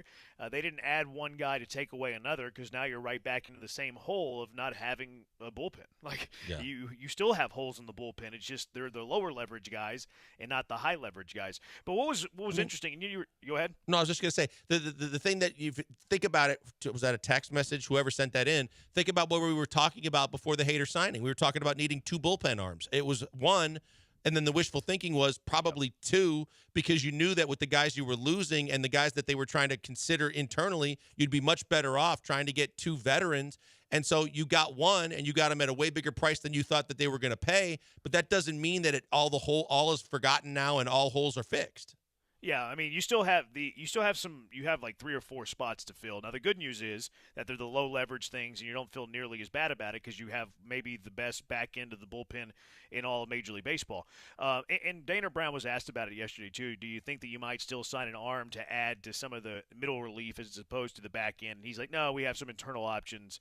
So it looks like they'll go internal with what they have for the other 3 spots ish, which is fine, because I mean those are low leverage, those are 5th inning, whatever. You're looking to fill those innings and and mop up those innings more than preserving a lead. Well, the other thing too is regardless of what you get or don't get out of Whitley or some of the other guys that they want to take into consideration, even a guy like Seth Martinez. Look, he had a couple of hiccups against the Yankees, but overall in mop-up duty, whether it was mopping up a big lead or eating up 2 or 3 innings or going into the second extra inning and soaking up innings, there's a guy that has value on the team that Dusty found was very reliable, unlike Joel, the softball pitcher, and what was the other guy that I couldn't stand, Mashinsky. You got at least one guy that could come back as a mop-up guy and a multiple innings guy, up big, down big, or in extra innings, in Seth Martinez, that's proven he can get guys out on the big league level, so that you've got one guy there that you at least know you can feel comfortable having on the roster, as opposed to trying to put in Arrighetti or Whitley or whoever you want to consider in the pen that really you're not feeling very comfortable about. He's proven he can do it a little bit. Yeah. 2906, what position the pitcher should the Astros go after? 3667, Joke Myers is not the answer. That's mean. He said we need an outfielder. Jordan is too fragile. We've been on this campaign for a while that the Astros need to be signing an outfielder this offseason, even if he's a backup, even if he's depth, even if you're going with Chaz in left, Jake in center, Tucker in right, you need that fifth outfielder. I'm saying fifth because Jordan's kind of technically an outfielder, just in case, one, if Jake stinks offensively and he can't handle the day-to-day job. Secondly, if you want platoon options. Third, if you just want good depth, because right now you're looking at a 4A player that would be your fifth outfielder. So there was a quote that came out from the press conference. You pointed it out. Brian McTaggart tweeted it from Dana Brown. Like, what else can be done? He said, if we could somehow get a left-handed bat, preferably an outfielder with some speed, that type of package will pounce on it. This sounds good because, like, what the Astros have right now in the outfield with Chaz and Jake, they're right-handed hitters that hit lefties well. Chaz can kind of hit both sides where Jake didn't hit righties at all last year. So, hey, add a left-handed bat that can hit righties, and you got yourself a little platoon situation that Joe Espada, a progressive manager, can really, do some good things with. So, Michael Schwab, he put out the list of like all the free agents out there, which includes lefties, switch hitters, righties, and I narrowed it down to what Dana Brown said. And I came up with 7 names that are still in free agency that could be options for the Astros based on what Dana Brown said. David Dahl, who is a former top prospect, has been injured basically his entire career, does have one All-Star game. Local guy, right? I don't know if he is or not. I think he is. Maybe. Yeah, I think he is. I don't know where he's from. Maybe you're right on that. But he's a guy with a high ceiling. He has speed. He can play all 3 outfield positions, and he can hit when he's healthy. The other one, Aaron Hicks, who's kind of long in the tooth but did okay in Baltimore. Not really speedy anymore. Can't really play center field anymore. But another guy that fits the mold here. Travis Jankowski might be my favorite one. Was with the Rangers last year. He's hard to strike out. He walks a lot. He touches the baseball with his bat. He has no power, excellent speed, can play all 3 left-handed. So I included him. Austin Meadows, who really, really talented. Now, he's got anxiety issues, and people question if he ever wants to play baseball again. So, you would have to figure that out. But if he does, super cheap option that has the chance to go boom. Tyler Naquin, who's a local guy, Klein Collins, Texas A&M. He hasn't really done much the last couple of years. And then Ramel Tapia, who came up with the Rockies, was a high prospect there for a while, kind of fizzled. But excellent speed, a lefty that actually hits righties pretty well. So those are 7 guys that I came up with. My favorites are Jankowski. I like the idea of Dahl as a chance to kind of have a, coming off injury, to have a crazy year type of thing. I think the upside's there, but he's just always injury riddled. And then Tapia's speed intrigues me as a backup outfielder too. Yeah, and Dahl actually had a lot of tools. We interviewed him. I think we had him on the show during Super Bowl too. And maybe he didn't. Maybe he's not from here, but I think he lives here now and he likes Houston. But you know what? I was looking for a sexier name, a bigger name, but I think that anybody's better than Jake Myers at this point. You know how I feel about Jake, and I just feel like Jake is better suited to be your 4th outfielder and pinch runner than he is to be a starting center fielder in Major League Baseball based on what I've seen the last year or two. So I would like them to go in another direction. But yeah, I mean, if not, Jankowski seems like a guy that could be a good fit. I like the fact, no matter what, that Dana is open to looking, and Dana would like to add, because that's more than we've heard in the past, and that's why it raised an eyebrow with me when I read the quote, going, "Hey, wait a minute now. I mean, as long as you've already shown your hand that you're going over the tax, you're not afraid to do that. What's a couple more mil if you can add to the depth of your offense?" Yeah, maybe a couple more mil, but not like Cody Bellinger money. I Right. don't even think like Jock Peterson money. I think that you're looking for a fourth, fifth outfielder. At best case scenario, you're looking for a platoon option with Jake Myers, which could help a lot because Jake's good against lefties. Like Jake hits lefties well. Jake should be a starter at the big league level against left-handed pitching. Should he be against righties? He's not going to hit anything. He's going to play fine defensively, but he's not going to hit. So if you can find a left-handed bat that can hit righties pretty well, or even if it's a fringe guy, even if it's Jankowski, but he's hitting 280, 290 against righties, then it's going to help your team tremendously. So I love that Dana Brown said that, and I hope he actually comes through with the words that he said. Jankowski, aside from playing for the Rangers, I just remember that he had some big hits when the Astros played the Rangers. That, he was a guy that was tough-nosed, hard-nosed, good base runner, good outfielder. I'm fine with all of that. He doesn't have much of an arm, but he does have really good range, and he's super fast. And he's to me, he's like the outfield version of Mauricio Dubon, where he's not going to hit from much power. He'll slap one in the gap every now and then, but he's hard to punch out, and he probably even walks a little bit more than Dubon. So like it's an outfield version of Dubon a bit.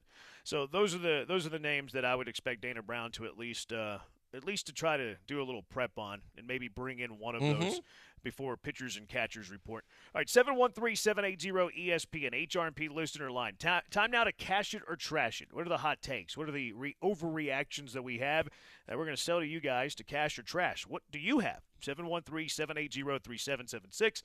Killer Bees on ESPN 97.5 and ESPN 92.5.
Cash them or trash them with the Bees. What do you want us to cash or trash? 713-780-ESPN. We'll have ours as well. David Dahl apparently played at San Jack, according to 3062. So there's the tie.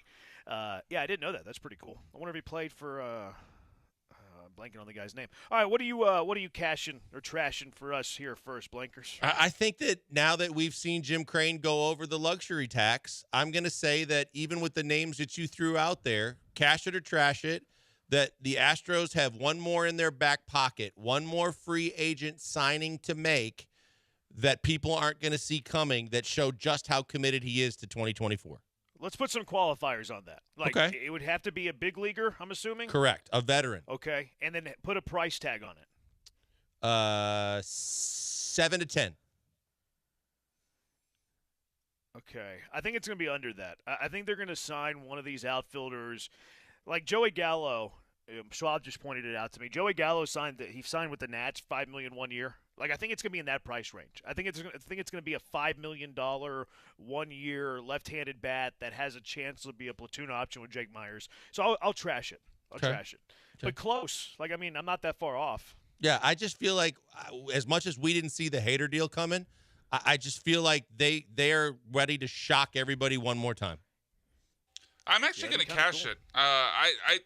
This is going to be probably my second one, but I don't think we're going to get to it. I actually think they still go out and make a fairly significant move. I don't think Jim Crane goes over the luxury tax and stays there and it actually counts, unlike 2020, for the first time ever, to then just play it safe after that. I think this is a move to maximize the window they have while Alex Bregman and Altuve and Tucker and Farmer and Verlander and the list goes on and on are still under contract. So I see this as an opportunity to, why stop there?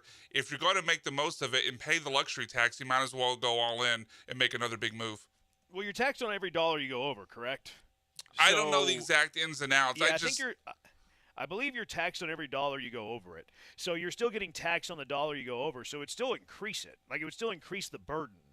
Oh, no, I'm not saying it wouldn't. I'm just saying this is if he's willing to pay the luxury tax for the first time in a meaningful way, then why not go ahead and go all in? What name do you like? Do you have a name that jumps out to you? If this was my segment here, or my take here, if we had time for the second segment, I was just actually go for it. Yeah, no, I was going to say Jordan Montgomery. I know they haven't been linked to him in any sort of way, but after seeing him in the ALCS and what he did for the Rangers, I think that would be a way to not only strengthen the team, because you don't know when you get back Luis Garcia or McCullers or if Javier's going to rebound, or hell, even if Fromber's going to rebound. So it'd not only be a way to strengthen your team, but also take away from your biggest competition in the division. I would love it to be Jorge Soler. I would love either one of those. But I'm going to trash them. The Montgomery idea is intriguing because you're adding a top 3 starting pitcher to your team, which would be great. I think they feel good about their rotation, though. I think so, Justin too. Verlander, you're going to count on – he might not be as good as he was last couple of years, obviously, but you're going to count on him to at least throw 160 innings. Fromber, you hope that it's first half Fromber. Christian Javier, you hope that it's first half Javier. Hunter Brown, you hope it's first half Hunter Brown. But those are 4 guys that have to be in the rotation. You still have, after that, J.P. France, Jose Urquidy, and then you have reinforcements on the way. You can't guarantee that they'll be back, but you expect them to be back. It feels like repeating last year's mistake, where we went into the season thinking, we don't need Verlander because the Astros have 6 starters, and then half of them get taken out. The bigger question then would be bat or arm. Bring a bat in. I just don't think it's going to be at $7 million or more. I think it's going to be under $7 million. And I hear where you're coming from, Brian, on that. It's just that's a lot of money. It is a lot of money. No, it would require Jim Crane to go to a level he's never been to before. But who among us thought he was going to sign, a relief pitcher to the highest present day contract in baseball history? So we're already beyond the normal realms of what Jim Crane has been willing to do. I just take this as a sign as he's possibly willing to go even further. Yeah, that is true. He's never actually paid the luxury tax. He's never actually done that. Now, was it a reaction to Graveman? Maybe to sign a Montgomery, they would need Javier to get hurt or something like that. Okay, let's not go to that level. I'm just saying. I think that's what it is. I'm just saying, let's not even conversate about that.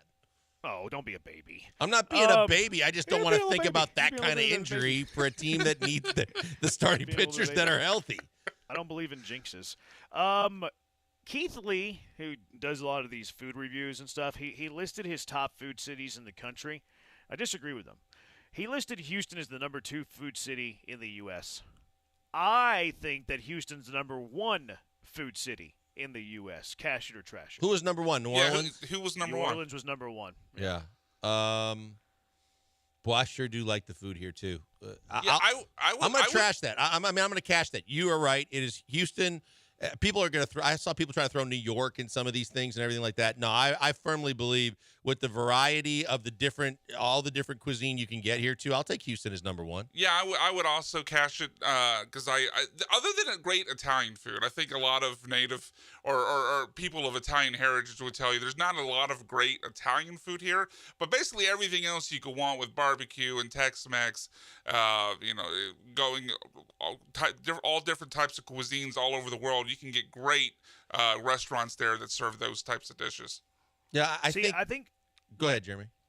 Well, I think New Orleans is fantastic. New Orleans is fantastic, but they kind of it's 1 or 2 cuisines in New Orleans. Right. Like 1 or 2 cuisines that are fantastic, and they do 1 or 2 of those cuisines better than anybody. But after about 2 weeks, it's like, I want something else. I want something more. I think Houston, with their versatility and their diverseness across the board, their diversity, are far better than any other city in the entire country. Yeah, like I wouldn't want to go to New Orleans and get obviously Tex-Mex or barbecue. Nope. I'd want to go there to get seafood and beignets, but after that, it's kind of outside of their Cajun specialty. food, obviously. Yeah, but I mix Cajun food into with the seafood, but yeah. Yeah. I mean, look, fantastic. And I think you're absolutely onto something too with the Italian, though. I think if any specific cuisine that Houston it struggles a little bit, it is from pizza to a lot of really, really legit, authentic Italian food. All right, B-Mac, what do you got? So, sticking with the Astros here, similar conversation, and we've had this conversation. You guys have had this conversation. All Astros fans have had this conversation since the news that Josh Hader was signed by the Astros to that massive contract about what the roles would be for Josh Hader and Brian Abreu, and of course Ryan Presley. And I honestly think, obviously, I believe Josh Hader will be the closer 9 times out of 10. There could be a situation where, if some lefties are coming up in the 8th inning where they use Hader in that inning and things switch around where he's not the closer on that specific day. But my cash it or trash it is this year, because I believe for the age, for the durability concerns, and because I think they want this pitcher to have one specific role, I actually believe you're going to see Brian Abreu with more saves this year than Ryan Presley, because they're going to want to lock Ryan Presley into, you're the 8th inning guy unless Hader needs to make the switch, because the lefties in Brian Abreu, when Hader needs the day off, is going to, or Brian Abreu, when Hader needs the day off, is going to be the guy that actually steps into the save role. I'm going to trash this simply because as part of the conversations that they have had, I just got to believe that the thinking is when it's not Hader, it's still going to be Presley, especially if you want to keep everything on the up and up, if you have aspirations of bringing him back after his contract expires. But I think overall, it's an easier conversation to have if you say, hey, we're bringing in Josh Hader, and he's legitimately one of the best closers in the world. So he's going to be in the mix. But if you say he would fall to the 3rd guy on the pecking order in the bullpen, I think that would be an issue. I just don't see it. No, but that's not what you're saying, though, right, Brian? Like, you're saying that I'm not Presley's saying your number, he's saying falling. he's your number 2, he's your 8th inning, he's Right. your setup guy. Right. But in a way to keep him in that role, when Hader needs a day off, instead of Presley moving back to the 9th, you just allow Presley to pitch the 9th, or you let Abreu pitch the 9th. Either way, I just don't think that. I just don't see it. I think that they're going to give Presley that opportunity. I just see with the concerns that they've had with Presley, with obviously back-to-back days or 2 out of 3 days, obviously.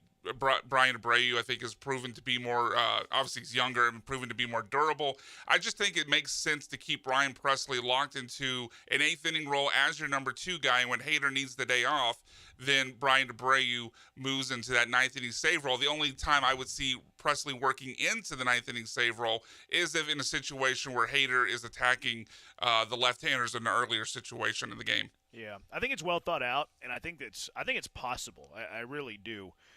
But I think that they're going to give the bone to Presley so he can still pick up a few saves, and relievers like saves. So I'm going to trash it, but I think it's on the table.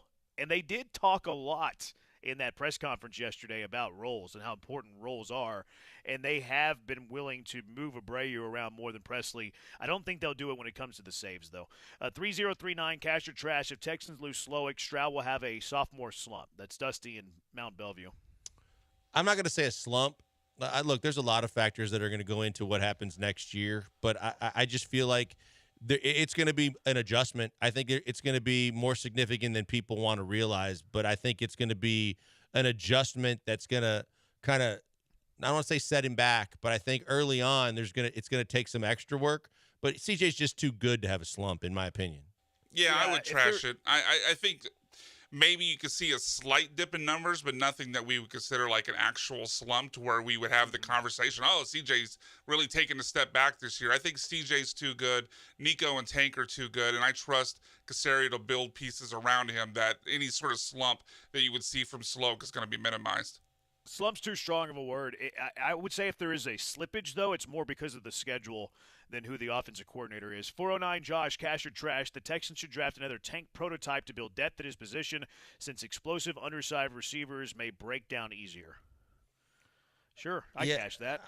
Insurance clones, policy, absolutely. Insurance policy, sure, but I don't want the same size and body type as Tank. I mean, so would you be against them drafting, say, Xavier Worthy in the second round? Nope. No. Because that's similar body type. Yeah, but it's like Jeremy and I talked about this before the draft too. I think like a Zay Flowers is a little more physical than Tank. Like if you can get more of a Tyreek Hill body type I don't of think a tank. he's more physical. I think he's just bigger. I think he's bigger. I think he's big. Well, that's more physical to me. Is bigger and stronger. Yeah, but Tank is willing to be physical. Like we don't want him doing that as much as possible. I know. Yeah, let's draft Xavier Worthy and let him block inside the box.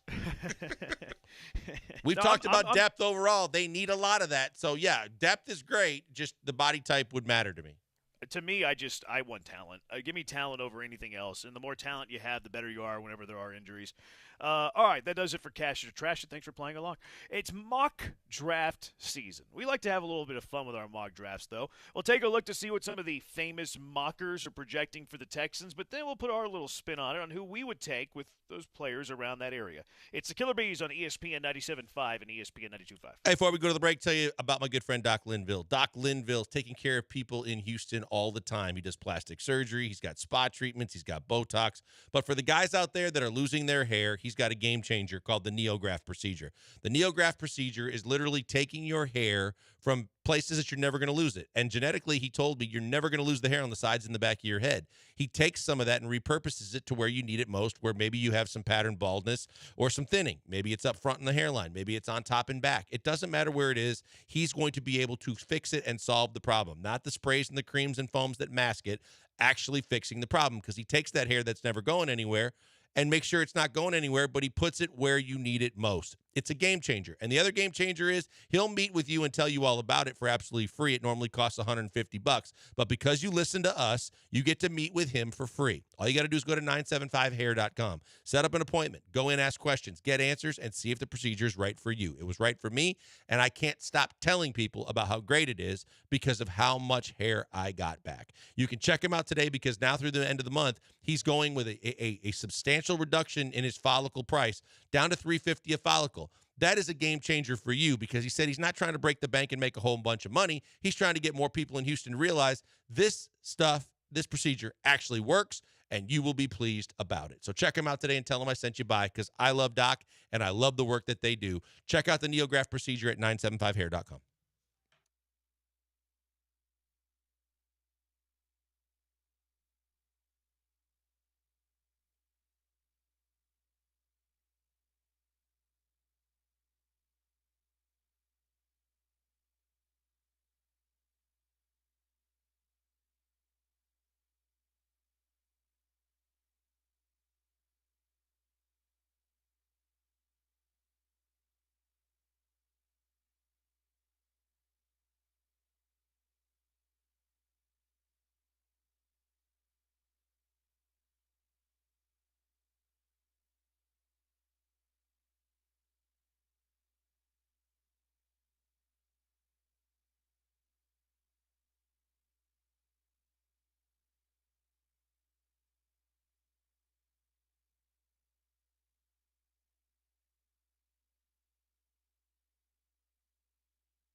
Broadcasting live from the Veritex Community Bank Studios, deep inside the secret bee cave, it's Joel Blank and Jeremy Branham.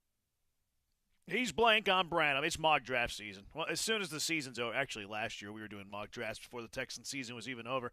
But there's a lot to be excited for when you're looking about how to add to this football team. Last year we would take a look at the mock, and then we would take the next two players, and we would pick who we would pick. Mel Kiper came out with his first one today, Blankers. We're not going to go through all these picks. Top three, though, he had Caleb Williams going number 1 to Chicago. He had Jaden Daniels, LSU quarterback at 2, jumping Drake May at number 3. That was interesting. Very much an eye-opener. That and the fact that almost every mock draft I've seen so far has almost like the top 5 identical. Except for, you mean like in different orders? Yeah. Yeah, this one, this is as high as I've seen Bowers. I haven't seen Bowers at number 5. 3 quarterbacks in a row, and then I saw multiples with Bowers in the top 5 and Marvin Harrison Jr. Yeah. I mean, I think those would be your first. I guess Daniels is going to be a top 4 pick. I can't see it, man. And I also think Bowers might slide a little. Yeah, 5 might be too high on Bowers. But, like, I'm talking about your first 4. Like, Drake May, Caleb Williams, Marvin Harrison, they're guaranteed to be 3 of your first 4 picks. Agreed. Who, like, is Daniels in the top 4? That's debatable. Does Bowers? I don't think Bowers is top 4. Maybe top 5. Does Neighbors, like, just impress everybody? Maybe. Does somebody need a tackle and go Joe Alt? Maybe. But what's interesting about Kuipers is the first defensive player that comes off the board's number 8, Dallas Turner, going to Atlanta. Alabama. So, like, 7 straight offensive players. So pretty interesting there. But he has the Houston Texans taking Jerzon Newton, a defensive tackle from Illinois. So draft happens after most of free agency happens. The Texans would have a pretty good idea what they've done with Rankins, what they've done with Collins. You know, Ridgeway coming off an injury. I don't know if he's like a likely option at all for the Texans. But what do you think of the idea of adding a defensive tackle, Jerzon Newton, who, I mean, you never know how these players are going to turn out. But he says that he's really good as an interior pass rusher, showing off combination of strength and natural talent, blah, blah, blah, blah, blah. What would you make of, or would you be okay with the Texans taking a defensive tackle at number 23? I mean, there's multiples, right? There's Sweat, the 2 kids from Texas overall, and you've got the kid from Illinois at defense. I just don't know if I'd go D tackle in the first round. I think that there are guys that you can get, and yes, if you want the long-term solution, whether you pay or don't pay Rankins and or Collins and the guys that you've relied on that are veterans in the past, sure, I like the fact that you're going to start to think long-term and draft a couple of defensive linemen. I just wouldn't take them in the first round. And if I did, I think that, you know, the 2 kids at Texas are more impressive than the kid at Illinois. Yeah, I have no problem with taking a defensive tackle at number 23. I think that the Texans are in position to go best player available because they're picking at 23. I don't think that they're being forced into drafting anything. Now, a lot of this is how free agency goes, because if you were to sign Rankins and Collins and, you know, you bring them both back, you know, the need of a defensive tackle is not as high. So I'm totally fine with defensive tackle at number 23. Now, let's look at 23, 24, and 25 and then put our feet in Nick Casario's shoes and then make the call on what we would do. So you're on the clock. You have to pick between Newton, defensive tackle, Illinois, Jordan Montgomery, offensive tackle, Arizona, and Kingsley Suamatatia, the offensive tackle from BYU. Well, I guess we can't go backwards because I was going to say nope, there's two other offensive linemen I like better, but man, tough one for you. I can hear it in your voice. It is because I know that they already have spent so much, you know, so many assets and so many dollars with offensive line. But we talked about this yesterday, that I don't mind the opportunity to think that direction, but I think they got too much already on the offensive line. I'll stick with the defensive tackle. I'll stay with the defensive tackle and think defense in the draft with D'Amico instead of going with yet another offensive tackle or an offensive guard. That's where I'm at. Like, I don't mind an offensive guard. Like, if one of these guys was a guard, then we're having a much different conversation, because now I think you have something to decide on. I don't mind guard. If drafting a guard or a center means that you're improving your rushing game center next year, for sure. I'm all in. Yeah, I mean, I look at guard and center as kind of interchangeable because if you're drafting a guard, you're probably moving Juice to center. Right. So it's kind of the same thing. It's kind of the same thought process. But I just can't draft a tackle. Like this texter, 713-780-3776, 0838, best player, position of need, period. I agree. I don't necessarily need it to be in a position of need other than quarterback. Like if I think that the best player at number 23 is what is a position they already have locked up, like defensive end, then give me a defensive end. I don't need it, but it's a luxury, and if it's the best player on your board by a mile, give me that. So I agree to an extent, but here if I'm picking between, like, I'm assuming 23, 24, 25 are all near the conversation of BPA on what your draft board looks like when you're on the clock.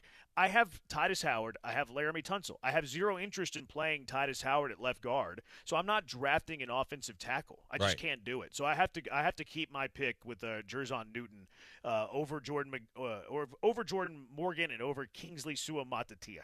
Yeah, no, that's my way of thinking of it too. Like we talked about yesterday, if you can get a center, go get a center. Because now you've got versatility because if he gets hurt, then you can actually slide Juice over. But Juice played really well when you plugged him in late in the season, and he looks like he's going to get better and better. So you've got another option. I really firmly believe that, and hopefully he believes too, that this is a make or break for Kenyon Green, and Kenyon Green's going to come out and show everybody why he was taken in the first round. But I think the bigger issue is, because I don't think, and to your point, I don't think that it could be a position of luxury with defensive end if Grenard goes. Sure. Then you really got to consider it more wholeheartedly because it's a position of need suddenly, depending on what you do with your money free agency wise. But I really believe for the long. To the discussion going defensive tackle Illinois. You don't have to break the bank to bring back Collins and Rankins at that position. And yet, if you have to go out in free agency and sign an edge rusher that really is going to make a difference, you're probably going to go in a much higher direction financially. So if you can get, someone in the draft that proves that they can really rush the passer on the other side of Will Anderson, and Grenard's leaving, then you definitely have to explore that possibility. And then you just bring back Collins and Rankins. Rockets are one game past the halfway mark. Who has this team told you that they are? What is your midseason grade for the Rockets? 713-780-3776. Killer Bees, ESPN 97.5, ESPN 92.5. Hey, before we go to the break, tell you about the good people at Allstate Siding and Windows. Look, Allstate Siding and Windows protects your most unbelievably important investment. And for most of us, our biggest investment is our house. And when you have a house and you want to protect it, it starts from the outside as well as everything on the inside in making that hard shell on the outside that from a weather perspective protects you against all the elements. It keeps the air conditioning cool and in the house in the summer. It keeps the heat in the winter. And no matter what, it keeps you protected during hurricane season. The siding is unbelievable because if you're remodeling, there's no more painting. There's no more staining and repairing your home because the siding comes and does all of that as like that hardcore shell. I mean, there's a huge selection of colors and quality products, but the bottom line is it gives you that exterior protection that you need, and it's energy efficient too. Saves on your electricity bills. Going to do everything that you need it to do and so much more. And if you pair it with the windows, now you've got a double whammy of unbelievable protection for your house. And the best people to do it are the people at Allstate because Allstate Siding and Windows, they've been in the business for almost 50 years. It's family owned and operated. Mary still kind of is at the mothership, and Mike is out there telling you exactly how they can help. They're experts in their field, and they are willing to help you as Houstonians because they love our listeners. They are dedicated to Houston sports teams, and they're dedicated to you too. Call them today and see how they can help. 832-204-1936, 832-204-1936, or check out the website, allstatewindowsandsiding.com.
Time to get back to sports school with the Killer Bees, Joel Blank and Jeremy Branham.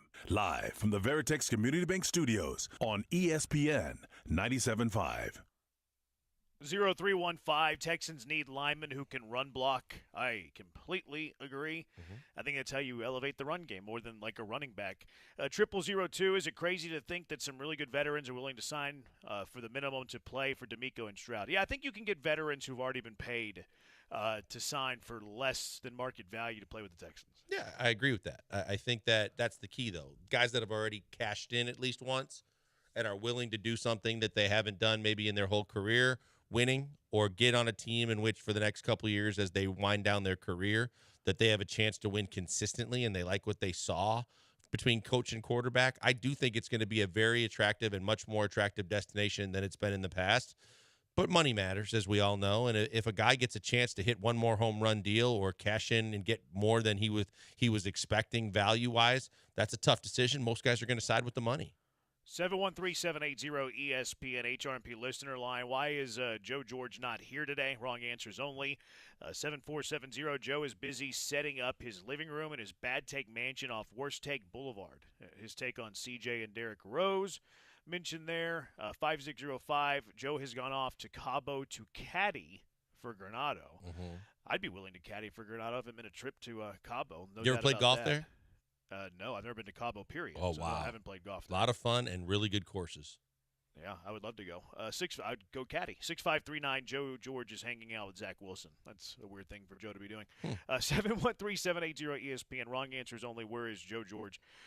Before we get into the Rockets halfway mark, your grade for them. Kevin Porter Jr., the court came down on him. He reached a plea deal on assault, harassment charges, blah, blah, blah, blah, blah.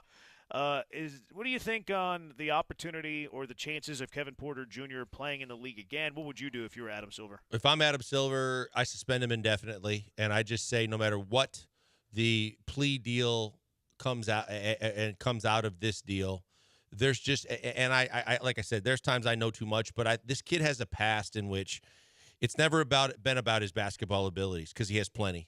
But he's got to get everything else right. And I think that what you saw, the pictures, the police accounts, no matter what, how much the victim changed her story after the fact, I just think this is one where he has to get right before you even consider letting him put on an NBA jersey again. Because what we don't know and what we do know, there's enough there to say, this kid needs to change his life. He needs to get some help, and he needs to figure some stuff out. And until he does, I don't think there should be a place in the NBA for him to get into a situation yet again where he makes a ton of money and he can do whatever he wants and he has all the access in the world, and suddenly there's a chance for someone to get hurt yet again. I'm not willing to take that chance unless he commits to getting some help. I'm with you. Like I would do that on the Silver front as well. Also, if I'm an NBA team owner, I'm not siding Kevin Porter Jr. Like I believe in second chances and things like that, but that's cool for somebody else's team. If I'm an owner for a basketball team, I'm not doing it. Kevin Porter Jr. would not play for my team. Our team, the Rockets, at least locally, halfway point of the season, +1. They've played one game more than the halfway point, and then they take on Portland tomorrow. They're off tonight. Rockets are hanging around that play-in conversation. They're currently 11th in the West, 20-12, a game back of Utah.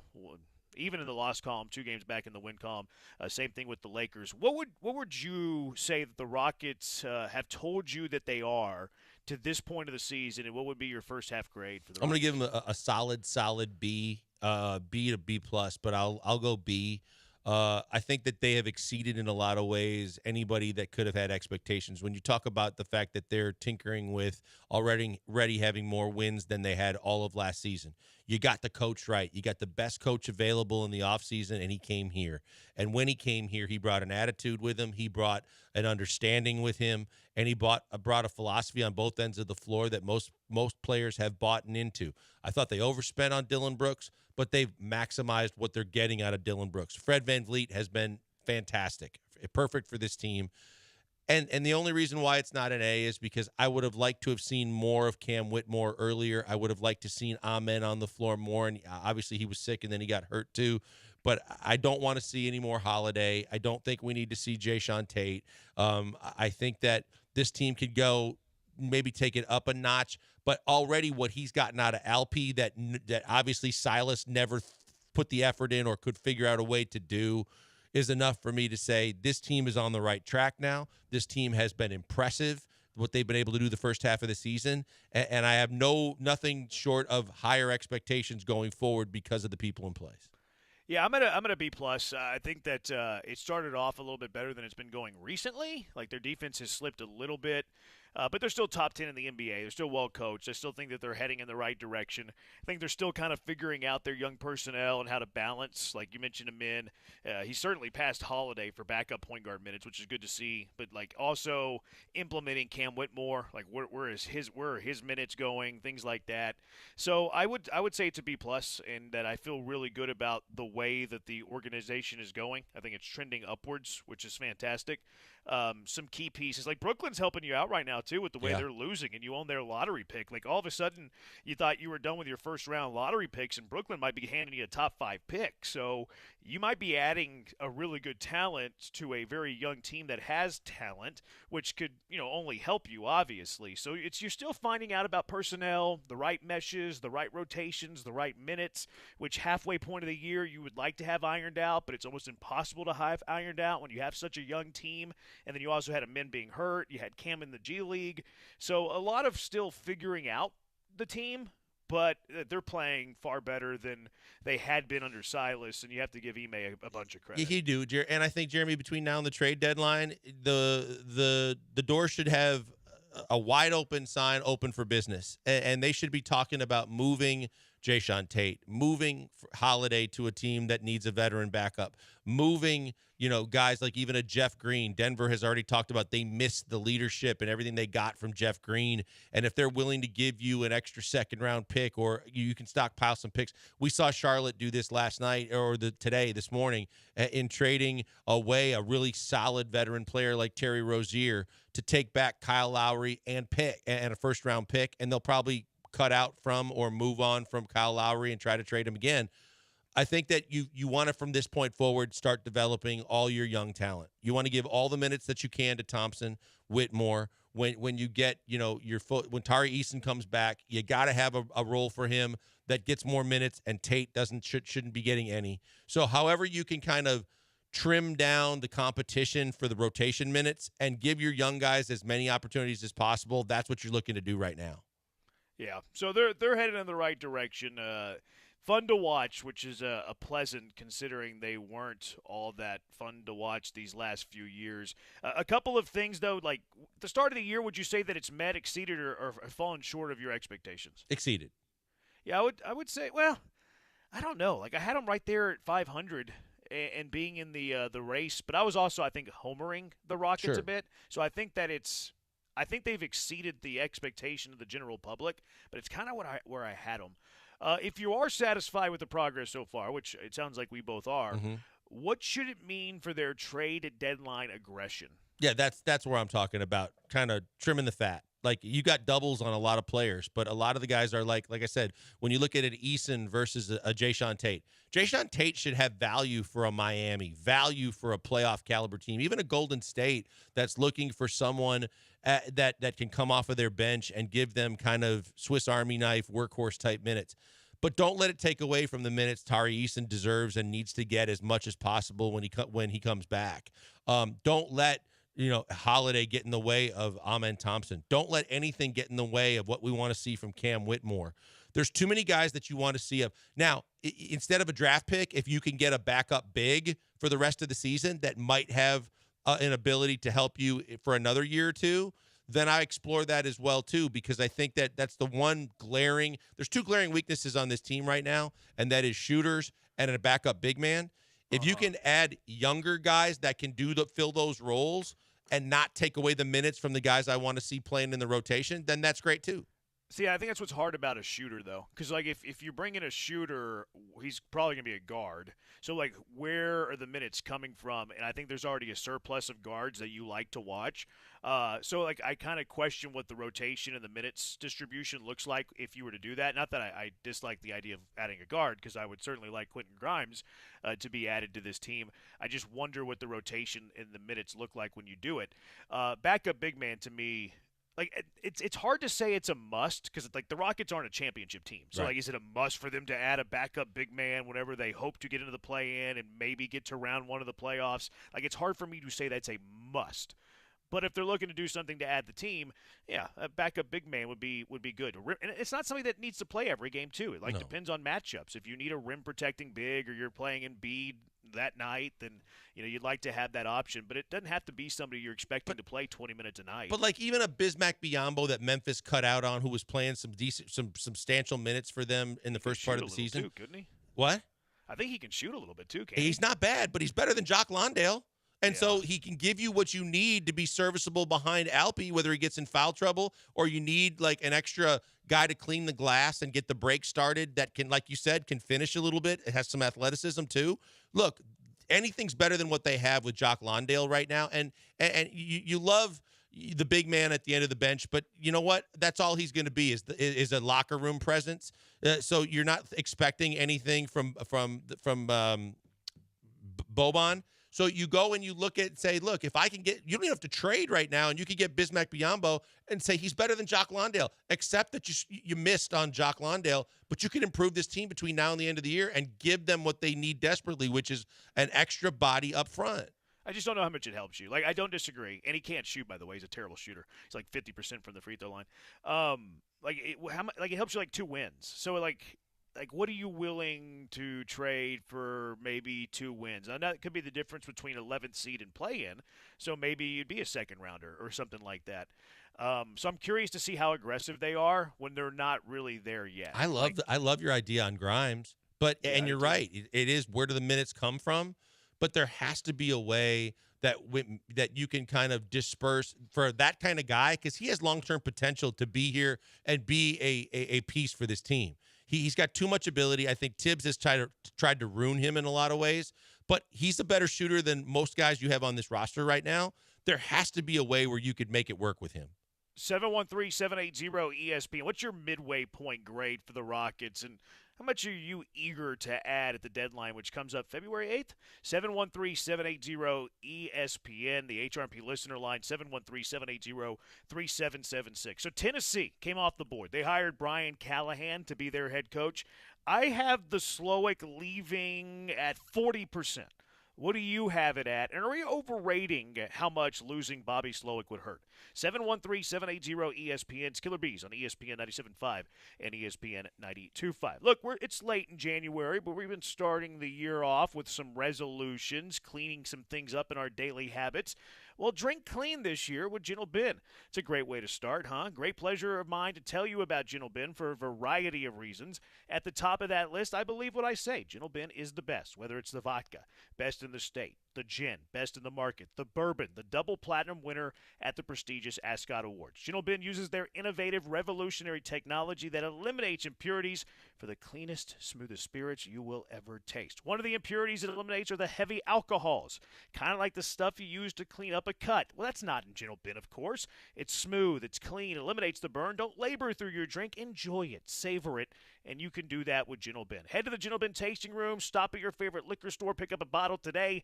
Ask for it the next time you're at your favorite bar, your favorite restaurant. Head to gentleben.com to learn the incredible story. And now you can order Gentle Ben straight from the website. That's right. Head to gentleben.com right now.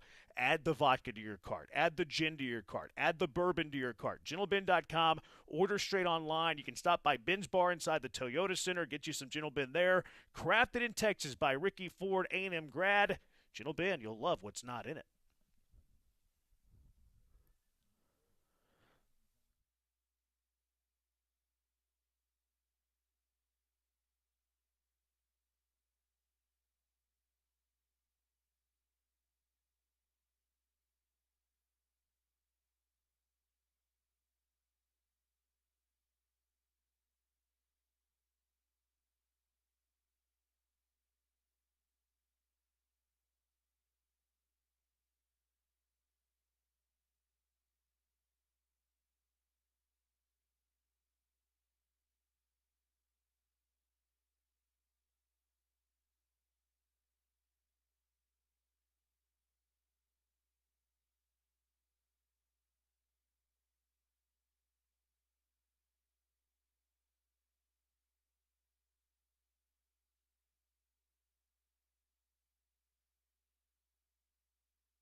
Welcome back, Houston. It's the Killer Bees, Joel Blank and Jeremy Branham, live from the Veritex Community Bank Studios on ESPN 97.5 and 92.5.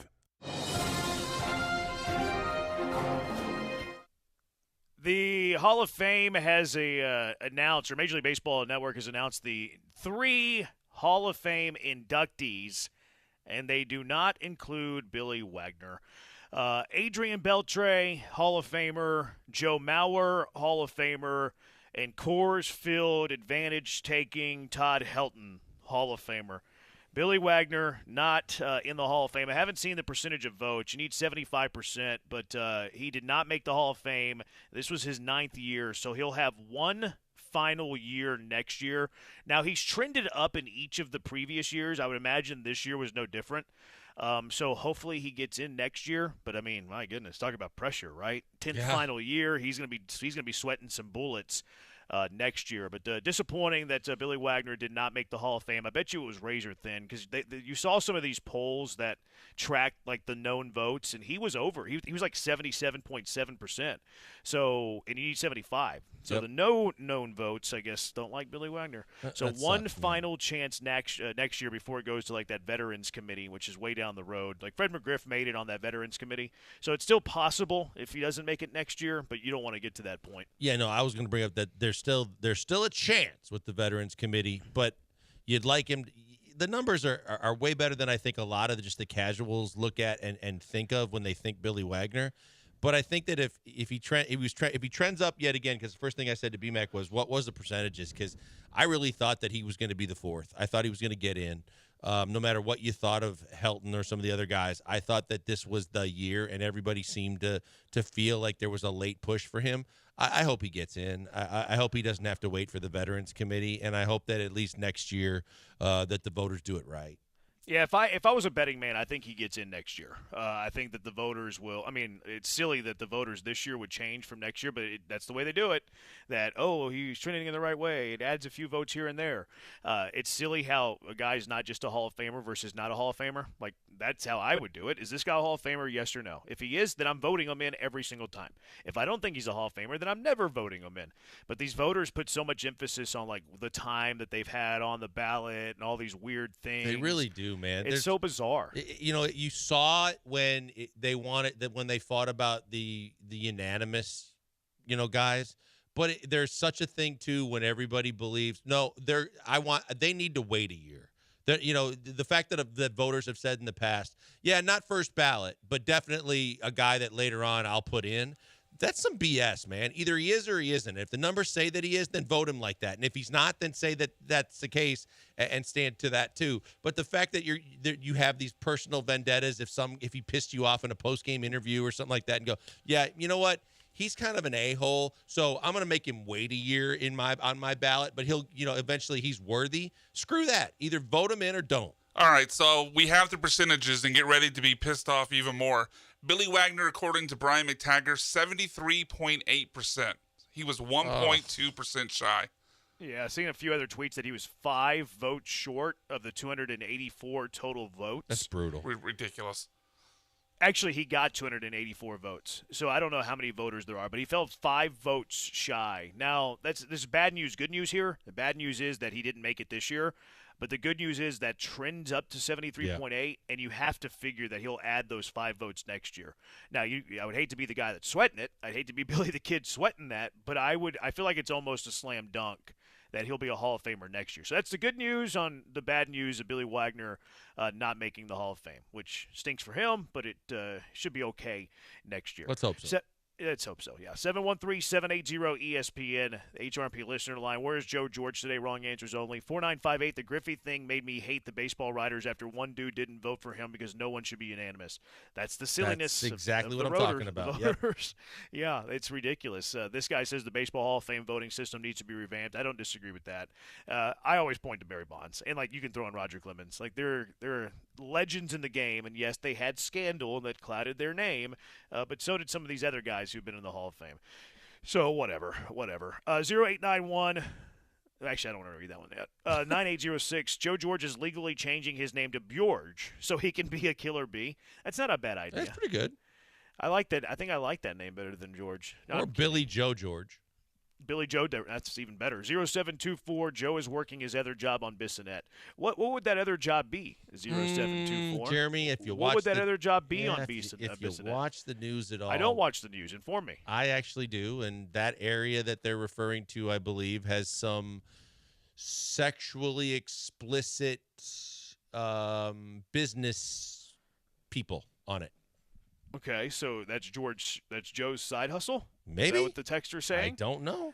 What's I think going on? That's the implication. I think that's the implication being made about Joe working on Bissonnette, but that's as far as I'm willing to take it on this show. Oh, okay. NFL coaching openings are down to 5. The Titans hired Brian Callahan. I saw the Titans get roasted for this. Oh, you fire Vrabel and you hire Callahan. How do you know how Callahan's going to be?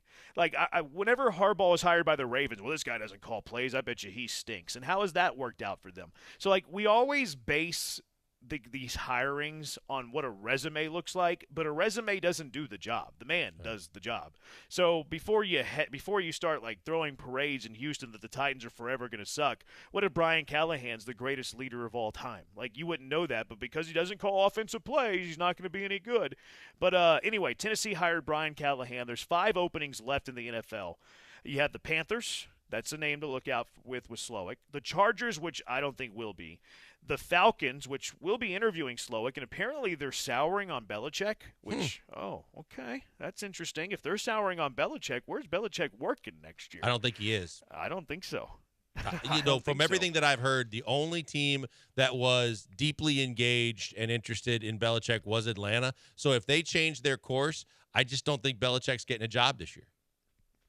Yeah, I'm right there with you. If they don't hire him, I don't think he gets one either. The Commanders are still open, which Slowick apparently is meeting with them face-to-face today, which I wouldn't be surprised if Slowick is their second option if they miss out on Ben Johnson. Yeah, I've heard Ben Johnson all over the place. Ben Johnson's the favorite for that job. But what if somebody else just – like what if the Falcons impress Ben Johnson and they don't hire Belichick? Who do the Commanders fall back on? I think it'd be Slowick. Seattle, I don't think that's a Slowick landing. So I was 55% that Slowick was going to get a head coaching job. But now that the Titans hired Brian Callahan, I'm at 40%. Where are you at, Blankers? I'm at least 30%. I just think this is going to be a cycle that, thankfully, in my opinion, it misses him. I don't think he takes the Carolina job even if offered, because I think it's a really dead-end job right now. And I think that he can weigh his options and go, look, I have a lot of good things going in Houston, and unless they make him and I just can't see their owner going and committing the years and the dollars it would take to get him. I just don't see that Carolina job being a fit for him. I think that Ben Johnson's going to be the number one OC that's going to be sought after. Harbaugh's going to go to the Chargers. I said all along I thought Tennessee was the gig if he was going to get it. And who do you think the Panthers hire? Man, I don't know. I mean, I think those are the two best. Although the Falcons kind of are back in play now that Belichick's not. Yeah, but that could be a negotiating ploy too. If there's a sticking point, money or control wise, with Belichick to kind of play that card to see if it changes the negotiations out there. Yeah. I really still think that that's who they're focused on. I hope so. It'd be boring not to have Belichick next year. Yeah, but you know what? Coaching in the NFL. If McCarthy doesn't win a Super Bowl in a year's time, Belichick will be I'm sure Jerry will be knocking on his door. Yeah, good point. Are we overrating how much losing Bobby Slowick would hurt the Texans' offense? 713-780-ESPN. I'm dipping out, calling a little bit of basketball. Brian McDonald, Joel Blank will carry you the rest of the way. It's Killer Bees on ESPN 97.5, ESPN 92.5. Hey, before we go to the break, look, Jeremy's got a game to call tonight. You could watch that game. And late night, what's a great snack when you're watching games? Well, it's a good dip and some chips.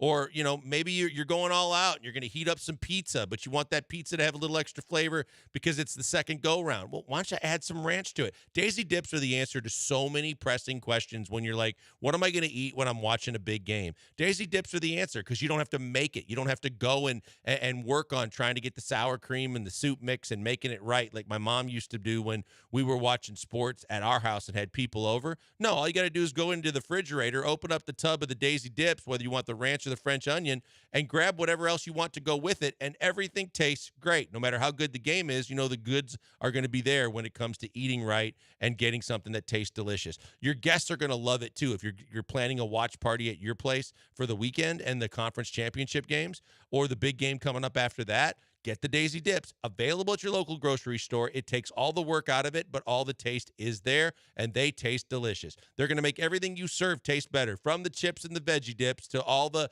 pizza and all the different options that you can go to dip your favorite foods into a dip that makes a whole lot of sense. Even your wings. If you go and you're serving wings, why not serve up some ranch and some French onion to go with your wings as well? Check them out today. Go to your local grocery store. Save the time, but make sure you get the best. Go to Daisy and get some Daisy Dips.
The Killer Bees. What about the Murderous Jays? We've got Joel, Jeremy, and Joe.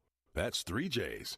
Coming to you live from the Veritex Community Bank Studios on ESPN 97.5. It's the Killer Bees and Murderous Jays. All right, back on the bees, and there's still bees that aim to please. It's just not all the normal ones that you expect during this time frame, but one you're familiar with. Brian McDonald and myself are going to take you from now until the top of the hour, and we're going to discuss a lot of different topics. But as Jeremy, I think selfishly, did before he parted ways for the day, by dropping us the topic that we now have to see through for you guys. Yeah, he was kind of demanding on his way out. Like, here's what you guys are going to talk about. Yeah, see, we're not grown-ups enough to make our own decisions. Exactly. I thought that was a little much, but that's fine. I'm used to that with him.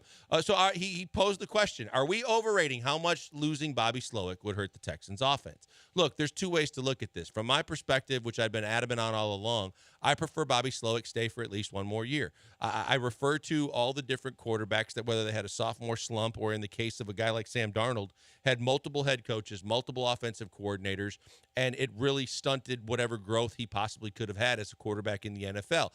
Tom Brady says that whenever you change a playbook or you get a new playbook to study, it can take up to 8 months before you get a full grasp on it. So for me, if it ain't broke, don't fix it. You've got a guy in C.J. Stroud that's going to probably run away with Offensive Rookie of the Year along with Puka, but he deserves it. He should get it. He played his tail off all season long.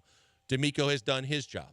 The fact that the offense and CJ were able to get as much as they got out of guys that have been NFL journeymen like Robert Woods and Singletary means to me that, look, if you keep CJ pressing forward with the same playbook, the same terminology, and you upgrade some of the pieces that he has to work with, no matter how good Caserio and DeMeco and everybody else has been, then you're doing it the right way for the full development of your quarterback, and that's why I want Bobby to stay. I mean, I think it's obviously the most ideal situation. I mean, the last thing we would want to put C.J. Stroud through is something that other Texans of quarterbacks have gone through. Notably, I believe David Carr at one point in his Texans tenure had like 3 different OCs in 4 years or something, or maybe it was quarterbacks coaches, but people involved with him on a day-to-day basis. So it's obviously not ideal to change those people out, the people in his ear, the people trying to get him to the next level. It's not ideal to change that situation out. But I do think we're overrating it a little bit just because I have so much belief in everything around the offensive coordinator.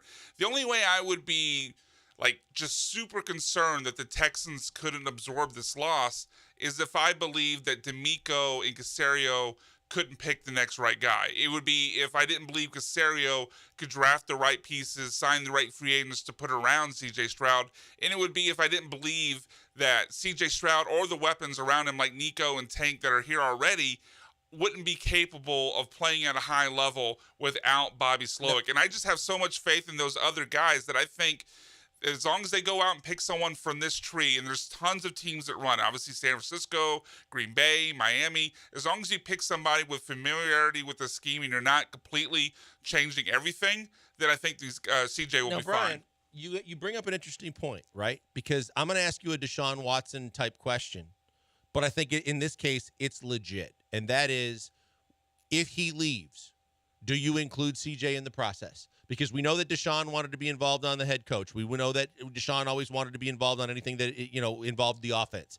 But the fact of the matter is, there were people that doubted whether Deshaun at that point in his career deserved to have that much input. Bring up something. Look, I'm going to take it back to Ohio State. CJ had more respect for Jason Day than he did his offensive coordinator because he felt like he knew more X's and O's than his offensive coordinator. And Jason Day called the plays, and therefore he had a great relationship with his play caller. He has that kind of relationship with Bobby. The fact that if Bobby moves on, you might have a relationship with Gerard Johnson, but I don't think Gerard Johnson's ready to all of a sudden step up into the Bobby Slowick role and call plays. You're right that there are other guys you can choose from that still run the Shanahan tree, but will he have the same kind of respect for them? Will he have the same belief in him that he has in Bobby? And that's why I just think it's better to stick with him and have him stay than it is to try and find a replacement for him if you have to do that. And if you have to do it, I get it. Yeah, so I'll attack the first part of that first. I do think I would include C.J. Stroud in the meetings. I wouldn't necessarily go as far as to give him a say in it, but I would want to have him. So let's say Bobby Slowick leaves, and you're bringing in a guy from the Dolphins, a guy from the Packers, a guy from the Niners, whoever. Whenever DeMeco and Caserio meet with said candidate, I would have C.J. in the room, have them talk ball, see if there's a chemistry. That way, Nick Caserio and DeMeco, who I would leave the decision to and not CJ could just at least observe to see how well they work together, see if there's a chemistry together, and at least have CJ feel involved in the process. I would stop short of letting him make the say, but I would want to have him involved in the process so he feels included. And also, so from DeMeco and Caserio's point of view, I would want to see how, if they got up on the chalkboard or the whiteboard, there's no chalkboards anymore, it's 2024, but if they got up on the whiteboard and started, diagramming plans or plays, talking about the offense and things they'd like to do in the scheme, then see if there's some chemistry between them before I make that decision. See, and I think he does have a voice in the room. It doesn't have to be the loudest. It doesn't have to be the deciding factor. But I want him to tell me exactly how he thinks about each candidate. You're right. I have him in the room. I have them talk some ball. And then before the final decision is made, or after each time you sit down with each candidate, you let that candidate go on to the airport, or after dinner or whatever, they go back to the hotel. And whether it's the next day at a certain point right after the interview, you say, CJ, what'd you think? Can you work with this guy? Do you think, and then maybe later you have him weigh when you get to second interviews and you start talking about, hey, weigh your top 3 for me.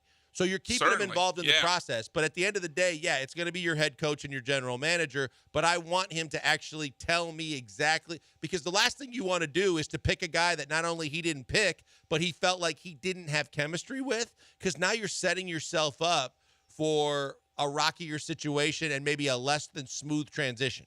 Yeah, and I will say, obviously I want CJ, the person that they hire, I want it to be the person that has the most chemistry with CJ. I will say this, because you brought up the name of Deshaun Watson.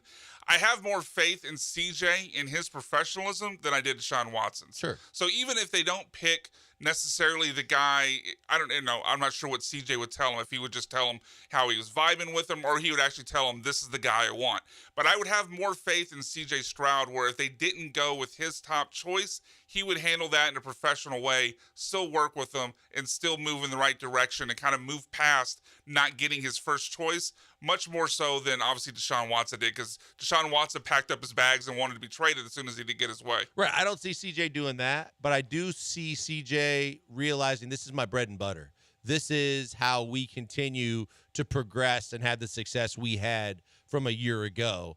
And it's too important of a decision for him to not have some input. It's also too important from an organizational standpoint to think about where we've come from so quickly to get to where we are now, to say that the last thing we want to do is revisionist history, go back to what you did with Deshaun and piss off your quarterback so much that you're right. I don't think CJ would go completely to the depths of the I'm done here. But you don't want to tick him off, and you don't have to. Yeah, and I think what we've talked about is the way to avoid that. Like, I think CJ, and like obviously most people, it'd be the same if we were in our workplace. You want to be included in the conversation. You want your opinion heard. But I think CJ would be able to handle it if he didn't ultimately have the say in who the next offensive coordinator is.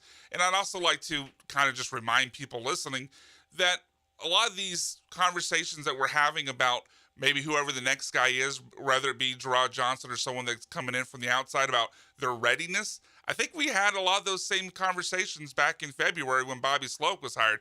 He never called plays before in San Francisco. He was, a 35-year-old coming in with no play calling experience. There's a lot of question marks like, is this really the guy that we want to hand the keys over to? And it turned out very well. So don't let that be something that scares you too much, because the Texans have already succeeded in that exact same situation. I agree with you, but that's why it's so important to stay within the system. Definitely. Yeah. And I think that you look at, I brought this up the other day, that if you look at Frank Smith in Miami, you look at the fact he isn't calling plays. So maybe you make him associate head coach and you give him his first chance to call plays. And now you create the exact Bobby Slowick situation. A guy's never called plays before, but he comes from the Shanahan tree. He took an extension of the Shanahan tree working with Mike McDaniels. Now he can come to Houston and he can work with another Shanahan disciple in D'Amico. D'Amico feels good with him, probably knows him from his days in San Francisco. And they can feel good about the fact that this guy's got a full grasp of the offense, as opposed to Gerard, who his main duties are to working just to make sure CJ's day-to-day and all the other things that he's doing. But the fact is I wouldn't trust him just a year into this organization and this system to be the guy that suddenly is ready to call plays and take over for Bobby Slowick. Yeah, because even though Slowick hadn't called plays before, I mean, he'd grown up in this system. Mm-hmm. Going back to, what was it, the picture they throw up on every Washington. Yeah, they were all in Washington in 2013 yep. Washington team. So Slowick, he put 10 years at least into this system. So I agree with you, Gerard. While I certainly think he could possibly get the job done, I would feel more comfortable handing it over to a guy who, even if he hasn't called plays, like the name you brought up, he's at least spent a lot of time in the system. That way, when he and CJ are talking about, what they want to do, drawing it up on the whiteboard, they're talking the same language. Every offense has different terms for different plays. I'd like to put them in a situation where day one, they're not having to learn each other's languages. They already know this, this type of route means this in our language, and they could skip that whole part of the growing process. It's so important, and you don't want anything that sets back or kind of delays the progress to year two for CJ.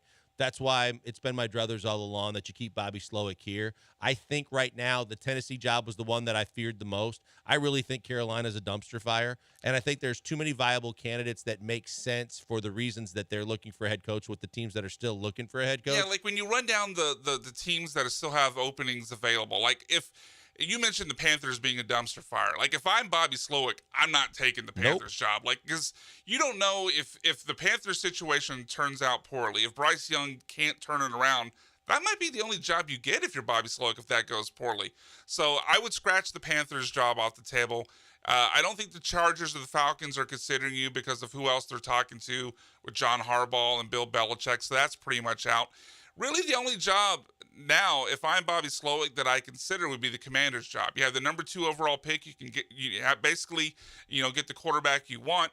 You have, I believe, the most cap space or the second most cap space in the NFL, and you have new ownership where you don't have to worry about, the Daniel Snyder or anything anymore. So, and plus you have weapons with Terry McLaurin and Jahan Dotson. Yeah. So see, and Mac, here's the other thing that I think that people are missing out on because they're focused on I always say the Janet Jackson theory, but what have you done for me lately? Right. You lost your last game. You didn't score an offensive touchdown. People want to crap all over Bobby Slowick. He interviewed during the week of the playoff game. So people want to point to that and they want to hammer.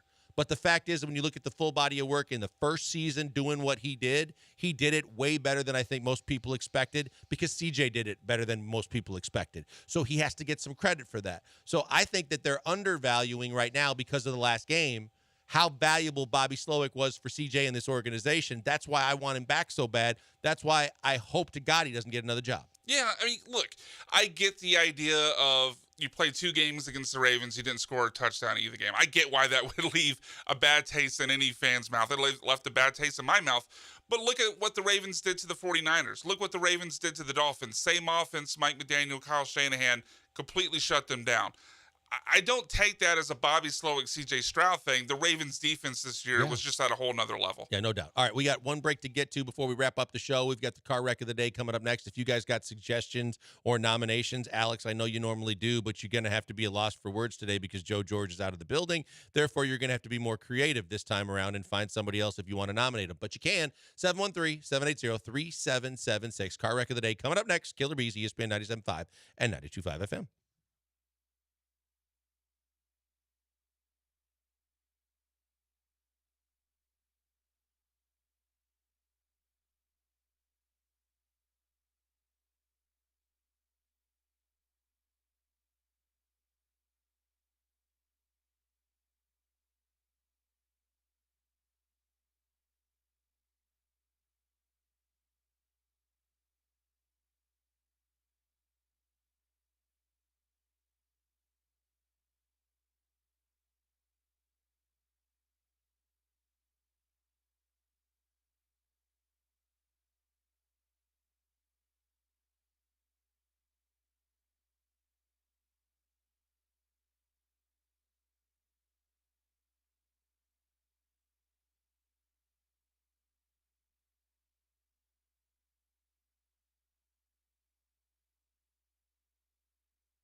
Hey, back. Final segment of the show as we wrap it up, as we always do, with car wreck of the day, except for Fridays, which I like to sit out if I can, with Mean Text. But bottom line is BMAC in for Jeremy and Joe, and I'm still here as we take you till the top of the hour. The Iron Man of the show. I normally try to do that. I am Cal Ripkening in most ways. People have said that. Alex, I've heard that. Alex has already turned the corner a little bit, but still has a tendency to stick with his consistency of going at Joe. He'd like to nominate David Gow for car wreck of the day, and or the people involved in Gow Media that have allowed Joe the time off to take the rest of the week. So is this a complete 180 for him? Does he miss him?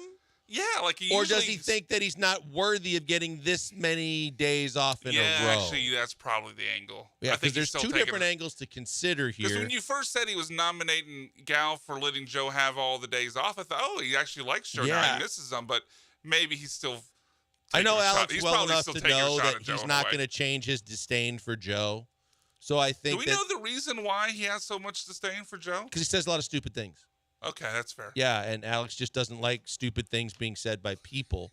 And so therefore he's motivated to go at Joe a lot more consistently. So let's see what we got here. I mean, the next one, it's got to be the Hall of Fame for not putting in Billy Wagner. No Billy Wagner. That's a good call. Billy Wagner's 6th all-time in saves, and somehow he's had to wait 9 and going to be 10 seasons before he gets in. I mean, seriously, the fact of the matter is when you think about he was 5 votes short, and you look at, all the again, I think someone from Houston will probably do it, but they'll try to figure out the people that left Billy off the ballot and try to figure out why, because I just don't see it. And to Jeremy's point, the best thing is that he came so close that should mean he should be a slam dunk next year, but there are no guarantees in life, and it sucks that he gets that close. Yeah, I think he gets in, but it feels like there's just sometimes a blind spot for national people to guys who did really well in the city. We saw what happened for decades with Guy V. Lewis not getting into the Hall of Fame, where they just seemed to ignore it for year after year. It took Rudy T too long to get into the Hall of Fame. So I think there's just a blind spot here. I'm not sure what they look at. 5 people to ever play the game of baseball have more saves than Billy Wagner. 5. That's it. If somehow he's had to wait 9 going on 10 years to get into the We talked about over and over again how brutal it is that the way this whole selection process goes down. And it's not just some of the smartest, wisest baseball minds in a room to discuss the candidates. There's a voting process in which some people, frankly, don't put enough time into it, and other people hold grudges. And when you hold grudges, you're never going to get an accurate nomination. I'm just sick of the whole voting process. I mean, way before Billy Wagner, someone brought up in a previous segment, Ken Griffey. I mean, the fact that it took all the way to Mariano Rivera before there was a unanimous vote in for the Hall of Fame. In my opinion, it should have been Griffey Jr. and it shouldn't even been questioned. How does Nolan Ryan? I mean, there's countless names we could talk about. Cal Ripken Jr. How many names could we come up with? Like, there's no debate about if they're in the Hall of Fame or not. Jeter's a no-brainer. Mariano Rivera is a no-brainer. Griffey Jr. is a no-brainer. You're right. Nolan Ryan, no-brainer. Pujols should be. We'll see what happens with Pujols. But there's going to be, again. You think people are going to remember be a little skeptical? The golden balls and the I don't know. The 700 ash home bats. runs. Yeah. Golden balls and ash bats sounds dirty, but in more ways than one. I'm just saying that we'll see how that plays out. But yeah, I hate the process. I hate. You're always told trust the process. Screw the process. No, not the process in this case. sucks. Like they did.